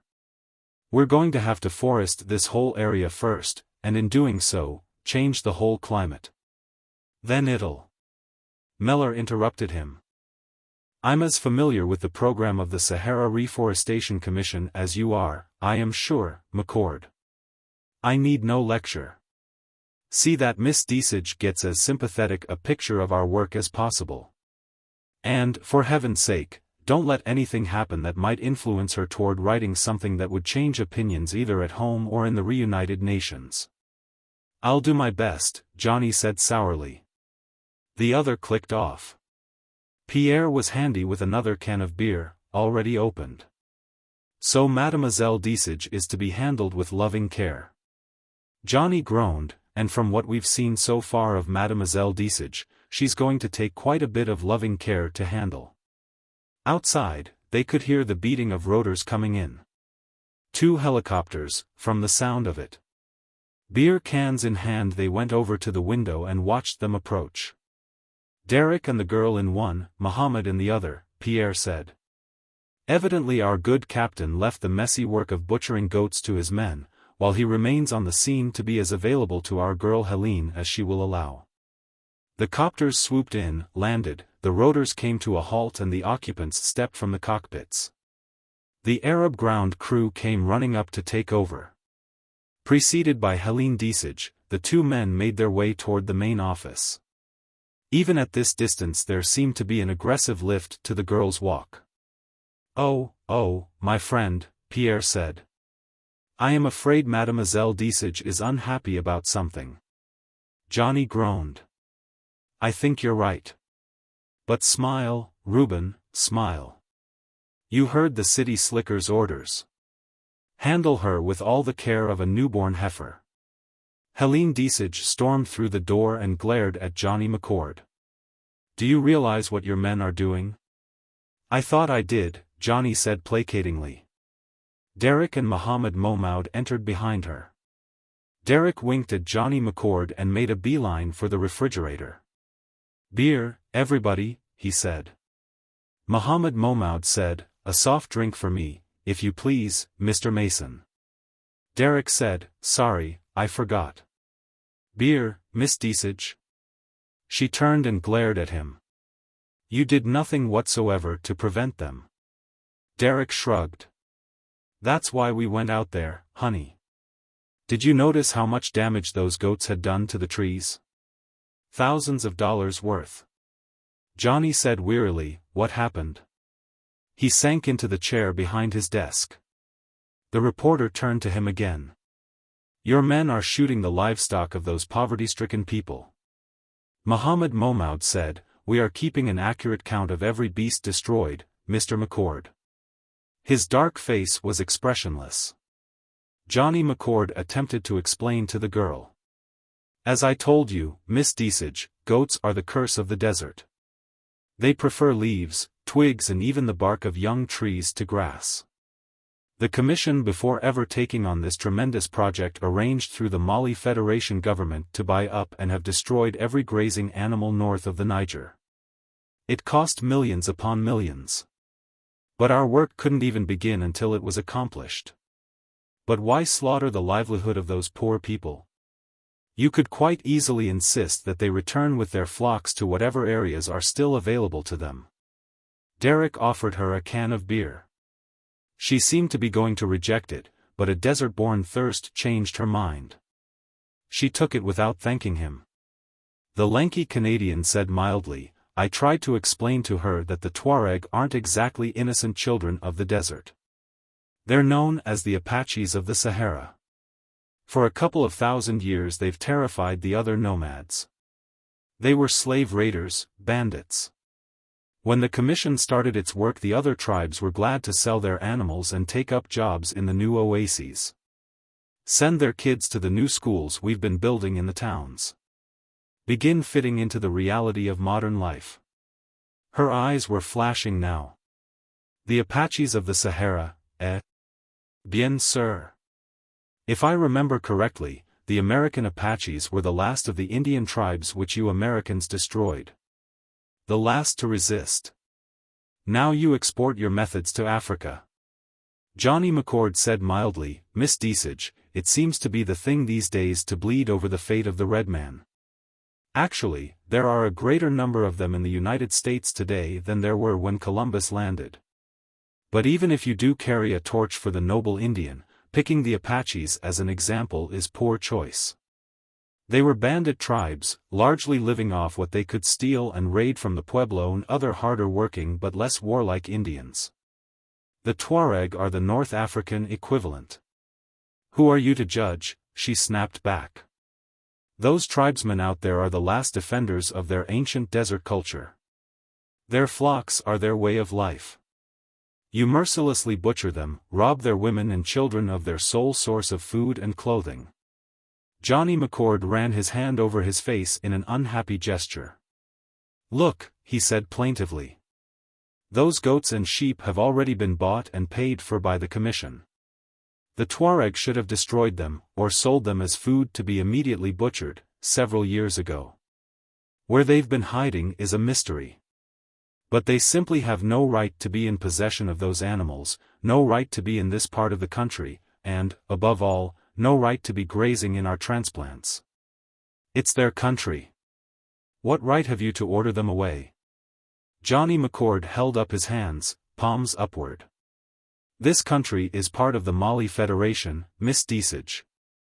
It used to be called French Sudan and South Algeria. The government of the Federation gladly accepted the project of reforestating the Sahara. Why not?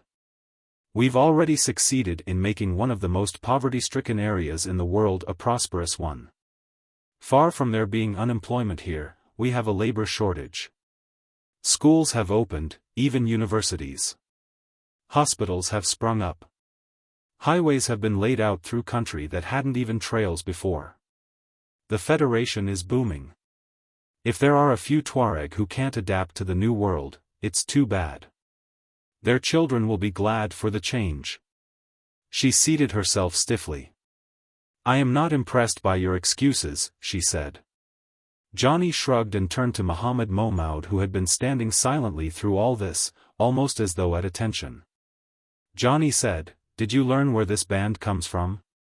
Where they had kept that many animals for so long without detection? The Muslim officer shook his head. They wouldn't reveal that. Johnny looked at Derek Mason. The Canadian shook his head. None of them spoke French, Johnny. Or if they did, they wouldn't admit it. When we first came up they looked as though they were going to fight. Happily, the size of the captain's command made them decide otherwise. At any rate, they're putting up no resistance. I let them know through the captain, here, that when they got back to Tessalit, or Timbuktu, they could put in a demand for reimbursement for their animals, if the animals were legally theirs.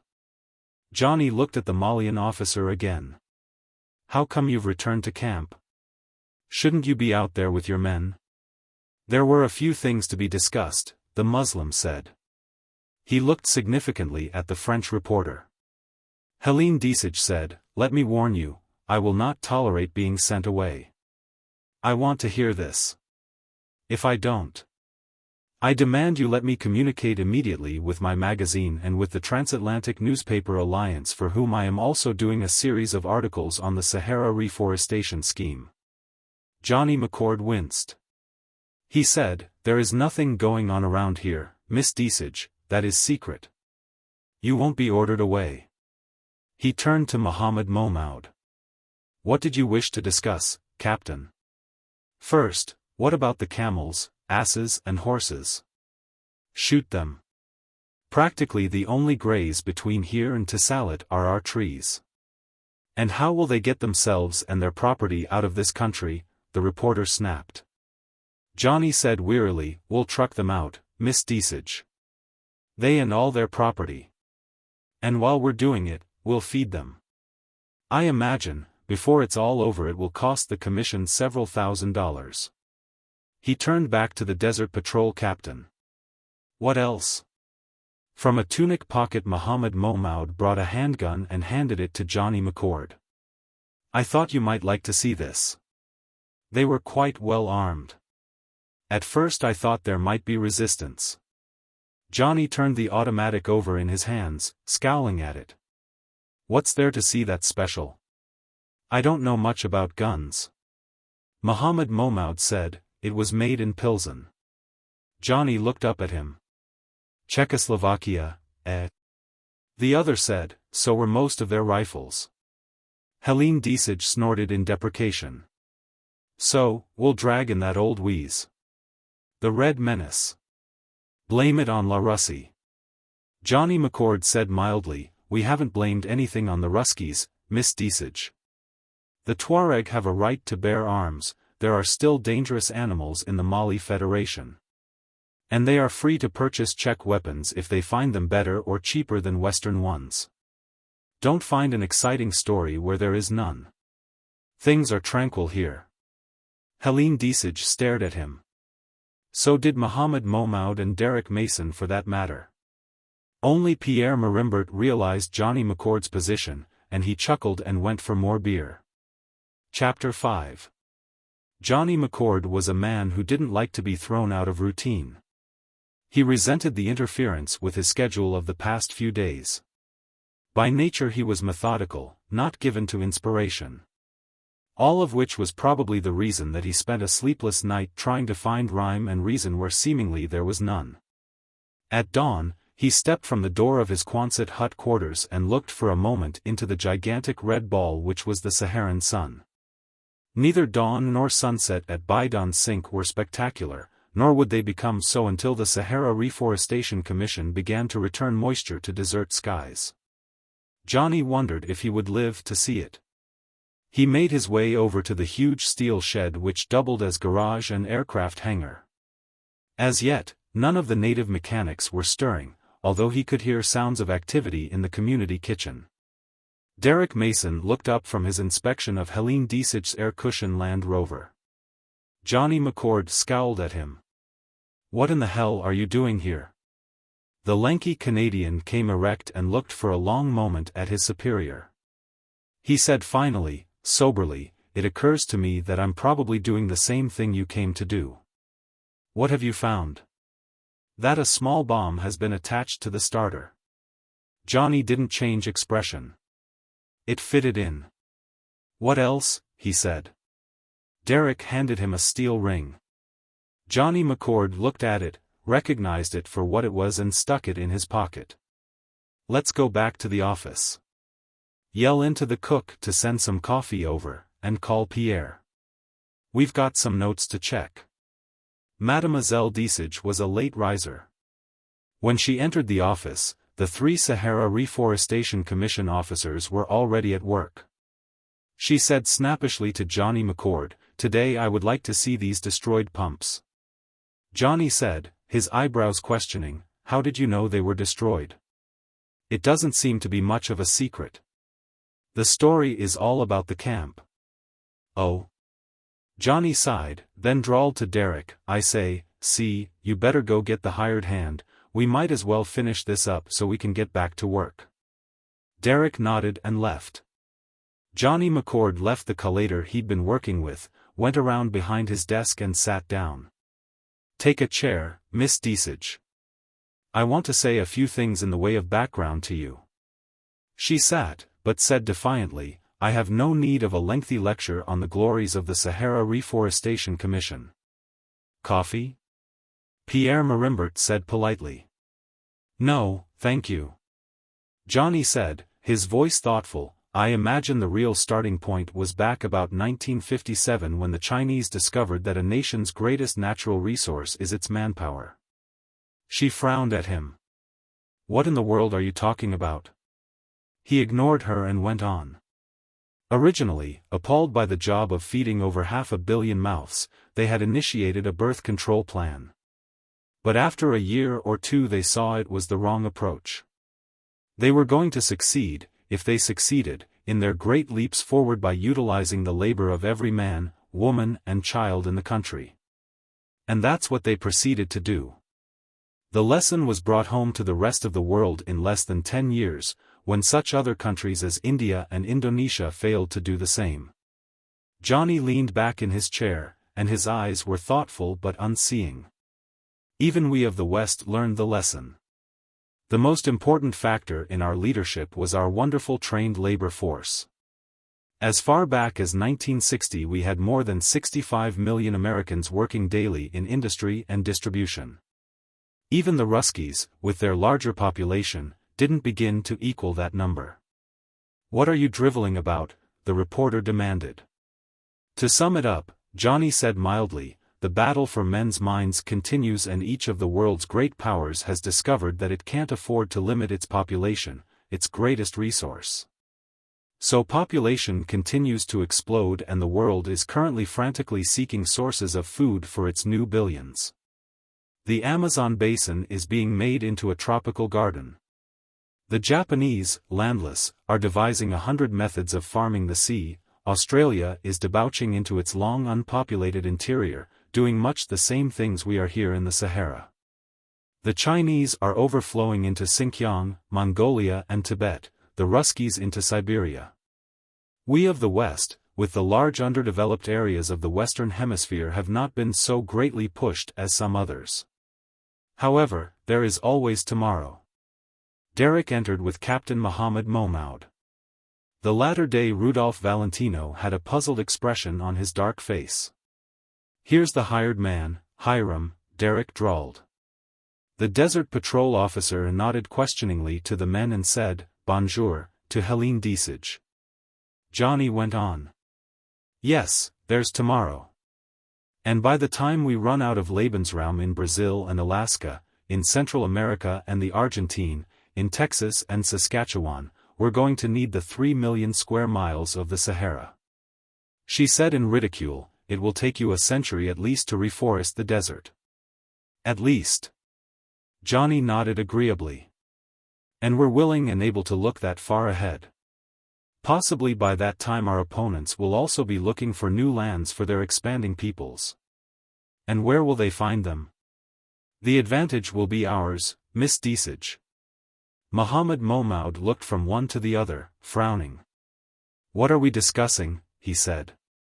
I should be getting back to my men. Derek yawned and said, forget about it, pal. You're never going to be getting back to your men again. The Desert Patrol officer's eyes widened. He turned his glare on Johnny McCord. What is all this? Johnny said, I'll tell it, Derek. Helene Deasage was as surprised as the Malian. What is going on? Are you trying to whitewash yourselves by casting blame on this gentleman? Let me go on, Johnny said. Needless to say, there are conflicting interests. The Soviet complex obviously would as soon we didn't succeed. However, wars are impractical today, and the Ruskies and Chinese are taken up with their own development.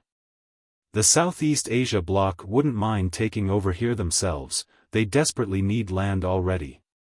But they aren't our biggest opponents. There's another group even more involved, the colons of Algeria and Morocco and those of even such Mali cities as Dakar. I suppose it is this last element that you represent, Miss Desage. She was staring unbelievingly at him now. Their interest is to get the Sahara Reforestation Commission out of the way so that they can immediately exploit the area.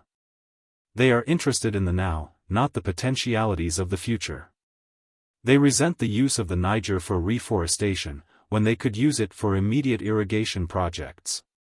They would devote the full resources of the Mali Federation and Algeria to seeking oil and minerals and in the various other ways the country might be exploited. Finally, they rather hate to see the Western schools, hospitals, and other means used to raise the local living standards. They liked the low wage rates that formerly applied. Johnny nodded. Yes, I imagine that's your angle. Helene Desage stormed to her feet. I don't have to listen to this. Derek said, honey, we sure aren't holding you. You're free to go any time you want. And you can take this pal of yours along with you. He jerked his head contemptuously at Mohammed Momaud. Pierre Marimbert said, Mademoiselle, we have no idea of where you two met originally, nor how close your relationship, but the captain should have remembered that I too am French. A gentleman, on first meeting a lady, would never address her as tu in our language. Johnny sighed again and looked at his watch. Other things pile up too, Miss Desage. You let slip a few moments ago that you knew about the pumps being destroyed. You said the rumor was all around camp. But it couldn't be. The only persons who knew about it were myself, Pierre and Derek. On top of that, there were no signs of Bedouin or animals near the exploded pumps. The person who did the job must have come in an aircraft or air cushion car. And, besides, we found the pin of a hand grenade in your Land Rover this morning. We had thought at first that dynamite had been used, but evidently you smuggled your much more compact bombs across the desert with you. Obviously, no one would have dreamed of searching your vehicle. No, Miss Desage, it's obvious that you detoured from the track on the way down from Poste Vegan, went over to Nziza, a comparatively short distance, and blew up 25 of our pumps. Johnny turned to the Malian officer now. At the same time you were coordinating with her, you and whatever gang is hiring you. Someone supplied those Tuareg with the livestock and paid them to trek up here. You, of course, turned your back and let them through. The same someone who supplied the livestock also supplied Czech weapons. Helene Desage was still sputtering indignation. Ridiculous. Why? What would motivate me to such nonsense?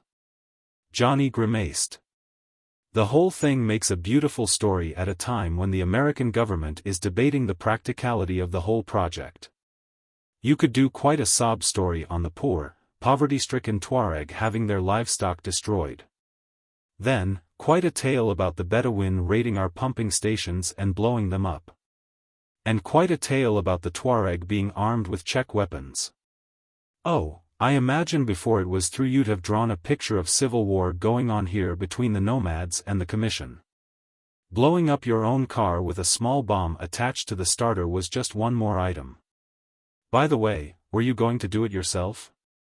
Or did you intend to allow one of our mechanics to kill himself? She flushed. Don't be ridiculous. No one would have been hurt. The bomb is a very small one. More smoke and flash than anything else. Well, thanks for small favors, Derek said sarcastically. She gave up. Very well, she snapped. There is nothing you can do. This whole project, as I said before, is nothing but American boondoggling, a way of plowing endless resources into a hole.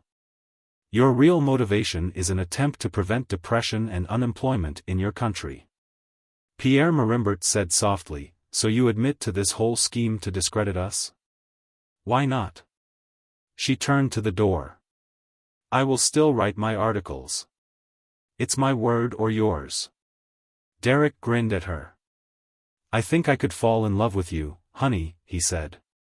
Life would provide few dull moments. However, you didn't notice how nice and automated this office is. Card machines, electric typewriters, all the latest, including tape recorders for office conversations. You talked too much, honey. Cochon, she shrilled at him. She whirled and was through the door. Johnny turned to Mohammed Momaud. I guess the best thing for you would be to turn in your commission, Captain. Dark eyes snapped. And if I say no? Johnny shook his head. The Mali Federation passed some awfully strict laws when it was drawing up its constitution.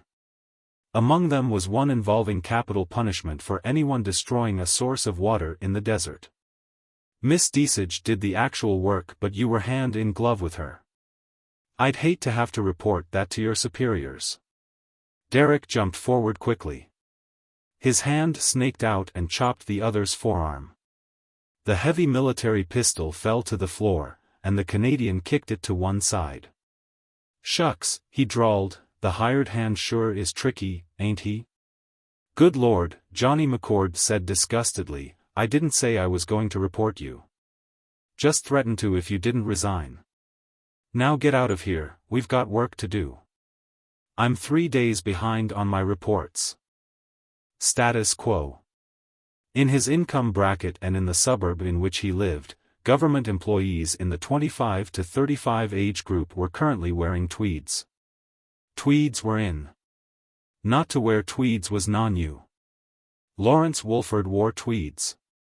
His suit, this morning, had first seen the light of day on a hand loom in Donegal. It had been cut by a Swede widely patronized by serious young career men in Lawrence Wolford's status group. English tailors were out currently and Italians unheard of. Wolford sauntered down the walk before his auto bungalow, scowling at the sports car at the curb, wrong year, wrong make. He'd have to trade it in on a new model. Which was a shame in a way, he liked the car. However, he had no desire to get a reputation as a weird among colleagues and friends.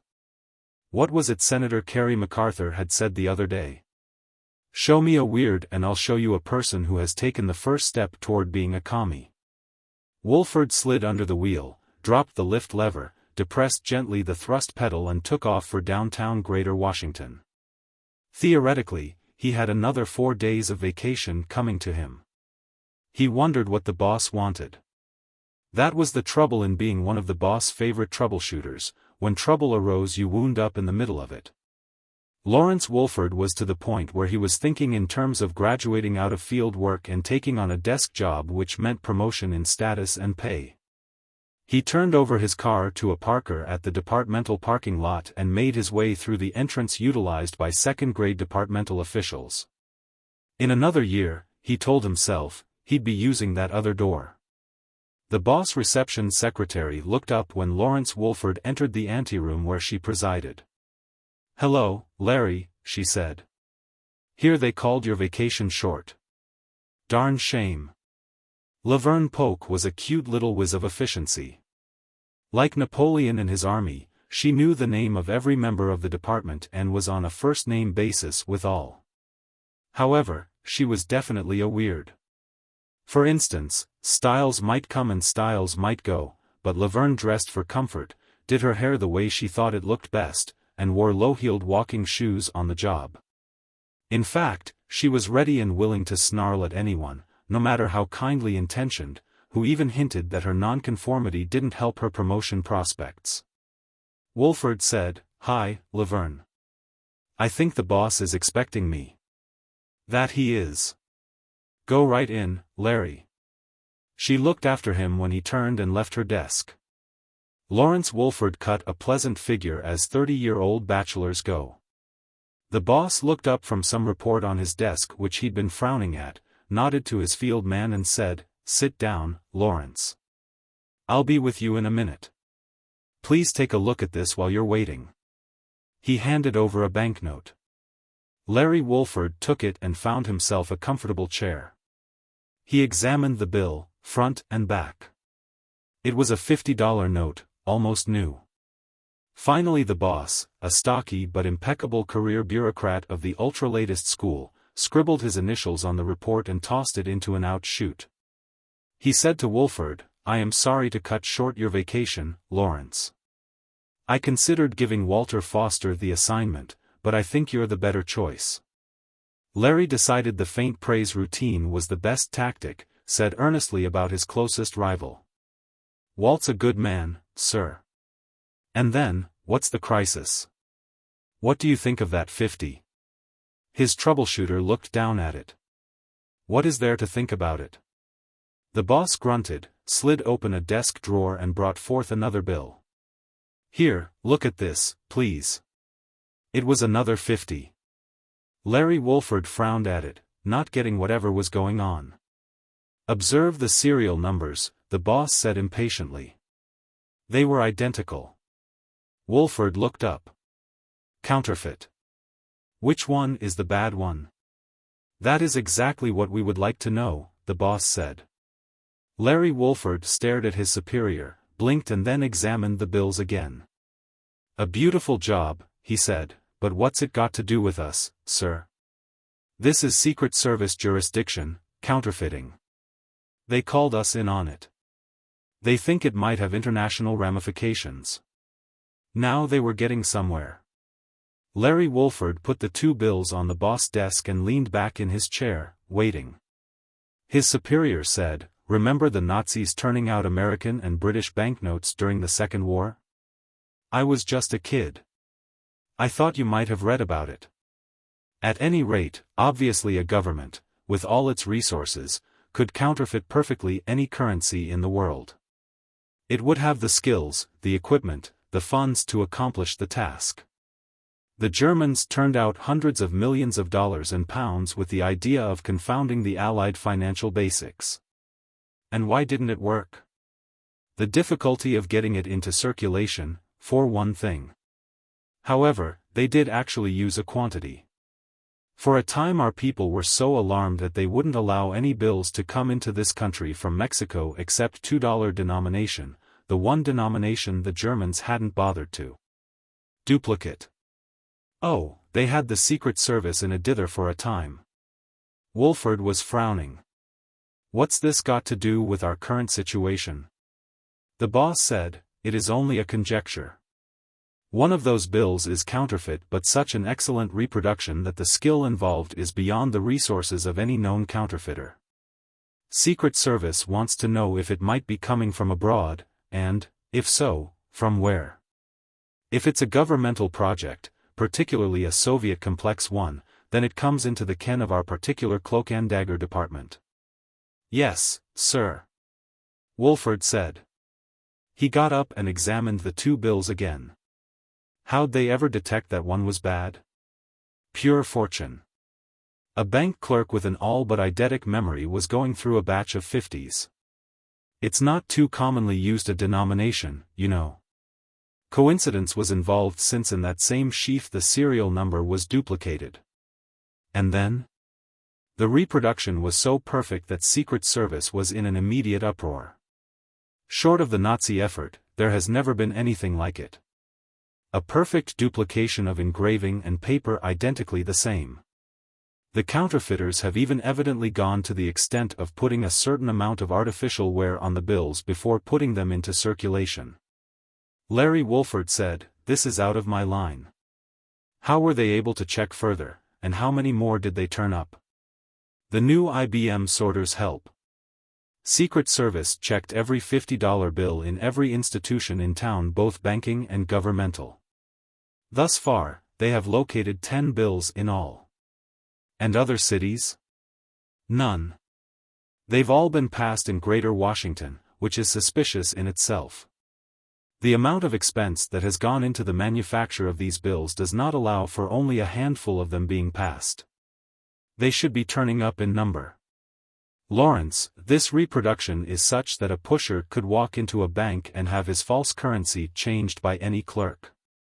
Wow, Larry whistled. Indeed. So you want me to work with Secret Service on this on the off chance that the Soviet complex is doing us deliberate dirt? That is exactly the idea, Lawrence. Get to work, please, and keep in touch with me. If you need support, I can assign Walter Foster or some of the other operatives to assist you. This might have endless ramifications. Back in the anteroom, Wolford said to the boss receptionist, I'm on a local job, Laverne, how about assigning me a girl? Can do, she said. And, look, tell her to get hold of every available work on counterfeiting and pile it on my desk. Right. Thinking of going into business, Larry? He grinned down at her. That's the idea. Keeping up with the Jones clan in this man's town costs roughly twice my income. Laverne said disapprovingly, then why not give it up? With the classification you've got, a single man ought to be able to save half his pay. She added, more quietly, or get married and support a family. Save half my pay? Larry snorted. And get a far-out reputation, eh? No thanks, you can't afford to be a weird these days. She flushed, and damn prettily, Larry Wolford decided. She could be an attractive item if it wasn't for obviously getting her kicks out of being individualistic. Larry said suddenly, look, promise like a good girl not to make us conspicuous and I'll take you to the swank room for dinner tonight. Is that where all the bright young men currently have to be seen once or twice a week? She snapped back at him. Get lost, Larry. Being a healthy, normal woman, I'm interested in men, but not necessarily in walking status symbols. It was his turn to flush, and, he decided wryly, he probably didn't do it as prettily as she did. On his way to his office, he wondered why the boss kept her on. Classically, a secretary receptionist should have every pore in place, but in her time Laverne Polk must have caused more than one bureaucratic eyebrow to raise. Efficiency was probably the answer. The boss couldn't afford to let her go. Larry Wolford's office wasn't much more than a cubicle. He sat down at the desk and banged a drawer or two open and closed. He liked the work, liked the department, but theoretically he still had several days of vacation and hated to get back into routine. Had he known it, this was hardly going to be routine. He flicked the phone finally and asked for an outline. He dialed 3 numbers before getting his subject. The phone screen remained blank. Hans, he said. Lawrence Wolford. The Teutonic accent was heavy, the voice bluff. Ah, Larry. You need some assistance to make your vacation? Perhaps a sinister, exotic young lady, complete with long cigarette holder? Larry Wolford growled, how'd you know I was on vacation? The other laughed. You know better than to ask that, my friend. Larry said, the vacation is over, Hans. I need some information. The voice was more guarded now. I owe you a favor or two. Don't you though? Look, Hans, what's new in the Rusky camp? The heartiness was gone. How do you mean? Is there anything big stirring? Is there anyone new in this country from the Soviet complex? Well now, the other's voice drifted away. Larry Wolford said impatiently, look, Hans, let's don't waste time fencing. You run a clearing agency for, information. You're strictly a businessman, nonpartisan, so to speak. Fine, thus far our department has tolerated you. Perhaps we'll continue to. Perhaps the reason is that we figure we get more out of your existence than we lose. The Ruskies evidently figure the same way, the proof being that you're alive and have branches in the capitals of every power on Earth. All right, the German said. Let me think a moment. Can you give me an idea of what you're looking for? There was an undernote of interest in the voice now. No. I just want to know if you've heard anything new anti-mycide, from the other side. Or if you know of any fresh personnel recently from there. Frankly, I haven't. If you could give me a hint. I can't, Larry said. Look, Hans, like you say, you owe me a favor or two. If something comes up, let me know. Then I'll owe you one. The voice was jovial again. It's a bargain, my friend. After Wolford had hung up, he scowled at the phone. He wondered if Hans Distelmeyer was lying. The German commanded the largest professional spy ring in the world. It was possible, but difficult, for anything in espionage to develop without his having an inkling. The phone rang back. It was Steve Hackett of Secret Service on the screen. Hackett said, "Wolford, you coming over? I understand you've been assigned to get in our hair on this job." "Huh," Larry grunted. "The way I hear it, your whole department has given up, so I'm assigned to help you out of your usual fumble-fingered confusion." Hackett snorted.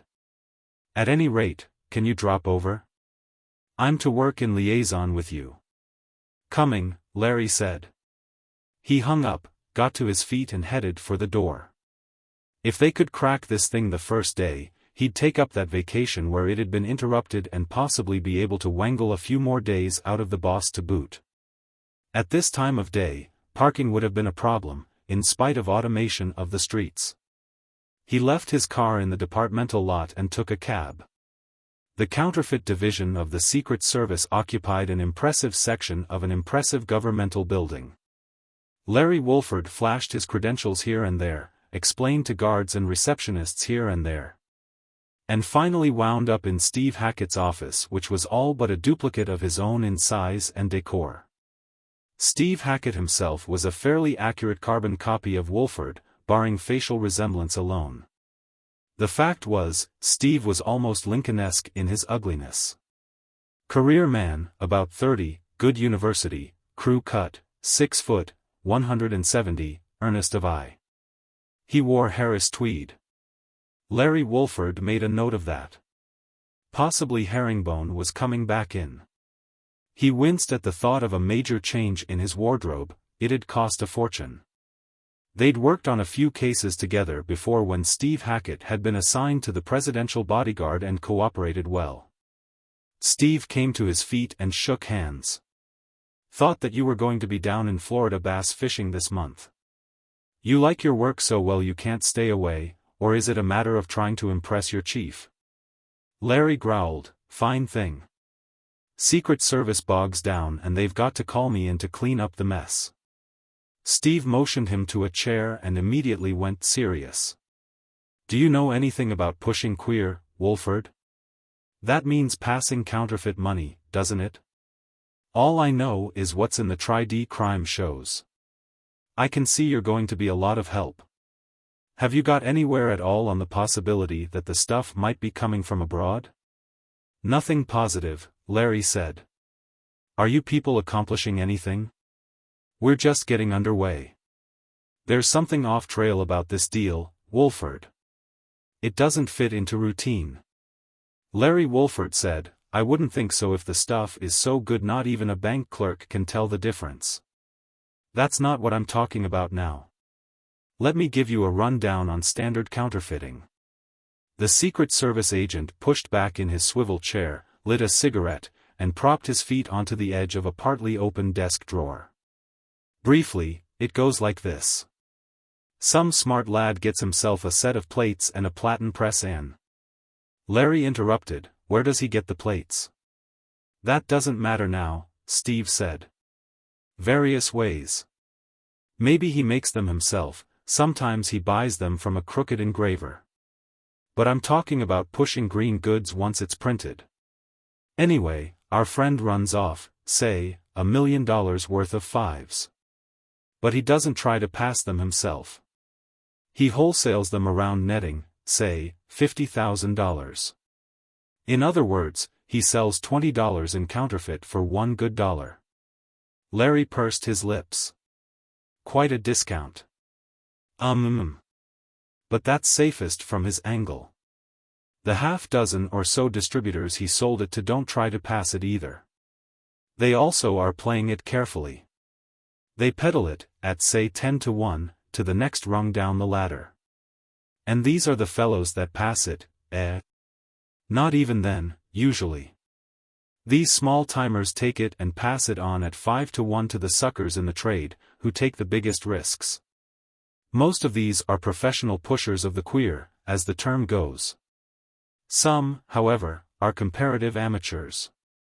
Sailors, for instance, who buy with the idea of passing it in some foreign port where seamen's money flows fast. Larry Wolford shifted in his chair. So what are you building up to? Steve Hackett rubbed the end of his pug nose with a forefinger in quick irritation. Like I say, that standard counterfeit procedure. We're all set up to meet it, and do a pretty good job.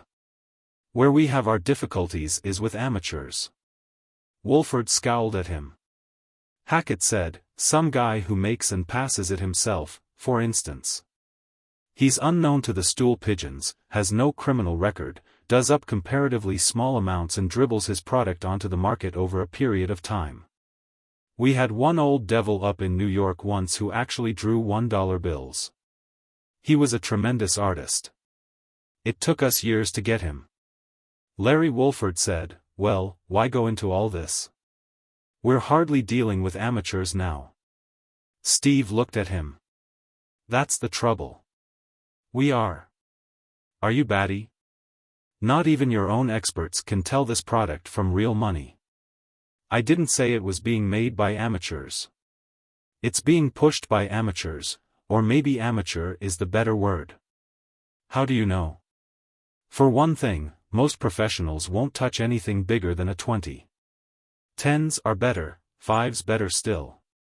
When you pass a 50, the person you give it to is apt to remember where he got it. Steve Hackett said slowly, particularly if you give one as a tip to the maitre d' hotel in a first-class restaurant. A maitre d' holds his job on the strength of his ability to remember faces and names. What else makes you think your pushers are amateurs? Amateur, Hackett corrected.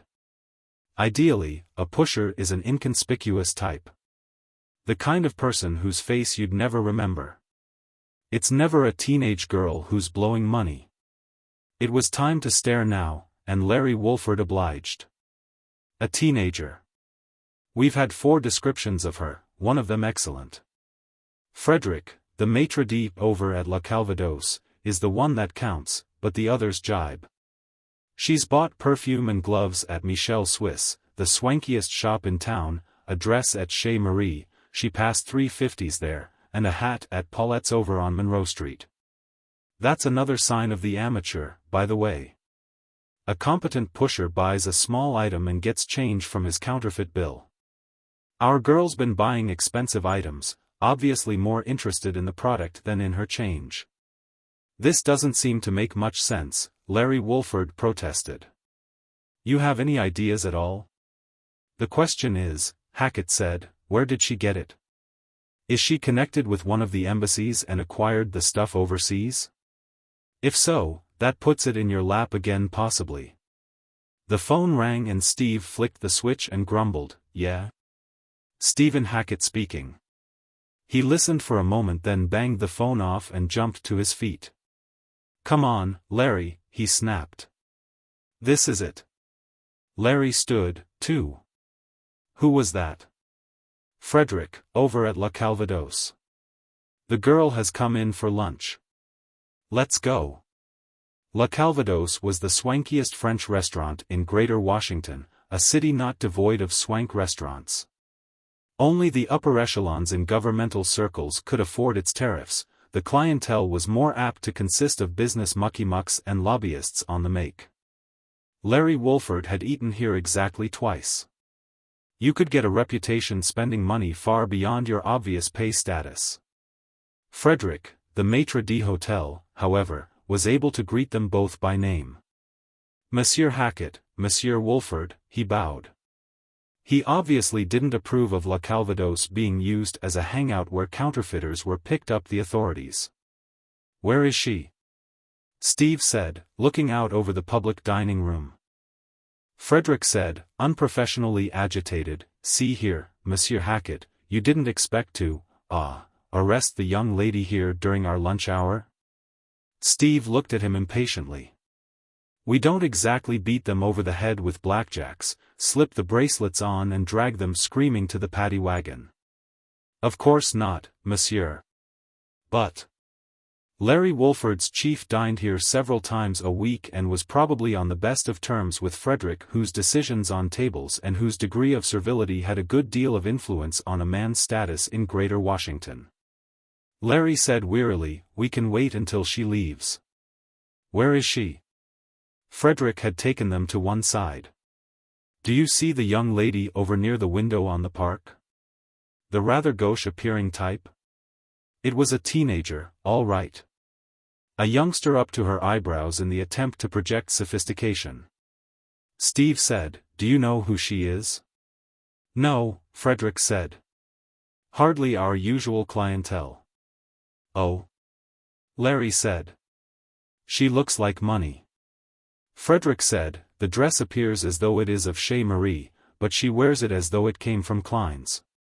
Her perfume is Chanel, but she has used approximately 3 times the quantity one would expect. That's our girl, all right, Steve murmured. Where can we keep an eye on her until she leaves? Why not at the bar here, Messrs? Why not? Larry said. I could use a drink. Frederick cleared his throat. Ah, Messrs, that 50 I turned over you. I suppose it turned out to be spurious? Steve grinned at him. Afraid so, Frederick. The department is holding it. Larry took out his wallet. However, we have a certain leeway on expenses on this assignment and appreciate your cooperation. He handed 2 20s and a 10 to the maitre d'. Frederick bowed low, the money disappearing into his clothes magically. Merci bien, monsieur. At the bar, Steve scowled at his colleague. Ha, he said. Why didn't I think of that first? He'll get down on his knees and bump his head each time he sees you in the joint from now on. Larry Wolford waggled a finger at the other. This is a status-conscious town, my boy. Prestige means everything. When I take over my boss job, maybe we can swing a transfer and I'll give you a position suitable to your attainments. He pursed his lips judiciously. Although, come to think of it, that might mean a demotion from the job you're holding now. Vodka martini, Steve told the bartender. Polish vodka, of course. Of course, sir. Larry said, same for me. The bartender left and Steve muttered, I hate vodka. Yeah, Larry said, but what are you going to do in a place like this, order some weird drink? Steve dug into his pocket for money. We're not going to have to drink them. Here she comes. She walked with her head held high, hauteur in every step. Ignoring the peasants at the tables she passed. Holy smokes, Steve grunted. It's a wonder Frederick let her in. She hesitated momentarily before the doorway of the prestige restaurant, allowing the passers-by to realize she'd just emerged, and then turned to her right to promenade along the shopping street. 50 feet below La Calvados, Steve said, let's go, Wolford. One step to one elbow, the other to the other. Steve said quietly, I wonder if we could ask you a few questions? Her eyebrows went up, I beg your pardon. Steve sighed and displayed the badge pinned to his wallet, keeping it inconspicuous. Secret Service, miss, he murmured. Oh, devil, she said. She looked up at Larry Wolford, and then back at Steve. Steve said, among other things, we're in charge of counterfeit money. She was about 5'4" in her heels, had obviously been on a round of beauty shops and had obviously instructed them to glamorize her. It hadn't come off. She still looked as though she'd be more at home as cheerleader of the junior class in small-town high school. She was honey blonde, green-blue of eye, and had that complexion they seldom carry even into the 20s. I don't know what you're talking about. Her chin began to tremble. Larry said gently, don't worry. We just want to ask you some questions. Well, like what? She was going to be blinking back tears in a moment. At least Larry hoped she'd blink them back. He'd hate to have her start howling here in public. Larry said, we think you can be of assistance to the government, and we'd like your help. Steve rolled his eyes upward, but turned and waved for a street-level cab. In the cab, Larry said, suppose we go over to my office, Steve? Okay with me, Steve muttered, but by the looks of the young lady here, I think it's a false alarm from your angle. She's obviously an American. What's your name, miss? It's Susanette. Well, really, Susan. Susan what? I'm not sure I want to tell you. I want a lawyer. A lawyer? Steve snorted. You mean you want the juvenile authorities, don't you? Oh, what a mean thing to say, she sputtered. In the corridor outside the boss' suite of offices, Larry said to Steve, You take Miss Susanette to my office, will you, Steve? I'll be there in a minute. He opened the door to the anteroom and said, Laverne, we've got a girl in my office. Why, Larry? He glowered at her. A suspect. I want a complete tape of everything said. As soon as we're through, have copies made, at least 3 or 4. And who, Mr. Wolford, was your girl Friday last year? This is important, honey. I suppose you've supplied me with a secretary, but I haven't even met her yet. Take care of it, will you? Sure enough, Larry. He followed Steve and the girl to his office. Once seated, the girl and Steve in the only 2 extra chairs the cubicle boasted and Larry behind his desk, he looked at her in what he hoped was reassurance. Just tell us where you got the money, Susanette. Steve reached out a hand suddenly and took her bag from her lap. She gasped and snatched at it, but he eluded her and she sat back, her chin trembling again. Steve came up with a thick sheaf of bills, the top ones, at least, all 50s, and tossed them to Larry's desk. He took out a school pass and read, Susan Self, Elwood Avenue. He looked up at Larry and said, That's right off Eastern, near Patterson Park in the Baltimore section of town, isn't it? Larry said to her, Susanette, I think you'd better tell us where you got all this money.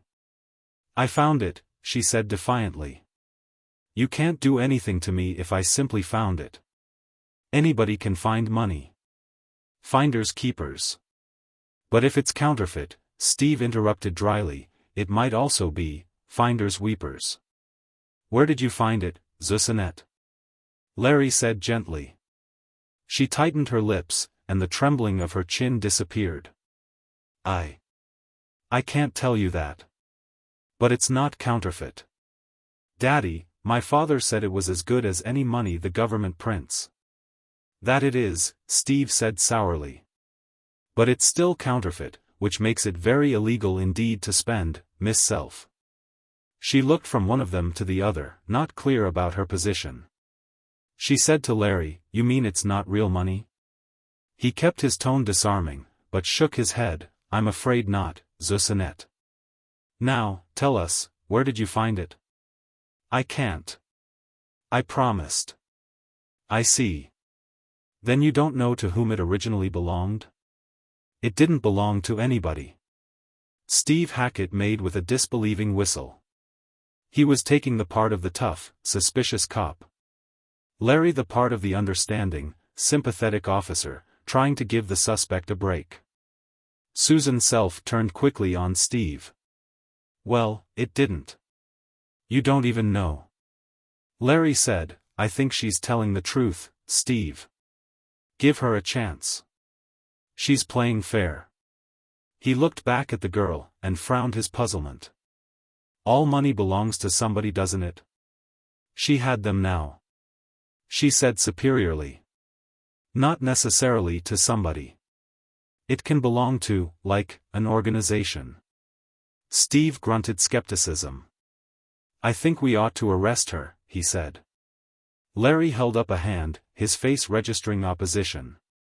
I'll handle this, he said sharply. Susanette is doing everything she can to cooperate. He turned back to the girl. Now, the question is, what organization did this money belong to? She looked triumphantly at Steve Hackett. It belonged to the movement.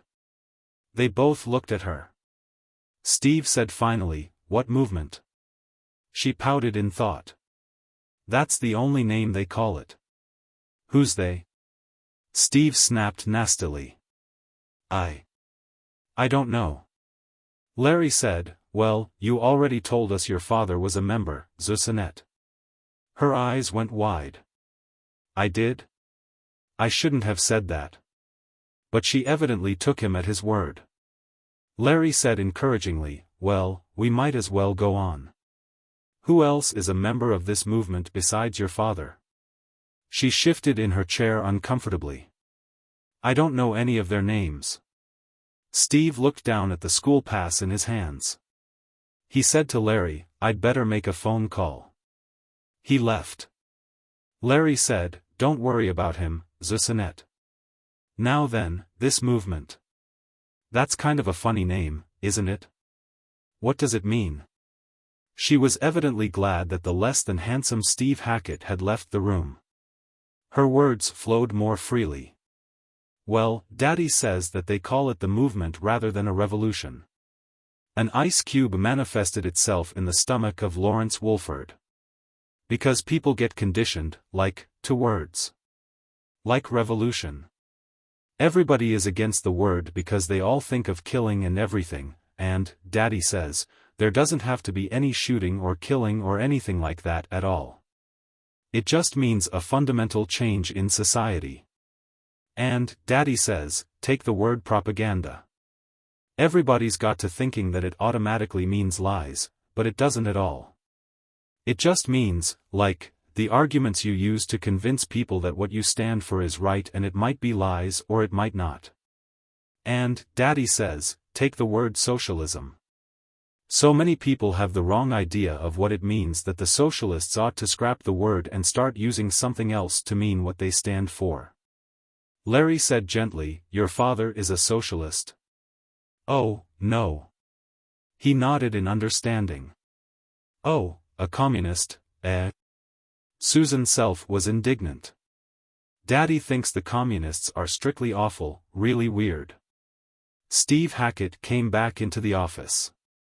He said to Larry, I sent a couple of the boys out to pick him up. Susan was on her feet, a hand to mouth. You mean my father? You're going to arrest him? Larry said soothingly, sit down, Zussanet. There's a lot of things about this that I'm sure your father can explain. He said to Steve, she tells me that the money belonged to a movement. A revolutionary movement which doesn't use the term revolutionary because people react unfavorably to that word. It's not commie. Susan said indignantly, it's American, not anything foreign. Steve growled, let's get back to the money. What's this movement doing with a lot of counterfeit bills and where did you find them? She evidently figured she'd gone too far now to take a stand. It's not Daddy's fault, she said. He took me to headquarters twice. Where's headquarters? Larry said, trying to keep his voice soothing. Well, I don't know. Daddy was awfully silly about it. He tied his handkerchief around my eyes near the end.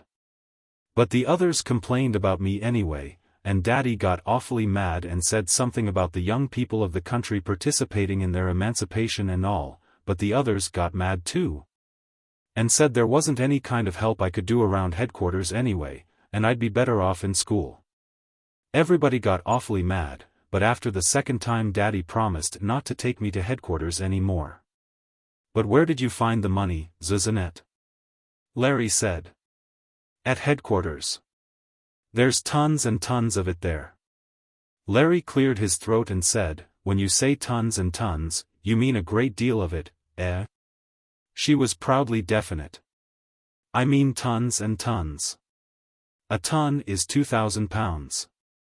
Look, Zussanet, Larry said reasonably. I don't know how much money weighs, exactly, but let's say a pound would be, say, 1,000 bills.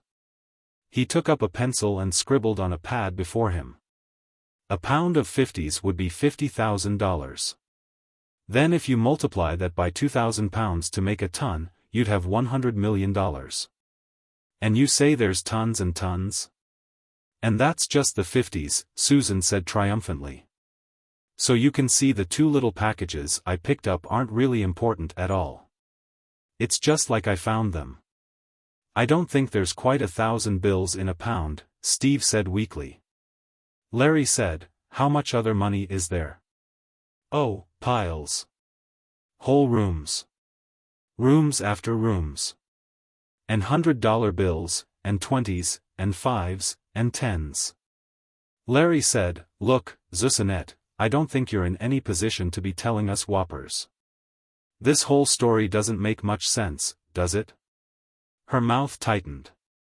"I'm not going to say anything more until Daddy gets here, anyway," she said. Which was when the phone rang.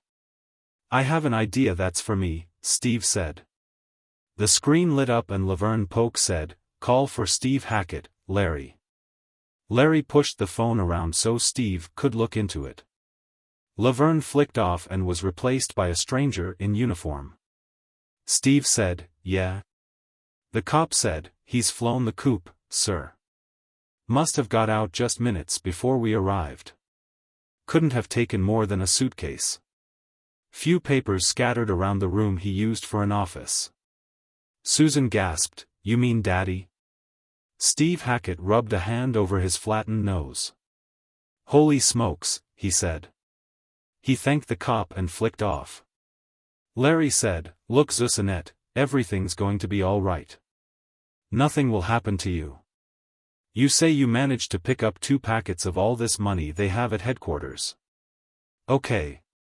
So you thought it wouldn't be missed and you've always wanted to spend money the way you see the stars do on Tri-D and in the movies." She looked at him, taken back. "How did you know?" Larry said dryly, "I've always wanted to myself. But I would like to know one more thing. The movement. What was it going to do with all this money?" That evidently puzzled her. "The professor said they were going to spend it on chorus girls.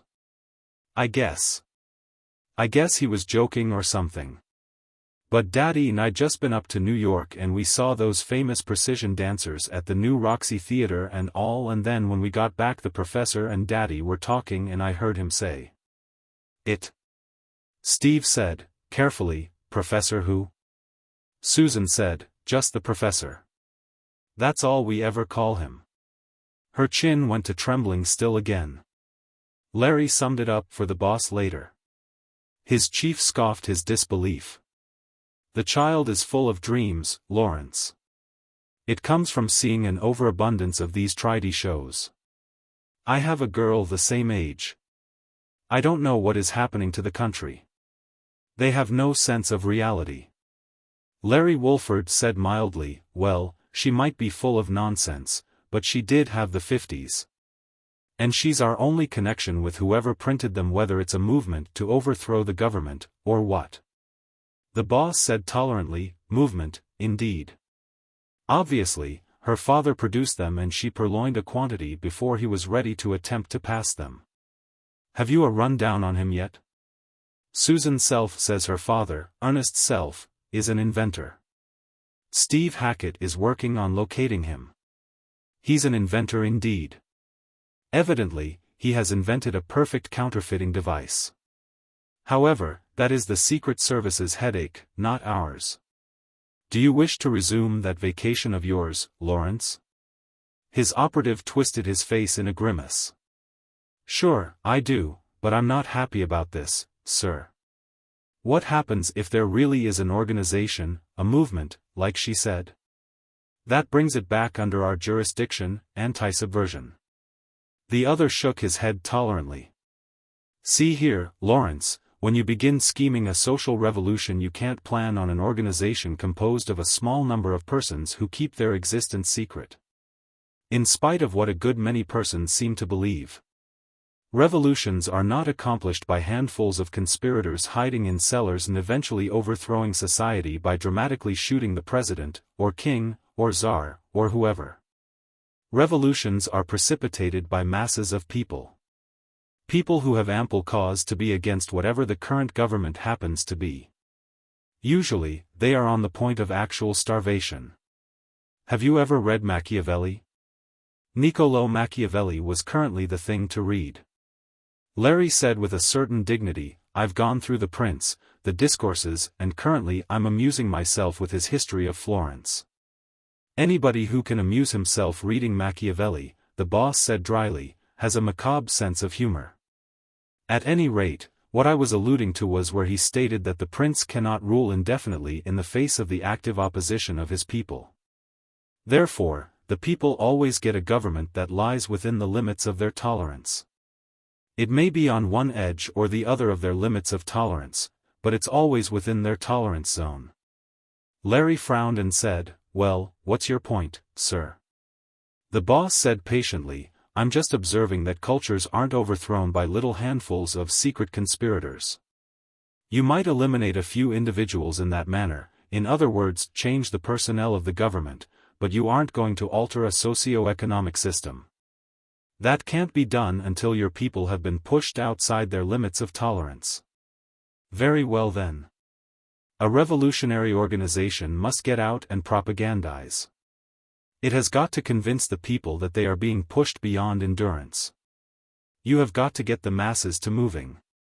You have to give speeches, print newspapers, books, pamphlets. You have got to send your organizers out to intensify interest in your program. Larry said, "I see what you mean. If this so-called movement actually existed, it couldn't expect to get anywhere as long as remained secret." The boss nodded. "That is correct. The leaders of a revolutionary movement might be intellectuals, social scientists, scholars. In fact, they usually are. Take our own American Revolution with Jefferson, Madison, Franklin, Washington. Or the French Revolution with Robespierre, Danton, Marat, Engels and Lenin. All were well-educated intellectuals from the middle class. But the revolution itself, once it starts, comes from below, from the mass of people pushed beyond tolerance. It came to Lawrence Wolford that his superior had achieved to his prominent office not through any fluke. He knew what he was talking about." The boss wounded up. "If there was such an organization as this movement, then this department would know about it. You don't keep a revolutionary movement secret. It doesn't make sense to even try. Even if it is forced underground, it makes as much noise as it can." His troubleshooter cleared his throat. "I suppose you're right, sir." He added hesitantly. "We could always give Susan Self a few drops of scop serum, sir." The boss scowled disapprovingly. "You know how the Supreme Court ruled on that, Lawrence. And particularly since the medics revealed its effect on reducing sexual inhibitions. No, Mr. Hackett and Secret Service will have to get the truth out of the girl by some other means. At any rate, it is out of our hands." Larry came to his feet. "Well, then, I'll resume my vacation, eh?" His chief took up a report from his desk and frowned at it, his attention already passing to other matters. He grunted, "Clear it with Laverne, please. Tell her I said to take another week to make up for our intruding on you in this manner." In the back of his head, Larry Wolford had misgivings. For one thing, where had the kid, who on the face of her performance was no great brain even as 16 or 17-olds go, picked up such ideas as the fact that people developed prejudices against words like revolution and propaganda? However, he was clear of it now. Let Steve Hackett and his people take over. He, Lawrence Wolford, was due for a quick return to Astor, Florida and the bass fishing on the St. Johns River. He stopped at Laverne's desk and gave her his address to be, now that his vacation was resumed. She said, smiling up at him. "Right. The boss already told me to get in touch with Secret Service and let them know we're pulling out."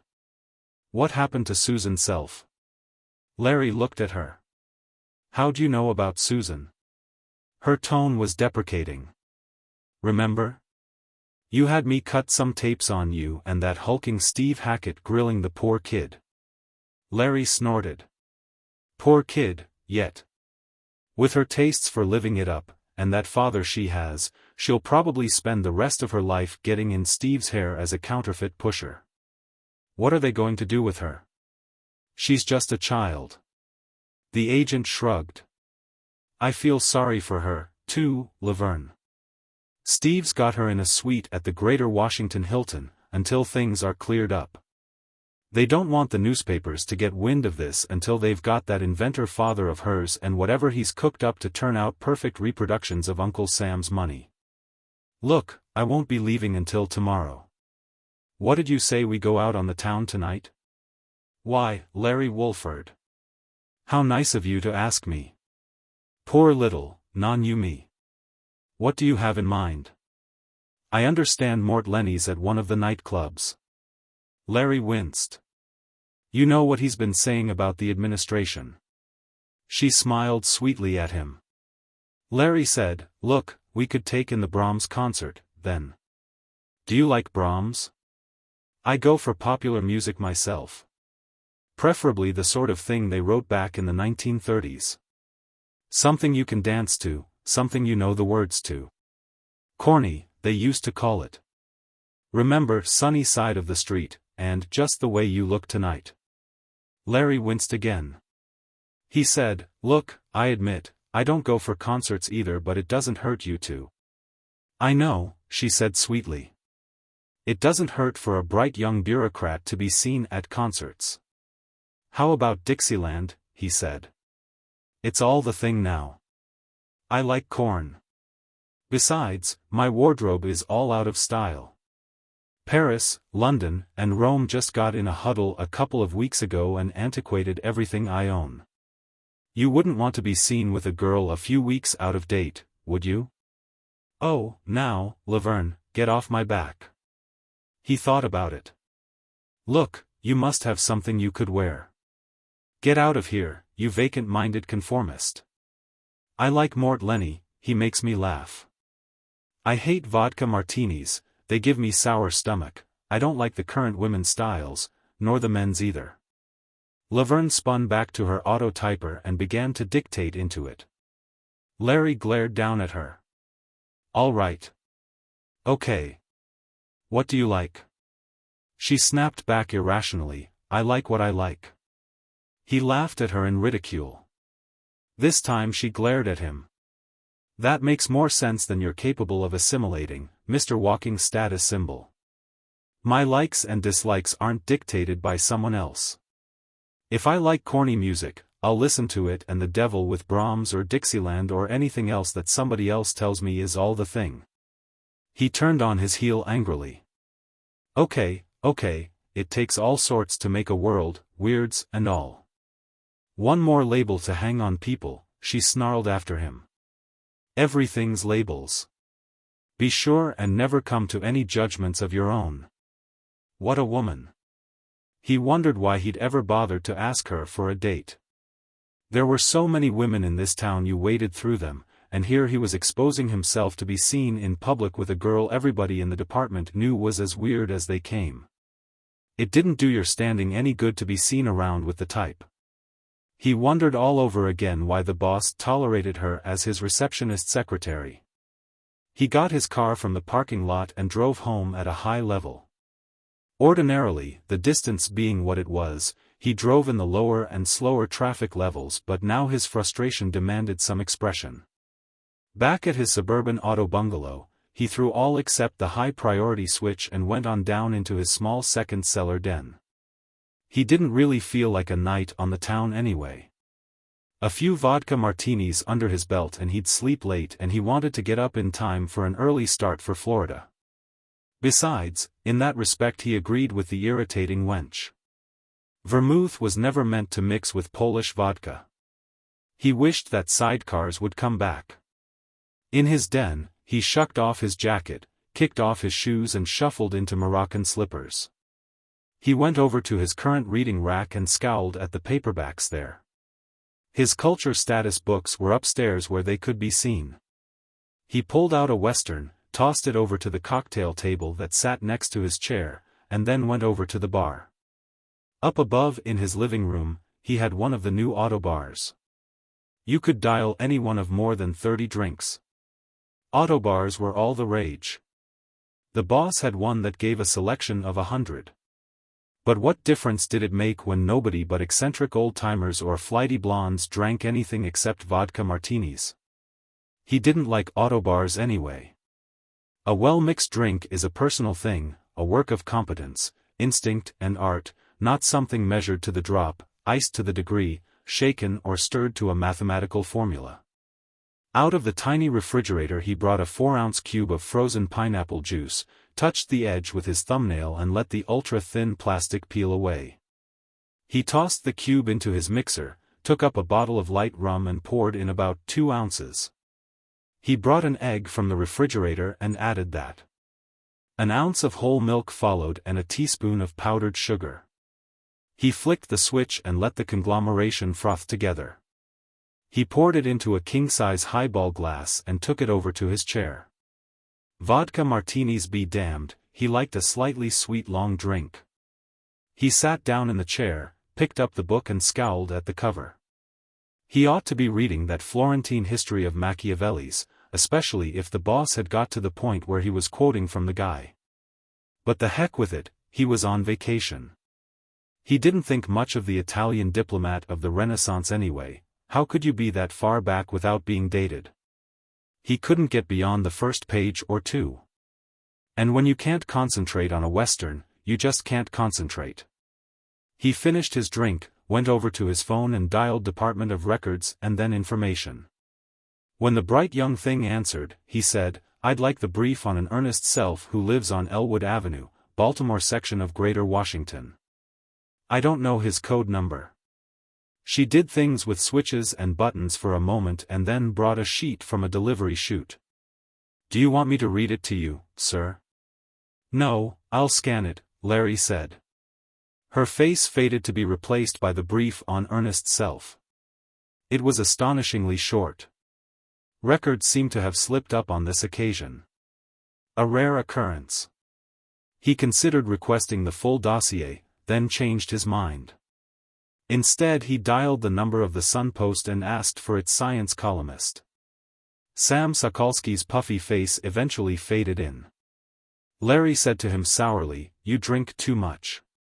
You can begin to see the veins breaking in your nose." Sam looked at him patiently. Larry said, "How'd you like to come over and toss back a few tonight?" "I'm working." "I thought you were on vacation." Larry sighed.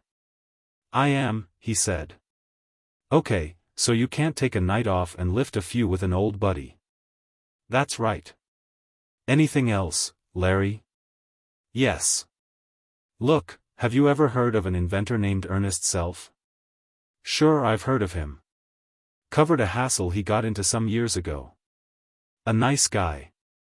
"I'll bet," Larry said. "What does he invent? Something to do with printing presses, or something?" "Printing presses? Don't you remember the story about him?" "Brief me," Larry said. "Well, briefly does it. It got out a couple of years ago that some of our rocketeers had bought a solid fuel formula from an Italian research outfit for the Star Probe project. Paid them a big hunk of uncle's change for it. So self-sued." Larry said, "You're being too brief." "What do you mean?" he sued. "Why? Because he claimed he'd submitted the same formula to the same agency a full 18 months earlier and they'd turned him down." "Had he?" "Probably." Larry didn't get it. "Then why'd they turn him down?" Sam said, "Oh, the government boys had a good alibi. Crackpots turn up all over the place and you have to brush them off. Every cellar scientist who comes along and says he's got a new superfuel developed from old coffee grounds can't be given the welcome mat. Something was wrong with his math or something and they didn't pay much attention to him. Wouldn't even let him demonstrate it. But it was the same formula, all right." Larry Wolford was scowling. "Something wrong with his math? What kind of a degree does he have?" Sam grinned in memory. "I got a good quote on that. He doesn't have any degree. He said he'd learned to read by the time he'd reached high school and since then he figured spending time in classrooms was a matter of interfering with his education. No wonder they turned him down. No degree at all. You can't get anywhere in science like that." Sam said, "The courts rejected his suit but he got a certain amount of support here and there. Peter Voss, over at the university, claims he's one of the great intuitive scientists, whatever that is, of our generation." "Who said that?" "Professor Voss. Not that it makes any difference what he says." Another crackpot. After Sam's less than handsome face was gone from the phone, Larry walked over to the bar with his empty glass and stared at the mixer for several minutes. He began to make himself another flip, but cut it short in the middle, put down the ingredients and went back to the phone to dial records again. He went through first the brief and then the full dossier on Professor Peter Luther Voss. Aside from his academic accomplishments, particularly in the fields of political economy and international law, and the dozen or so books accredited to him, there wasn't anything particularly noteworthy. A bachelor in his 50s. No criminal record of any kind, of course, and no military career. No known political affiliations. Evidently a strong predilection for Thorstein Veblen's theories. And he'd been a friend of Henry Mencken back when that old nonconformist was tearing down contemporary society seemingly largely for the fun involved in the tearing. On the face of it, the man was no radical, and the term crackpot, which Sam had applied, was hardly called for. Larry Wolford went back to the bar and resumed the job of mixing his own version of a rum flip. But his heart wasn't in it. The professor, Susan had said. Before he'd gone to bed the night before, Larry Wolford had ordered a seat on the shuttle jet for Jacksonville and a hover cab there to take him to Astor, on the St. Johns River. And he'd requested to be wakened in ample time to get to the shuttleport. But it wasn't the saccharine pleasant face of the personal service operator which confronted him when he grumpily answered the phone in the morning. In fact, the screen remained blank. Larry decided that sweet long drinks were fine, but that anyone who took several of them in a row needed to be candied. He grumbled into the phone, "All right, who is it?" A Teutonic voice chuckled and said, "You're going to have to decide whether or not you're on vacation, my friend. At this time of day, why aren't you at work?" Larry Wolford was waking up. He said, "What can I do for you, Distelmeyer?"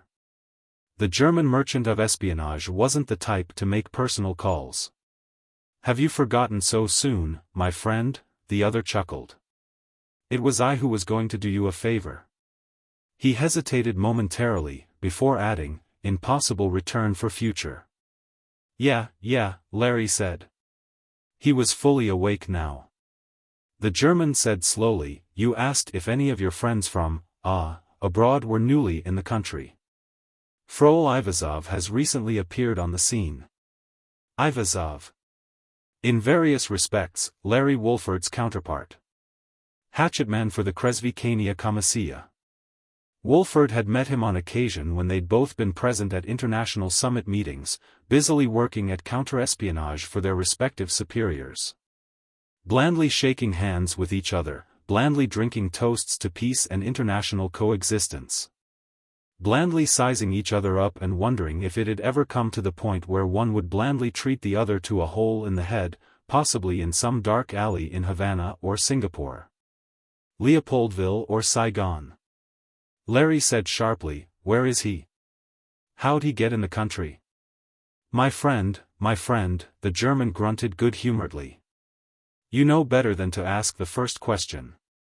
As for the second, Frol's command of American English is at least as good as your own. Do you think his commissia less capable than your own department and unable to do him up suitable papers so that he could be, perhaps, a returning tourist from Europe?" Larry Wolford was impatient with himself for asking.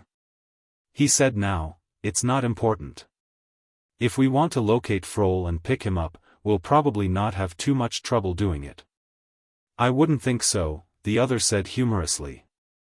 Since 1919, when they were first organized, the so-called communists in this country, from the lowest to the highest echelons, have been so riddled with police agents that a federal judge in New England once refused to prosecute a case against them on the grounds that the party was a United States government agency. Larry was in no frame of mind for the other's heavy humor. "Look, Hans," he said, "what I want to know is what Frol is over here for." "Of course you do," Hans Distelmeyer said, unable evidently to keep note of puzzlement from his voice.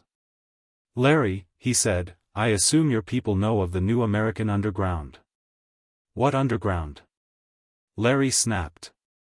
The professional spy chief said, his voice strange, "The Soviets seem to have picked up an idea somewhere, possibly through their membership in this country. That something is brewing in the States. That a change is being engineered. Larry stared at the blank phone screen. What kind of a change, he said finally. You mean a change to the Soviet system? Surely not even the self-deluding Ruskies could think it possible to overthrow the American socioeconomic system in favor of the Soviet brand. No, no, no, the German chuckled. Of course not. It's not of their working at all. Then what's Frol Ivazov's interest, if they aren't engineering it? Distelmayer rumbled his characteristic chuckle with humor. My dear friend, don't be naive. Anything that happens in America is of interest to the Soviets. There is delicate peace between you now that they have changed their direction and are occupying themselves largely with the economic and agricultural development of Asia and such portions of the world as have come under their hegemony. And while you put all efforts into modernizing the more backward countries among your satellites. Larry said automatically, our allies aren't satellites. The spymaster went on without contesting the statement. There is immediate peace, but surely governmental officials on both sides keep careful watch on the internal developments of the other. True, the current heads of the Soviet complex would like to see the governments of all the Western powers changed, but only if they are changed in the direction of communism. They are hardly interested in seeing changes made which would strengthen the West in the, battle for men's minds. Larry snorted his disgust. What sort of change in government would strengthen the United States in? The German interrupted smoothly, evidently, that's what Frol seems to be here for, Larry. To find out more about this movement and... This what? Larry blurted. The term seems to be movement. Larry Wolford held a long silence before saying, and Frol is actually here in this country to buck this movement. Not necessarily, the other said impatiently. He is here to find out more about it. Evidently Peking and Moscow have heard just enough to make them nervous. Larry said, you have anything more, Hans? I'm afraid that's about it. All right, Larry said. He added absently, thanks, Hans. Thank me some day with deeds, not with words, the German chuckled. Larry Wolford looked at his watch and grimaced. He was either going to get going now or forget about doing any fishing in Florida this afternoon. Grudgingly, he dialed the phone company's personal service and said to the impossibly cheerful blonde who answered. Where can I find Professor Peter Voss who teaches over at the university in Baltimore? I don't want to talk with him, just want to know where he'll be an hour from now. While waiting for his information, he dressed, deciding inwardly that he hated his job, the department in which he was employed, the boss and Greater Washington. On top of that, he hated himself. He'd already been taken off this assignment, why couldn't he leave it lay? The blonde rang him back. Professor Peter Voss was at home. He had no classes today. She gave him the address. Larry Wolford raised his car from his auto bungalow in the Brandywine suburb and headed northwest at a high level for the old Baltimore section of the city. The professor's house, he noted, was of an earlier day and located on the opposite side of Patterson Park from Elwood Avenue, the street on which Susan Self and her father had resided. That didn't necessarily hold significance. The park was a large one and the professor's section a well-to-do neighborhood, while Self's was just short of a slum these days. He brought his car down to street level, and parked before the scholar's three-story, brick house. Baltimore-like, it was identical to every other house in the block.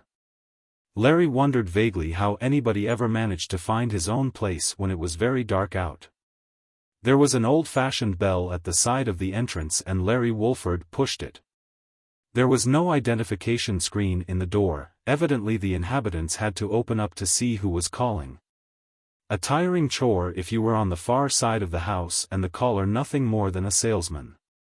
It was obviously the professor himself who answered.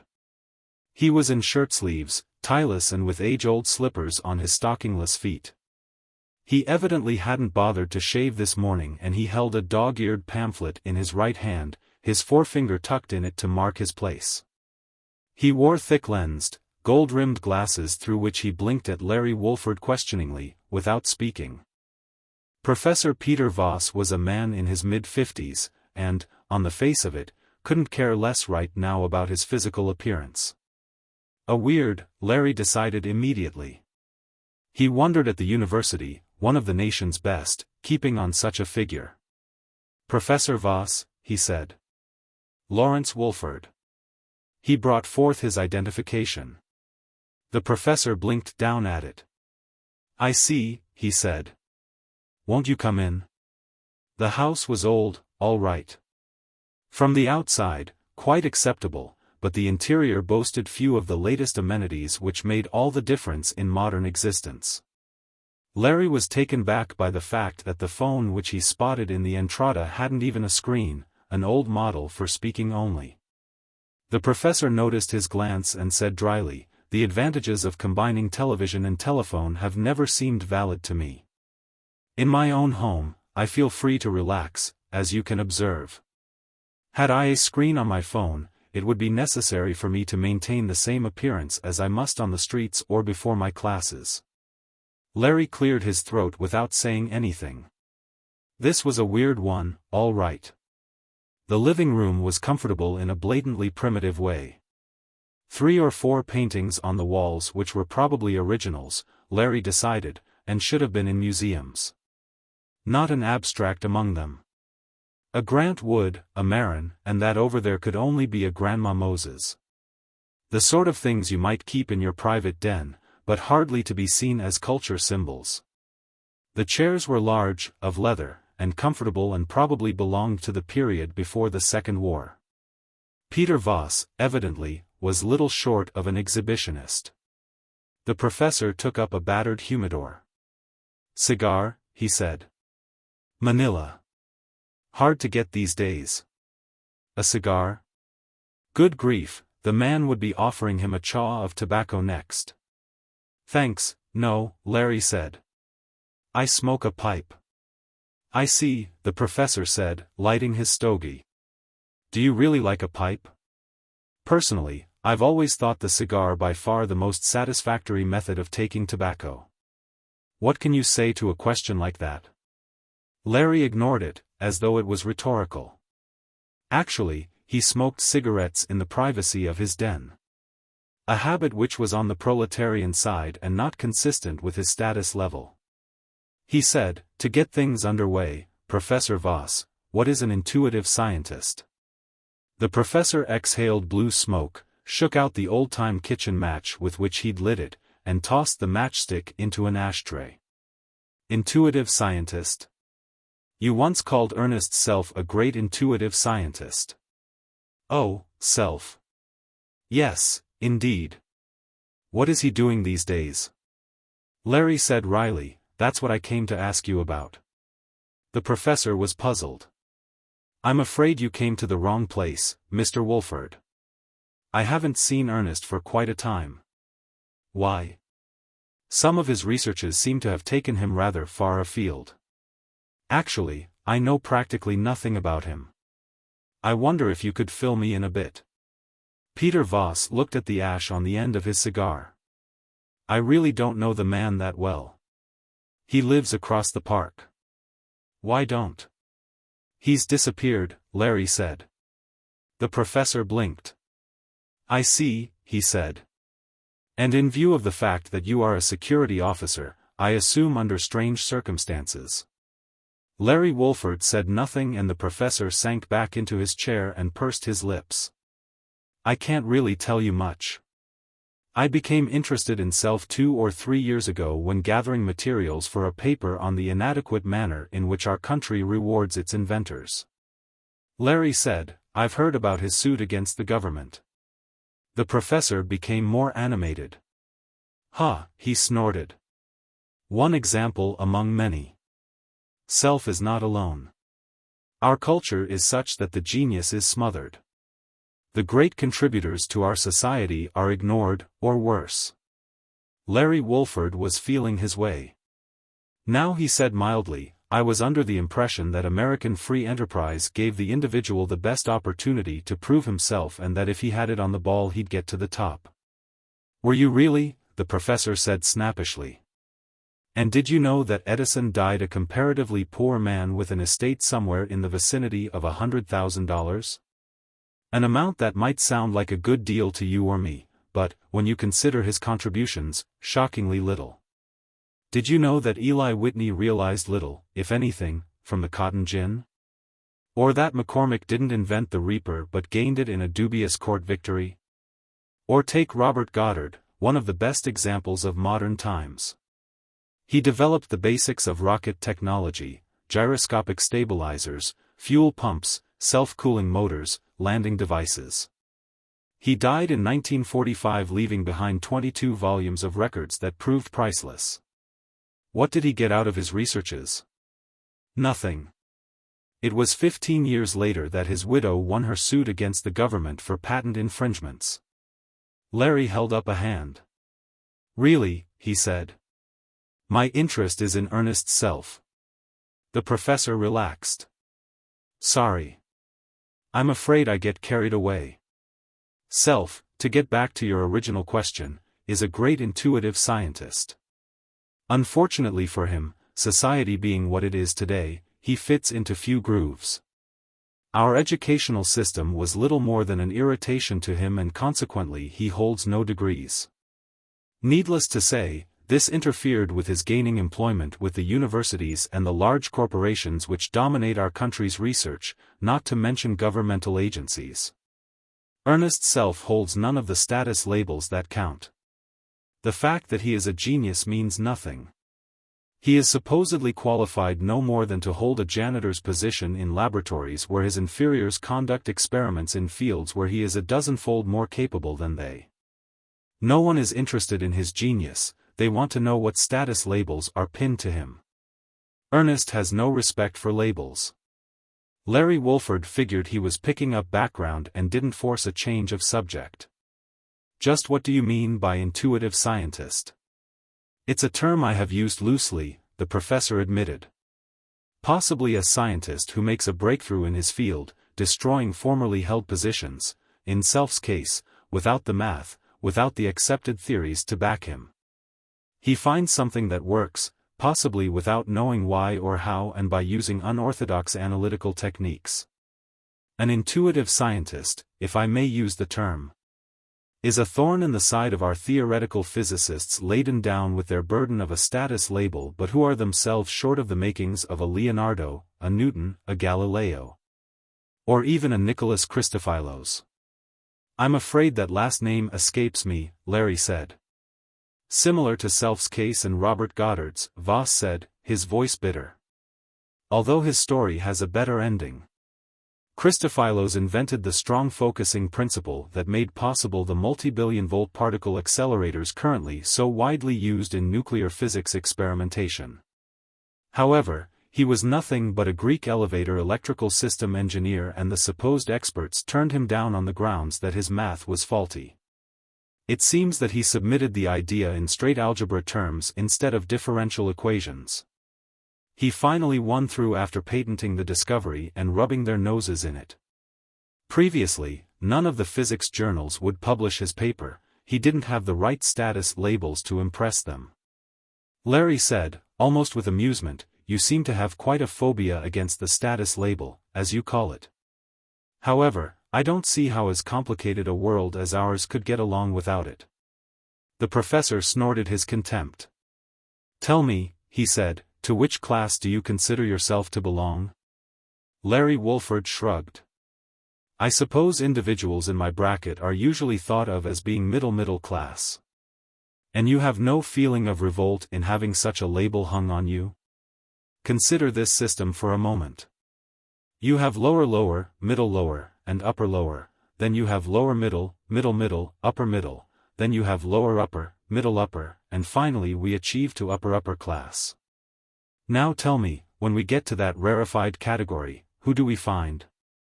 Do we find an Einstein, a Schweitzer, a Picasso? Outstanding scientists, humanitarians, the great writers, artists and musicians of our day? Certainly not.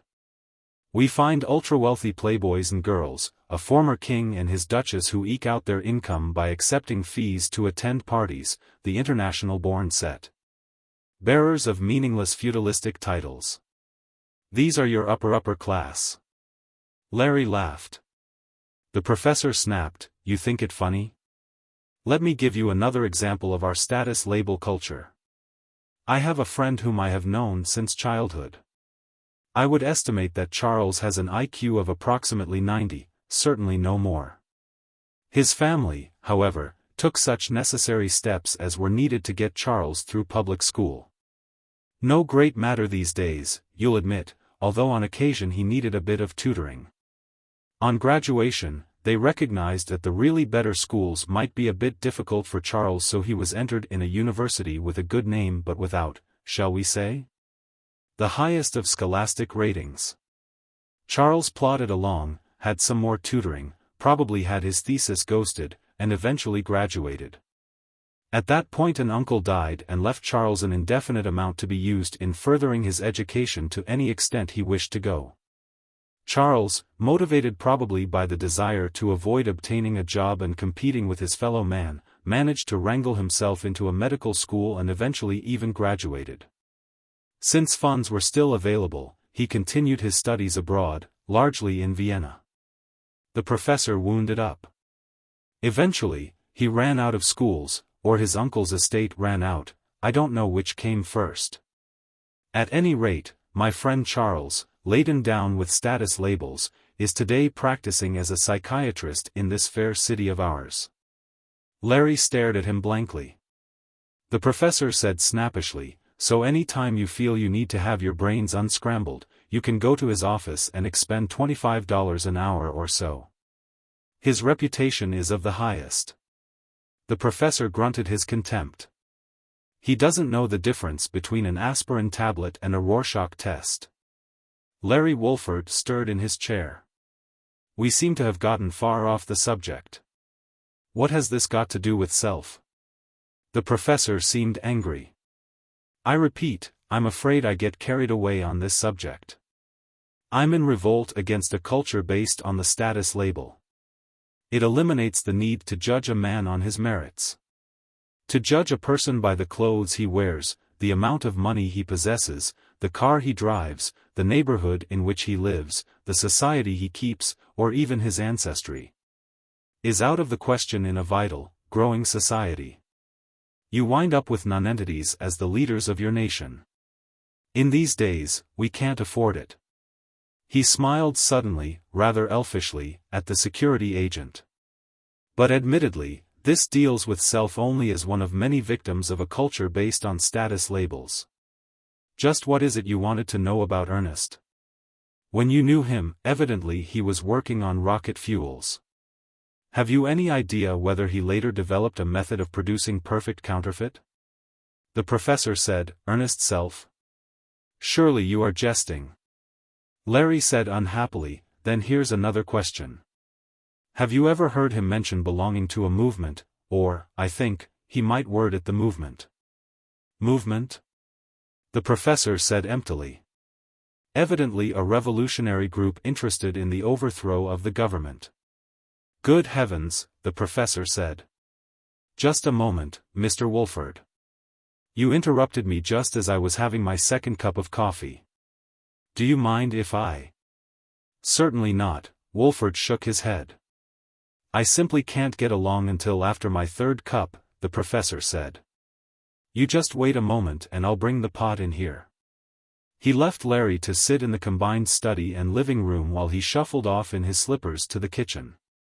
Larry Wolford decided that in his school days he'd had some far-out professors himself, but it would really be something to study under this one. Not that the old boy didn't have some points, of course. Almost all nonconformists base their particular peeves on some actuality, but in this case, what was the percentage? How could you buck the system? Particularly when, largely, it worked. The professor returned with an old-fashioned coffee pot, 2 cups, and sugar and cream on a tray. He put them on a side table and said to Larry, You'll join me?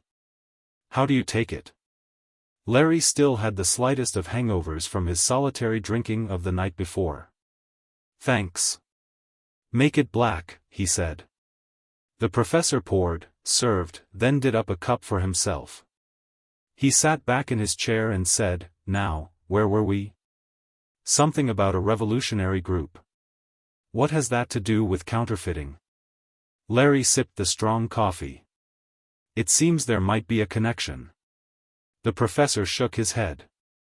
"It's hard to imagine Ernest's self being connected with a criminal pursuit." Larry said carefully. "Susan seemed to be of the opinion that you knew about a large amount of counterfeit currency that this movement had on hand and that you were in favor of spending it upon chorus girls." The professor gaped at him. Larry chuckled uncomfortably. Professor Voss said finally, his voice very even, "My dear sir, I am afraid that I evidently can be of little assistance to you. Admittedly, it doesn't seem to make much sense." "Susan, you mean that little 16-year-old, said I was in favor of spending counterfeit money on chorus girls?" Larry said unhappily, "She used the term the professor." "And why did you assume that the title must necessarily allude to me? Even if any of the rest of the fantastic story was true." Larry said, "In my profession, Professor Voss, we track down every possible clue. Thus far, you are the only professor of whom we know who was connected with Ernest's self." Voss said stiffly, "I can only say, sir, that in my estimation Mr. Self is a man of the highest integrity. And, in addition, that I have never spent a penny on a chorus girl in my life and have no intention of beginning, counterfeit or otherwise." Larry Wolford decided that he wasn't doing too well and that he'd need more ammunition if he was going to return to this particular attack. He was surprised that the old boy hadn't already ordered him from the house. He finished the coffee preparatory to coming to his feet. "Then you think it's out of the question, Ernest's self belonging to a revolutionary organization?" The professor protested. "I didn't say that at all. Mr. Self is a man of ideals. I can well see him belonging to such an organization." Larry Wolford decided he'd better hang on for at least a few more words. "You don't seem to think, yourself, that a subversive organization is undesirable in this country." The professor's voice was reasonable. "Isn't that according to what it means to subvert?" "You know what I mean," Wolford said in irritation. "I don't usually think of revolutionists, even when they call themselves simply members of a movement, as exactly idealists."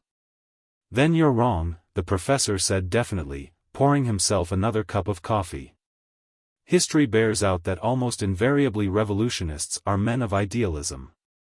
The fact that they might be either right or wrong in their revolutionary program is beside the point." Larry Wolford began to say, "Are you sure that you aren't interested in this move?" But it was then that the knockout drops hit him. He came out of the fog feeling nausea and with his head splitting. He groaned and opened one eye experimentally. Steve Hackett, far away, said, "He's snapping out of it."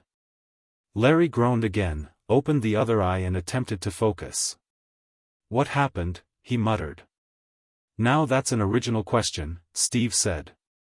Larry Wolford struggled up into a sitting position. He'd been stretched out on a couch in the professor's combined living room and study. Steve Hackett, his hands on his hips, was looking down at him sarcastically.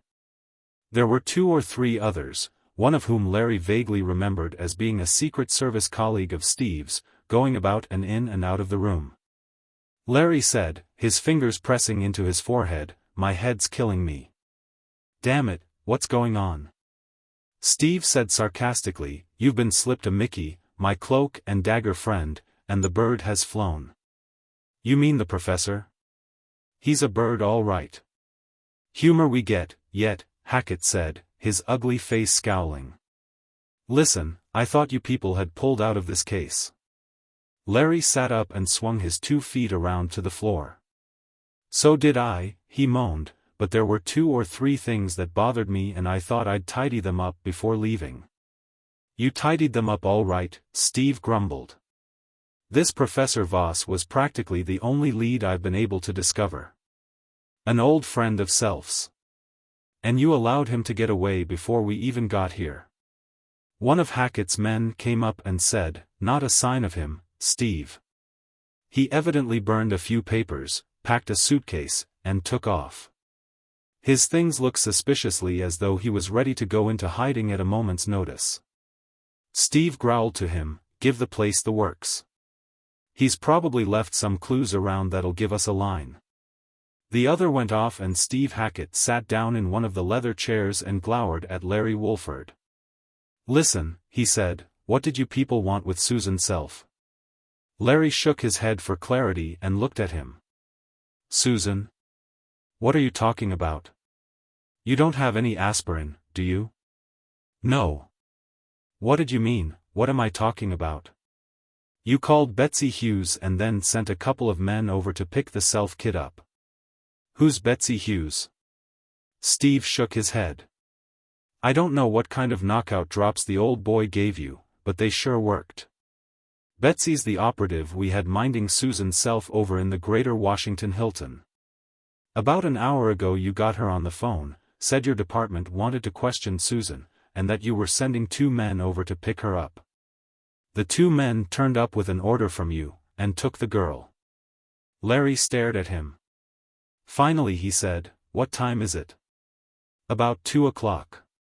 Larry said, "I came into this house in the morning, talked to the professor for about half an hour and then was silly enough to let him give me some loaded coffee. He was such a weird old buzzard that it never occurred to me he might be dangerous. At any rate, I've been unconscious for several hours. I couldn't ve called this Betsy Hughes operative of yours." It was Steve Hackett's turn to stare. "You mean your department doesn't have Susan Self?" "Not so far as I know. The boss told me yesterday that we were pulling out, that it was all in your hands. What would we want with Susan?" "Oh, great," Steve snarled. "There goes our last contact. Ernest Self, Professor Voss, and now Susan Self, they've all disappeared." "Look," Larry said unhappily, "let's get me some aspirin and then let's go and see my chief. I have a sneaking suspicion our department is back on this case." Steve snorted sarcastically. "If you can foul things up this well when you're off the case, God only knows what you'll accomplish using your facilities on an all-out basis." The boss said slowly, "Whoever we are working against evidently isn't short of resources. Abducting that young lady was no simple matter." The career diplomat worked his lips in and out, in all but a pout. Larry Wolford, who'd taken time out to go home, shower, change clothes and medicate himself out of his dope-induced hangover, sat across the desk from him, flanked by Steve Hackett. The boss said sourly, "It would seem that I was in error. That our young Susan Self was not spouting fantasy. There evidently actually is an underground movement interested in changing our institutions." He stirred in his chair and his scowl went deeper. "And evidently working on a basis never conceived of by subversive organizations of the past. The fact that they have successfully remained secret even to this department is the prime indication that they are attempting to make their revolutionary changes in a unique manner." Larry said, "The trouble is, we don't even know what it is they want." However, his superior said slowly, "We are beginning to get inklings." Steve Hackett said, "What inklings, sir?" "This sort of thing might be routine for you people, but my field is counterfeit. I, frankly, don't know what it's all about." The boss looked at him. "We have a clue or two, Mr. Hackett. For one thing, we know that this movement of ours has no affiliations with the Soviet complex, nor, so far as we know, any foreign element whatsoever. If we take Miss Self's word, it is strictly an American phenomenon. From what little we know of Ernest Self and Peter Voss, they might be in revolt against some of our current institutions, but there is no reason to believe them, un-American in the usually accepted sense of the word." The 2 younger men looked at him as though he was joking. He shook his heavy head negatively. "Actually, what do we have on this so-called movement thus far? Aside from treating Lawrence, here, to some knockout drops, and let us remember that Lawrence was present in the professor's home without a warrant, all we have is the suspicion that they have manufactured a quantity of counterfeit. A quantity is right, Steve Hackett blurted. If we're to accept what that self-kid told us, they have a few $1 billion worth of perfect bills on hand. A strange amount for counterfeiters to produce, the boss said uncomfortably. That is what puzzles me. Any revolutionary movement needs funds. Remember Stalin as a young man? He used to be in charge of the Bolshevik gang which robbed banks to raise funds for their underground newspapers. But $1 billion? What in the world can they expect to need that amount for? Larry said, Sir, you keep talking as though these characters were a bunch of idealistic do-gooders bleeding for the sake of the country. Actually, from what we know, they're nothing but a bunch of revolutionists. The boss was shaking his head. You're not thinking clearly, Lawrence. Revolution, per se, is not illegal in the United States. Our Constitution was probably the first document of its kind which allowed for its own amendment. The men who wrote it provided for changing it either slightly or in toto. Whenever the majority of the American people decide completely to abandon the Constitution and govern themselves by new laws, they have the right to do it. Then what's the whole purpose of this department, sir? Larry argued. We've been formed to combat foreign and domestic subversion. His chief sighed. You shouldn't have to ask that, Lawrence. The present government cannot oppose the will of the majority if it votes, by constitutional methods, to make any changes it wishes. But we can, and do, unmask the activities of anyone trying to overthrow the government by force and violence. Any culture protects itself against that. What are we getting at, sir? Steve Hackett said, impatiently. The boss shrugged. I'm trying to point out that so far as my department is concerned, thus far we have little against this movement. Secret Service may have, what with this wholesale counterfeiting, even though thus far they seem to have made no attempt to pass the currency they have allegedly manufactured. We wouldn't even know of it, weren't it for our young Susan pilfering an amount. Larry said, desperately, Sir, you just pointed out a few minutes ago that this movement is a secret organization trying to make changes in some unique manner. In short, they don't figure on using the ballot to put over their revolution. That makes them as illegal as the commies, doesn't it? The boss said, that's the difficulty. We don't know what they want. From your conversations with Susan Self and especially Professor Voss, evidently they think the country needs some basic changes. What these changes are, and how they expect to accomplish them, we don't know.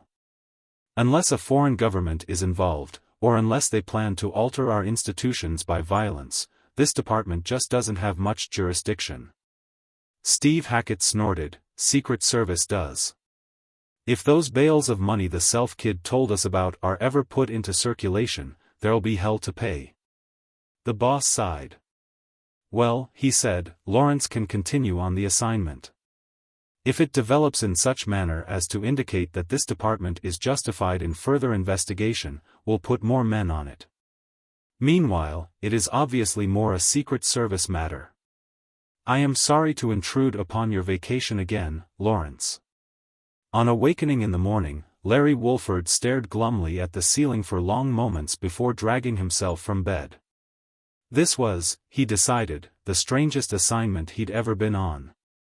In his day he'd trekked through South America, common Europe, a dozen African states, and even areas of southern Asia, combating commie pressures here, fellow traveler organizations there. Disrupting plots hatched in the Soviet complex in the other place. On his home grounds in the United States he'd covered everything from out-and-out Soviet espionage to exposing communist activities of complexions from the faintest of pinks to the rosiest Trotskyite red. But he decided he'd never expected to wind up after a bunch of weirds whose sole actionable activity to date seemed to be the counterfeiting of a fantastic amount of legal tender which thus far they were making no attempt to pass. He got out of bed and went through the rituals of showering, shaving and clothing, of coffee, sausage, and eggs, toast and more coffee. What amazed Larry Wolford was the shrug-it-off manner in which the boss seemed to accept this underground movement and its admitted subversive goals, whatever they were.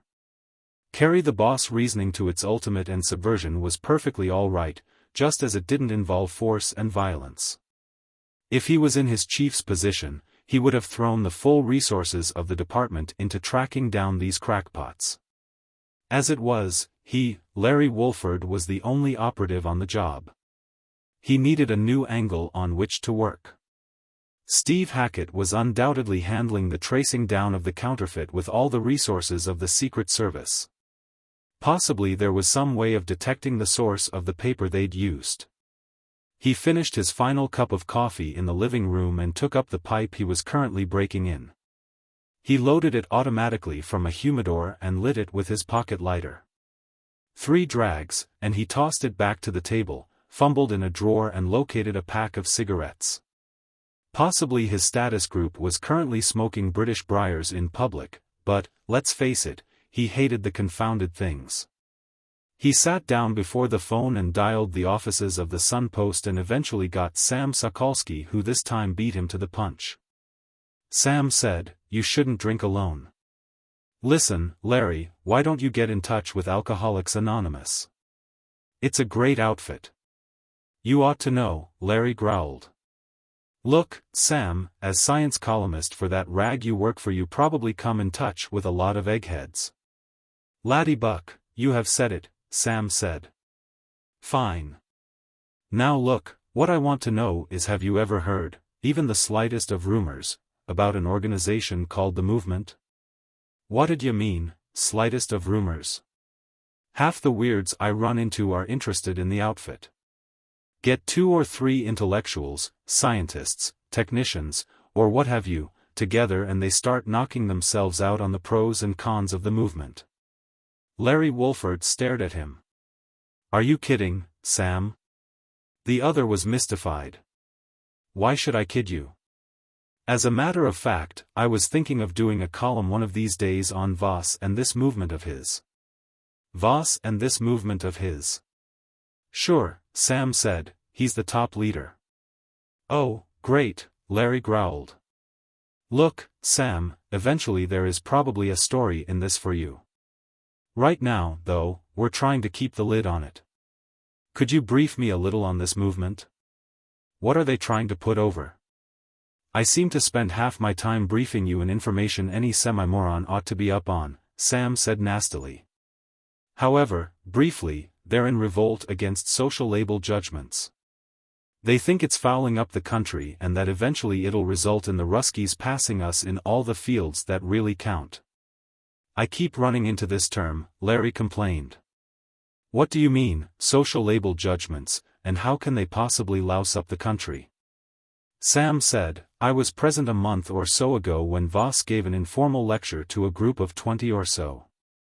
Here's one of the examples he used. Everybody today wants to be rated on a 1. Personal, or 2. Social label basis, depending on which basis is to his greatest advantage. The Negro who is a no-good, lazy, obnoxious person demands to be accepted because Negroes should not be discriminated against. The highly competent, hard-working, honest and productive Negro wants to be accepted because he is hard-working, honest and productive, and should be so accepted. See what I mean? This social label system is intended to relieve the individual of the necessity of judging, and the consequences of being judged. If you have poor judgment, and are forced to rely on your own judgment, you're almost sure to go under. So persons of poor judgment support our social label system. If you're a louse, and are correctly judged as being a louse, you'd prefer that the social dictum, human beings are never lice, should apply." Larry said, "What in the devil's this got to do with the race between this country and the Ruskies?"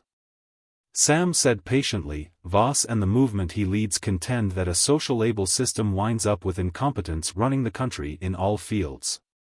Often incompetent scientists are in charge of our research, incompetent doctors, in charge of our health, incompetent politicians run our government. Incompetent teachers, laden with social labels, teach our youth. Our young people are going to college to secure a degree, not an education. It's the label that counts, not the reality.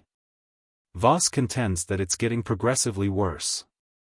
That we're sinking into an equivalent of a ritual taboo, tribal social-like situation. This is the system the low-level human being wants, yearns for and seeks. A situation in which no one's judgment is of any use. Then his lack of judgment is no handicap. According to members of the movement, today the tribesman type is seeking to reduce civilization back to ritual taboo tribalism wherein no one man's judgment is of any value. The union wants advancement based on seniority, not on ability and judgment. The persons with whom you associate socially judge you by the amount of money you possess, the family from which you come, the degrees you hold, by social labels, not by your proven abilities. Down with judgment, is the cry. It sounds awfully weird to me, Larry grumbled in deprecation. Sam shrugged. There's a lot of sense in it. What the movement wants is to develop a socioeconomic system in which judgment produces a maximum advantage. Larry said, "What gets me is that you talk as though half the country was all caught up in debating this movement. But I haven't even heard of it, neither has my department chief, nor any of my colleagues, so far as I know. Why isn't anything about it in the papers or on the Tri-D?" Sam said mildly, "As a matter of fact, I took in Mort Lenny's show the other night and he made some cracks about it. But it's not the sort of thing that's even meant to become popular with the man in the street." To put it bluntly, Voss and his people aren't particularly keen about the present conception of the democratic ideal. According to him, true democracy can only be exercised by peers and society today isn't composed of peers. If you have 100 people, 20 of them competent, intelligent persons, 80 of them untrained, incompetent and less than intelligent, then it's ridiculous to have the 80 dictate to the 20. Larry looked accusingly at his longtime friend. "You know, Sam, you sound as though you approve of all this." Sam said patiently, "I listen to it all, Larry my boy. I think Voss makes a lot of sense. There's only one drawback. And that is? How's he going to put it over? This social label system the movement complains about was bad enough 10 years ago. But look how much worse it is today. It's a progressive thing. And, remember, it's to the benefit of the incompetent. Since the incompetent predominates, you're going to have a hard time starting up a system based on judgment and ability." Larry thought about it for a moment.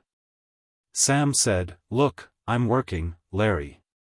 Was there anything else?" Larry said, "You wouldn't know where I could get hold of Voss, would you? At his home, I imagine, or at the university. He's disappeared.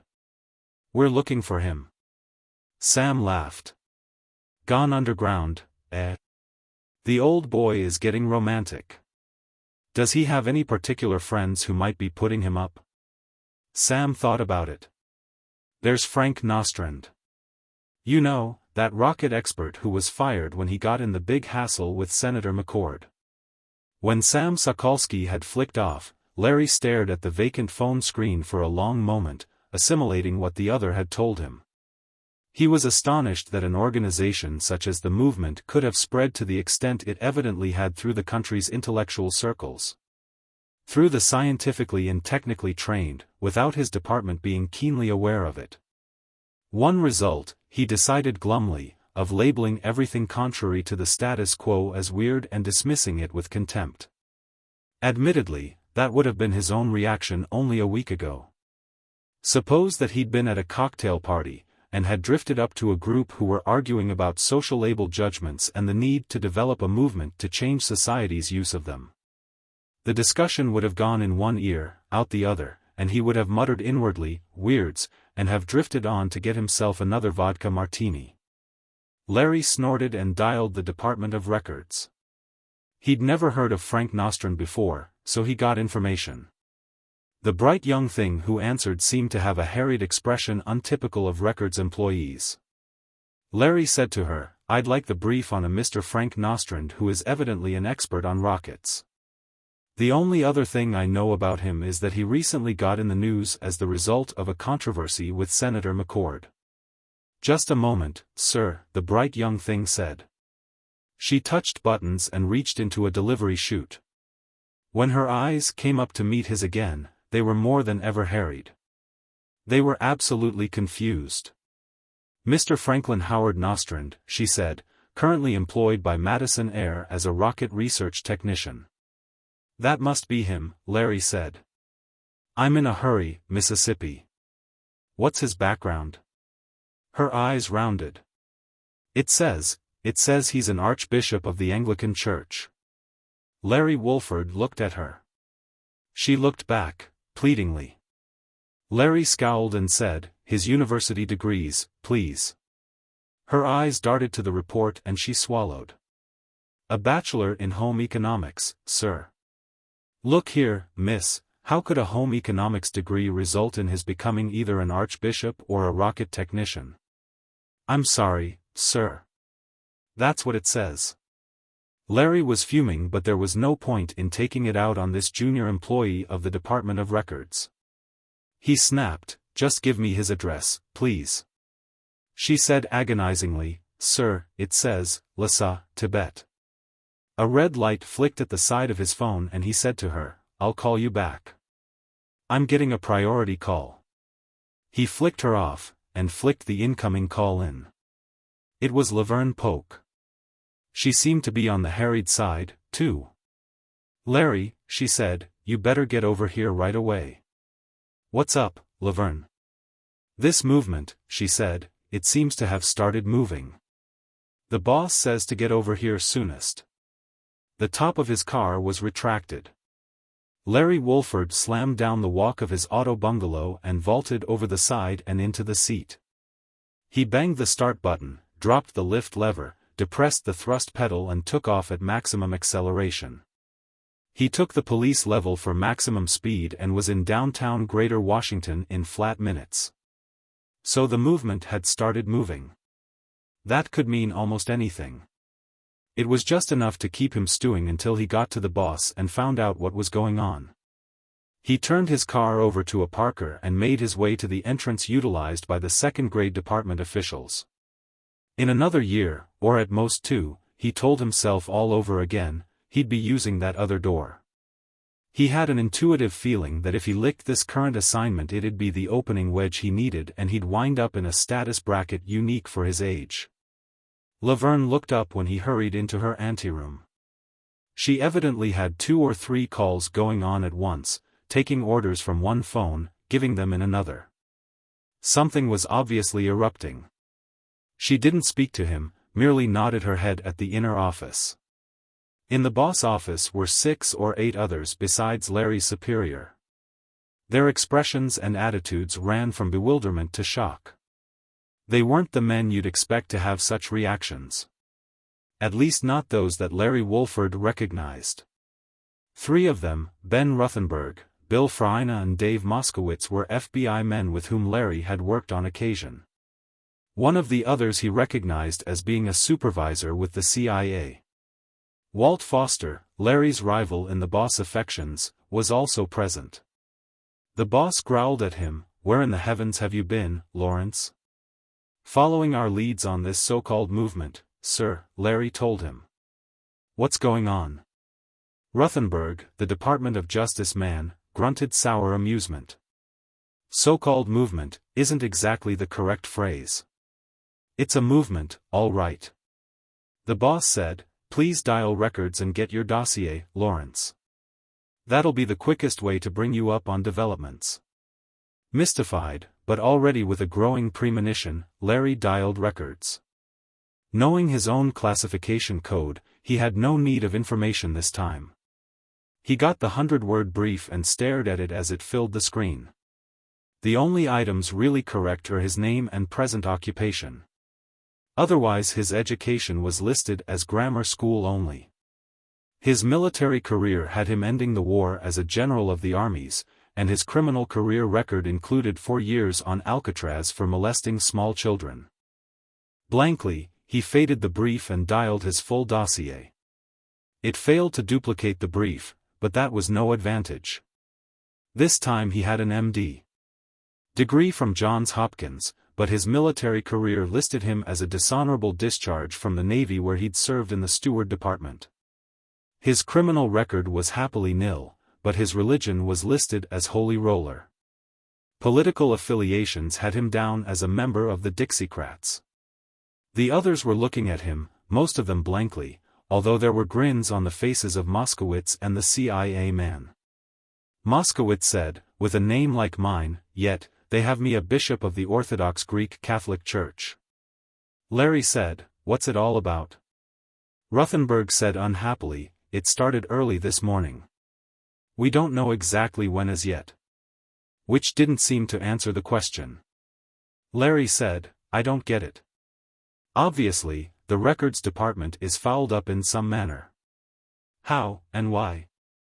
"How, we know," the boss rumbled disgustedly. "Why is another matter. You've spent more time than anyone else on this assignment, Lawrence. Perhaps you can tell us." He grabbed up a pipe from his desk, tried to light it noisily, noticed finally that it held no tobacco and threw it to the desk again. Evidently, a large group of these movement individuals either already worked in records or wriggled themselves into key positions in the technical end of the department. Now they've sabotaged the files. "We've caught most of them already," one of the FBI men growled, "but damn little good that does us at this point." The CIA supervisor made a gesture indicating that he gave it all up. Not only here but in Chicago and San Francisco as well. All at once. Evidently perfectly rehearsed.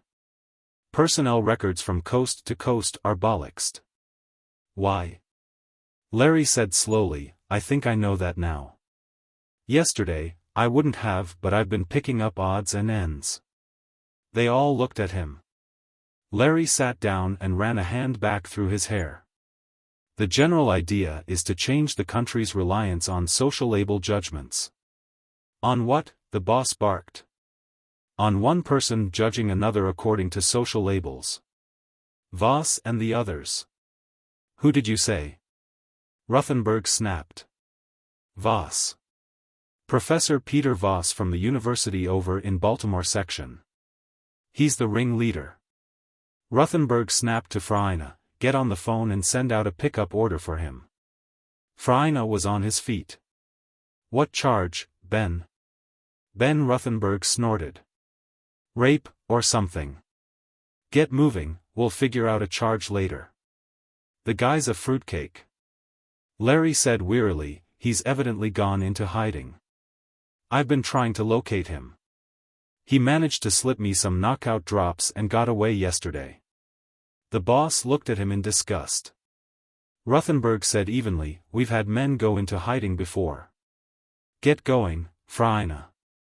Freina left the office and the others looked back to Larry. The boss said, "About this social label nonsense." Larry said, "They think the country is going to pot because of it. People hold high office or places of responsibility not because of superior intelligence, or even acquired skill, but because of the social labels they've accumulated. And these can be based on something as flimsy, from the movement's viewpoint, as who your grandparents were, what school you attended, how much seniority you have on the job, what part of town you live in, or what tailor cuts your clothes." Their expressions ran from scowls and frowns to complete puzzlement. Walt Foster grumbled, "What's all this got to do with sabotaging the country's records tapes?" Larry shrugged. "I don't have the complete picture, but one thing is sure. It's going to be harder for a while to base your opinions on a quick 100-word brief on a man. Yesterday, an employer, considering hiring somebody, could dial the man's dossier, check it, and form his opinions by the status labels the would-be employee could produce. Today, he's damn well going to have to exercise his own judgment." Laverne's face lit up the screen on the boss desk and she said, "Those two members of the movement who were picked up in Alexandria are here, sir." "Send them in," the boss rumbled. He looked at Larry. The FBI managed to arrest almost everyone directly involved in the sabotage. The two prisoners seemed more amused than otherwise. They were young men, in their early 30s, well-dressed and obviously intelligent. The boss had them seated side by side and glared at them for a long moment before speaking. Larry and the others took chairs in various parts of the room and added their own stares to the barrage. The boss said, "Your situation is an unhappy one, gentlemen." One of the two shrugged. The boss said, "You can, hedge your bets, by cooperating with us. It might make the difference between a year or two in prison, and life." One of them grinned and then yawned. "I doubt it," he said. The boss tried a slightly different tack. "You have no reason to maintain a feeling of obligation to Voss and the others. You have obviously been abandoned. Had they any feeling for you, there would have been more efficacious arrangements for your escape." The more articulate of the two shrugged again. "We were expendable," he said. "However, it won't be long before we're free again." "You think so?" Ruthenberg grunted. The revolutionist looked at him. "Yes, I do," he said. 6 months from now and we'll be heroes, since by that time the movement will have been a success." The boss snorted. "Just because you deranged the records?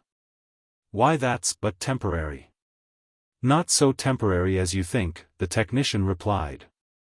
"This country has allowed itself to get deeply enmeshed in punchcard and tape records." Oh, it made sense enough. With the population we have, and the endless files that result from our ultra-complicated society, it was simply a matter finally of developing a standardized system of records for the nation as a whole.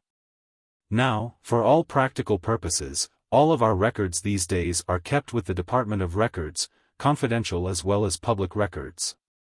Why should a university, for instance, keep literally tons of files, with all the expense and space and time involved, when it can merely file the same records with the governmental department and have them safe and easily available at any time? Now, the movement has completely and irrevocably destroyed almost all files that deal with the social labels to which we object. An excellent first step, in forcing our country back into judgment based on ability and intelligence. First step. Larry blurted. The two prisoners looked at him. "That's right," the quieter of the two said. "This is just the first step. Don't kid yourselves," Ben Ruthenberg snapped at them. "It's also the last." The two members of the movement grinned at him. When the others had gone, the boss looked at Larry Wolford. He said sourly, "When this department was being formed, I doubt anyone had in mind this particular type of subversion, Lawrence." Larry grunted. "Give me a good old-fashioned commie, any time. Look, sir, what are the Department of Justice boys going to do with those prisoners? Hold them on any of various charges.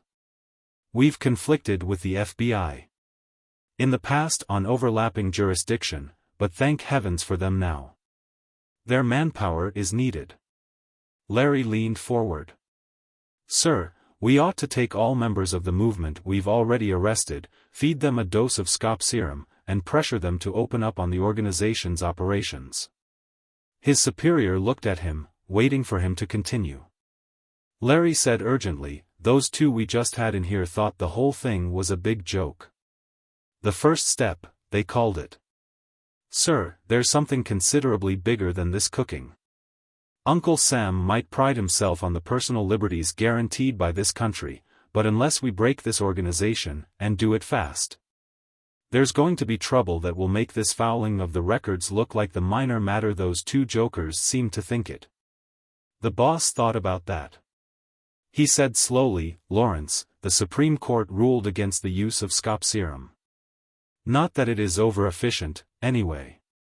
Largely, these so-called truth serums don't accomplish much more than to lower resistance, slacken natural inhibitions, weaken the will." "Sure," Larry said. "But give a man a good dose of scop serum and he'd betray his own mother. Not because he's helpless to tell a lie, but because under the influence of the drug he figures it just isn't important enough to bother about. Sir, Supreme Court or not, I think those two ought to be given SCOP serum along with all other movement members we've picked up. The boss was shaking his head.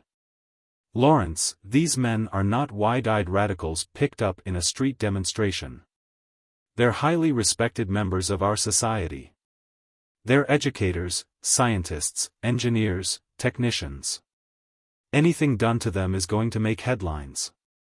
Those that were actually involved in the sabotage will have criminal charges brought against them, but they're going to get a considerable amount of publicity. And we're going to be in no position to alienate any of their constitutional rights. Larry stood up, approached his chief's desk and leaned over it urgently. Sir, that's fine, but we've got to move and move fast. Something's up and we don't even know what. Take that counterfeit money. From Susan Self's description, there's actually billions of dollars worth of it. Oh, come now, Lawrence. The child exaggerated. Besides, that's a problem for Stephen Hackett and the Secret Service. We have enough on our hands as it is. Forget about the counterfeit, Lawrence. I think I shall put you in complete control of field work on this, to cooperate in liaison with Ben Ruthenberg and the FBI. So far as we're concerned, the counterfeit angle belongs to Secret Service. We're working on subversion, and until the Civil Liberties Union or whoever else proves otherwise, we'll consider this movement an organization attempting to subvert the country by illegal means. Larry Wolford made a hard decision quickly. He was shaking his head. Sir, I'd rather you gave the administrative end to someone else and let me continue in the field. I've got some leads, I think. If I get bogged down in interdepartmental red tape, and in paperwork here at headquarters, I'll never get to the heart of this, and I'm laying bets that we either crack this within days or there are going to be some awfully big changes in this country. The boss glared at him. You mean you're refusing this assignment, Wolford? Confound it, don't you realize it's a promotion? Larry was worriedly dogged. Sir, I'd rather stay in the field. Very well, the other snapped disgustedly. I hope you deliver some results, Wolford. Otherwise I am afraid I won't feel particularly happy about your somewhat cavalier rejection of this opportunity. He flicked on the phone and snapped to Laverne Polk, Miss Polk, locate Walter Foster for me. He is to take over our end of this movement matter. Laverne said, yes, sir, and her face was gone. The boss looked up, still scowling. What are you waiting for, Wolford? Yes, sir, Larry said. It was just coming home to him now, what he'd done. There possibly went his yearned for promotion in the department. There went his chance of an upgrading in status. And Walt Foster, of all people, in his place. At Laverne's desk, Larry stopped off long enough to say, did you ever assign that secretary to me? Laverne shook her head at him. She's come and gone, Larry. She sat around for a couple of days, after seeing you not even once, and then I gave her another assignment. Well, bring her back again, will you? I want her to do up briefs for me on all the information we accumulate on the movement. It'll be coming in from all sides now. From the press, from those members we've arrested, from our FBI pals, now that they're interested, and so forth. I'll give you Irene Day, Laverne said. Where are you off to now, Larry? Probably a wild goose chase, Larry growled. Which reminds me. Do me a favor, Laverne. Call personal service and find out where Frank Nostrand is. He's some kind of rocket technician at Madison Air Laboratories. I'll be in my office. Frank Nostrand, Laverne said briskly. Will do, Larry. Back in his own cubicle, Larry stood for a moment in thought. He was increasingly aware of the uncomfortable feeling that time was running out on them. That things were coming to a dangerous head. He stared down at the dozen or more books and pamphlets that his never-seen secretary had heaped up for him. Well, he certainly didn't have time for them now. He sat down at the desk and dialed an inter-office number. The harassed-looking face of Walter Foster faded in. On seeing Larry Wolford he growled accusingly, "My pal. You've let them dump this whole thing into my lap. Larry grinned at him. Better you than me, old buddy. Besides, it's a promotion. Pull this off and you'll be the boss right-hand man. That's a laugh, Foster said. It's a madhouse. This movement gang is as weird as they come. I bleed for you, Larry said. However, here's a tip. Frol Ivazov, of the Kresvikania Komissia, is somewhere in the country. Frol Ivazov. Foster blurted. What the commies got to do with this? Is this something the boss knows about? Haven't had time to go into it with him, Larry said. However, it seems that friend Frol is here to find out what the movement is all about. Evidently the big boys in Peking and Moscow are nervous about any changes that might take place over here. I suggest you have him picked up, Walt. Walt Foster said, okay, I'll put some people on it. Maybe the FBI can help. Larry flicked off as he saw the red priority light on his phone shining. He pushed it and Laverne's face faded in. She said, this Franklin Nostrand you wanted to know about.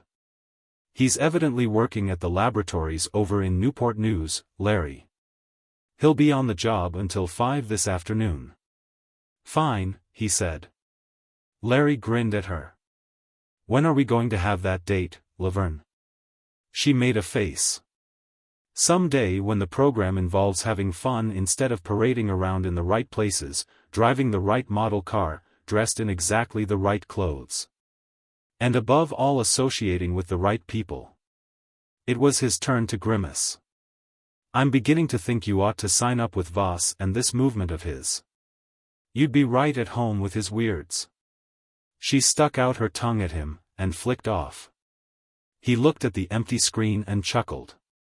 He had half a mind to get a record of their conversation, strip out just the section where she'd stuck out her tongue, and then play it back to her.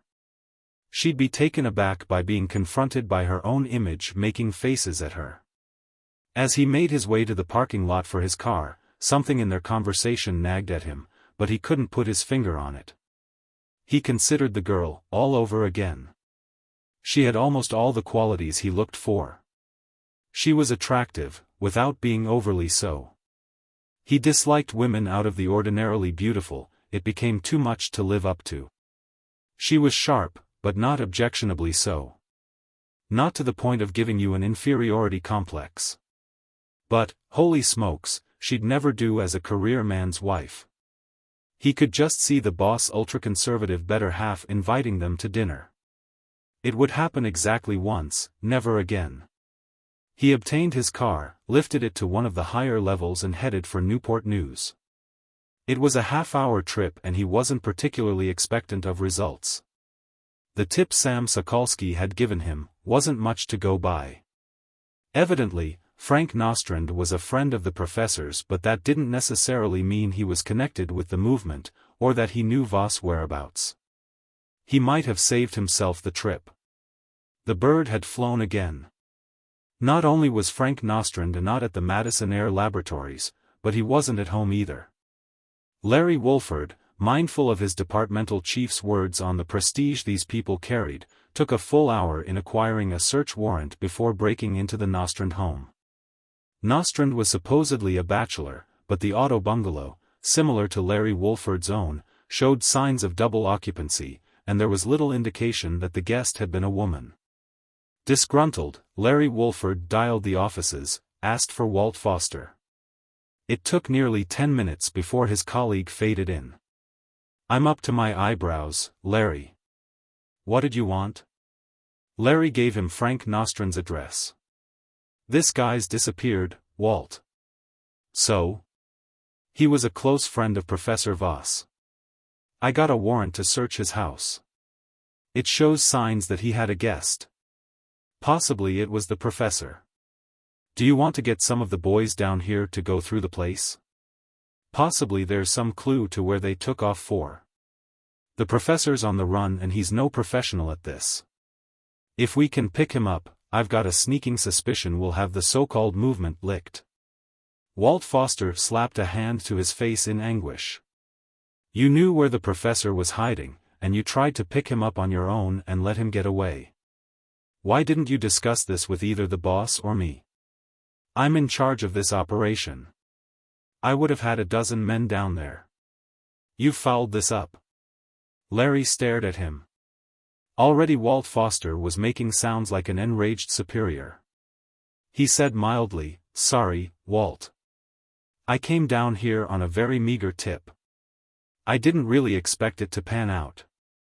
Well, in the future, clear with either me or the boss before running off half-cocked into something, Wolford.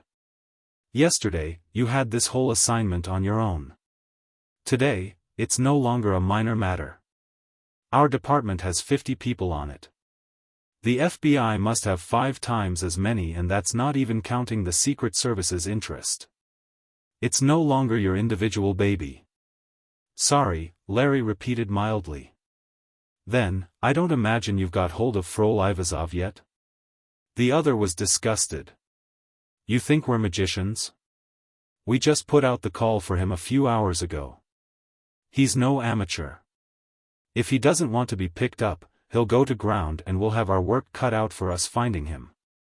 I can't see that it's particularly important anyway." "Maybe you're right," Larry said. "But you never know. He might know things we don't. See you later." Walt Foster stared at him for a moment as though about to say something, but then tightened his lips and faded off. Larry looked at the phone screen for a moment. "Did that phony expect me to call him, sir?" he muttered. The next 2 days dissolved into routine. Frustrated, Larry Wolford spent most of his time in his office digesting developments, trying to find a new line of attack. For want of something else, he put his new secretary, a brightly efficient girl, as style and status conscious as Laverne Polk wasn't, to work typing up the tapes he'd had cut on Susan's self and the various phone calls he'd had with Hans Distelmeyer and Sam Sokolsky. From memory, he dictated to her his conversation with Professor Peter Voss. He carefully read the typed sheets over and over again. He continually had the feeling in this case that there were loose ends dangling around. Several important points he should be able to put his finger upon. On the morning of the 3rd day he dialed Steve Hackett, and on seeing the other's worried, pug-ugly face fade in on the phone, decided that if nothing else the movement was undermining the United States government by dispensing ulcers to its employees. Steve growled, "What is it, Wolford?" "I'm as busy as a whirling dervish in a revolving door. This is just the glimmer of an idea, Steve. Look, remember that conversation with Susan, when she described her father taking her to headquarters?" "So?" Steve said impatiently. "Remember her description of headquarters?"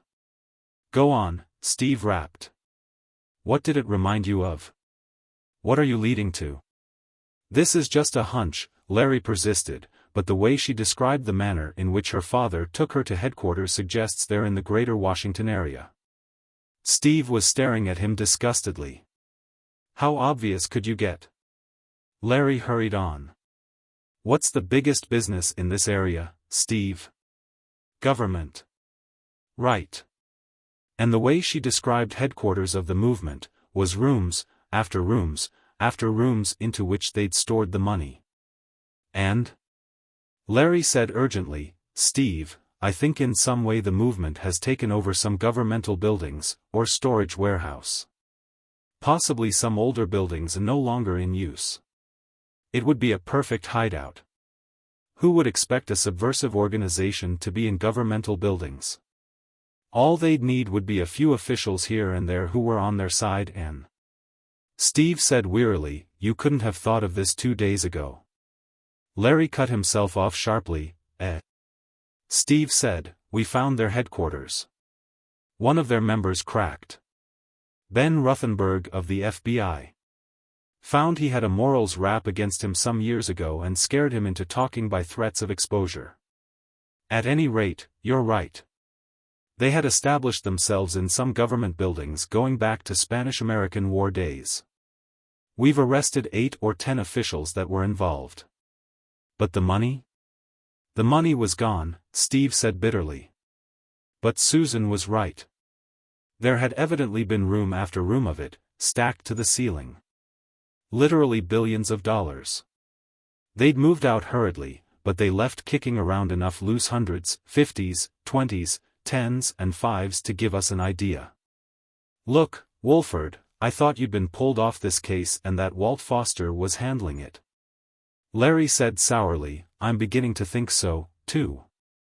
They're evidently not even bothering to let me know about developments like this. See you later, Steve.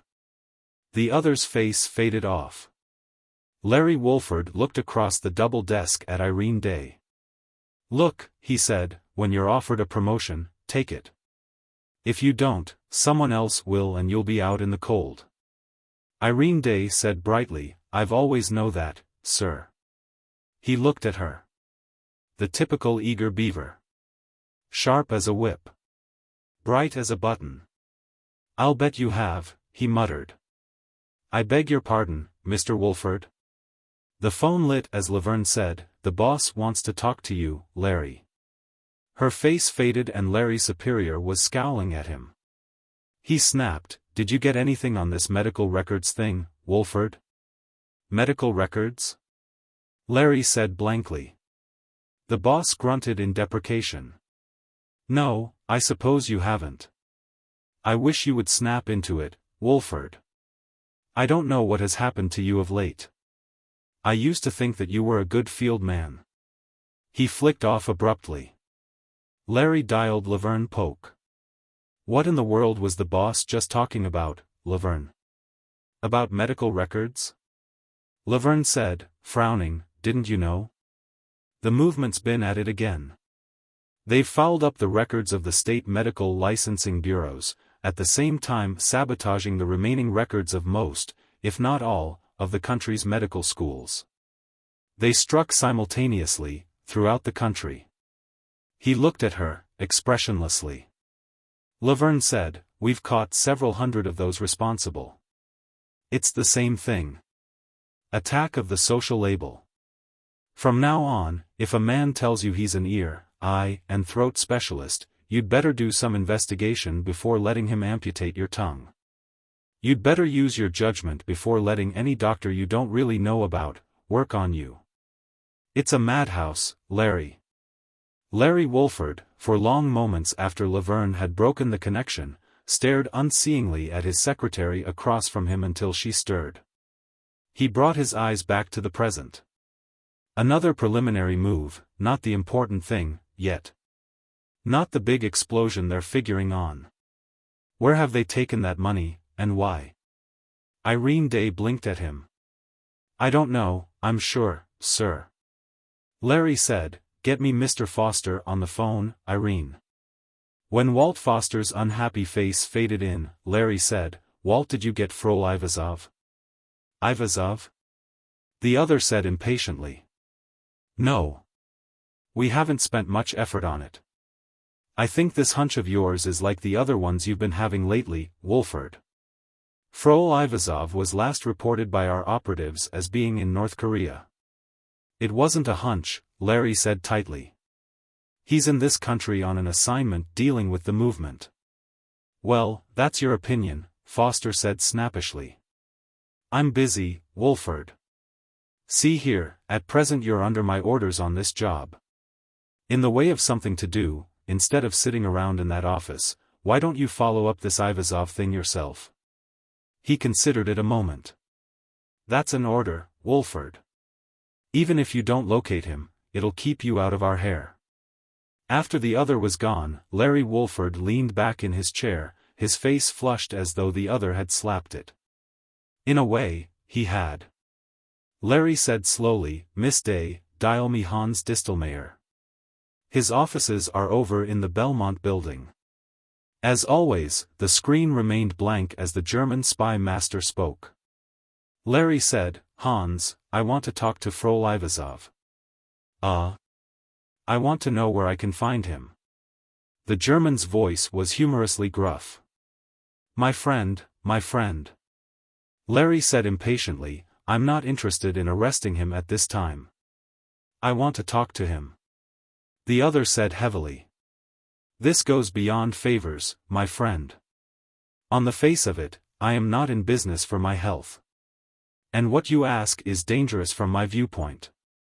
You realize that upon occasion my organization does small tasks for the Soviets. Ha! Larry said bitterly. And, the German continued, unruffled, it is hardly to my interest to gain the reputation of betraying my sometimes employers. Were you on an assignment in, say, Bulgaria or Hungary, would you expect me to betray you to the Kresvikania Komissia? Not unless somebody paid you enough to make it worthwhile, Larry said dryly. Exactly, the espionage chief said. Look, Larry said. Send your bill to this department, Hans. I've been given carte blanche on this matter and I want to talk to Frohl. Now, where is he? The German chuckled heavily. At the Soviet embassy. What?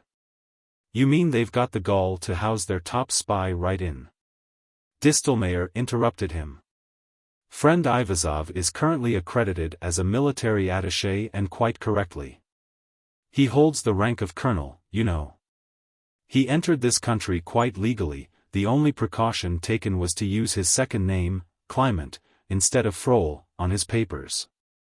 Evidently, your people passed him by without a second look. Ah, I understand he went to the trouble of making some minor changes in his facial appearance. We'll expect your bill, Distelmeyer, Larry said. Goodbye. He got up and reached for his hat, saying to Irene Day, I don't know how long I'll be gone. He added, Riley, if either Foster or the boss try to get in touch with me, tell them I'm carrying out orders. He drove over to the Soviet embassy, parked his car directly before the building. The American plainclothesman stationed near the entrance, gave him only a quick once-over as he passed. Inside the gates, the impassive Russian guards didn't bother to flicker an eyelid. At the reception desk in the immense entrada, he identified himself. I'd like to see Colonel Frohl Ivazov. I am afraid, the clerk began stiffly. I suppose you have him on the records as Kliment Ivazov. The clerk had evidently touched a concealed button. A door opened and a junior embassy official approached them.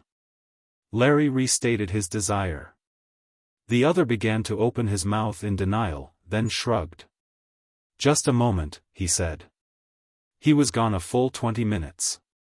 When he returned, he said briefly, this way, please. Frohl Ivazov was in an inner office, in full uniform. He came to his feet when Larry Wolford entered and said to the clerk, that will be all, Vova. He was a tall man, as Slavs go, but heavy of build and heavy of face. He shook hands with Larry. It's been a long time, he said in perfect English. That conference in Warsaw, wasn't it? Have a chair, Mr. Wolford. Larry took the offered chair and said, how in the world did you expect to get by with this nonsense? We'll have you declared persona non grata in a matter of hours. It's not important, Ivazov shrugged. I have found what I came to find. I was about to return to report Niue. We won't do anything to hinder you, Colonel, Larry said dryly. Ivazov snapped his fingers. It's all amusing, he said. In our country we would quickly deal with this movement nonsense. You Americans with your pseudo-democracy, your labels without reality, your... Larry said wearily, please, Frohl, I promise not to convert you if you promise not to convert me. Needless to say, my department isn't happy about your presence in this country. You'll be watched from now on. We've been busy with other matters. Here the Russian laughed. Or we'd already have flushed you. He allowed his voice to go curious. We've wondered about your interest in this phase of our internal affairs. The Russian agent let his facade slip over farther, his heavy lips sneering. We are interested in all phases of your antiquated socioeconomic system, Mr. Wolford. In the present peaceful economic competition between East and West, we would simply loathe to see anything happen to your present culture. He hesitated deliberately. If you can call it a culture. Larry said, unprovoked, if I understand you correctly, you are not in favor of the changes the movement advocates. The Russian shrugged hugely. I doubt if they are possible of achievement. The organization is a sloppy one. Revolutionary? Nonsense, he scoffed. They have no plans to change the government. No plans for overthrowing the regime. Ultimately, what this country needs is true communism. This so-called movement doesn't have that as its eventual goal. It is laughable. Larry said, interestedly, then perhaps you'll tell me what little you found out about the group. Why not?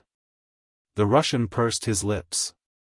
They are composed of impractical idealists. Scientists, intellectuals, a few admitted scholars and even a few potential leaders. Their sabotage of your Department of Records was an amusing farce, but, frankly, I have been unable to discover the purpose of their interest in rockets. For a time I contemplated the possibility that they had a scheme to develop a nuclear bomb. And to explode it over Greater Washington in the belief that in the resulting confusion they might seize power. But, on the face of it, their membership is incapable of such an effort. Their interest in rockets? Larry said softly. Yes, as you've undoubtedly discovered, half the rocket technicians of your country seem to have joined with them. We got the tip through, the Russian cleared his throat, several of our converts who happen to be connected with your space efforts groups. Is that so? Larry said. I wondered what you thought about their interest in money. It was the other's turn to look blank. Money, he said. That's right. Large quantities of money. The Russian said, frowning, I suppose most citizens in your capitalist countries are interested largely in money. One of your basic failings. Driving back to the office, Larry Wolford let it pile up on him. Ernest Self had been a specialist in solid fuel for rockets. When Larry had questioned Professor Voss, that worthy had particularly stressed his indignation at how Professor Goddard, the rocket pioneer, had been treated by his contemporaries. Franklin Nostrand had been employed as a technician on rocket research at Madison Air Laboratories. It was too darn much for coincidence. And now something else that had been nagging away at the back of his mind suddenly came clear. Susan Self had said that she and her father had seen the Precision Dancers at the New Roxy Theater in New York, and later the professor had said they were going to spend the money on chorus girls. Susan had got it wrong. The rockets, the Precision Chorus Girls. The professor had said they were going to spend the money on rockets, and Susan had misunderstood. But billions of dollars expended on rockets? How? But, above all, to what end? If he'd only been able to hold on to Susan, or her father, or to Voss or Nostrand, for that matter. Someone to work on. But each had slipped through his fingers. Which brought something else up from his subconscious. Something which had been tugging at him. At the office, Irene Day was packing her things as he entered. Packing as though she was leaving for good. What goes on? Larry growled. I'm going to be needing you. Things are coming to a head. She said, a bit snippishly. Larry thought, Miss Polk, in the boss office, said for you to see her as soon as you came in, Mr. Wolford. Oh. He made his way to Laverne's office, his attention actually on the ideas churning in his mind. She looked up when he entered. Larry said, the boss wanted to see me? Laverne ducked her head, as though embarrassed. Not exactly, Larry. He gestured with his thumb in the direction of his own cubicle office. Irene just said you wanted me. Laverne looked up into his face. The boss and Mr. Foster, too, are boiling about your authorizing that Distelmeyer man to bill this department for information he gave you. The boss hit the roof. Something about the Senate Appropriations Committee getting down on him if it came out that we bought information from professional espionage agents. Larry said, it was information we needed, and Foster gave me the go-ahead on locating Frol Ivazov. Maybe I'd better see the boss. Laverne said, I don't think he wants to see you, Larry. They're up to their ears in this movement thing. It's in the papers now and nobody knows what to do next. The president is going to make a speech on Tri-D, and the boss has to supply the information. His orders are for you to resume your vacation. To take a month off and then see him when you get back. Larry sank down into a chair. I see, he said, and at that time he'll probably transfer me to janitor service. Larry, Laverne said, almost impatiently, why in the world didn't you take that job Walt Foster has now when the boss offered it to you? Because I'm stupid, I suppose, Larry said bitterly. I thought I could do more working alone than at an administrative post tangled in red tape and bureaucratic routine. She said, sorry, Larry. She sounded as though she meant it. Larry stood up. Well, tonight I'm going to hang one on, and tomorrow it's back to Florida. He said in a rush, look Laverne, how about that date we've been talking about for 6 months or more? She looked up at him. I can't stand vodka martinis. Neither can I, he said glumly. And I don't get a kick out of prancing around, a stuffed shirt among fellow stuffed shirts, at some goings-on that supposedly improves my culture status. Larry said, at the house I have every known brand of drinkable, and a stack of, what did you call it, corny music. We can mix our own drinks and dance all by ourselves. She tucked her head to one side and looked at him suspiciously. Are your intentions honorable? We can even discuss that later, he said sourly. She laughed. It's a date, Larry. He picked her up after work, and they drove to his Brandywine auto bungalow, largely quiet the whole way. At one point she touched his hand with hers and said, it'll work out, Larry. Yeah, he said sourly. I've put 10 years into ingratiating myself with the boss. Now, overnight, he's got a new boy. I suppose there's some moral involved. When they pulled up before his auto bungalow, Laverne whistled appreciatively. Quite a neighborhood you're in. He grunted. A good address. What our friend Professor Voss would call one more status symbol, one more social label. For it I pay about 50% more rent than my budget can afford. He ushered her inside and took her jacket.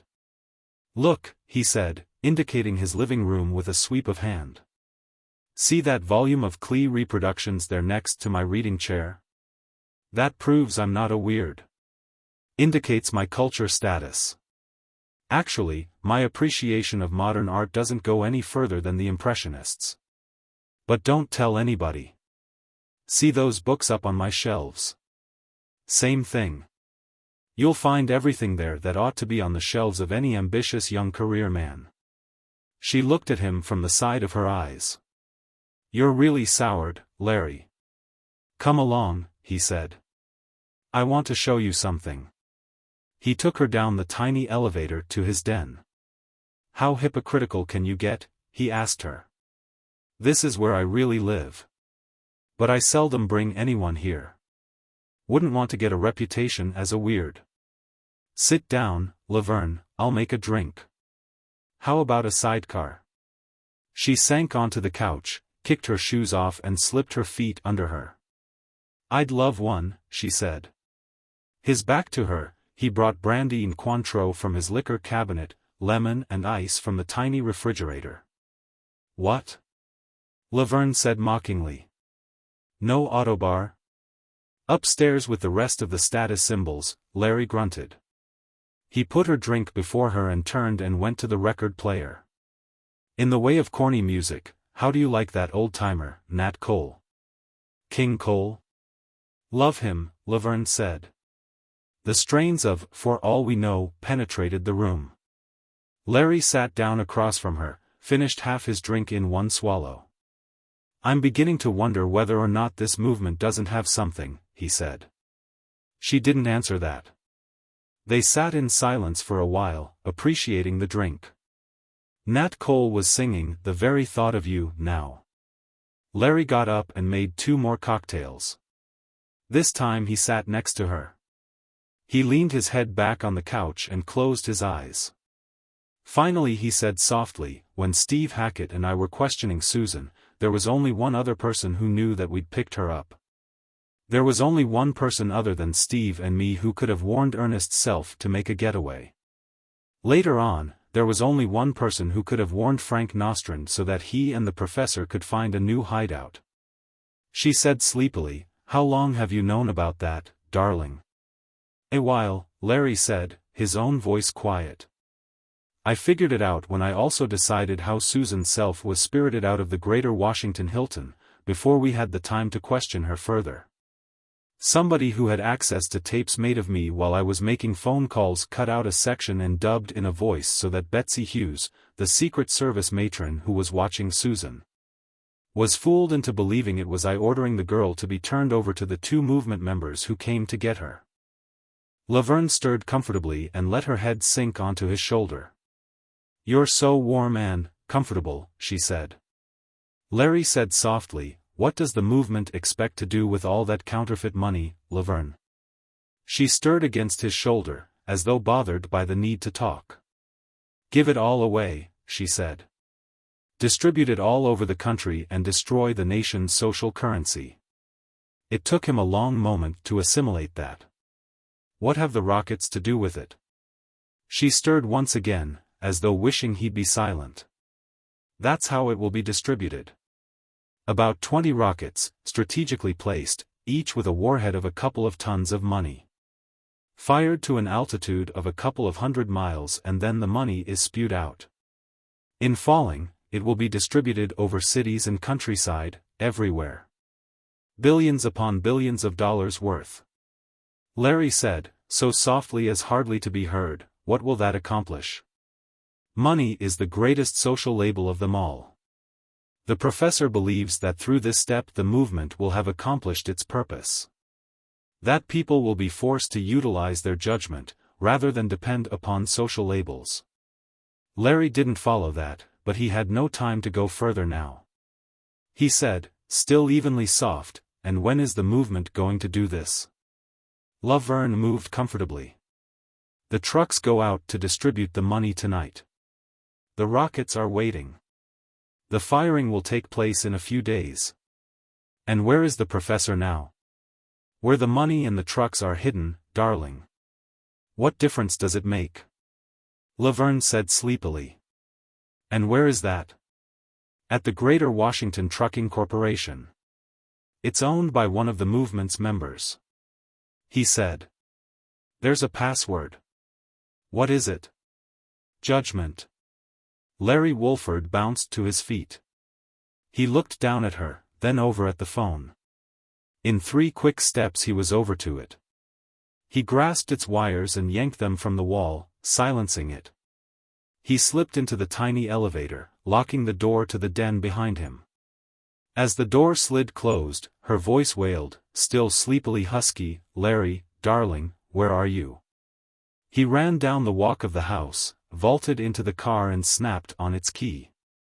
He slammed down the lift lever, kicked the thrust pedal and was thrown back against the seat by the acceleration. Even while he was climbing, he flicked on the radiophone, called personal service for the location of the Greater Washington Trucking Corporation. 15 minutes later, he parked a block away from his destination, noting with satisfaction that it was still an hour or more to go until dark. His intuition, working double time now, told him that they'd probably wait until nightfall to start their money-laden trucks to rolling. He hesitated momentarily before turning on the phone and dialing the boss home address. When the other's face faded in, it failed to display pleasure when the caller's identity was established. His superior growled, "Confound it, Wolford, you know my privacy is to be respected. This phone is to be used only in extreme emergency." "Yes, sir," Larry said briskly. "It's the movement." The other's face darkened still further. "You're not on that assignment any longer, Wolford. Walter Foster has taken over and I'm sympathetic to his complaints that you've proven more a hindrance than anything else." Larry ignored his words. "Sir, I've tracked them down. Professor Voss is at the Greater Washington Trucking Corporation garages here in the Alexandria section of town. Any moment now, they're going to start distribution of all that counterfeit money on some scatterbrain plan to disrupt the country's exchange system. Suddenly alert, the department chief snapped, "Where are you, Wolford?" "Outside the garages, sir." "But I'm going in now." "You stay where you are," the other snapped. "I'll have every department man and every Secret Service man in town over there within 20 minutes. You hang on. Those people are lunatics, and probably desperate." Inwardly, Larry Wolford grinned. He wasn't going to lose this opportunity to finish up the job with him on top. He said flatly, "Sir, we can't chance it. They might escape. I'm going in." He flicked off the set, dialed again and raised Sam Sokolsky. "Sam," he said, his voice clipped. "I've cornered the movement's leader and am going in for the finish. Maybe some of you journalist boys better get on over here." He gave the other the address and flicked off before there were any questions. From the dash compartment he brought a heavy automatic and checked the clip. He put it in his hip pocket and left the car and walked toward the garages. Time was running out now. He strode into the only open door, without shift of pace. 2 men were posted nearby, neither of them truck men by appearance. They looked at him in surprise. Larry clipped out, "The password is judgment. I've got to see Professor Voss immediately." One of them frowned questioningly, but the other was taken up with the urgency in Wolford's voice. He nodded with his head. "He's over there in the office." Now ignoring them completely, Larry strode past the long rows of sealed delivery vans toward the office. He pushed the door open, entered and closed it behind him. Professor Peter Voss was seated at a paper-littered desk. There was a cot with an army blanket in a corner of the room, some soiled clothing and 2 or 3 dirty dishes on a tray. The room was being lived in, obviously. At the agent's entry, the little man looked up and blinked in distress through his heavy lenses. Larry snapped, "You're under arrest, Voss." The professor was obviously dismayed, but he said in as vigorous a voice as he could muster, "Nonsense." "On what charge?" "Counterfeiting, among many. Your whole scheme has fallen apart, Voss. You and your movement, so-called, are finished." The professor's eyes darted, left, right. To Larry Wolford's surprise, the movement's leader was alone in here. Undoubtedly, he was awaiting others, drivers of the trucks, technicians involved in the rockets, other subordinates. But right now he was alone. If Wolford correctly diagnosed the situation, Voss was playing for time, waiting for the others. Good enough, so was Larry Wolford. Had the professor only known it, a shout would have brought at least 2 followers and the government agent would have had his work cut out for him. Woodford played along. "Just what is this fantastic scheme of yours for raining down money over half the country, Voss? The very insanity of it proves your whole outfit is composed of a bunch of nonconformist weirds." The professor was indignant, and stalling for time. He said, "Nonconformists is correct. He who conforms in an incompetent society is an incompetent himself." Larry stood, his legs apart and hands on hips. He shook his head in simulated pity at the angry little man. "What's all this about raining money down over the country? Don't you see?" The other said. "The perfect method for disrupting our present system of social labels. With billions of dollars, perfect counterfeit, strewing the streets, the fields, the trees, available for anyone to pick up, all social currency becomes worthless. Utterly unusable. And it's no use to attempt to print more with another design, because we can duplicate it as well. Our experts are the world's best, we're not a group of sulking criminals but capable, trained, dedicated men. Very well. We will have made it absolutely impossible to have any form of mass-produced social currency." Larry stared at him. "It would completely foul the whole business system. You'd have chaos. At first, private individuals, once the value of money was seen to be zero, would have lost the amount of cash they had on hand. But banks and such institutions would lose little. They have accurate records that show the actual values they held at the time our money rains down. Larry was bewildered. But what are you getting at? What do you expect to accomplish? The professor, on his favorite subject, said triumphantly, the only form of currency that can be used under these conditions is the personal check. It's not mass-produced, and mass production can't duplicate it. It's immune to the attack. Business has to go on, or people will starve, so personal checks will have to replace paper money. Credit cards and traveler's checks won't do, we can counterfeit them, too, and will, if necessary. Realize of course that hard money will still be valid, but it can't be utilized practically for any but small transactions. Try taking enough silver dollars to buy a refrigerator down to the store with you. But what's the purpose? Larry demanded, flabbergasted. Isn't it obvious? Our whole movement is devoted to the destruction of social label judgments. It's all very well to say, you should not judge your fellow men, but when it comes to accepting another man's personal check, friend, you damn well have to. The bum check artist might have a field day to begin with, but only to begin with. Larry shook his head in exasperation. You people are a bunch of anarchists, he accused. No, the professor denied. Absolutely not. We are the antithesis of the anarchist. The anarchist says, no man is capable of judging another. We say, each man must judge his fellow, must demand proper evaluation of him. To judge a man by his clothes, the amount of money he owns, the car he drives, the neighborhood in which he lives, or the society he keeps, is out of the question in a vital culture. Larry said sourly, well, whether or not you're right, Voss, you've lost. This place is surrounded. My men will be breaking in shortly. Voss laughed at him. Nonsense. All you've done is prevent us from accomplishing this portion of our program. What will you do after my arrest? You'll bring me to trial. Do you remember the Scopes monkey trial back in the 1920s, which became a world-appreciated farce and made Tennessee a laughingstock? Well, just wait until you get me into court backed by my organization's resources. We'll bring home to every thinking person, not only in this country, but in the world, the fantastic qualities of our existing culture. Why, Mr. Secret Agent of Anti-Subversive Activity, you aren't doing me an injury by giving me the opportunity to have my day in court. You're doing me a favor. Newspapers, radios, Tri-D will give me the chance to expound my program in the home of every thinking person in the world. There was a fiery dedication in the little man's eyes. This will be my victory, not my defeat. There were sounds now, coming from the other rooms, the garages. Some shouts and scuffling. Faintly, Larry Wolford could hear Steve Hackett's voice.